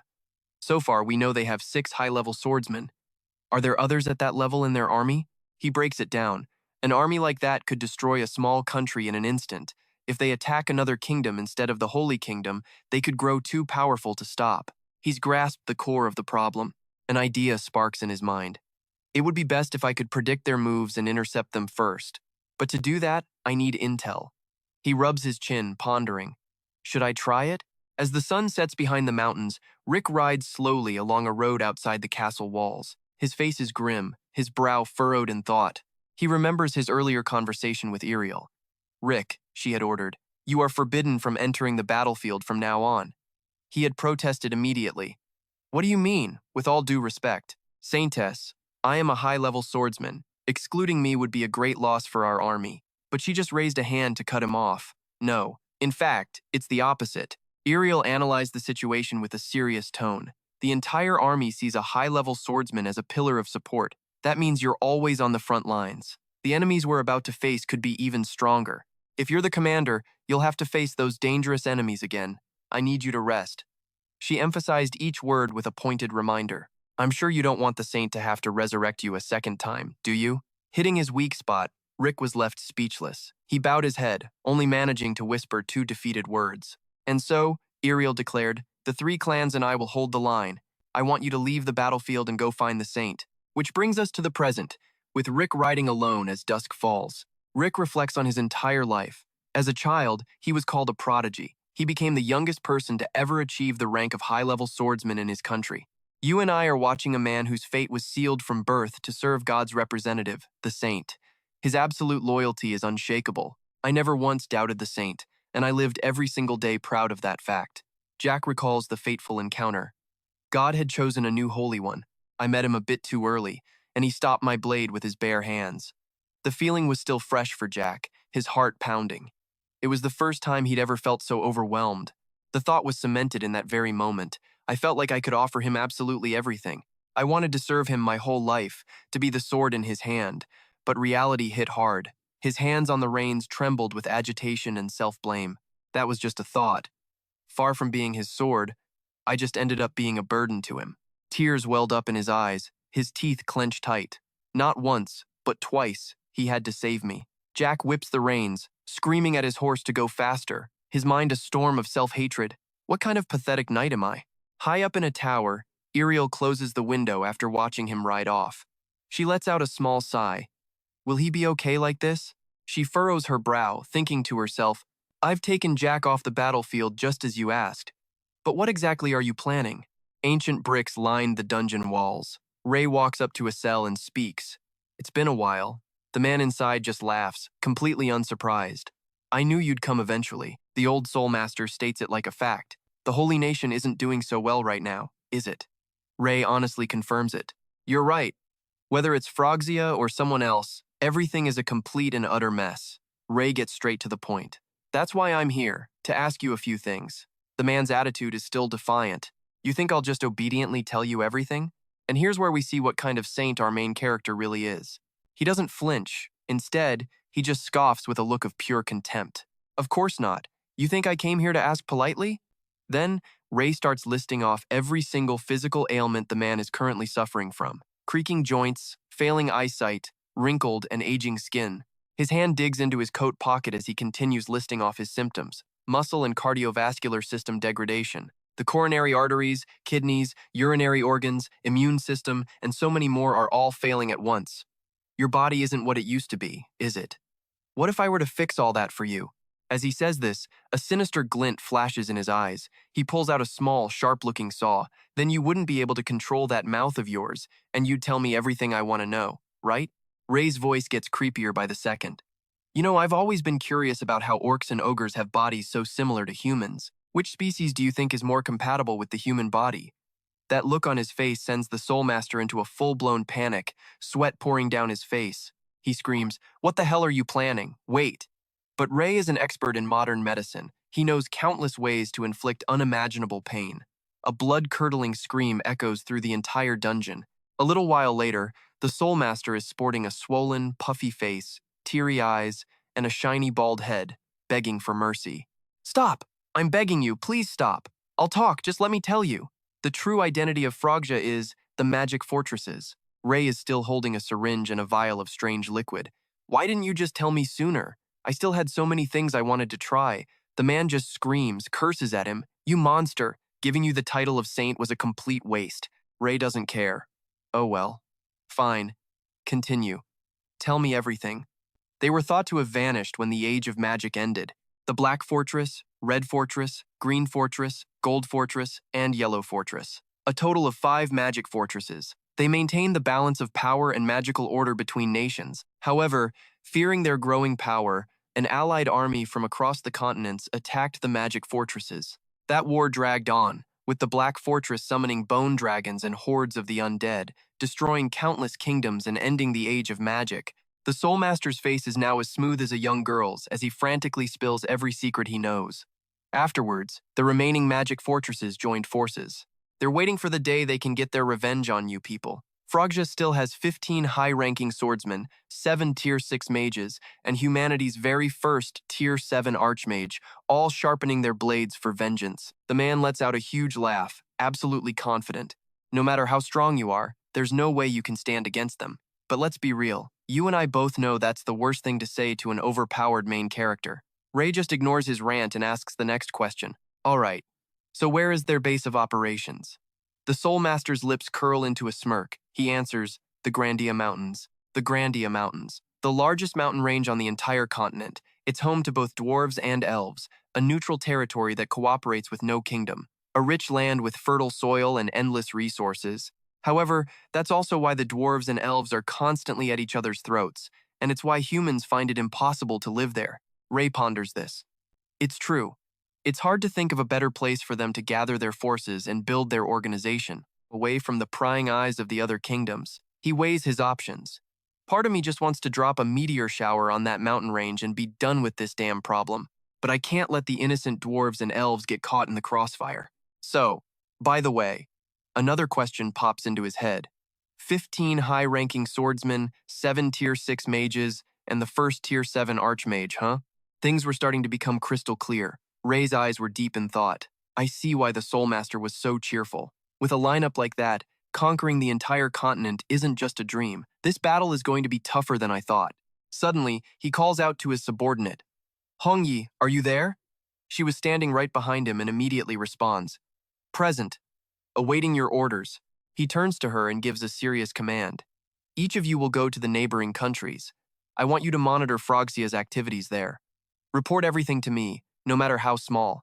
Hongyi gives a short reply. Understood. Seeing that she hasn't left yet, her face hesitant as if she has something to say. Ray asks, Is there something wrong? Do you have something to report? She speaks her mind honestly. We will obey your command, no matter the cost. But we were just thinking. We could also be of help to you in the battles on the front lines. He looks a little surprised. You? She tries to explain. Yes, the enemy has a massive vanguard, so. But before she can finish, Ray cuts her off with a cheerful tone. You have a point. But it's all right. This situation requires us to act more efficiently by using accurate information. He specifically reminds her to act before the enemy makes any surprising moves, not just to send more reinforcements to the front. And that's why we're leaving it here because, trust me, you're going to want to see what this guy has planned for that vanguard. Night falls on the castle, windows glowing like embers, and a single sigh cuts through the dead silence. And here's Zek, having a full-blown panic attack outside the royal doors. He made it to the Holy One, but you and I can see he's about to bail. While he's spiraling, a maid announces him anyway. Your Holiness, Sir Zek has arrived. A voice from inside commands, send him in. The white doors creak open. The second he's inside, Zek hits the floor with a formal bow, greeting the Holy One. His master just says his name back. Zek. Seeing the absolute misery on the kid's face, Ray thinks to himself, he looks pathetic. But I guess I can't blame him. Then, Ray starts walking toward him. Zek squeezes his eyes shut, sweating bullets, bracing for the yelling. Instead, he gets a gentle pat on the shoulder. Meet me at the training grounds tomorrow morning. Zek's eyes fly open. Your Holiness? He balls his fist, completely misreading the room. Are you kicking me out? Ray raises his voice, just baffled. What kind of nonsense are you spouting? Why would I ever get rid of you? His words hit Zek with pure trust. I am going to make you unbeatable. For the next 10 days, that's your only job. Forget everything else. Your one and only mission is to get stronger. Ray doesn't forget what the kid has already been through. I know exactly how much you've suffered. In that last battle, while I was out cold, you stepped up and saved every single person. The certainty in his voice leaves Zek stunned. If anyone deserves my support, it's you. Don't ever forget that. That radiant smile and absolute praise hit like a psychic shockwave. You are my sword. Zek's lips press into a thin line as he drops to one knee, completely overwhelmed. Head bowed, Zek roars with loyalty. As you command, Your Holiness! The next morning, a shout echoes through the castle. Greetings, Your Holiness! Ray lets out a massive yawn, still half asleep as he spots Zek, who's practically buzzing with energy. You're early. The sun's not even up yet. Unlike his master, Zek is fired up, standing his ground. Yes, sir. Zek, the sword of the Holy One, reporting for duty. He can't keep his lord waiting. Seeing this insane energy, Ray just sighs internally. Great, the pressure is officially doubled now.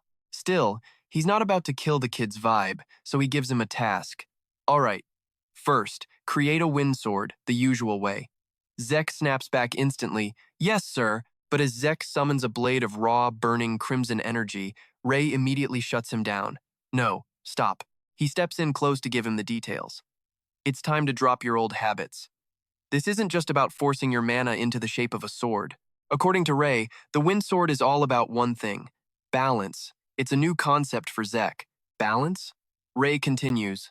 Imagine the blade in 3 equal parts: tip, body, hilt. Now, distribute your mana evenly across all 3. His hand touches Zek's, and you can feel a steady stream of power begin to flow. Now, control the mana inside you and build the sword yourself. But don't blink, because what happens next is absolutely insane. The sword in Zek's hand explodes with wild bursts of flame.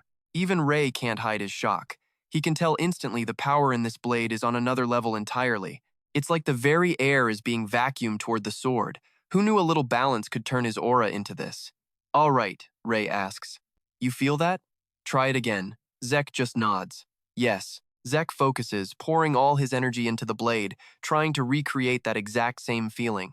I can do this. But yeah, first tries are rarely perfect. The flames are weaker, the power diminished. He lets out a frustrated sigh. This is harder than it looks. Ray already has the answer. It's because you're trying to force something shapeless into a perfect ratio and then hold it there by sheer will. Master this one step, though, and your swordsmanship will take a massive leap forward. That's all Zek needed to hear. For real? Ray gets serious. 3 days. Master this skill in 3 days. You have to. Full of confidence, Zek answers, yes, I'll do everything I can. Later, back in Ray's ridiculously fancy bedroom, he's sitting at his table, thinking about the morning's training. I gave him 3 days, but let's be real. I don't actually expect him to do it. Aura control is a nightmare. His gaze drifts out the window, past the rooftops, toward some distant point on the horizon. The whole point is to get Zek strong enough to defend the Holy Nation so I can finally leave for Grand Sia. A small smile plays on his lips. Now, we wait, but then he feels it. This mana flow. A magic portal rips open, and from it, a woman named Ira appears. She opens her eyes, taking in the room with a look of surprise.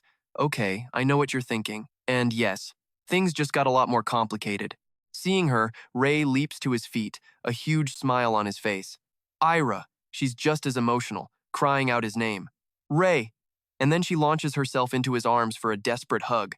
He just smiles, gently stroking her hair. Back in his room after the reunion settles down, Ira is the first to speak. Grand Sia.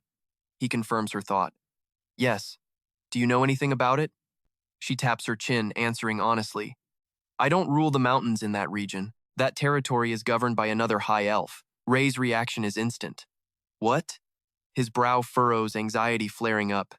This is way more complex than I thought. Whether my plan for Grand Sia is big or small, there's no way in hell they'll ignore an outsider making moves on their turf. Elves are notoriously paranoid about other races, so obviously, they're not going to be happy when a stranger shows up in their sacred lands looking for a fight. If I have to throw down with the high elves there, their neighbors will jump in too. It'll be a total mess. Ray presses for more intel. How strong is this high elf? Ira replies. All high elves are a cut above the normal ones. But, she pauses with a little smile, they're not on my level. I'm the guardian deity for all of them. Ray looks genuinely surprised. Guardian deity. Ray puts the pieces together. So if he becomes an enemy of the high elves, Ira gets dragged into the mess too. Let's just pause here and appreciate how messy this is about to get. With that realization, he immediately changes his tune. I'll do my best to avoid conflict with the elves. Ira's response is calm. Of course. Thank you. She raises a single finger, summoning another portal. It's time for me to go. I just needed to see that you were awake. He bows respectfully. Thank you for your concern. I know how difficult it is for you to make time. Thank you for always visiting. She gives a polite smile. You've helped me so much in the past, after all. I should be the one thanking you. As she's leaving, Era pauses to give one last warning. Don't worry too much. The priests at Grencia are pretty easygoing. So, as long as you don't do anything too crazy, you'll be fine. He waves goodbye, thinking about her words. Easygoing? The guys from Frogsia? They chose a disgusting place like that to set up their den. I don't think worrying is going to solve anything here. If I go alone, something bad will probably happen to me. But then he thinks of Jack, hoping that he's made some good progress over the past week. 3 days later, at the training grounds, Jack is practicing the moves he was taught, his eyes heavy with dark circles. Ray points out, "Isn't that what I told you not to do?" He immediately flinches and stammers. I'm sorry. He then honestly describes the feeling he had. When you controlled my aura and guided my magic, something inside me awakened. I keep thinking about that strange feeling, and I think I can reach that state again. His words leave Ray absolutely stunned. Not only can he control his aura, but he's already reached a level where he can maintain his sword's shape using only aura for that long. Ray knows that activating his mana awakened Jack's senses, but to do this in such a short time. Okay, you and I need to watch this kid closely. He truly deserves the title of the Holy Kingdom's youngest high-level swordsman, a true prodigy. Ray quietly makes a decision. This is enough. I can entrust things to him and leave now. He smiles, then continues chatting comfortably with Jack. A state similar to that time, huh? Excellent. You want to get even stronger, don't you? Jack replies without hesitation. Yes. A blue energy radiates from Ray as he speaks. Then there's one more thing you need. He challenges him with a newly formed sword. Are you ready to block my attack with all your might? Jack's spirit flares up. Yes, come at me anytime. Jack takes a small step back as Ray silently observes, not making a move just yet. A high alert aura explodes from Jack's entire body. You're underestimating me. The moment their blades clash, he feels the power difference. A pure, refined turquoise aura, but I can feel the ratio of aura in his sword. It's not that different from my own. I can block this, but an unexpected event leaves him completely frozen. Ray smirks, a clear smile in his eyes. This is the last lesson you must learn. Experience it for yourself. Staring at the descending turquoise sword, Jack's eyes widen in absolute disbelief. An unbeatable sword. He hurriedly asks, is there really no way to block it? Ray waves his hand, making the weapon vanish as he replies, who knows? You can figure it out by the time I get back. Jack seems to realize something. You mean... Ray decides to be direct. Jack, I'm heading to the Frogja's den. It's a natural reaction. He immediately yells, then I'll go with you. But Ray cuts him off. No, you can't. He flicks Jack's forehead, making him cry out in pain. I've told you before, you're the right person to take my place when I'm not here. You haven't forgotten, have you? And I know what you're thinking. No, he's not getting out of this. With his head bowed, Jack obediently accepts the order. Forgive me. I will protect this kingdom with my life. Ray softly replies, good, just like that. Ray then changes the subject. But you must have been training hard. Jack honestly reports, thank you for thinking so. Since the day you taught me, I haven't stopped training. That answer shocks him. A question flashes in his mind. You've been training without sleep since then? Don't tell me. He asks for clarification. What about eating? Jack's answer was, of course, exactly what he expected. Holy Saint, you've graced me with a lesson as vast as the ocean. How could I possibly stop training just to eat? That's unthinkable. That fierce dedication leaves Ray speechless. He orders, I'm taking you to eat right now. Follow me. Jack immediately obeys. Yes, Holy Saint. A voice echoes from inside the room. So, you did as I told you, right? A respectful voice answers. Yes, the Holy Saint's journey is a pilgrimage. No one will be escorting him. Eckley unrolls a scroll full of text and exclaims, perfect. The other person adds another point. Sir Eckley, one more thing. She glances over, signaling him to speak. Her assistant reports. It seems the Heresy Investigation Council has started to move. Eckley's eyes widen in surprise. What? She slams her hands on the table, reacting furiously. They're acting without my permission, even though I'm the head of the archbishops? He adds. They said the Pope himself ordered them to move. Eckley grinds her teeth, seething with anger, cursing internally. That crazy old man. He's just making things needlessly complicated. She grabs her coat, puts it on, and gives an order. Come with me. He scurries after her, quietly replying, yes. Scene change. Footprints in the snow are slowly being covered up. Ray, carrying his luggage, moves step by step through the harsh weather. Unused to the snow and cold, he sneezes constantly despite his extra layers. He thinks to himself, I just can't adapt to this mountain weather. I'm wearing clothes with warming magic, but it's still too cold.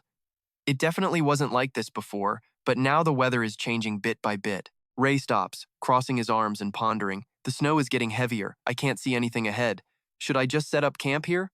A little while later, he's put on gloves and is warming his hands by a fire, a look of pure satisfaction on his face. Seeing the fire isn't quite enough, he mutters, I need to make it burn stronger. Is there anything around here I can use, like firewood? While searching, his eyes land on a strangely thick tree trunk. Wait a second, what is that thing? It looks so weird. Well, whatever, as long as it burns. He approaches, about to break off a branch, when a voice suddenly rings out. Hey you, let go. He freezes, confused. Then, The tree turns around, revealing a talking face. I said, "Let go." Curiosity fills his mind. Is this a monster? It looks so strange. The tree thing crosses its arms arrogantly and says, "I never expected to meet a human here." All right, stick with me here, because our main character is about to meet a creature claiming it's a tree spirit, not a tree demon. Ray thinks about how beautiful tree spirits are supposed to be and calls its bluff, but the little guy gets heated. "Oh yeah, you want to see?" It then pulls one of its own roots straight out of the snow to prove its point. "See that? I can pull a root out and I don't die." Ray is completely unfazed, which leads to a super awkward silence. The tree spirit, trying to recover, finally breaks the tension. "Human, your holy magic is intense. Are you some kind of god?" Ray sees the blatant topic change but plays along. "I'm a saint." The name's Ray. The spirit gets serious. "In that case, powerful human, Ray, can you share some of that strength with me? I need power. If you help me, I'll grant you one wish." "A wish, huh?" Ray knows tree spirits are incredibly valuable for making forest soil rich and fertile. If this kid is the real deal, the tribes in the Grancia Mountains would worship him. They might even help him find Frogzia or at least stay out of his way. Still, he doesn't jump at the offer just yet. He plays it cool. "You say power. What kind of power are you talking about?" The tree spirit just repeats itself, dead serious. "Exactly what I said. Make me stronger." But Ray smoothly shuts him down. "My apologies, but I have no idea how to make a tree spirit stronger." You can just see the little guy's face fall. "No, I need strength to get back to my forest." Now Ray is the one who's surprised. "Your forest? That's your home?" So the tree spills its whole backstory. Apparently, a mob of humans invaded its forest, using dark magic that slowly withered and destroyed their home, killing them off. Then they stole their power and exiled them one by one. Ray's mind races. Dark magic? Is he talking about the Grancia forest? About the people of Frogzia? His voice gets sharp, his fist clenching tight. "Well, isn't this a fantastic coincidence? Now here's where it gets good," Ray reveals. "As it happens, I'm on my way to deal with those people in your forest." The spirit is skeptical, but Ray clarifies, "I can't make you stronger, but I can take you home." He then fakes a cough and asks, "So, where can I get some firewood? Or must I use magic to keep a flame going? I'm tired." At this, the spirit quickly responds, "Wait a moment." Then, to Ray's utter shock, it snaps off half of its own arm. It tosses the limb into the flames. "My body burns pretty well, and it lasts a long time." Looking at that innocent face, Ray vows to get him home fast. Time passes. The next day, they finally leave the snow behind and enter a huge, sun-filled forest. He takes a deep breath, impressed. Now, this is what mountains are supposed to look like. Checking the markings on a tree, Ray figures it out. Based on the map and these bark peels, I've entered elven territory. Just then, a cold voice cuts in. "Hey, you, why is a human here?" Seeing the girl before him, he wonders, are they the guardians of this village? Ray steps forward with a friendly smile. "Hello, may I see the high elf elder who runs this forest?" She and her friend just laugh in his face. "What did you say? You think we just let a strange human into the village?" He actually thinks he can meet Lady Chessie. Ray's ears perk up. "So Chessie is the name of the high elf."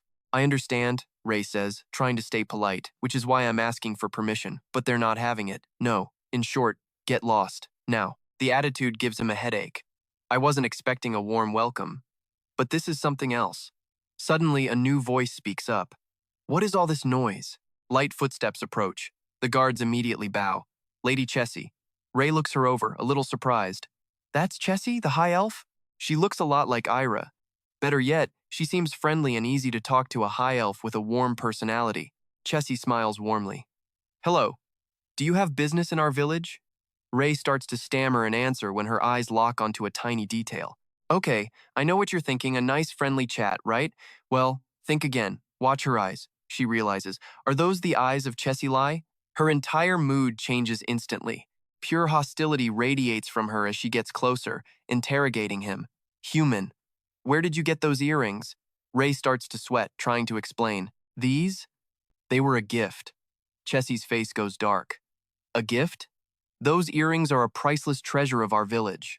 They were also my mother's keepsake. I will ask you again." Her voice is like ice. "Who gave you those earrings?" Ray, out of options, lays it all out. "I am the saint of the holy nation. Guy, a high-ranking knight from the Lesgian kingdom, gave them to me as a diplomatic gift. I'm sure of it. She hears the name and grits her teeth, the Lestian Kingdom, then immediately raises a hand, gathering power to attack. Everything is clear. Nothing more needs to be said. An ally of that kingdom is an enemy of ours. A shadow crosses Ray's face as he thinks. So this is how things are going to start. In the next moment, a massive explosion erupts, followed by a piercing scream. Under the fierce attack of Chessie's group, Ray turns and runs for his life. She chases after him, throwing a volley of bladed stars. "You're fast for a runner. Give me back those earrings. Now," he screams back. "I know you'll just kill me, even if I give them to you." "Murderous elf!" She completely loses it. "Who are you calling a murderer?" A faint magic starts to glow at Ray's feet as he curses to himself. "Damn it." I wanted to approach Frogzia quietly. Seeing his agile movements, Chessie becomes even more wary. This man. How can a mere human move like that? The sky turns red, signaling the end of the day. Against the gorgeous sunset, the only sound is Ray's quiet sigh of relief. Those damned elves. But besides Ira, he's got a headache as he stares at the small stone in his hand.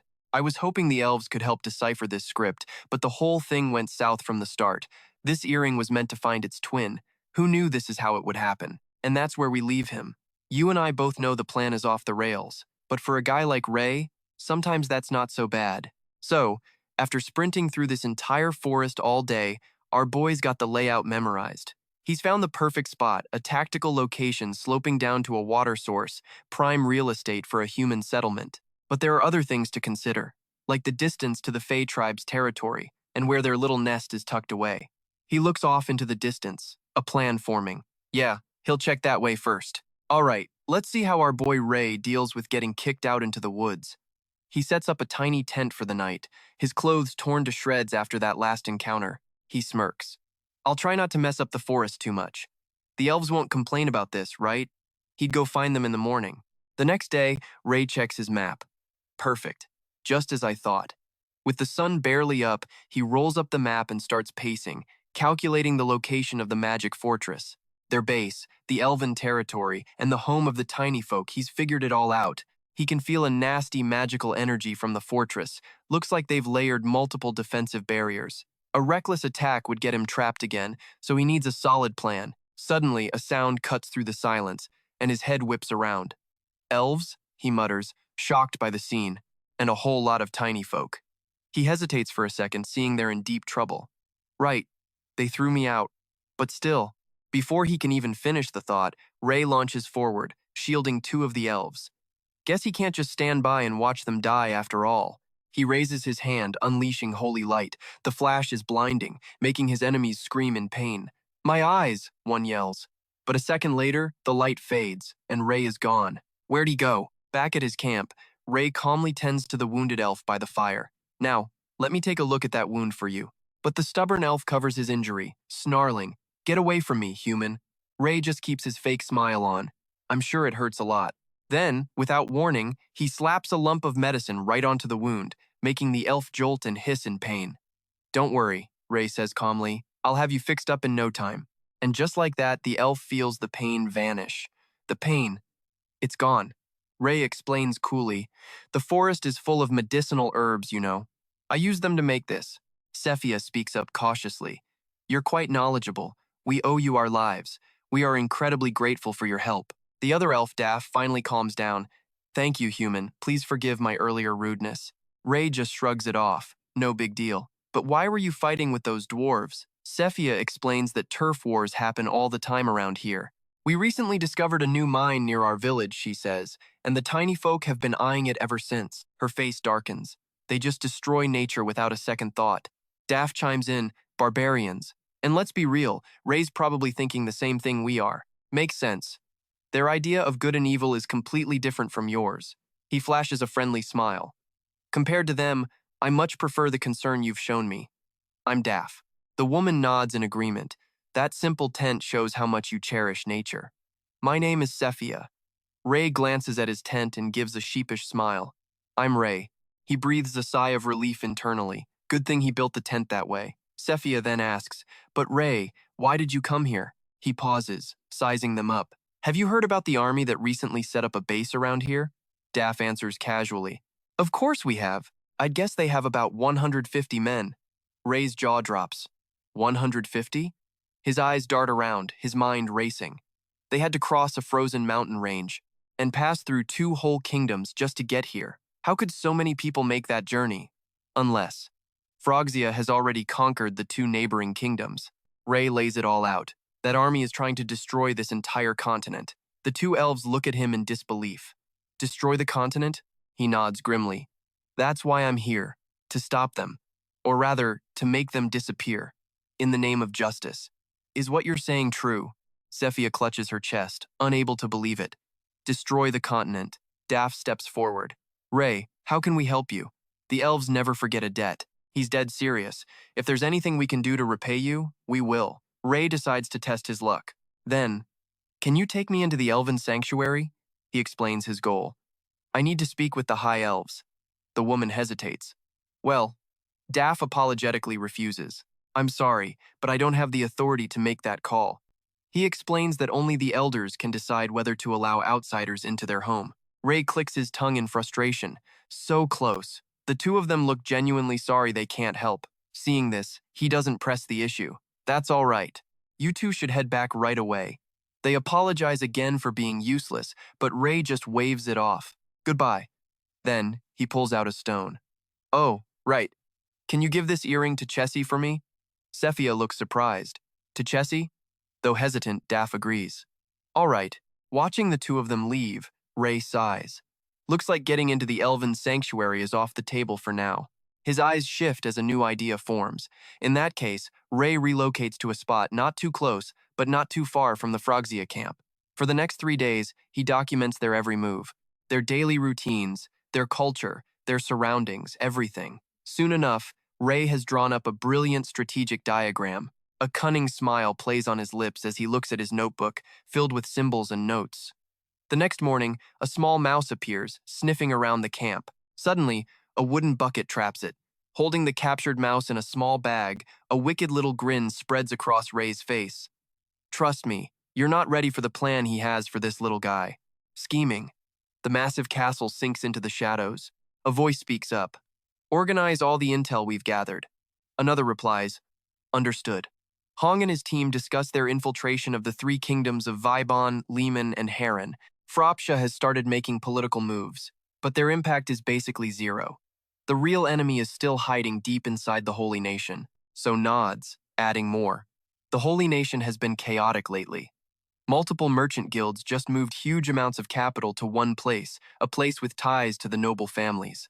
Even worse, that's the same area where those nobles frequently hunt for heretics.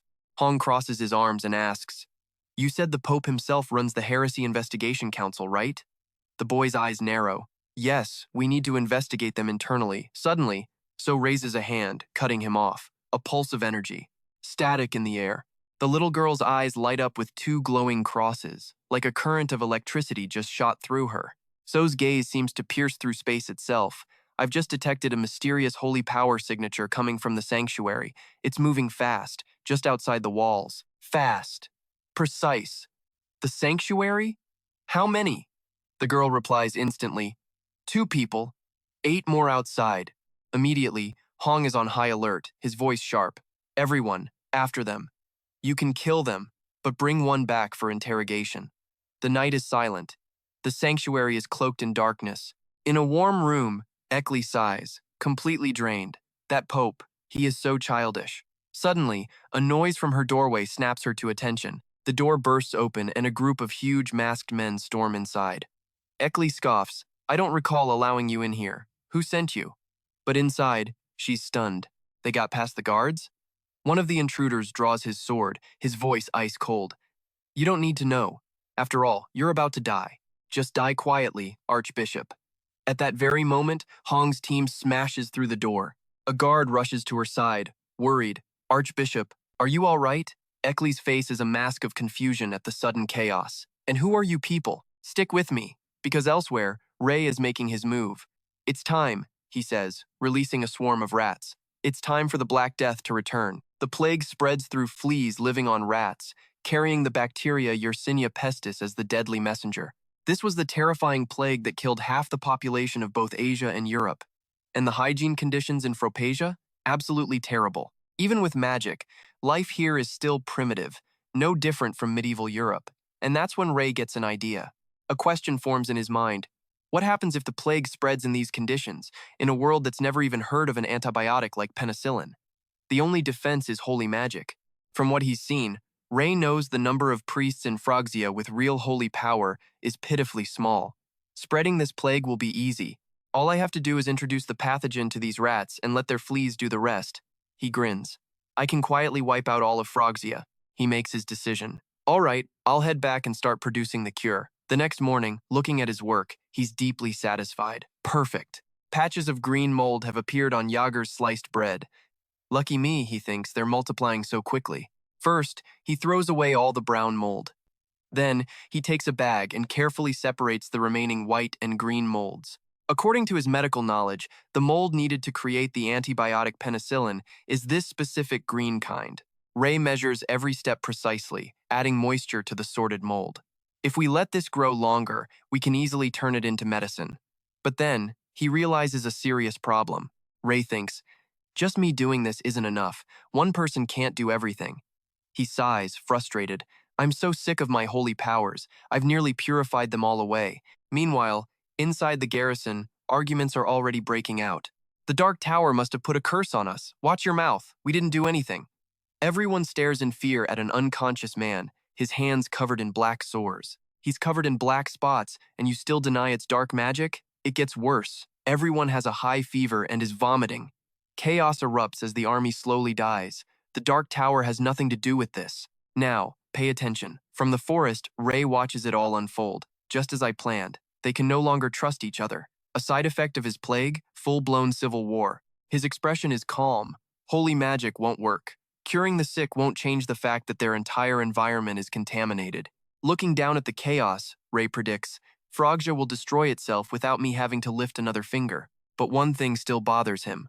I'm still a little worried about that level 7 archmage the necromancer mentioned. That person will definitely cause problems later. I need to rip this problem out by the roots. A new plan forms. Since they have so many scholars from the Age of Magic, he can just steal all the knowledge they have. Finally, in a good mood, he happily strolls through the forest. Travel magic. I won't have to cross any snowy mountains with this. My dear little spells. Teleport, fly now, at the tall, sharp tower. Hurried footsteps echo through the halls, along with panicked shouts. He's climbing the fortress. Stop him at any cost. Don't let him get there. Ray smirks, glancing behind him. Not a soul in sight. You guys just keep running in circles. Is anyone even going to try and stop me? He's so confident because the plague has weakened the guards, which made breaking in ridiculously easy. Seeing the guards trying to block him are all high-level swordsmen, Ray deduces there must be something extremely important on the top floor of the fortress. Right? Jewels, magic tools, books about travel magic. Iron Knights descend from above to block his path. Who are you? How did you get here? But with a single magical flick of his wrist, he easily tosses them aside. Get out of my way. Do you have any idea what I've been through? If it weren't for you people, I could have had a happy life. He strides forward, gleeful. I'll just take a few valuable things as compensation. The door slowly creaks open. As he steps inside, his eyes land on tens of thousands of meticulously preserved books. Just as he thought, this room is overflowing with magic, a true treasure trove. Time to gear up for some serious looting. All right, where to begin? Suddenly, he trips over something. And stick with me here, it's not a what, it's a who. Lying on the floor, passed out cold, the man groggily wakes up, pushing himself to a sitting position. He's dazed. Who are you? I've never seen you before. Our boy is thinking the exact same thing. I was about to ask you that, but before he can even speak, the man cuts him off. Ah, I know. You're the one who released the plague rats. He feels an immense aura radiating from the man. Ray is taken aback. This mana signature, he recognizes it the same mana from the magic circle that trapped him, an insane amount. So this person, Ray knows. I didn't expect you to look like this. An identity clicks in his mind. A level 7 archmage, the leader of Frogzia, Lich, who immediately sees right through our hero's power. So young, yet you've already reached level 7. Lich narrows his eyes. Have you also reached the rank of Lord? He then recites our hero's entire resume. Defeated a bone dragon instantly, broke a seal by weakening a spirit, and you know how to destroy a whole city with a plague. I'm not even sure you're human anymore. How? Interesting. Our hero denies it flat out. I'm no lord. just a normal person. Now, let me ask you something. Ray cuts straight to the point. After all this, is Frogsh's only goal really revenge? The man looks puzzled. Revenge? I don't get how you can use a reason like that to justify these inhuman acts. Lich smirks. Many of them want revenge, sure. But me? I have zero interest in that. Now it's Ray's turn to be confused. No interest? The man coldly clarifies. All I want is to explore knowledge. Everything I've done was purely for experimentation and research. The idiots in my faction just thought it was for revenge. Ray's face twists in disgust as he presses him. So, all the wars, the slaughter you caused, and all those innocent people, were they just tools for your sick curiosity? And you and I are about to hear the most chilling yes you can imagine. They made a request, so I drew up a plan. It's just a repeating cycle.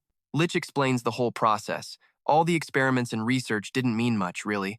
But now, having a human like you show up before me, well, that's a fantastic result. See? It wasn't all for nothing. To say something so horrific with such a casual expression sends a chill down Ray's spine. What kind of absolute monster are you? Lich's demeanor shifts. He raises a hand, summoning his power as a magic circle materializes. Allow me to show you. Ray, unafraid, unleashes a torrent of iron chains. He glances at the chains flying towards him. Trying to capture me? The magic circle that trapped you uses this spell far better than you do. Lich's tone is dripping with contempt. You're not even a lord. Any binding spell you try on me is completely useless. But then the unexpected. He's completely wrapped in chains, his face pure disbelief. I can't move? No way. I've actually been bound? A level 7 archmage like me? Meanwhile, Ray focuses his power, declaring his verdict. I cannot let you live. In his daze, Lich mutters, that means this guy, a flash of understanding in his eyes. From outside, the tower emits a blast of jade green energy. And just like that, Frogzia is completely annihilated. The sun sets behind the forest. Ray, carrying his pack, weeps with relief. I'm finally free from this miserable life. The fights, sleeping on the streets. It's all officially over. From now on, it's the good life. He holds a book, grinning. And I even grabbed a little souvenir on the way out. I left the other stuff behind, mostly useless spells. But this forbidden grimoire, this is different. It's even protected by a powerful sealing spell. It must contain some insane magic, maybe something like instant teleportation. He places a hand on the book's cover. Let's see here. Release seal. Nothing happens. He's baffled. What's wrong with this thing? And, okay, we've all been there with tech that just refuses to work. He tries again. Release seal. Release seal. The book just sits there, mocking him as he starts to sweat. His roar of pure frustration echoes through the forest. Why won't it open? Elsewhere, a group of masked figures lies completely wiped out by her. They're from the Moonlight Sect, the top assassins guild on the eastern continent, hired by their own master. We've been tracking them since Vatican. Eckley surveys the aftermath, connecting the dots.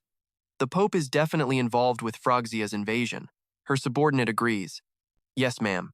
Eckley lowers her head, thinking, the Pope tried to have me assassinated. She recalls their last meeting.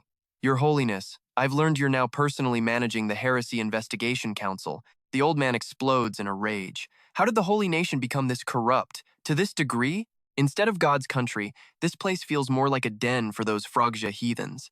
The sight is all too familiar to Eckley by now. She continues calmly. I know the saint told you to set this aside, but the Pope cuts her off, his tone a clear warning.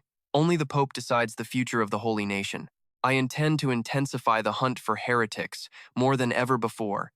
It is the goddess's will and the sacred mission given to me, the Pope. He lowers his voice, forcing her to choose a side. Archbishop, will you follow the saint's will or mine? She doesn't answer, but poses a question of her own. I have just one question. Does this mean you'll ignore the saint's claim as God's chosen representative? The Pope says nothing, just stares at her with cold, calculating eyes. Her subordinate asks, this involves the saint as well, doesn't it? She turns, looking out the window, and replies simply, yes. Ray's reputation is growing. An archbishop like me, close to him, is becoming a thorn in their side. Suddenly, Eckley asks, you're the messenger Hong, correct? Her expression shifts as a plan begins to form. And trust me, what she does next is an absolute game changer. I need your help with something. The pack on his back emits a golden magical light. As he surveys the area around the tower, he concludes, Frogzia's base is totally isolated, but the plague could still spread from contaminated objects. Ray raises his hand, channeling energy. Gotta be careful with contamination protocols. A holy light spreads everywhere. According to his plan, he's cleansed a 3-kilometer radius around Frogzia of any potential hotspots. He thinks to himself, this purification art is pretty handy sometimes, when suddenly a voice calls out. He whips around, recognizing that sound. Chessie stops in front of him, panting. Finally, I found you.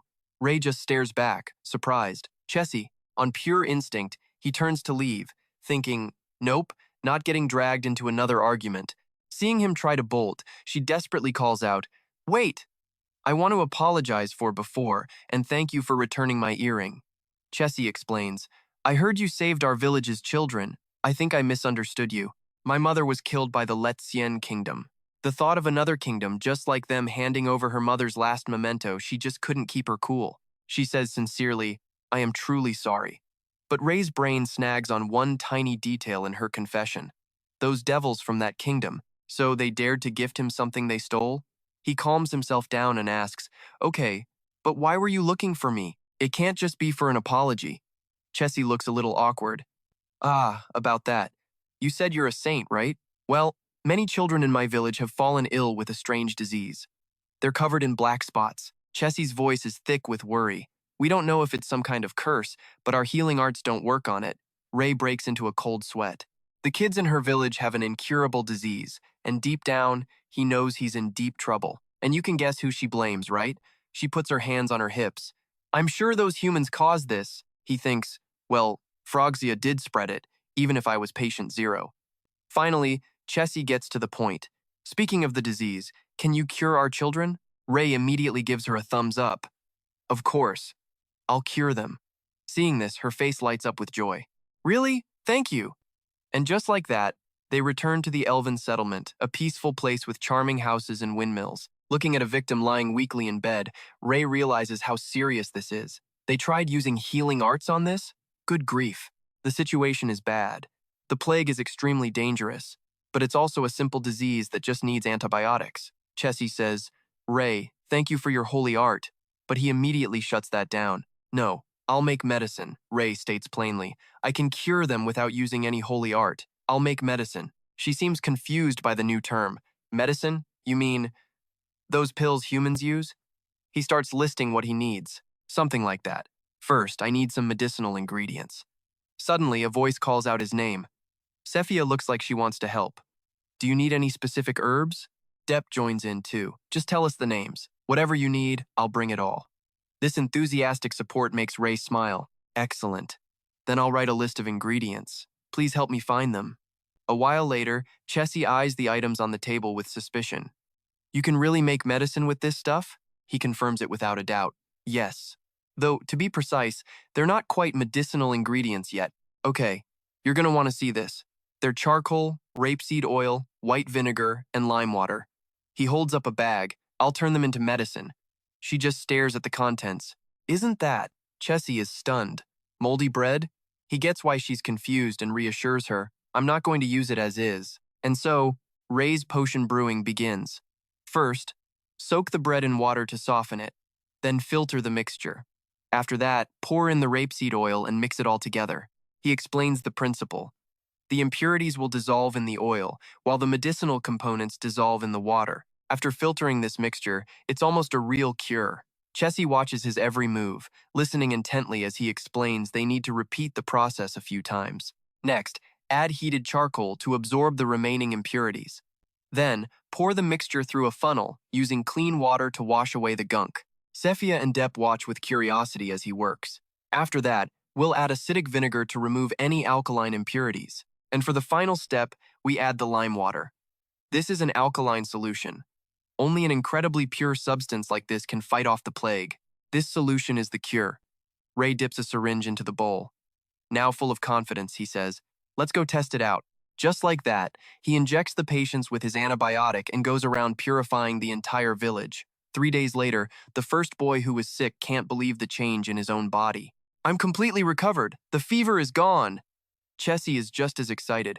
I can't believe this medicine worked without any holy art. Seeing the patient healthy again, Ray feels happy too. He gives instructions. I've prepared it so you don't need injections anymore. Just remember to take it once a day for the next 3 days. She's incredibly grateful for his help. Thank you, Ray. You have been so kind, helping us with all your heart. I know we elves are reclusive, but this incident has helped me understand a lot.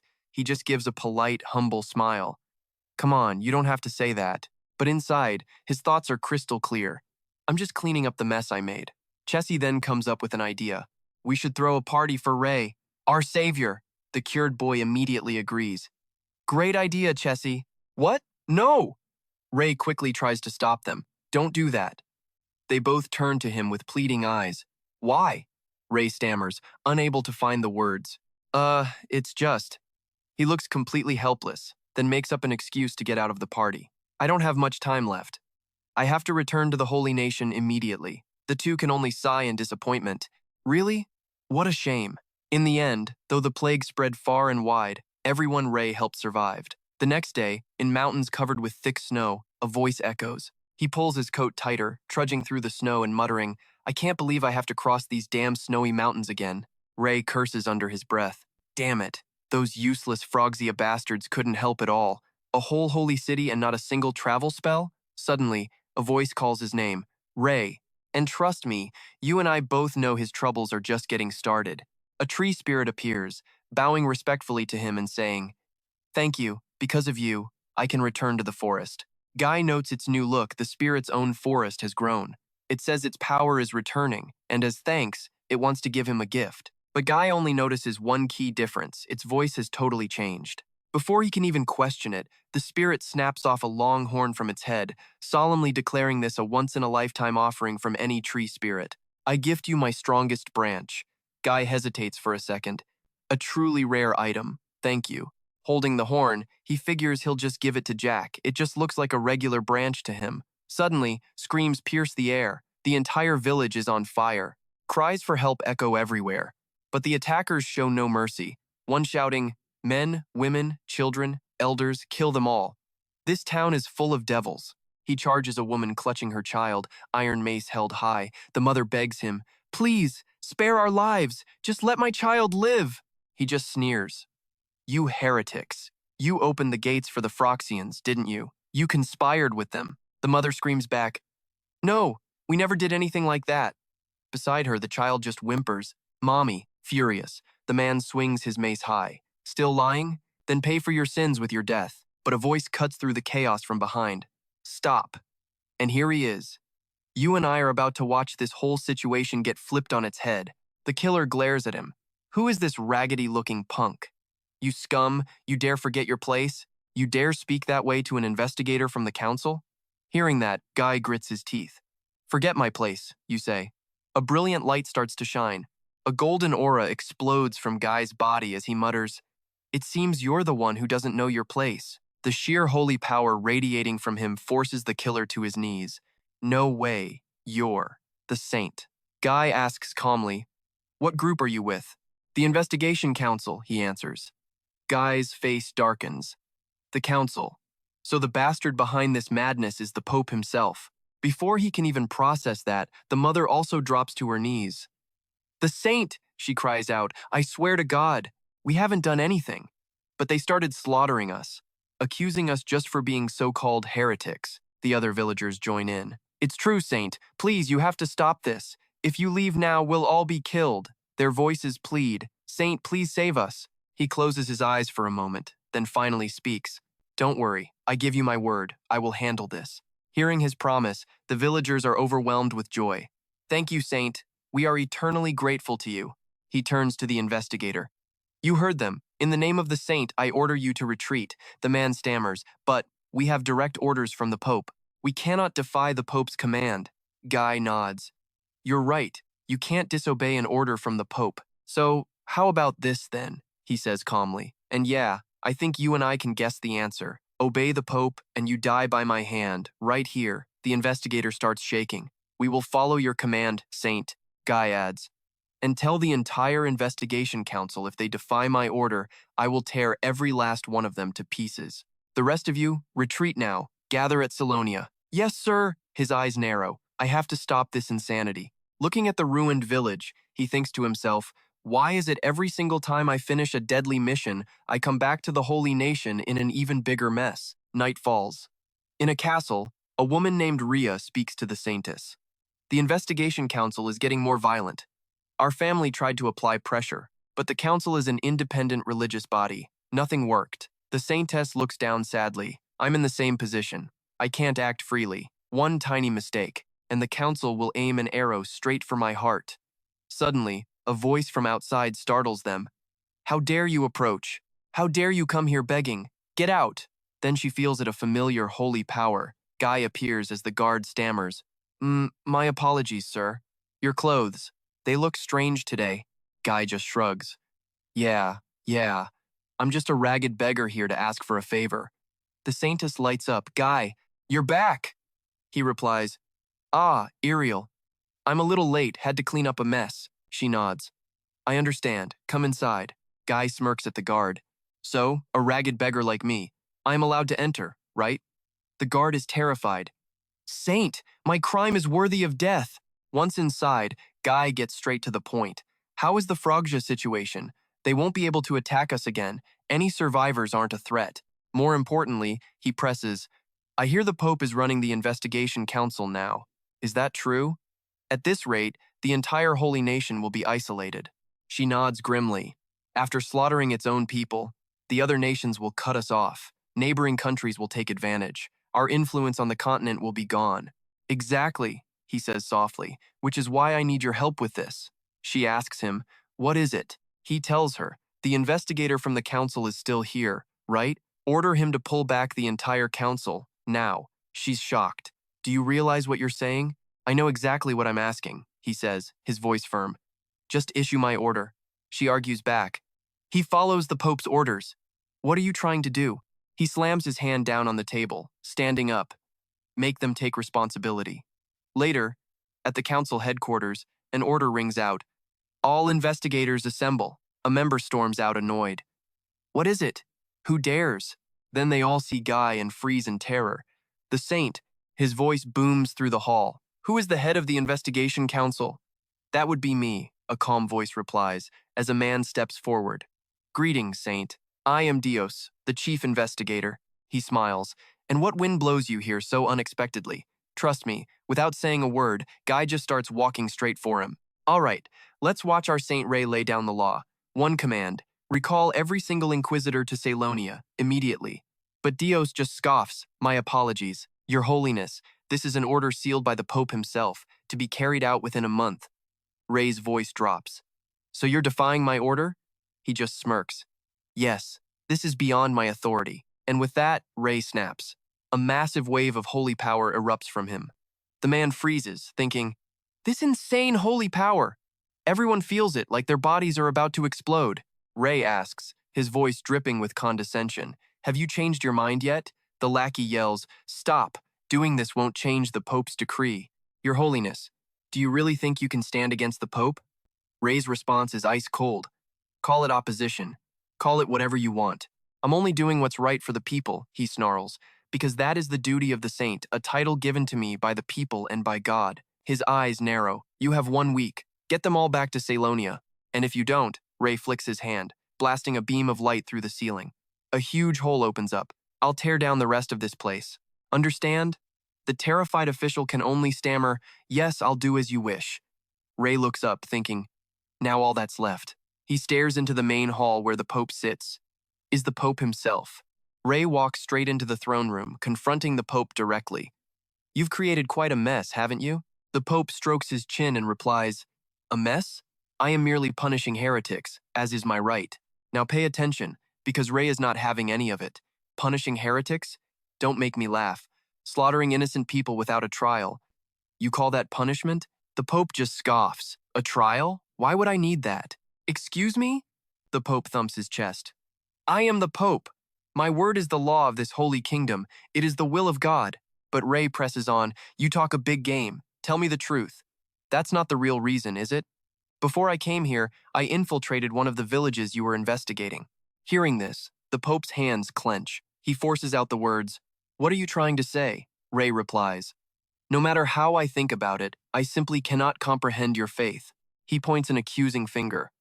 You use your faith to justify massacring innocents. You must be trying to cover something up. The Pope absolutely loses it, screaming like a madman. How dare you? How dare you be so arrogant? How dare you use such lies to belittle me? He gives the order, "Guards, make the saint kneel before me at once." Ray stands his ground, a bolt of power forming in his hand. So this is how you want to play it? But a voice cuts through the tension. Stop. The doors fly open and Egli walks in. There's no need to dirty your hands, Your Holiness. Ray thinks to himself. Egli. She coolly points her staff forward and declares, as of this moment, Pope Grigio is under arrest for the crime of heresy. The Pope screams, Arrest me? That's ridiculous. What are you all waiting for? Seize these traitors. But Egli just holds up a piece of paper. It's useless, Pope. This is the Academy's building contract. All construction projects were awarded to Frogsia, and the Holy Kingdom received 1,800 platinum coins in compensation. She continues. Furthermore, if those buildings aren't up to code or if they break the law, the Holy Kingdom cannot question them. That's what's written in the agreement. The Pope's face twists in fury. You. How did you? She gives a smug smile. I had some help from powerful friends. And this is an official contract bearing the Pope's seal, so don't even try to make excuses. Okay, I know what you're thinking, and yep, it's checkmate. She yells, Now, all of you, arrest the Pope and throw him in the dungeons. The soldiers respond in unison. Yes, ma'am. The Pope is stunned. Don't be absurd. He resists, shouting, I am the sovereign of this kingdom, the Pope chosen by God himself. He's completely unhinged. To defy my orders is to defy God. He starts glowing with power. By the divine authority granted to me, I will punish you all. Ray just scoffs, raises a fist, and says, What a pile of garbage. And just like that, Pope Grigio was arrested. From his prison cell, his cries echo, God will never abandon me. You must hold a trial for me. It seems the chaos is finally coming to an end. A long night passes and the sun rises, but the throne now sits empty. The archbishops and nobles are already scrambling to claim the Pope's seat, but Ray's voice cuts through the noise. Egli, I want you to become the Pope. She's completely stunned. What? He explains, You haven't joined any faction, and you're the most powerful among the archbishops. She just looks at him, bewildered. He continues, You'll also bring a breath of fresh air to this stuffy position as the first ever female pope. She quickly protests, I don't know, I'm not sure if I'm capable. The Saintess just smiles. You worry too much. Here's the list of candidates who want the throne. Egli looks at it and her jaw drops. What the hell is this? This group of absolute trash wants to become the Pope? She grits her teeth, her resolve hardening instantly. Fine, no problem, I'll become the Pope. With the powerful backing of the Saint and the Saintess, Egli became the first female Pope of the Holy Kingdom. They celebrate her appointment in a small room in the Grand Hall. The Saintess is already buried in paperwork. Ray walks in and whistles. That's a mountain of work you've got there. He offers her a cup of tea. She sighs, Nothing new, thank you. He thinks, I can't believe she's back to work immediately. What a workaholic. Without a word, she chugs the tea. He's shocked. Hey, that tea is hot. He watches her, thinking to himself. Come to think of it, Iriel has helped me countless times since I returned to the Holy Kingdom. A faint golden light appears around Iriel's hand. She murmurs, Purification. Stretching, she says, Magic is truly wonderful, but it can't cure my exhaustion. He quickly offers, Well, if you need anything else, just let me know. She looks at him suspiciously. What's with you? Did you eat something weird? Why are you being so nice all of a sudden? He replies softly, I'm trying to help you, and you're still causing trouble. She squints at him. Don't tell me. You have a crush on me, don't you? And you and I both know he's completely speechless. She quickly backtracks. Kidding, just kidding. You're just doing this to thank me for helping you all the time, right? He just stands there like a statue while she keeps rambling on. But then again, it wouldn't be strange if you did like me. A beautiful woman like me is helpful both physically and mentally, you know? He gives a small smile, then walks over and pats her on the head. You're right, thank you. Her face immediately turns beet red. She swats his hand away. What are you doing? Are you treating me like a kid? I'm older than you are. Wait a minute, Ray is over 50 years old. She stares at him, wide-eyed, then finally says, Oh, right. I was so busy with work, I almost forgot about this. If we start now, we'll be at a disadvantage. She adds, Ray, this is no time for you to be acting like this. What's happening? Anything important today? Ray is just as stunned, and then they both shouted out the Pope's inauguration banquet, and it's already gotten dark. Ray puts on a serious face and says, Excellent. If we leave now, we can still make it on time. A voice announces from behind them, Your Holiness, Zeka has arrived. He turns back coldly. Let him in. Zeka enters. Your Holiness, Zeka says, eyeing Ray's outfit. You look fantastic today. Ray just smirks. Thanks. But why are you here? Where's Clyute? Zeka replies, I heard the war ended, but there's still a lot to handle, so I came to help out today. Ray nods. Good, good. I have a gift for you. Zeka is surprised. A gift for me? Ray holds out a small object. Here. Zeka looks puzzled. This is, Ray explains. It may not look like much, but before he can finish. Your Holiness! Zeka bursts into tears, sobbing uncontrollably. The first gift you've ever given me. I'm so moved. I'll treasure it like a family heirloom. Ray just thinks to himself, I don't even have to convince him it's an ancient relic. Then he asks, Oh, right, have you figured out how to block my sword yet? Zeka nods. Yes, I've found a way. Ray looks surprised. You found a way? He recalls the past, a sword duel in progress. Zeka was struggling. I can block it, he grunted, clearly failing. I can't stop this sword. Ray asks again, You really found a way to block my sword? Zeka answers confidently, If it's the same sword you demonstrated for me before, then I'm certain I can block it. Ray thinks, He really is a genius. Zeka says eagerly, I'll prove it to you soon. Ray sighs. What is he even looking at? At the banquet hall, the Saintess looks absolutely stunning. Rhea, walking beside her, remarks, Just as expected, all the great families have gathered for the Pope's inauguration. She replies, I know. Then she glances behind her. I don't think I've ever seen these people before.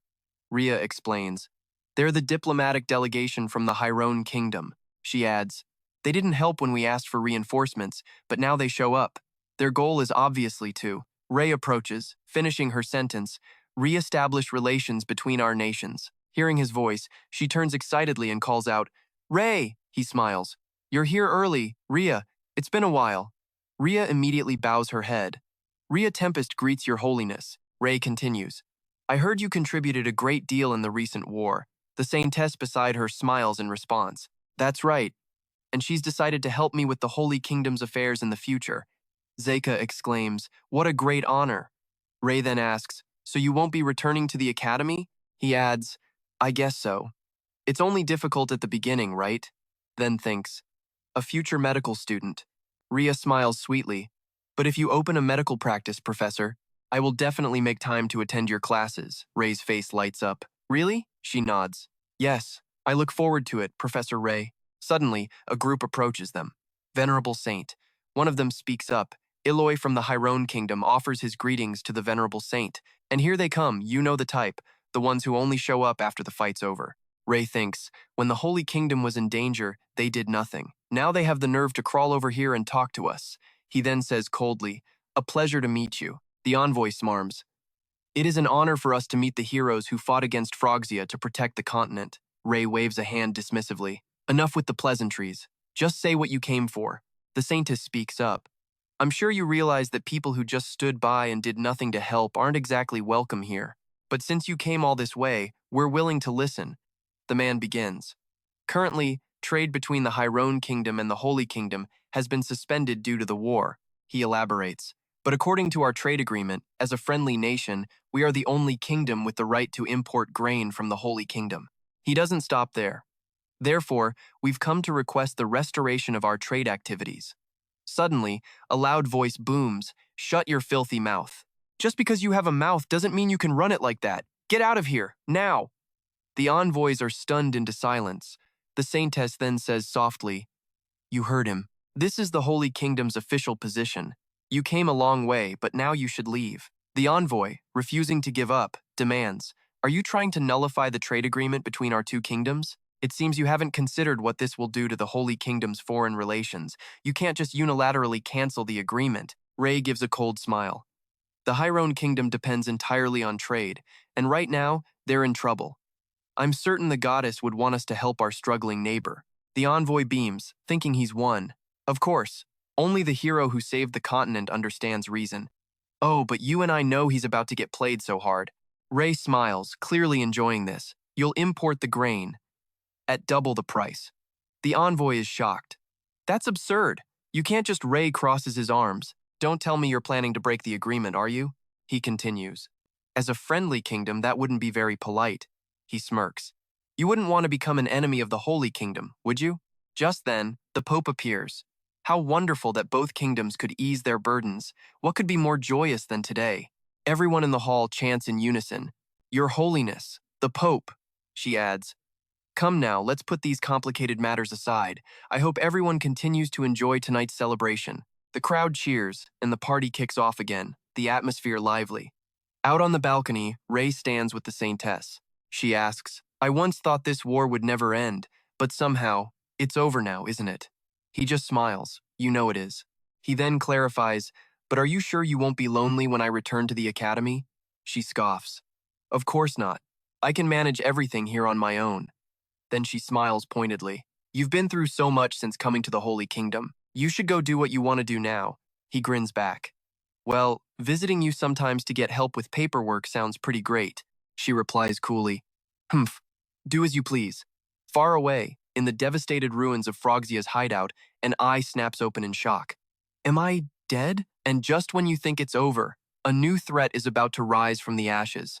He sits up. I can't believe humanity has a mage even stronger than an archlick like me. He recalls, his mana pierced my heart in an instant. Remembering the scene, he clutches his chest. It was an immense and pure source of mana, beautiful and perfect, he murmurs in awe. It was like the very origin of all magic. He looks up with new resolve. From this moment on, I will find you. Meanwhile, in a ruined space, someone sits in a daze. Oh my God. After the war finally ended, the academy began calling for students to return to campus. But perhaps due to the war's aftermath, many students were unable to come back. But when news spread that the saint, the hero of the kingdom himself, was back at the academy hosting free medical lectures, students from all over started pouring back in. A man stands at the board, chalk in hand. All right, Ray begins. Let's get today's lesson started. He explains that today's lecture will focus on a very specific topic. Ray lectures passionately, explaining that during the war, they all saw bishops performing healing magic. But it's not just bishops who can snatch a patient from the clutches of death. He adds that in the last battle, some of them witnessed this firsthand. He breaks it down. Bishops, priests, even the saint himself can't cure every disease. The students are baffled. Even the saint? They murmur. Then those people must be doomed. Suddenly, Ray slams his hand on the board. But if you study at the medical institute, you can. He declares with authority that from this day on, the medical institute is open and will focus on treating diseases and external injuries, wounds that even the bishops can't heal. A buzz fills the academy. So if you want to learn, he says, come and enroll. On the podium, he's in his element. From now on, all external wounds will be called external injuries. A student raises their hand. Before we begin, I have a question. Why did so many soldiers who were saved in battle die later from very minor wounds? Was it because the holy temples didn't have enough manpower to treat every little scratch? Ray listens and then speaks. A fair point, but why assume they died from minor wounds? He explains excitedly. That's because the external wound got infected. He continues, there are millions of microorganisms around us that we can't see, like on the palm of the student who just asked that very question. Another student speaks up. You're saying these things called microorganisms live everywhere? Yes, Ray confirms. But I can't feel any of them around me right now. Ray explains that microorganisms are so small you can't see them, and you can't even detect them with mana. The students are stunned. What the hell is a microorganism? How do you know about them? We need proof to believe you. Ray just smirks. Proof, huh? He starts with an example. If you leave bread out at room temperature for a long time, it gets moldy, right? Well, what if I told you that mold is also a type of microorganism? He elaborates on their characteristics.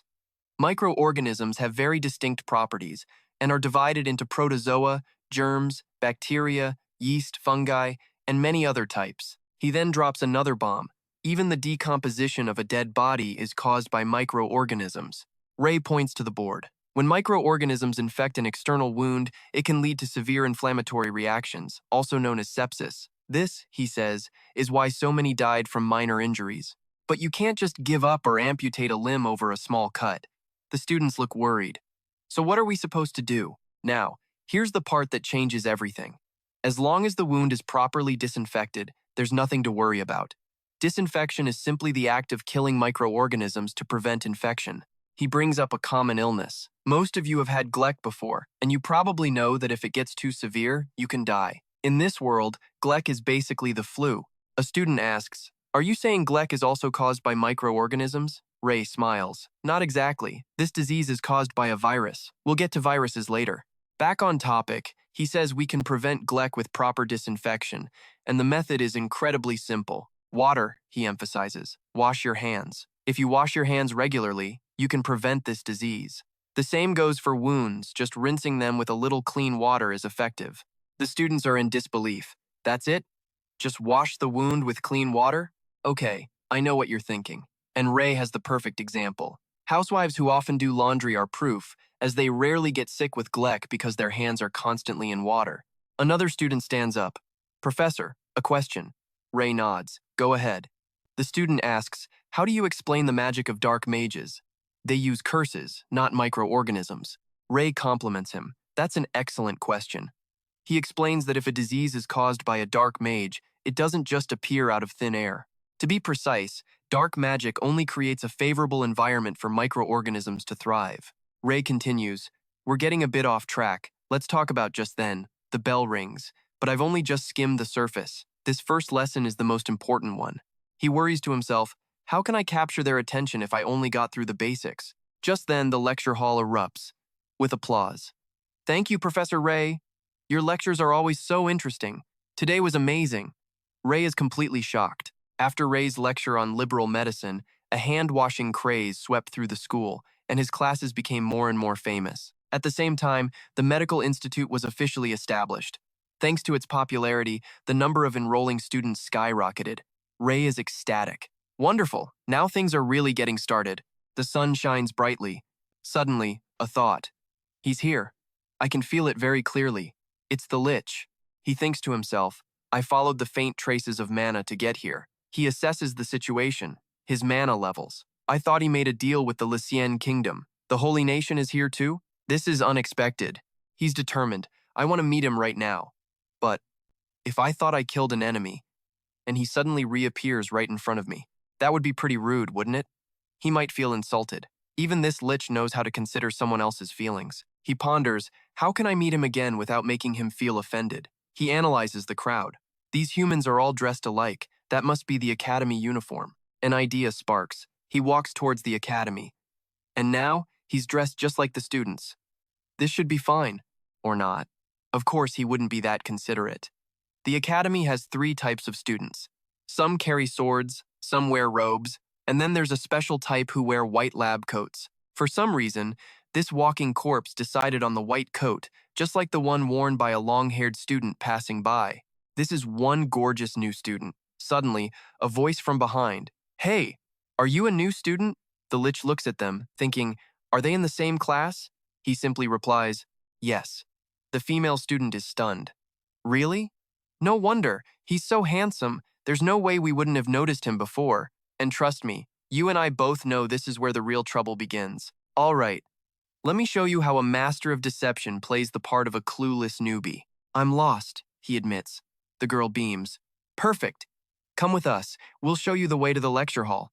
Her friend isn't so sure. Turns out, today's a practical lesson requiring groups of 3. The first girl's ecstatic. "I can't believe we're dissecting a whole pig. How terrifying."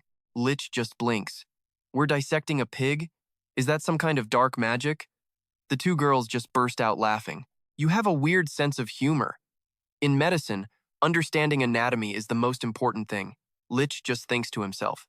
"Medicine?" He scoffs internally. That was a failed trend back in the age of magic, a technique nowhere near as effective as true sorcery. No wonder it died out. This so-called holy academy teaches such useless things. Suddenly, a huge, aggressive student plows right into the short-haired girl. "What the hell? Don't you have eyes?" he roars. The girl just stammers, I'm sorry." Lich is unimpressed. The bully was clearly the one at fault. The other girl quietly explains the hostile glares they're getting from the guy. The medical school is new and filled with commoners. But the sword and magic departments? They're packed with nobles who are insulted to even share a campus with them. Lich acts like he heard nothing. He just waves a hand. How rude. "Come on, let's go. We're going to be late for class." His completely calm attitude freaks out the girls, and the noble thug just gets more furious. He stomps over. "You call that an apology and think you can just walk away?" Lich just sighs. This is so tedious. Didn't she already apologize to you? The noble roars back. Not sincere enough. She should be on her knees. Now watch closely. A dark smile spreads across Lich's face. Suddenly, an invisible force slams the bully to the ground. Lich's eyes turn cold. You mean, like this? He looks down on the kneeling thug. You dare to be so arrogant just because of the family you were born into? You're nothing but trash. The pressure coming from Lich is immense, practically crushing the student. He gives a quiet command. From now on, you are an ogre. The bully's mind just snaps. He blankly accepts the curse, ready to go build a village in the mud. Then Lich lets up. The guy bolts, screaming his head off as Lich just chuckles. Finally, back to your true self, Lich thinks. That sorted, he turns to the two girls, who are still completely stunned by what just happened. Well, lead the way to the lab. The girl with braids snaps out of her shock. Right, let's go. The lab is full of tools familiar to any medical student, but Lich is already thinking ahead, planning to find the Grand Saint after class. Just then, the door swings open. Is everyone ready? Lich stares, not blinking. He can't believe it's him, and he is so not ready for this. The professor, Ray, immediately recognizes him too. Wait, you. He puts a hand on Lich's shoulder, his voice dangerously low. You remember me, don't you? Okay, I know what you're thinking. Who's this guy? Trust me, their history is absolutely wild. Ray's eyes are practically glowing, hand crackling with magic. Come on, you have to remember who I am. Say it. Lich hesitates for a second, then turns his head away. I don't know you. Wrong answer. A beam of pure energy erupts from Ray's hand, forcing Lich to dodge at the last second. Ray is still seething with rage. You bastard. I don't know how you came back to life, but I'll grind you into 60 billion pieces so you can never return. Lich starts sweating bullets. 60 billion? You'd really kill me that way. Grand Saint? Please, just hear me out. Ray is feeling generous. Fine, I'll give you 3 seconds. Lich panics. 3 seconds? How is that enough time? First off, I have no intention of attacking you. I'm only here to support you, Grand Saint. Ray is suspicious. How can I trust you? Lich looks up with the saddest eyes he can manage. It is the duty of a low-level mage to respect a higher-level one. Ray is not buying it. That is complete garbage. So Lich just grabs onto his leg. I'm telling the truth, please believe me. Ray actually pauses to think. Now that Phroxia has fallen, it makes no sense for Lich to come here just to die. Maybe he really isn't here to attack. But, with a flick of his finger, magical chains burst from the floor and wrap around Lich, binding him completely. Ray turns away. You. Stay right there until this class is over. Lich, realizing he's not about to be disintegrated, is secretly overjoyed. Yes, sir, he declares. I won't move a muscle, no matter what happens. Ray's voice booms across the lab. All right, everyone ignore him. Let's begin exercises 1 through 5. A while later, Lich is grinding his teeth in pure annoyance. He's bored, watching these fools. I was actually curious to see their skills. But this is just pathetic. He mutters to a pair struggling nearby. Are you trying to chop meat? Do you think you're mincing vegetables? Why don't you just use an axe at this point? Suddenly, Ray is right in front of him. Do you know how to dissect a pig? Lich's confidence returns instantly. It's my specialty, Grand Saint. Ray snaps his fingers, and the chains fall away. Then prove it. And you know the consequences if you try anything stupid, right? Lich gives a deep, respectful bow. That will never happen. I'll use my skills to prove my loyalty to you. He glances at the scalpel. Idiots, let me show you how it's done. What follows is a masterclass in surgery. Every cut is perfect, every movement precise, with almost no blood spatter. He finishes, breathing out. Now that is the right way. Lich confidently waits for his praise. To be fair, even Ray has to admit it. Indeed, your skills are flawless, good enough to teach this class yourself. This was a magnificent dissection. Lich actually blushes, faking modesty. Oh, Grand Saint, it was just a regular day for me. Ray gets serious. You said you came here to support me, correct? Lich nods eagerly. Yes. Please, give a humble person like me a chance to prove his worth. The Grand Saint smiles cryptically. I see, and it just so happens I have a job for you. The scene then shifts to the Holy Tower, where someone knocks on Ray's door. Professor Ray, may I come in? A messenger enters and hands him a carefully tied scroll. This is from your homeland, sir. Ray is a little surprised. He stares at the letter with a growing sense of dread. And that's where we leave it, a peaceful scene with a dark storm brewing just beneath. You and I both know this letter changes everything. Saintess Iriel slumps over a mountain of documents, her face pale and completely drained. I can't do this anymore. A young attendant rushes around, organizing files with a worried look. Saintess, leave the rest to me. Please get at least a few hours of sleep. You haven't rested at all. But Iriel pushes herself up. But she remembers her promise to Ray. I swore I'd finish everything before Ray got back, she thinks, trying to psych herself up. I was so confident when he left. I've already done way more than a normal person, but Iriel's eyes suddenly turn vacant. Meanwhile, in the Grand Saint's office, Ray reads a freshly delivered letter. I only need the Grand Saint. He uses magic to scorch the letter, revealing the hidden text inside. It's from the Legion Kingdom, the most powerful empire on the entire continent. Its powerful king, Georgia Legion, is gravely ill, and they're summoning our boy Ray to come and heal him. The letter heaps on the praise, calling Ray the saint chosen by God, the man who can cure any disease in the world. This is basically common knowledge. Ray breaks into a cold sweat thinking about the horrifying fallout if he fails. Legion would assume the Holy Nation refused to help, which would instantly shatter the relationship between the two kingdoms. He mulls it over. It's not that he can't heal the king, but this is definitely not going to be simple. Ray is basically a pawn for the royal political machine. He's still worried. Healing a king is a totally different ballgame from treating normal patients. I can't do anything about this. Ray paces down the hall, calculating his next move. Okay then, first things first. Back at the academy, Ray has appointed Lich as an honorary professor, and the man gets bows wherever he goes. Greetings, professor. But Lich seems a bit antisocial. Hey, you, once we're out of the classroom, don't speak to me. He sighs inwardly. The Grand Saint ordered this, so I have no choice. Lich cries on the inside, thinking of his real goal to understand the world of academia from the Grand Saint's point of view. The student from before still hasn't left. Now, watch this. Lich shoots him a death glare.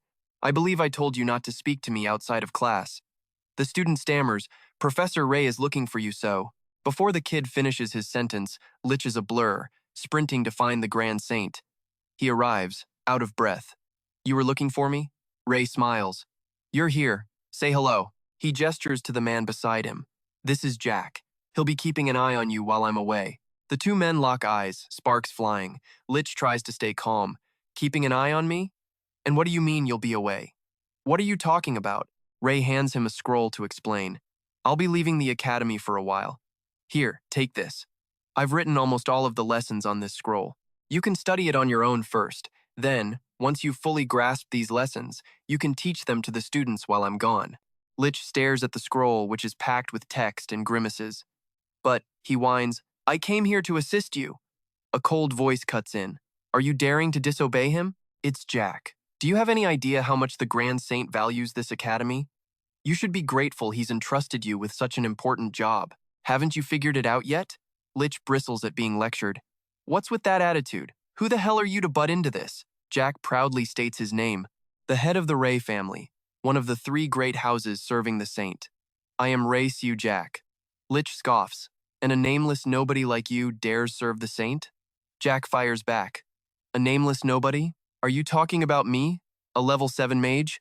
Or the master of the Black Tower, perhaps? Lich gets defensive. So what? I'm a swordsman, a high-ranking one at that. Ray just watches these two morons, getting a really bad feeling. Lich turns to Ray, his entire demeanor changing 180 degrees. Grand Saint, I will complete this mission perfectly and earn your trust without this lowly creature watching me. Jack is just as sickeningly sweet. Don't worry, Grand Saint. You can leave with peace of mind. I'll watch this treacherous monster closely. I won't miss a single one of his moves. And just like that, the two are at each other's throats again, like oil and water. What's with the act? Once the Grand Saint leaves, I'll be the one saying that. You and I both know this is a total disaster waiting to happen. Ray sighs. I really shouldn't have put these two together. As dusk paints the holy city crimson, Ray peeks into the Saintess's room. Iriel? Are you there? Iriel had fallen fast asleep at her desk long ago. Ray looks at her, just as I thought. She claimed she could handle everything, but this must have been incredibly difficult. He gently sweeps a lock of hair from her face. Ever since returning to the Holy Nation, we've been swamped. The war just ended, this and that. Things will never be the same. He glances at the document stretching from one desk to another. Let's see. Suddenly, Iriel jerks awake. Oh no, did I fall asleep? Ray's voice calls out beside her. You're awake, she shoots up. Ray! He just gives a warm smile. You've worked so hard lately, thank you. Iriel frantically pats the empty desk. The scrolls that were here, Ray calmly replies, I already took care of those, don't worry. Iriel stares, completely baffled where Ray is pointing. Wow, the documents were all sorted and neatly filed. She can't believe her eyes.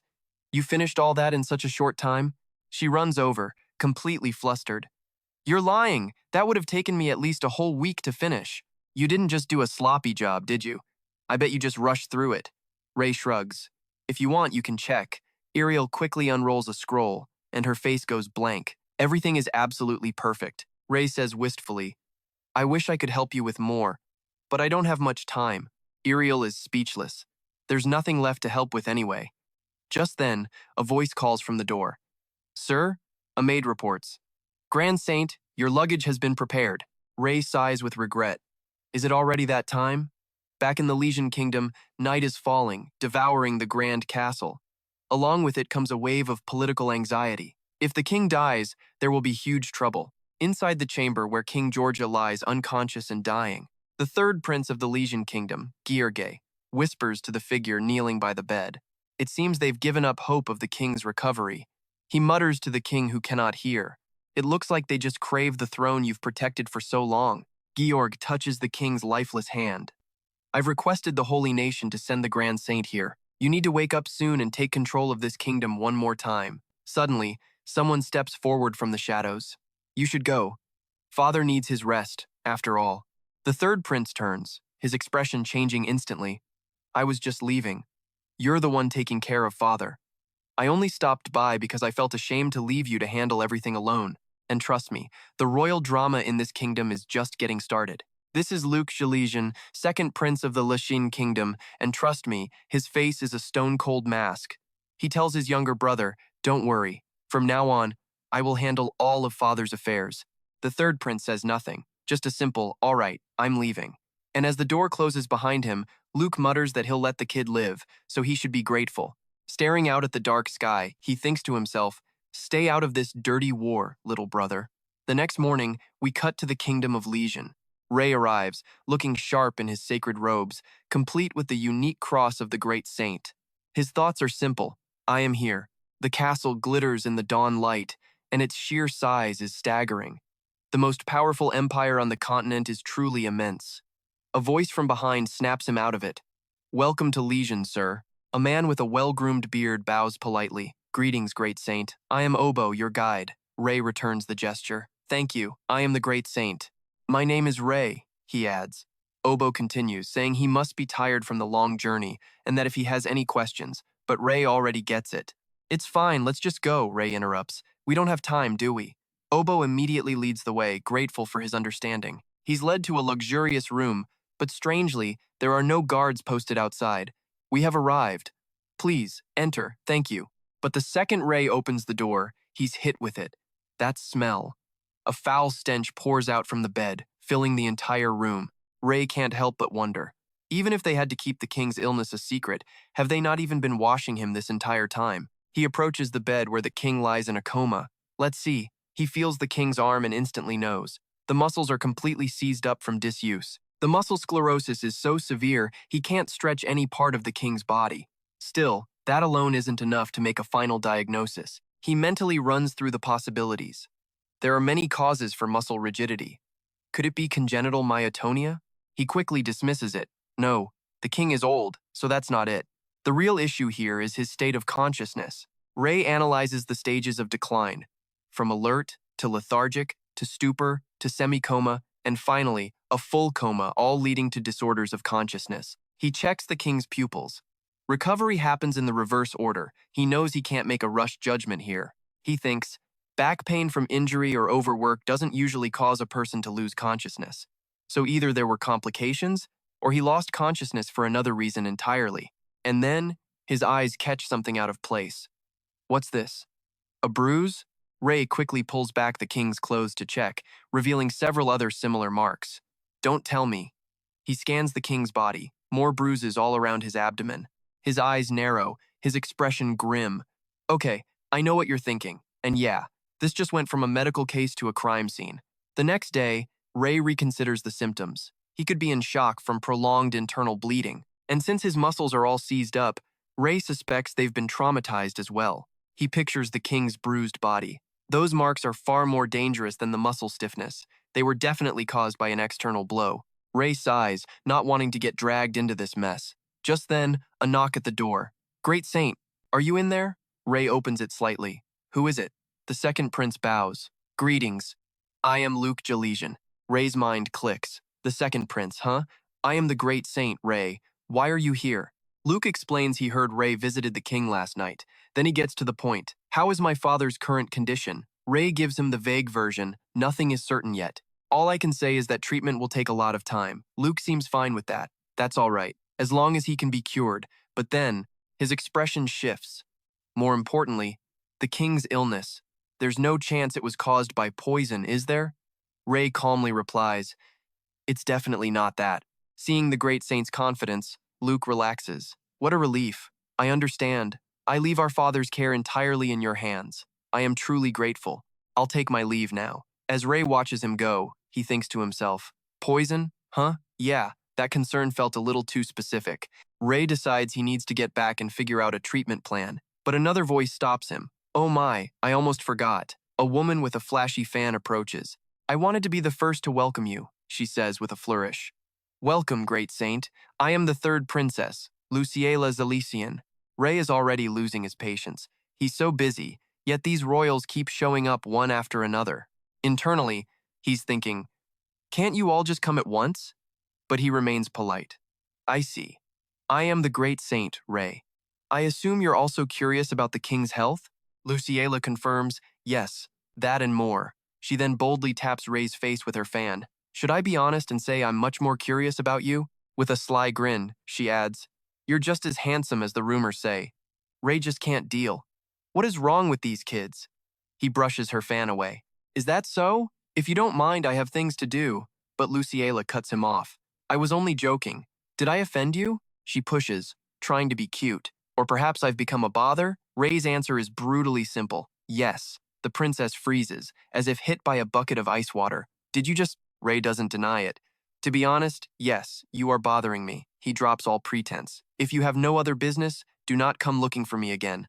I am busy enough with the king's treatment." The sound of the door closing is like a slap to her pride. She's stunned. I am a princess of this kingdom. Her shock turns to pure rage. How dare he ignore me? She grits her teeth. "We'll see how long you can keep up that arrogant act." Luciela storms off, completely unaware that her entire tantrum was witnessed. Queen signs to her companion, Eon. "That one will definitely cause trouble for the Great Saint. Should we take care of her?" Hong signals back. "Shouldn't we wait until she actually tries something? He already told her to get lost." Wien agrees. "You're right. We'll leave her be. For now, we just need to watch and wait." Wien then signals again decisively. "However, and you and I are about to see just how serious his security detail is." Queen continues signing. "If anyone in the Legion Royal family truly plots something or tries to harm the Great Saint," Hong's eyes turn dark, her sign language radiating pure killing intent. "We will eliminate them. Instantly." All right, let's watch our MC walk into a political minefield. He's been formally invited by the Legion Holy Nation to treat their king, and he's running through all the possibilities. It had to be something serious for them to summon a Great Saint. He figures they must have already tried every other trick in the book. They definitely used their own holy arts. He strolls up to the king's room, thinking if their divine magic failed, then it's no simple illness. This means the king's problem isn't some external wound or internal injury.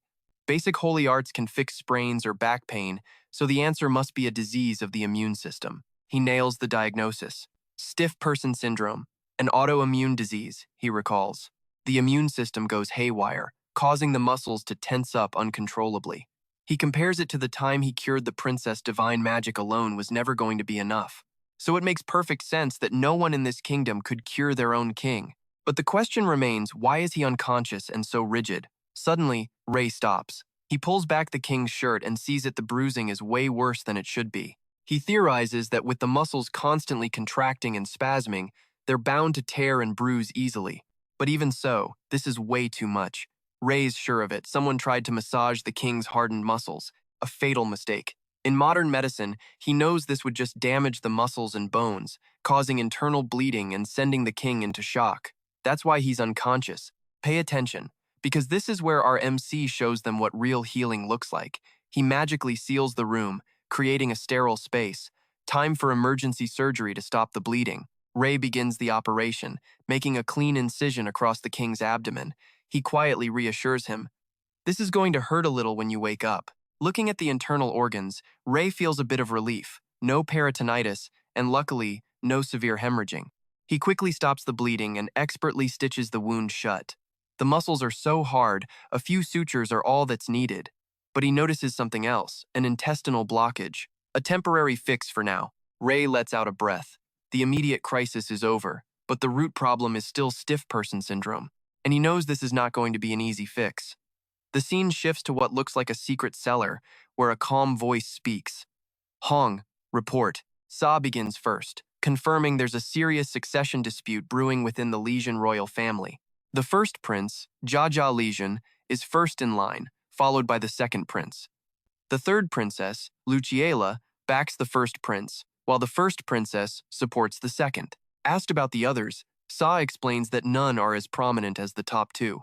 The second princess is a powerful 6th-level archmage, but she seems completely uninterested in the throne. And, he adds, the fourth prince is apparently dead.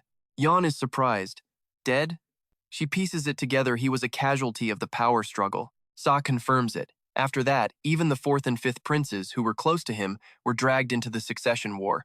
They suspect a family member is the killer. With the way things are, it was likely the first or second prince. Okay, so let's get this straight. This family is a complete disaster. Yan turns to So, asking if the third princess has made a move. Not yet, she's being monitored. Yan assigns the mission to Hut, who accepts. Yan then orders him to stay behind with So, while everyone else returns to the Holy Nation. So seems worried just the two of them? Yan clarifies, yes. Because right now, the Great Saint needs intelligence and threat detection above all else. She gives them their orders. The Great Saint's safety is in their hands. In special cases, they have full autonomy to act. Hut understands perfectly. And with that, everyone else teleports away, leaving only Yon's voice echoing. Hut Yan, dig deeper into the royal family. There's still a lot we don't know. Hut replies, understood. So accepts her role as well, promising to keep an eye on the princess and report back every night. Yan sounds pleased. Good. Disperse. As night falls over the castle, the next morning, Ray is summoned. He's a little surprised. Right now? The messenger confirms it. The members of the royal family are waiting for him in the Great Hall. Ray thinks, it's about time. Still, this is unexpected. He's actually pretty pleased. Might as well use this chance to get acquainted with them. He tells the maid, all right, lead the way. The maid guides him down the hall, stopping before a grand door and bowing for him to enter. Inside, at a long table, all the princes and princesses are gathered. Ray internally scoffs at the king. 7 of them. The old man sure had a lot of stamina. He scans their faces, recognizing a few from his previous visit to the Holy Nation. But something feels off. He starts to get annoyed. These are the people who summoned him? What the hell is their problem? According to noble etiquette, the lower rank always greets the higher rank first. Ray's friendly gaze turns to ice. Prince or princess, their titles are all one step below a great saint. He feels disrespected. By ignoring basic protocol, they're either testing him or trying to publicly humiliate him. And here's the moment you and I have been waiting for. Payback time. Ray speaks first, his voice low and clear. Every single word lands like a hammer. Even common dogs know how to greet someone when they meet. The fourth prince and third princess leap to their feet in fury.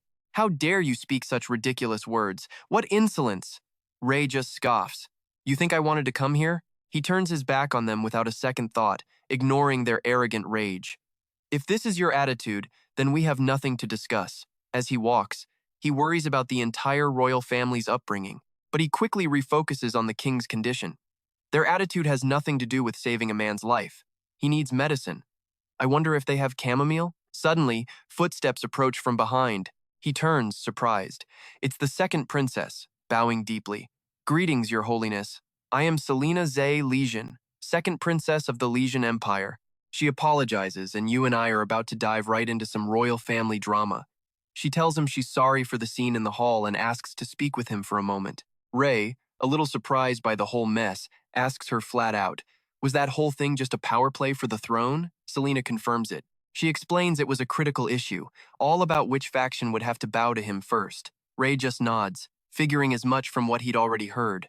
Selena makes a promise. She'll take full responsibility and vows that the royal family will give him their complete support. Ray softens his tone slightly. If you say so.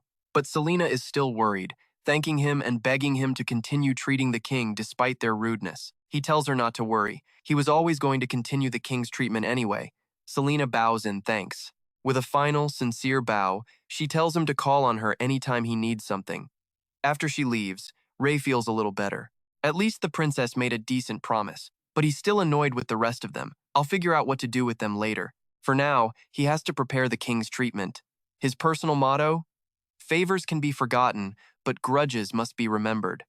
A few days later, on the table sits a small bouquet of chamomile. Ray sighs in relief. He knew this would be hard, but finding these specific herbs was a nightmare. He finally stumbled upon them after 4 hours of searching on his way back. A miracle. He uses a little magic to dry the flowers. All right, time to start brewing. And this is where we see our guy isn't your average healer. After grinding the dried herbs, he squeezes out the concentrated medicine. Then he adds water, rolling the mixture into pills. The antioxidants from the blueberries get concentrated, just like a modern supplement.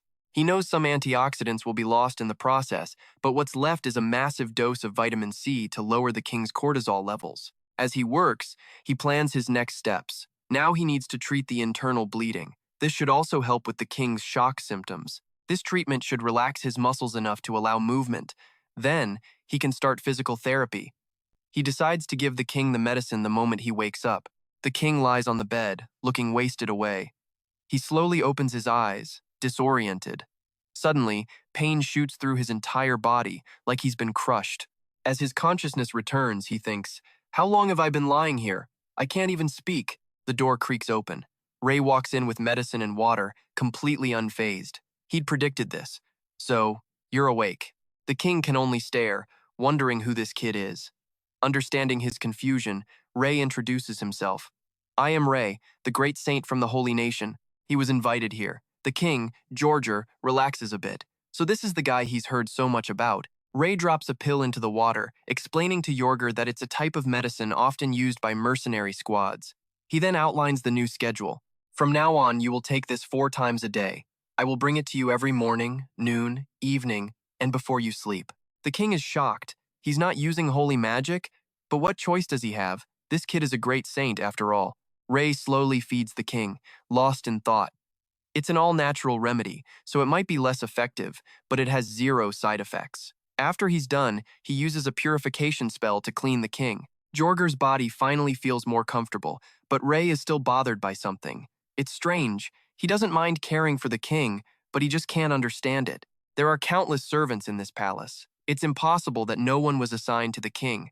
Someone must have forbidden them from entering this room. Ray starts running through the suspects. The first prince gains nothing from this. He's already the heir. But if the second prince was behind this, it would be an insanely reckless gamble, right? If he was tied to the king's illness and the missing servants, he'd face execution for sure. Ray literally slaps himself on the cheek. Enough. Stop thinking about it. The only thing I need to focus on is healing the king. The politics of succession has nothing to do with him. Jorger just stares, weirded out by the kid who just hit himself. Ray looks back at him, his eyes shining with confidence. "I will heal you." Georger, still a bit worried, wonders if he can really trust this guy. A week flies by. Ray walks through the palace halls, thinking about the king's condition. He's recovered a lot in that time. He still can't talk, but he can at least move his head and slowly chew his food. Ray feels relieved. His recovery rate is increasing. He's planning to up the dosage, when suddenly he feels a killing intent approaching from behind. Yeah, things are about to get real. He's instantly on high alert. Assassination. His first thought is that they're targeting the king. But feeling the aura, he realizes no, they're aiming for him. He calmly calls a name. So Young. The girl instantly emerges from the shadows. Yes, great saint. His order is simple and cold. Eliminate all of them. Just leave one alive. Her voice is like bells as she replies, "As you command." Don't let her small frame fool you. Her combat power is off the charts. The hallway fills with screams as So Young silently takes them down, one by one. She brings him the single survivor, just as ordered. "Good work, So Young," he says, using magic to bind the man. The assassin lies helpless. Ray gives him instructions. From now on, if my question is true, blink once. If it's false, blink twice. Did the royal family send you? The assassin blinks once. Ray continues, So, you're a trained assassin, huh? But So Young cuts in, her eyes glowing as a golden light appears on her forehead. Great Saint, I will handle this.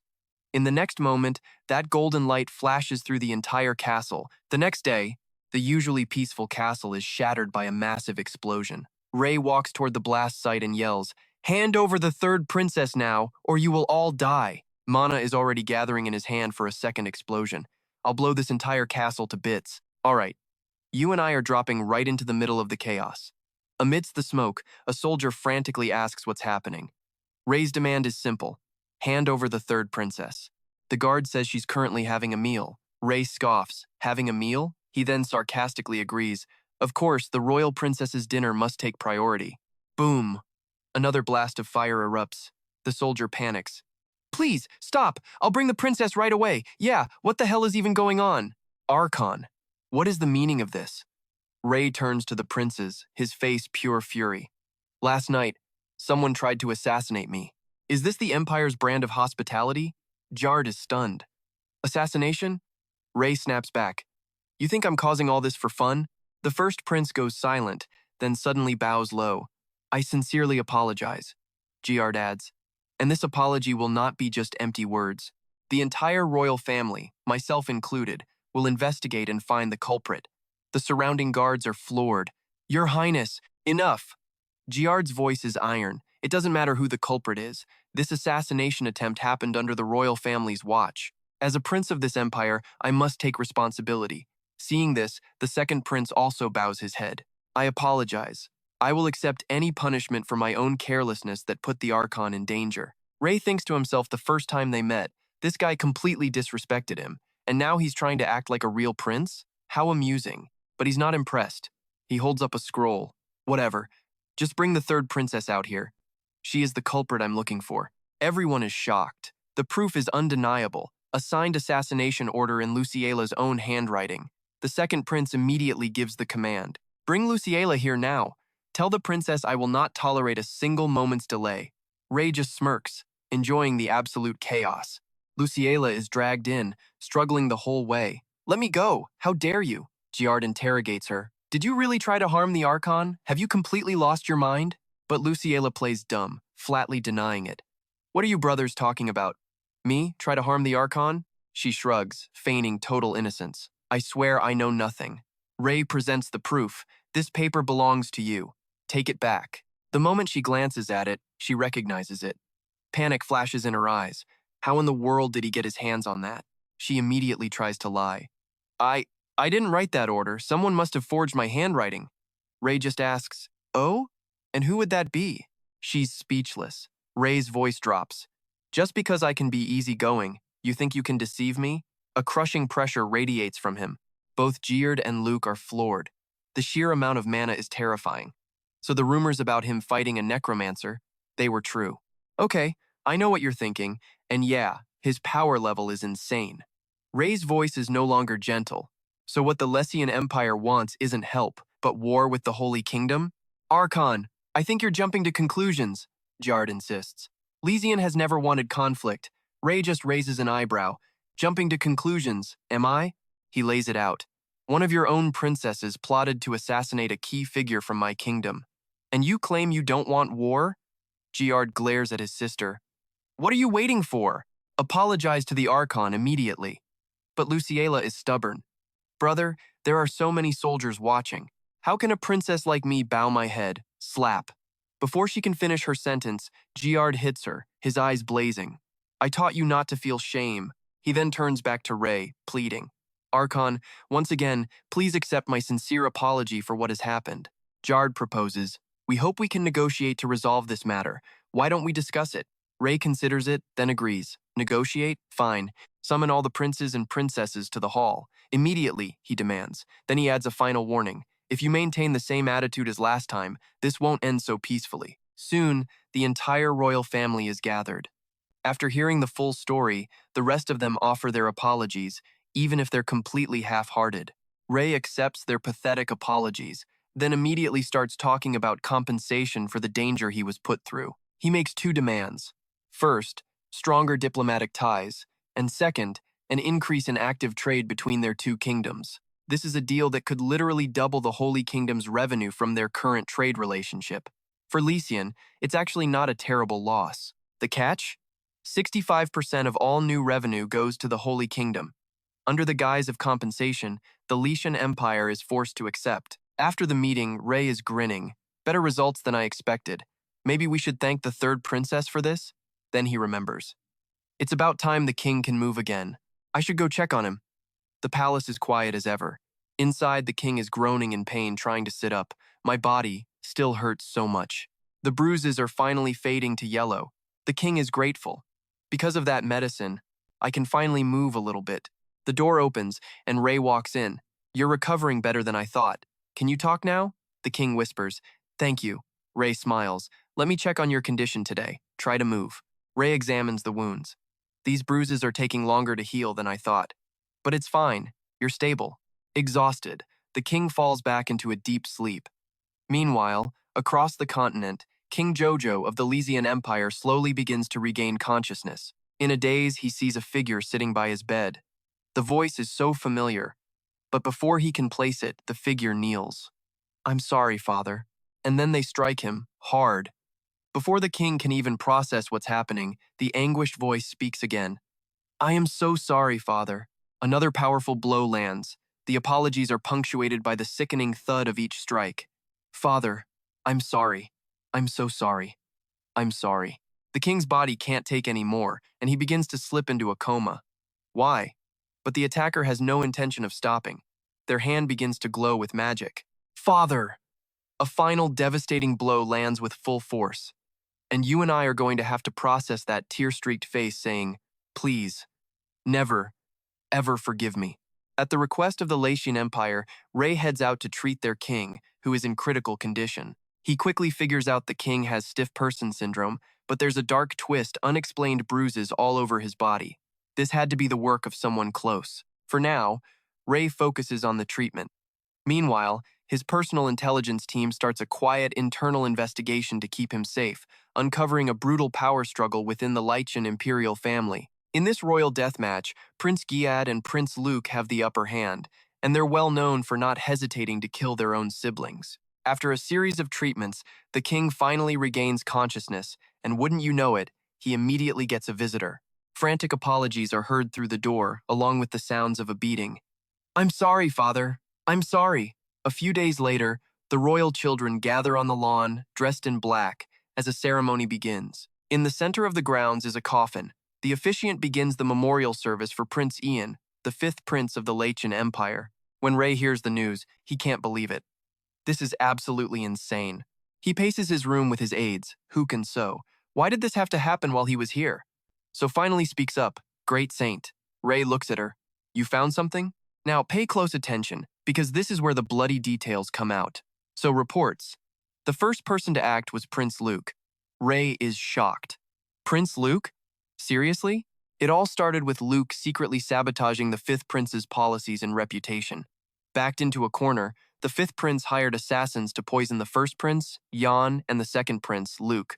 In response, Jan and Luke ramped up their security and started hiring their own assassins to take out other family members. This went on for a week, and then, early this morning, the fifth prince's guards were found dead at his residence, and the prince himself was discovered with a clean hole punched through his neck. Ray cuts to the chase. So who killed the fifth prince? So reports that all the royals had alibis, but after a quick check, Prince Jan and Prince Luke weren't where they claimed to be. Ray scoffs, faking an alibi, are they? He knows no assassin organization in Latian could silently eliminate that many royal guards just to slip into a bedroom.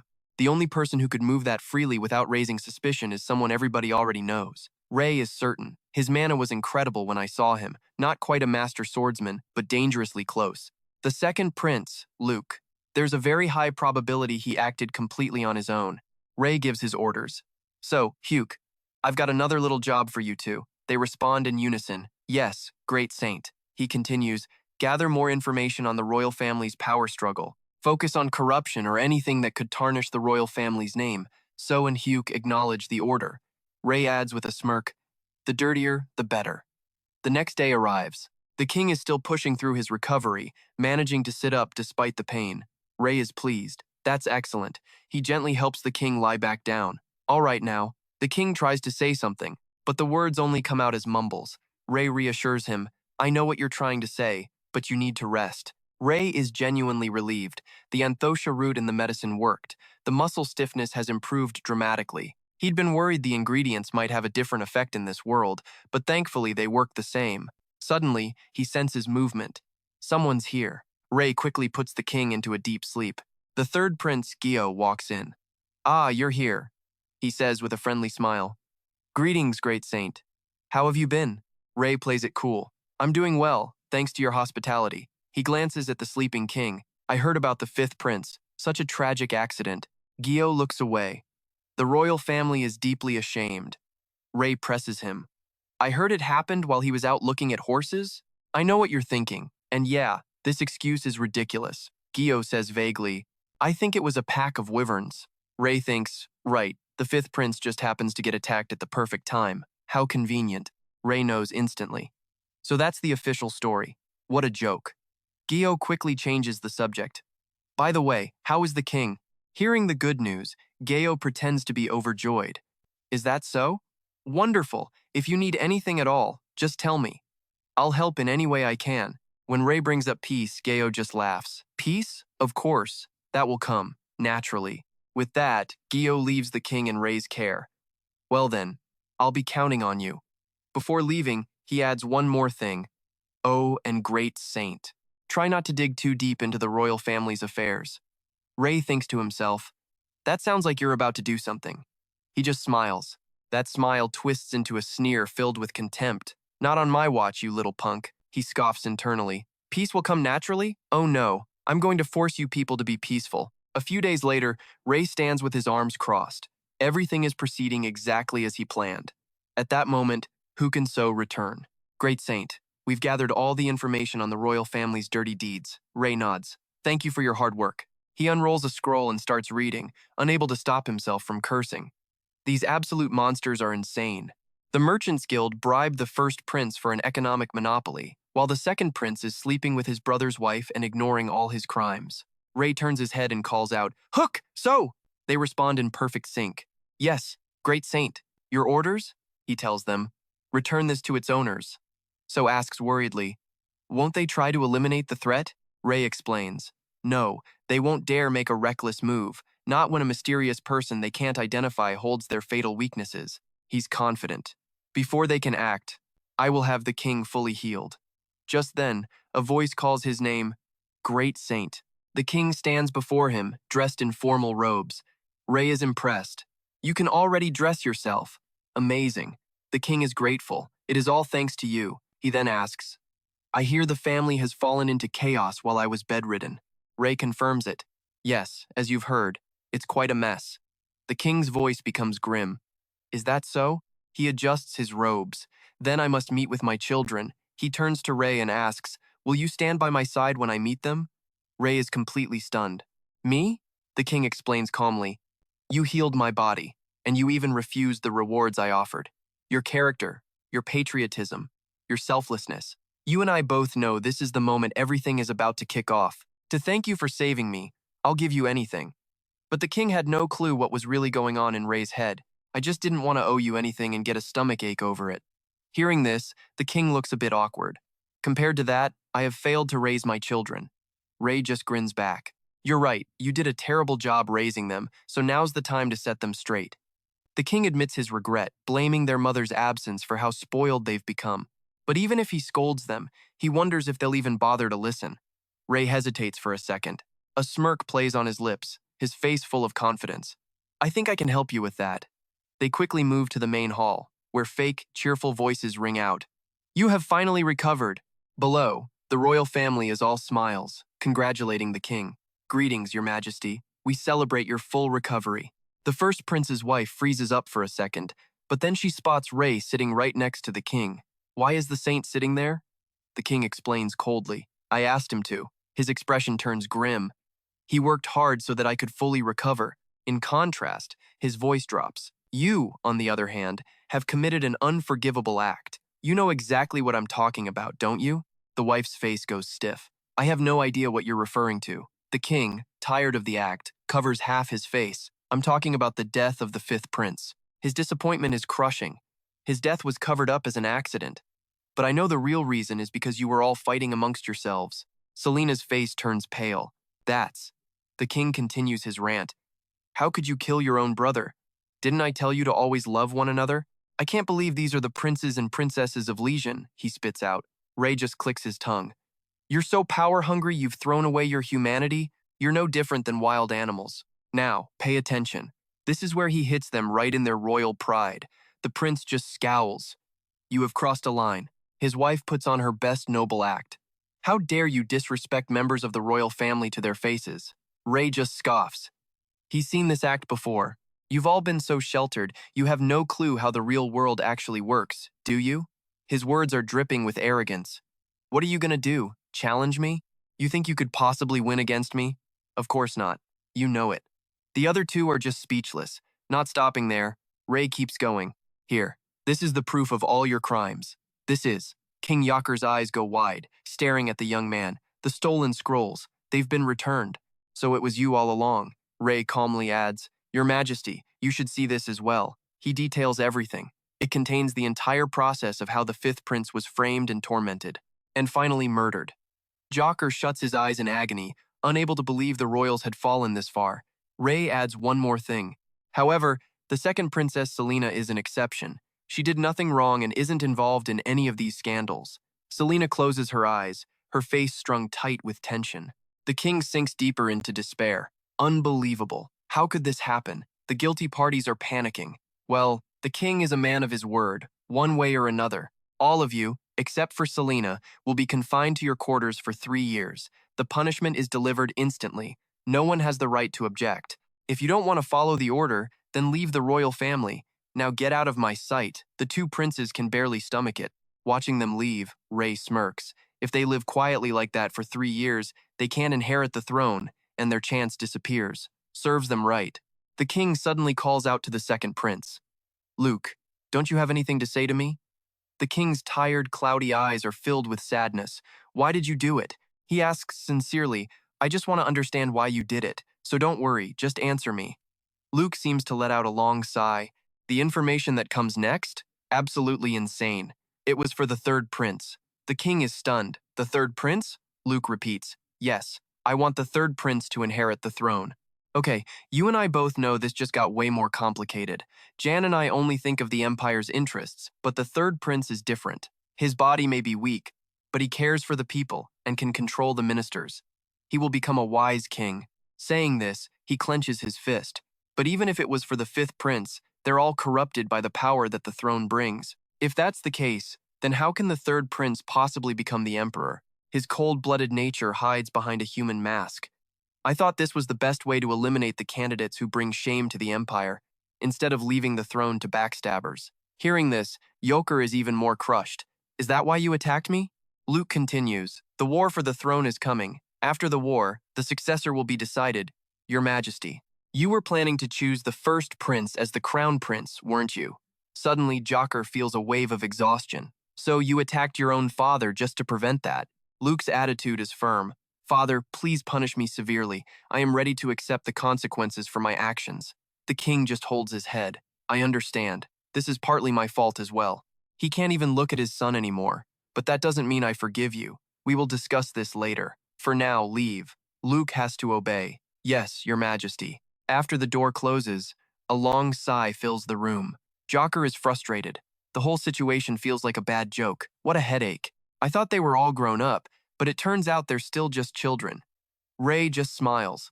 Parents always think of their children that way. He adds a serious warning. From now on, you have to keep a close eye on them, even though you've grounded them.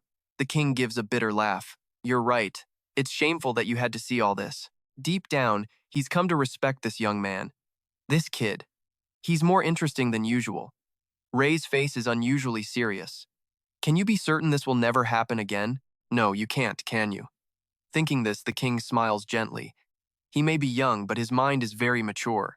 At first I thought he was a bit rude, but he's refreshing and interesting in his own way. With what he's shown, and his unbeatable power, I really don't want to send him back to the Holy Nation. He lets out a soft chuckle. If this ever happens again, his mood shifts on a dime. The king grins slyly. Then I want the Holy Nation to send you here again. All he gets back is an indifferent stare from Ray. The king laughs it off. I'm just kidding, don't worry so much. Ray forces a laugh, thinking, this old fox. He switches topics. By the way, Your Holiness, Ray answers politely. Yes? And just when we think it's over, the king mentions Selena. What do you think of the second princess? The second princess, huh? So, you and I are dropping into some high-stakes royal politics.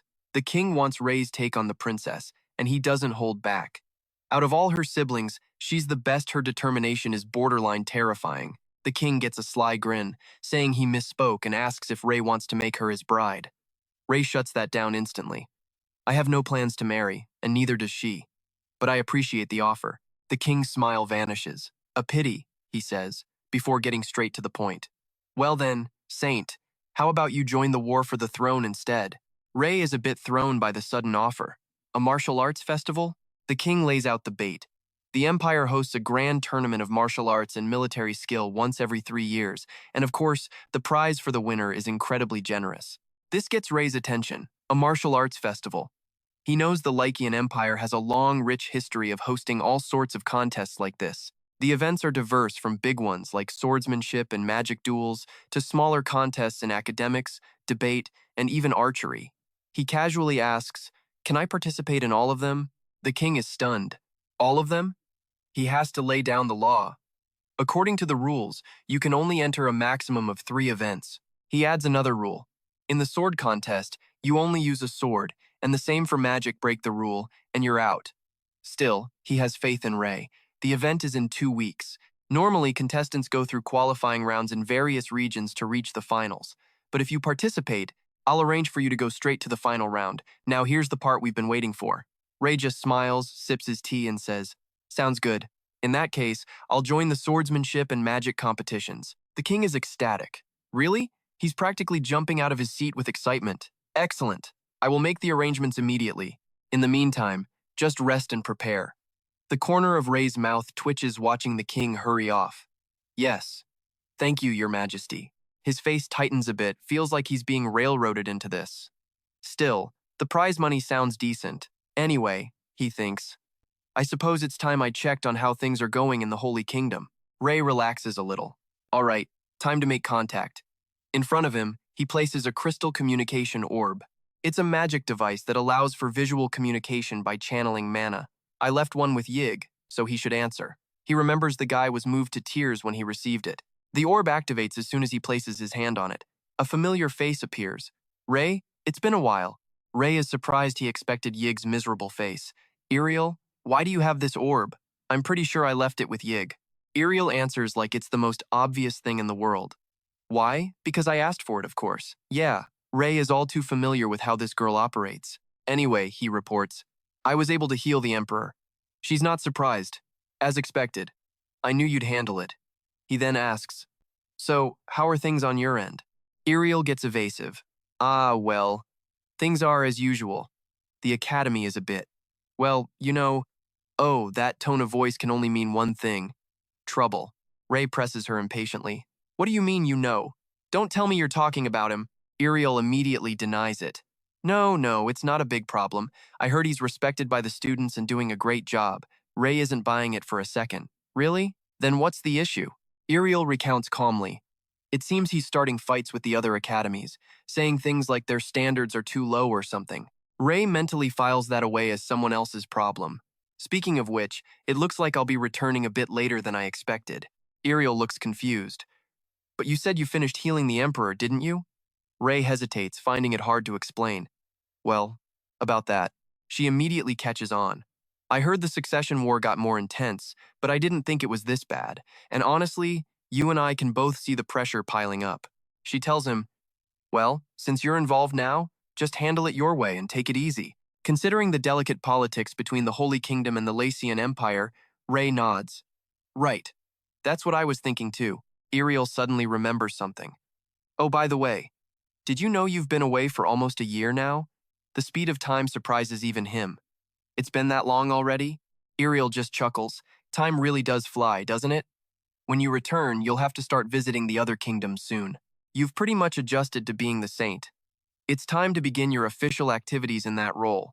The bright expression on his face completely freezes. Are you telling me everything I've done so far was just settling in? Without hesitation, she replies, "Yep, that's exactly right. Enjoy your vacation in the Empire while you can." Her voice is way too cheerful. Besides, no matter what happens back here, I'm holding down the fort. Ray has heard enough.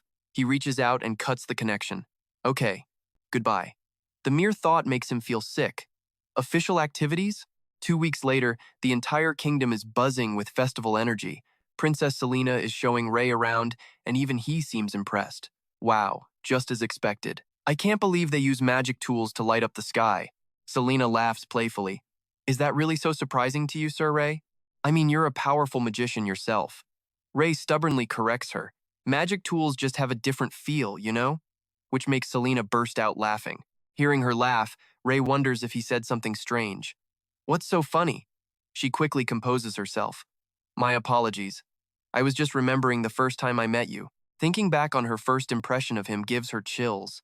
To be perfectly honest, she admits, I found you rather terrifying back then, but not anymore, of course, she quickly adds.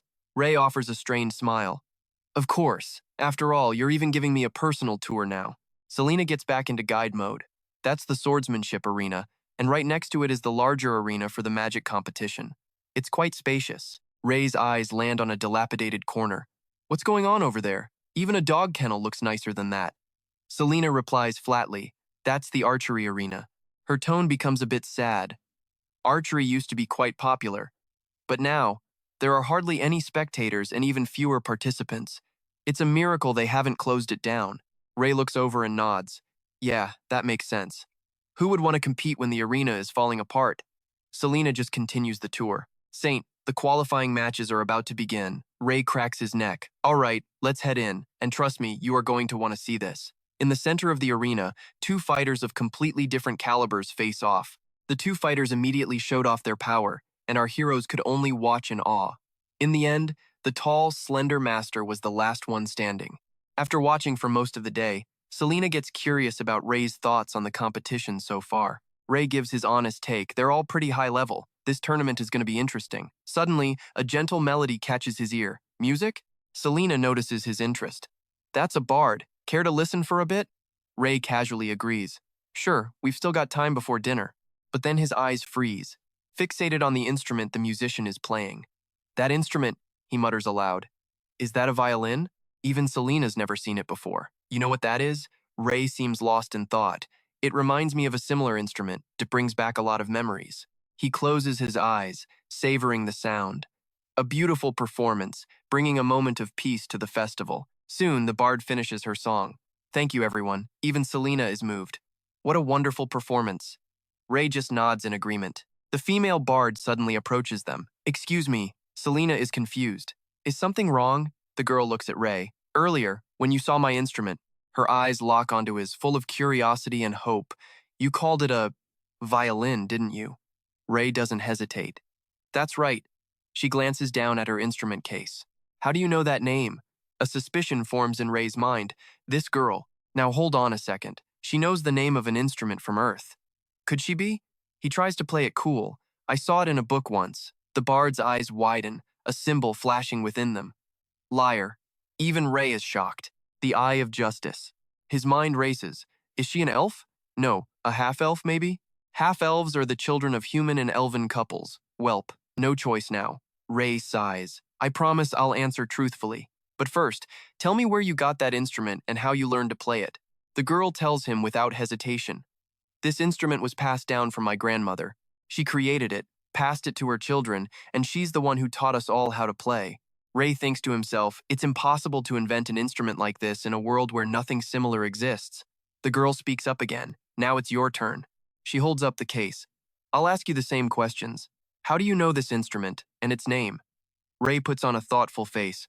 I've seen someone play it before. I asked them what it was called, and they told me it was a violin. That's all I remember. The bard stays silent for a moment, checking his words with her eye of justice. Ray smirks internally. Technically, it's not a lie. His music teacher on Earth taught him about the violin. The result is clear. The girl exhales. Truth. She then politely apologizes. I'm sorry for the impertinent questions. I just thought you might know something. Ray quickly waves his hands.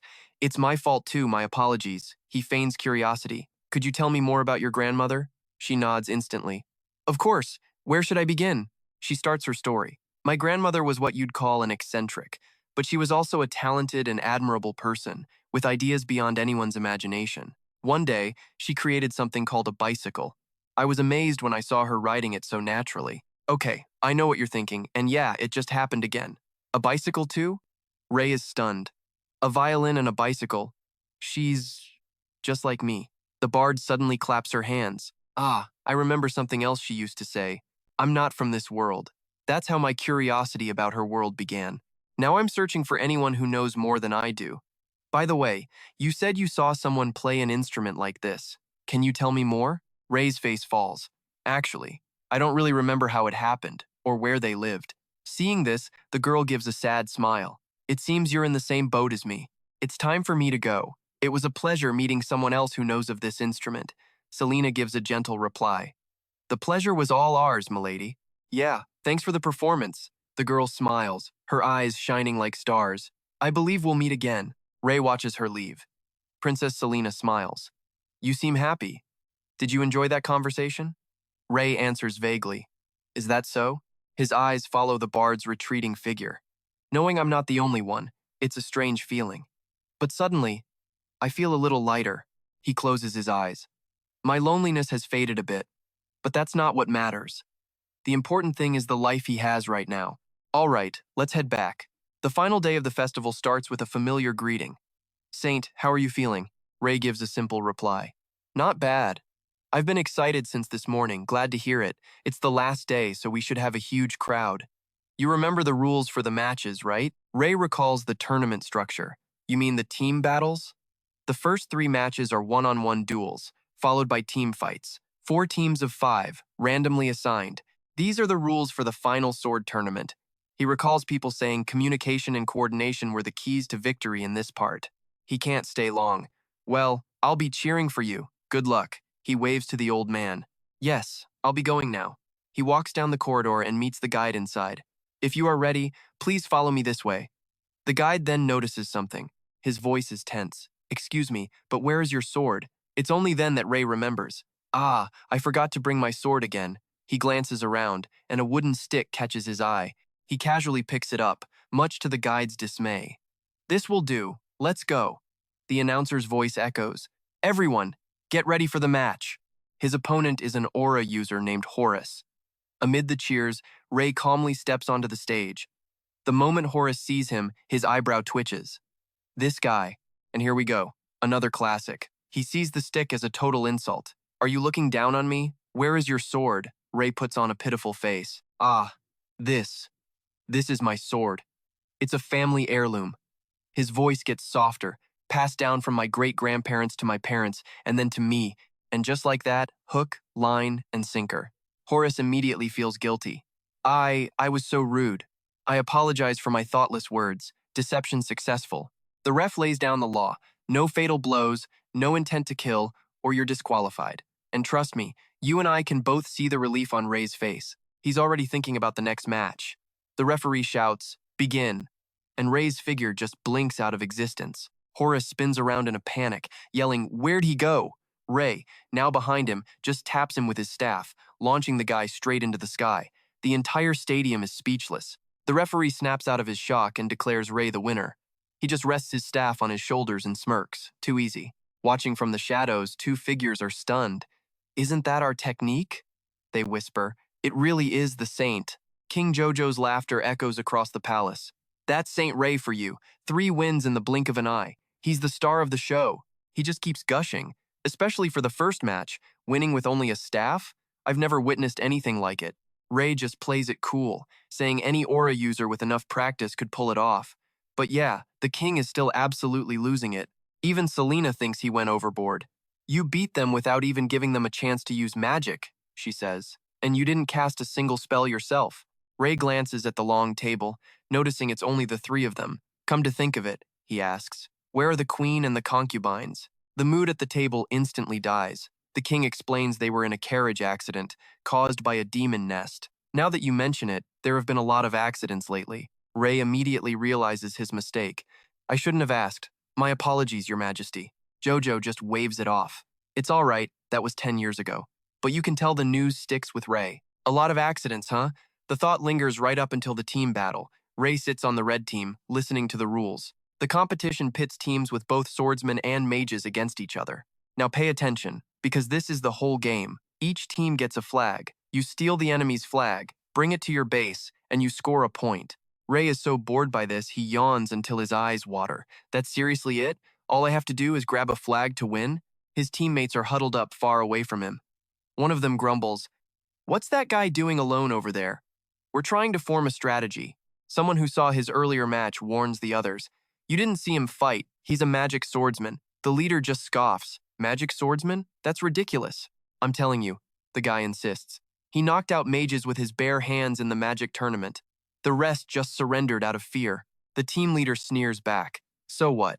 Any swordsman can beat a mage hand to hand, but the mage on their team knows better. No, you don't get it. He completely nullified all their magic first and then he punched them out. A person like that, it's honestly unbelievable. Then they start complaining that because Ray's in both tournaments, their team only has 4 members. What a troublesome bastard. They finally decide on a plan. You handle the front line, they tell Ray. We'll sneak around the back and look for a chance to grab the flag. Sounds good. Let's go. And just like that, they run off together. Yep, you and I both know they just ditched him to guard the base alone. Left by himself, Ray's mind drifts back to the demon nest. I came all this way to heal the king. If I solve that problem too, they'll owe me big time. He's already thinking about how to do it. Should I just drop a meteor on them? Just then, footsteps break his concentration. Ah, the enemy team. Their leader gloats. Looks like your teammates left you here all alone, huh? Ray's response is flat. I'm all that's needed to protect this flag. The opponent doesn't recognize him and starts puffing out his chest. You really think you can take on the 3 of us by yourself? Hand over the flag. Ray's eyes suddenly flash. Oh, he says, so you brought your flag with you? Of course, the guy smirks. Why would we leave an important flag behind when all 5 of us are moving together? Ray reads their plan instantly. You think I didn't notice the mage hiding in the back? It's not against the rules, and that flag is small enough to hide in a shirt. Smart kid. The leader knows he's been caught. Damn it. Everyone, attack him. A sharp aura flares as he charges forward. Ray calmly summons a sword. I was just sitting here, and you delivered the prize right to me. How lucky. The sight of his aura sword stuns them. Then, he raises a hand, and 3 fireballs ignite. They realize, far too late, that they picked a fight with the wrong guy. All right, Ray says, time to come get that flag. Seconds later, screams echo through the forest, followed by Ray muttering, damn, what a waste of time. Meanwhile, his useless teammates return from the enemy base, empty-handed. What the hell? There's no flag here. One of them says, let's just call it recon and head back. Their team's mage is getting worried. Even if he's good, he can't protect our flag alone. Then, they see a column of smoke in the distance. Wait, isn't that smoke coming from our base? That's way too much smoke. Damn it, we have to go back. They panic, scrambling through the bushes. Hey, are you okay? What about the flag? They burst into the clearing to see Ray holding the enemy's blue flag. Oh hey, he says lightly. Yeah, I got one. Lucky me. The team leader is speechless. How did you do that by yourself? Only their mage mutters under his breath. This competition is way too easy for him. With Ray's skills, the red team won without breaking a sweat. He's declared the final winner and just smirks at the crowd, anticlimactic. Later, Ray is gleefully counting his prize money. For the amount of work he put in, the reward isn't half bad. Just then, the king approaches, Saint Ray. He smiles brightly. Did you enjoy the martial arts festival? Ray instantly hides the money, his expression changing. It was a sham tournament. This prize money will barely cover a meal. Jojo extends an invitation. Well, since you're here anyway, why not stay and tour the Empire for a while, and trust me, you're going to want to see what happens next. So, there are some interesting spots around here. Ray gets a little curious, deciding he has a few things he needs to get done. Georgia asks him what he's up to. Ray just gives her a mysterious look, saying she'll definitely like it. The next morning, as soon as the sun is up, Ray is already on the move. He finds himself on a mountain. He thinks, I've climbed pretty high, I can feel it. highly concentrated mana. This has to be a wyvern's nest. Ray scans the area, and right in front of him is a barrier. So this is the entrance. Looks like there's some kind of shield in place. He taps it a few times. He's surprised they used a complex magic language for the barrier instead of just posting guards. Well, they are supposed to be intelligent, arrogant creatures after all. His eyes analyze its structure. It's complicated, sure, but not impossible. He's pretty sure he can smash it. And if he makes a big enough mess, they'll have to come out and say hello, right? Wyverns. They're a species with high intelligence, rumored to be masters of magic with immense power. They like it hot and humid, which explains the mess they make of these places. But it's so hot my shirt is literally dripping with sweat. This is ridiculous.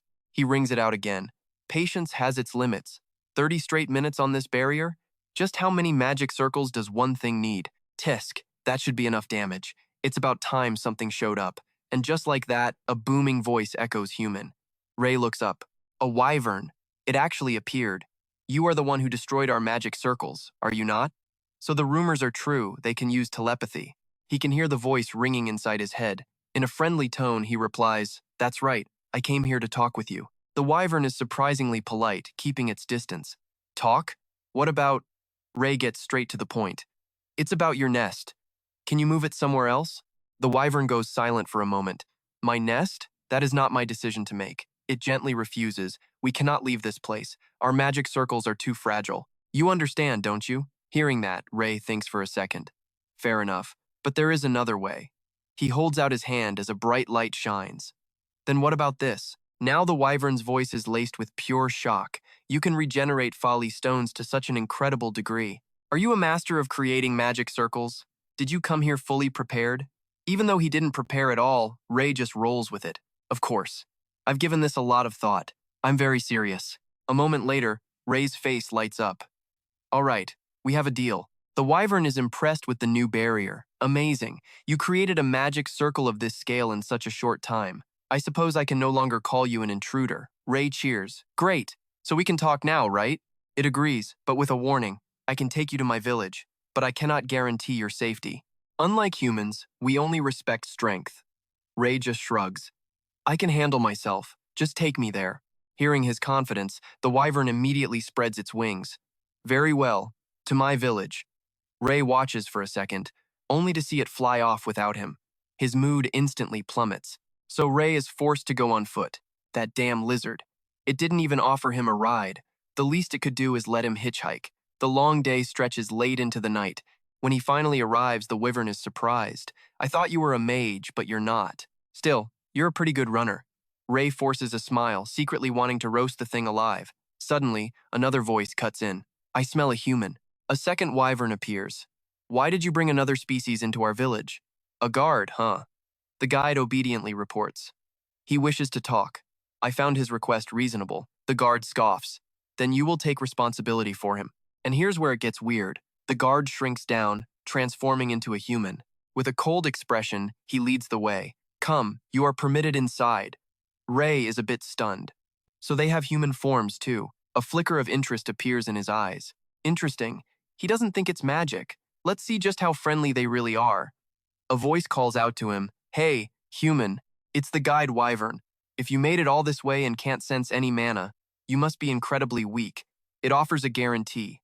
If someone tries to grab you, run to me. I'll help. Then he's summoned. Come to my home and we will talk. He's already in the enemy camp, so he casually accepts. All right. The deeper he goes, the more of the village he sees. It's a strange feeling for Ray. It's nothing like a human village, it feels ancient, with an atmosphere like some old civilization. His eyes scan everything with amusement. They all live in human form, building houses and living lives surprisingly similar to people. Look, a half-breed. Whispers and growls are aimed right at him. The smell of a human. What's going on? An intruder? Is it dangerous? Ray just stands there, completely unfazed. I just wanted to talk. The guard sees him stop and prods him along. Ignore them. They're just curious. He points to a simple thatched hut. That's my home. At this point, Ray starts to question reality. He had a feeling on the way here. They clearly don't care about appearances. He follows the guard inside. On the table, just tea and a few cakes. Ray speaks first. Now, let's talk. His face is all business. As I said, you're a rare species. So, Could you please move somewhere else? The Wyvern guard just repeats himself. I already told you, that is not my decision to make. Plan A didn't work, so time for Plan B. Then can you take me to the Wyvern who can make the decision? This request is considered. I can, but there are conditions. His eyes burn with fighting spirit. Wyverns value the survival of the fittest. Ray thinks to himself, this guy is a warrior. It must be a species trait. He calmly accepts. All right. Before the guard can even react, Ray raises his hand and casts a spell. Bind. The Wyvern guard is caught completely off guard. You're a stronger mage than I thought. Ray asks with a smirk. Is this enough? The guard doesn't struggle. It's a little late now, but release me. Ray snaps his fingers. Good. Let's go. Before they leave, the guard's expression has completely changed. May I ask your name? Ray doesn't mind telling him. Ray. The guard nods. I will remember it. My true name is Cagnanda. And just like that, you and I just saw a proud warrior turn into a loyal puppy. One day, I will challenge you. Canada just pats his head like a dog. Yeah, sure thing, kid. Ray can't hide his curiosity, though. We're going to meet the chieftain, right? Canada nods. Correct. We are going to speak with the Lord, a title that gives Ray pause. So all we have to do is get this Wyvern Lord to agree, and you'll all move, right?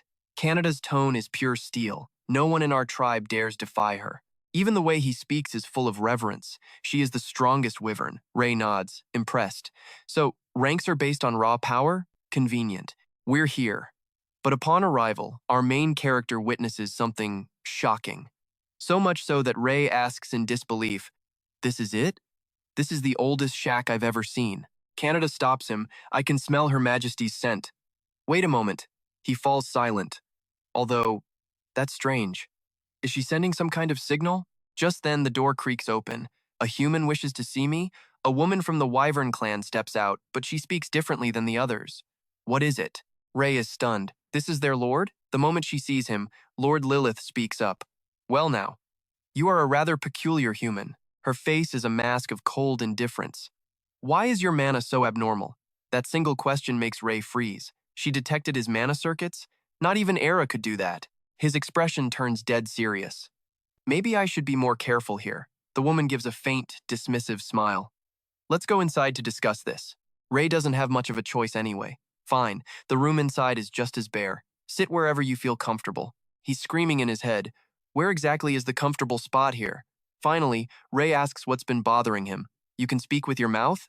Behind her, a draconic tail sways back and forth. I prefer it this way. Speaking telepathically is tiring, the Wyvern Lord says. Making tea. I heard from Canada. You want us to move? Her light green eyes hold a faint smile. Why? Ray explains. The number of injured people in this area is increasing. Rapidly. Ah, thanks for the tea. It's not just that we're constantly attacked by your kind. We're also affected by the magic you all radiate. She lets out a sharp, cutting laugh. I understand, but it can't be helped. The weak are devoured by the strong. It's the law of nature. Are humans not the same? He couldn't argue. She had a point. Actually, it's not as if there isn't another way. Ray feels a growing sense of dread. It's just that the strong should hold all the power. And just like that, negotiations are officially over. You and I both know what happens next. Her mana explodes outwards. We should just force you out of here, shouldn't we? Ray is on high alert. Wait, the strongest rule, huh? Let me ask you, how did you know my mana was abnormal? The Wyvern Lord rises with him, her voice light. A simple deduction. I couldn't sense a single drop of mana inside your body, so I could only assume your mana was special. A massive shadow begins to fall over Ray. In an instant, the woman has transformed into a colossal wyvern. She's huge, and not only that, Ray's eyes widen in horror. That's the same kind of jewel that was in Cecily's eyes. No. It's a highly condensed mana crystal.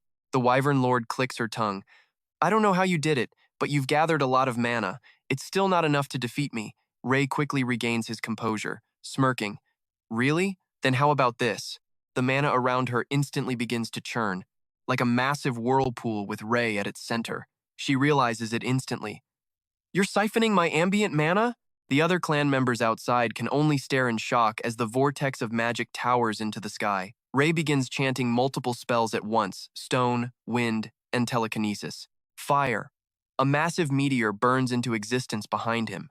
The light reflects in the Wyvern Lord's eyes. She doesn't flinch. Magic circles flare to life. You still can't defeat me. To his utter disbelief, his meteor is shattered in an instant. His face drains of color. That was a bad miscalculation. Chunks of flaming rock rain down on the village, sending everyone scattering. Ray yells, "Stop it! Are you trying to burn everything down?" The Wyvern Lord just lifts her chin. That blow was a bit stronger than I thought. Her casual attitude makes him snap.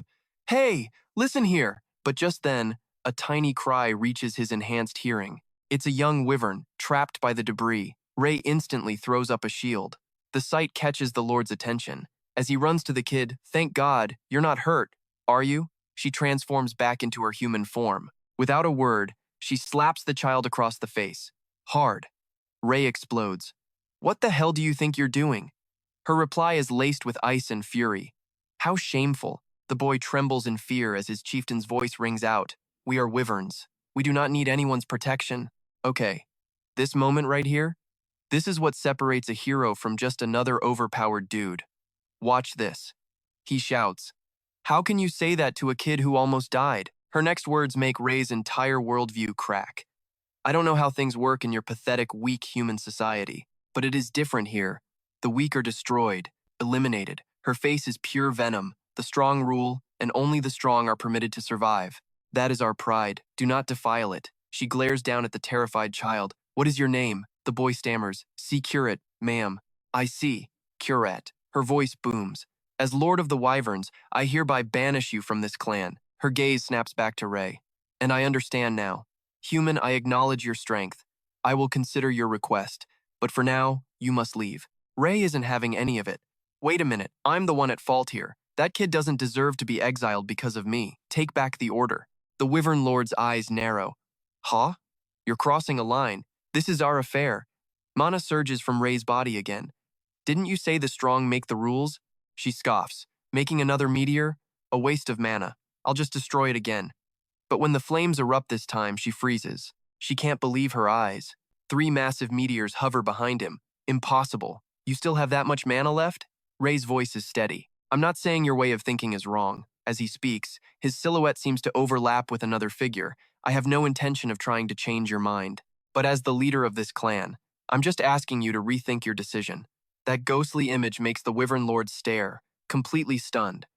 A single name escapes her lips. You and I both know that name just changed everything. Ray is just as shocked. You know Ira? The Wyvern Lord is lost in a memory. Yes, from a long, long time ago. Are you curious?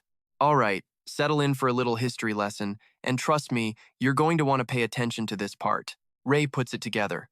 In the mountains of the Syria Kingdom, right? She nods. Yes. Gyra and I met often, leader to leader. The tribes grew close. Her voice suddenly changes. But I let my guard down. Then one day, a human slave trader showed up. He took advantage of our peace and secretly hit both our tribes. It didn't take us long to uncover his plot, so the wyverns and the fairies joined forces to get our people back. Back then, humans were stronger. It was an era you call the Age of Mages. In the end, we won and rescued our people, but we also suffered devastating losses. That was the moment I realized I had grown weak and complacent. With our future so uncertain, our path was grim. So afterward, as leaders, we made a choice to separate. Since that day, the wyverns have never been friendly with another race. We stand alone. As she finishes, her face is filled with sorrow, but she doesn't regret her choice. But of course, it would be a lie to say I didn't enjoy those times. We were once very close. Her eyes shift to Ray. You made me rethink everything. Thank you. He just smiles. Well, I'll say hello to Ira for you when I see her. The Wyvern Lord studies him from head to toe. By the way, what exactly is your relationship with Ira? At first, I thought you were her son. You have a similar look. But no, there's no way Ira would have a son like you. Her personality is quite free-spirited. Anyway, let's talk business. You have earned our respect, she teases. Besides, I can't ignore a request from Ira's lover. Ray quickly cuts in. We're just friends, so our guy just single-handedly secured peace with the wyverns. Now let's see how the royals react, because this is where the real politics begin. The king raises his glass, a brilliant smile on his face. I hope everyone gathered here today will never forget what the saint has done for this empire. Ray approaches the king. Why spend so much money on a banquet like this? The king waves it off. The saint is leaving. This is the least the empire can do for you. Ray clicks his tongue again and pulls something from his pocket. In any case, thank you for the feast. It's been a long time since I've eaten this well. He takes out a piece of paper, written in pure mana by the Wyvern Lord herself. This is the contract. This will protect the Empire from them, unless the Empire attacks first. The king takes the paper with shaking hands, stuttering in disbelief. What is this? The Wyvern leader? Truly? Saint, I told you this was our duty to handle. Ray replies calmly. Yes, and now, it's all been handled. The king's face flushes bright red. Saint, are you a god walking among us? How can you be so perfect? Yeah, looks like he's had a bit too much to celebrate tonight. This wasn't even your problem to solve. Thank you so much. I will never forget this kindness. Ray just stands back and smiles, completely satisfied. He's definitely earned it, another voice calls out. Saint. He turns to see Princess Selena. She greets him politely. I was told you would be leaving tomorrow. Ray offers a polite smile. Yes, it's time for me to go. Selena looks a little emotional. Thank you for everything. He raises an eyebrow, a faint smile playing on his lips. Thank me for what? She seems flustered. Don't say that. You are the Empire's savior. Her voice gets quiet. I have a talent for magic. I was named the youngest six-circle mage, so from a young age, I wasn't interested in the political games of the palace. I only focused on my magic. Her gray eyes look sad. Because of that, I didn't know what was happening within my own family. My brother and sister were left behind. Seems like this is a deep regret of hers. I really like this part. You and I are seeing firsthand how one person's actions can inspire real change in others. Her tone turns melancholy. I was afraid of being swept up in the chaos, so I used my magic as an excuse to hide away. But in this moment, her expression is replaced by pure confidence. That is why I have decided not to hide anymore. I will join the battle and fight for the throne. She gets a little flustered. I'm sorry, I'm talking too much. But I really wanted to tell you about my decision. Thank you for your courage. The Empire will never forget your grace. At this, Ray smiles, reassured. I know you'll do a great job. He doesn't hold back his encouragement. Keep fighting. Yes. And soon after, the party ends. Elsewhere, in a dark, silent corridor, a vase falls to the floor and shatters, followed by a curse. Damn it! A voice, filled with a bone-deep hatred for Ray, screams out. That bastard ruined my plan. The throne should have been mine by now. 3 years of waiting. He's seething. The bribery case involving Grand Duchess Elisa pushed all the nobles to the Emperor's side. This has taken way too long. If this continues, the throne will go to Lupit. Inside the room are figures in white robes. It is the first prince, Jian, losing his mind in his chambers. That can't happen. What do I do? One of them speaks up. I have a suggestion. Speak. Why don't we use the wyverns? He lays out his plan. If we provoke them, they will surely attack the Empire. That means the capital's forces will be tied up, leaving them vulnerable. That's when we start our uprising. We will take minimal losses because, in addition to our own soldiers, the wyverns will be fighting with us. We need to seize this opportunity, or it will be too late. If we prepare for war now, we'll have the overwhelming advantage. At this point, Jian is desperate enough to agree to anything. All right, then I'm putting you in charge of gathering the troops. The other man looks confident. Please, leave it to me. I will handle it. With the task assigned, the prince's arrogance returns. I'm trusting you. Now I know what to do next. Gather and equip the soldiers in secret. And wouldn't you know it, he thinks this is the perfect time to strike, especially since the Saint has just left the Empire. So, the order was given. Attack the wyverns immediately. The next morning, they tell the Saint his ride is here. Ray sighs in relief finally. He can head back to the Holy City. He's planning his trip home when an explosion rocks the capital. You and I both know peace never lasts long in these stories, right? Gregory draws his sword, screaming, You damn wyverns! How dare you attack our kingdom? You looking for a death wish? The wyverns had already swarmed the entire palace. Shut your mouths, you arrogant fools. You're the ones who attacked us first. A figure steps forward, silencing the entire crowd. Lilith appears, her aura completely dominant. Enough. Take me to your emperor now. If you dare refuse, I will wipe this empire from history. But the royal soldiers stand firm, refusing the order. We would rather die here. Lilith's eyes narrow. Is that so? Yeah, she's officially pissed. Let me show you just how foolish you are. I will wash away my people's suffering with your blood. A loud shout cuts them off. Stop! Ray arrives on the scene. What is all this? You're violating our treaty. Everyone looks to him like a savior, the saint. They claim the wyverns attacked first, and Ray is floored. What? Lilith's face is grim. Last night, she explains, a group of mages attacked my people. They were high-ranking mages, at least 4th circle. Naturally, she blames the only faction around here with that kind of firepower. It had to be the Empire. Gregory stubbornly argues back, that's ridiculous. The Royal Army received no such orders. Ray sees the gravity of the situation. This isn't funny. Lilith's right, the only force capable of this is the Empire. He adds, plus, she swore an oath on her mana. Breaking that means instant vaporization. She would be instantly vaporized by mana backlash, so she is definitely not lying about the attack. Ray filters the info, already suspecting who's behind this. He tries to mediate. Lilith, halt your attack. Her face is grim. I can't do that. The weight of my people's lives is not so simple, Ray nods. I know, but don't punish the innocent for it. His gaze is firm. I will find the person behind this and drag them here myself. Every last one of them will face judgment. She hesitates. In this situation, I can't just trust a human's word. So Ray plays his final card. Then I will swear on my own mana. This is a shocking offer. You know what happens if someone as powerful as you breaks a mana oath, right? He knows perfectly well. Of course. Just wait until tomorrow. The truth will come out. Lilith relents. Fine, I will temporarily withdraw. Thank you, Ray says, then turns to the knight. Sir Gregory? Yes, Your Holiness. Ray's tone is sharp. Tell the king to assemble every noble in the Empire. Immediately. Gregory doesn't dare hesitate. Yes, sir. Whispers echo through the hall. More trouble for the Empire. Okay, and here's where Ray flips the script on everyone. He scans the room. All right, listen up. As you all know, we were just attacked by the Wyvern clan. And as you can see, nearly half of the capital is in ruins. I'm busy, so let's get straight to it. Report the entire military strength of your family, and don't hide anything. The nobles instantly explode in protest. Even for the saint, this is outrageous. How dare you demand we reveal our military secrets? Another shouts. Besides, you aren't even from our Lescati Empire. The Empire will solve its own problems. Stay out of it. Ray's expression sours. These absolute fools. He sighs. Really? Ray just shrugs. Fine. I don't care what happens to the Empire. If you want to die, be my guest. I'm leaving. The nobles absolutely lose it. Hey! They're furious at his lack of decorum. How dare a saint speak like that? Fine then, get out. Don't let the door hit you. King Georgia enters, his blood pressure instantly spiking.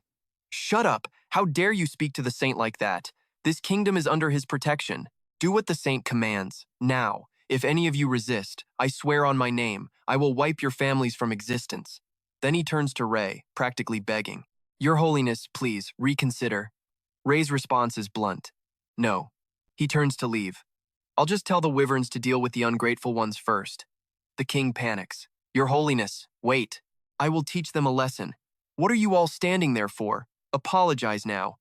Not daring to resist, they all start stammering. We're sorry. We misspoke. We are so sorry, Your Holiness. The king fumes. Who told him to leave? Just you wait. Ray is done. Idiots. His voice turns to ice. Ray fakes disinterest. I was going to help the royal family, but now, I've lost my motivation. This is accompanied by the king's absolutely murderous glare. The nobles shrink like scared birds. What must we do to change your mind? And okay, I know what you're thinking, and you're right. It's payback time. One word, money. The nobles are speechless. What did you just say? Ray explains slowly. Money. Each of you gives me, say, half your assets for a year. Fine, I'll be merciful. 3/10. They shriek. 3/10 of our fortune? Suddenly their attitude changes. Demanding money. Isn't that a bit blunt? That's far too much. How can we survive giving up that much? Ray smirks and pretends to walk away. Fine, if you don't want my help, I'm out. That's when they feel the king's murderous stare. They grit their teeth. All right. To show our sincerity, we'll do it. Then the butt-kissing begins. I was planning on it from the start, of course.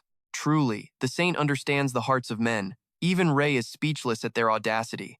The nerve. He cuts them off. Then hurry up. Write it down and bring the money. Now, a little while later, do you have the military reports? Yes, right here. Ray starts sorting through the mountain of paperwork. Let's see. Wow, these numbers are a joke. Some of you could start your own country with these armies. He sighs, acting defeated. I thought I could pinpoint the culprit, but with this mess, impossible. The nobles immediately panic. What do you mean? After all that, you still can't find them? But you promised. Ray just smiles. I never realized how rotten this empire was. He then holds up a document.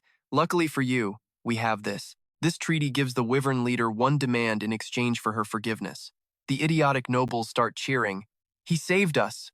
Meanwhile, his cold eyes scan the room. To anyone else, it looks like a normal mana treaty. This was all part of his plan. And here's the final punchline you and I get to enjoy. The treaty is fake. Just some random paper he scribbled on and coated with a little mana. He's luring the mastermind right out into the open. So, what's next? After causing this much trouble by dragging in the Sky Dragon clan, you just know somebody's got a massive headache. But of course, Gay already has the answer. Who stands to gain from the Sky Dragon's attack? The real culprit is just that obvious. Alright, let's watch our main character dismantle a royal conspiracy, starting with this guy, the Grand Prince, who's spiraling after being kicked out of the succession line. He clears his throat and signals to Georger.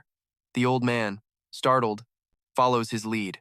Your Majesty, please listen and do as I say. The king claps his hands. Well, that settles it. We are fortunate to have the saint here to guide us, and since everyone is gathered, I have an announcement. He declares that tomorrow morning they will hold the coronation ceremony for his successor. But night is the perfect time for dirty work, especially for Prince Jian. That damn saint, he seethes. Does he have to stand in my way? He slips out of his room, fuming. Who knew the saint had a mana contract with the Wyvern Lord? His subordinate tries to calm him down. We don't have much time, Your Highness. The king made his decision so suddenly. You think I don't know that? Jian snaps, ordering him to assemble the attack squad just like last time. The man hesitates, knowing this is a terrible idea. But hatred and greed have already consumed the prince. That's right, he sneers. We're attacking the Wyvern Mountains one more time. Little did he know, someone was listening in. Looks like he's too desperate to make rational decisions anymore, so shrugs. He's just digging his own grave. The message quickly reaches our guy. He'd expected the prince to make a move, but this was just pathetic.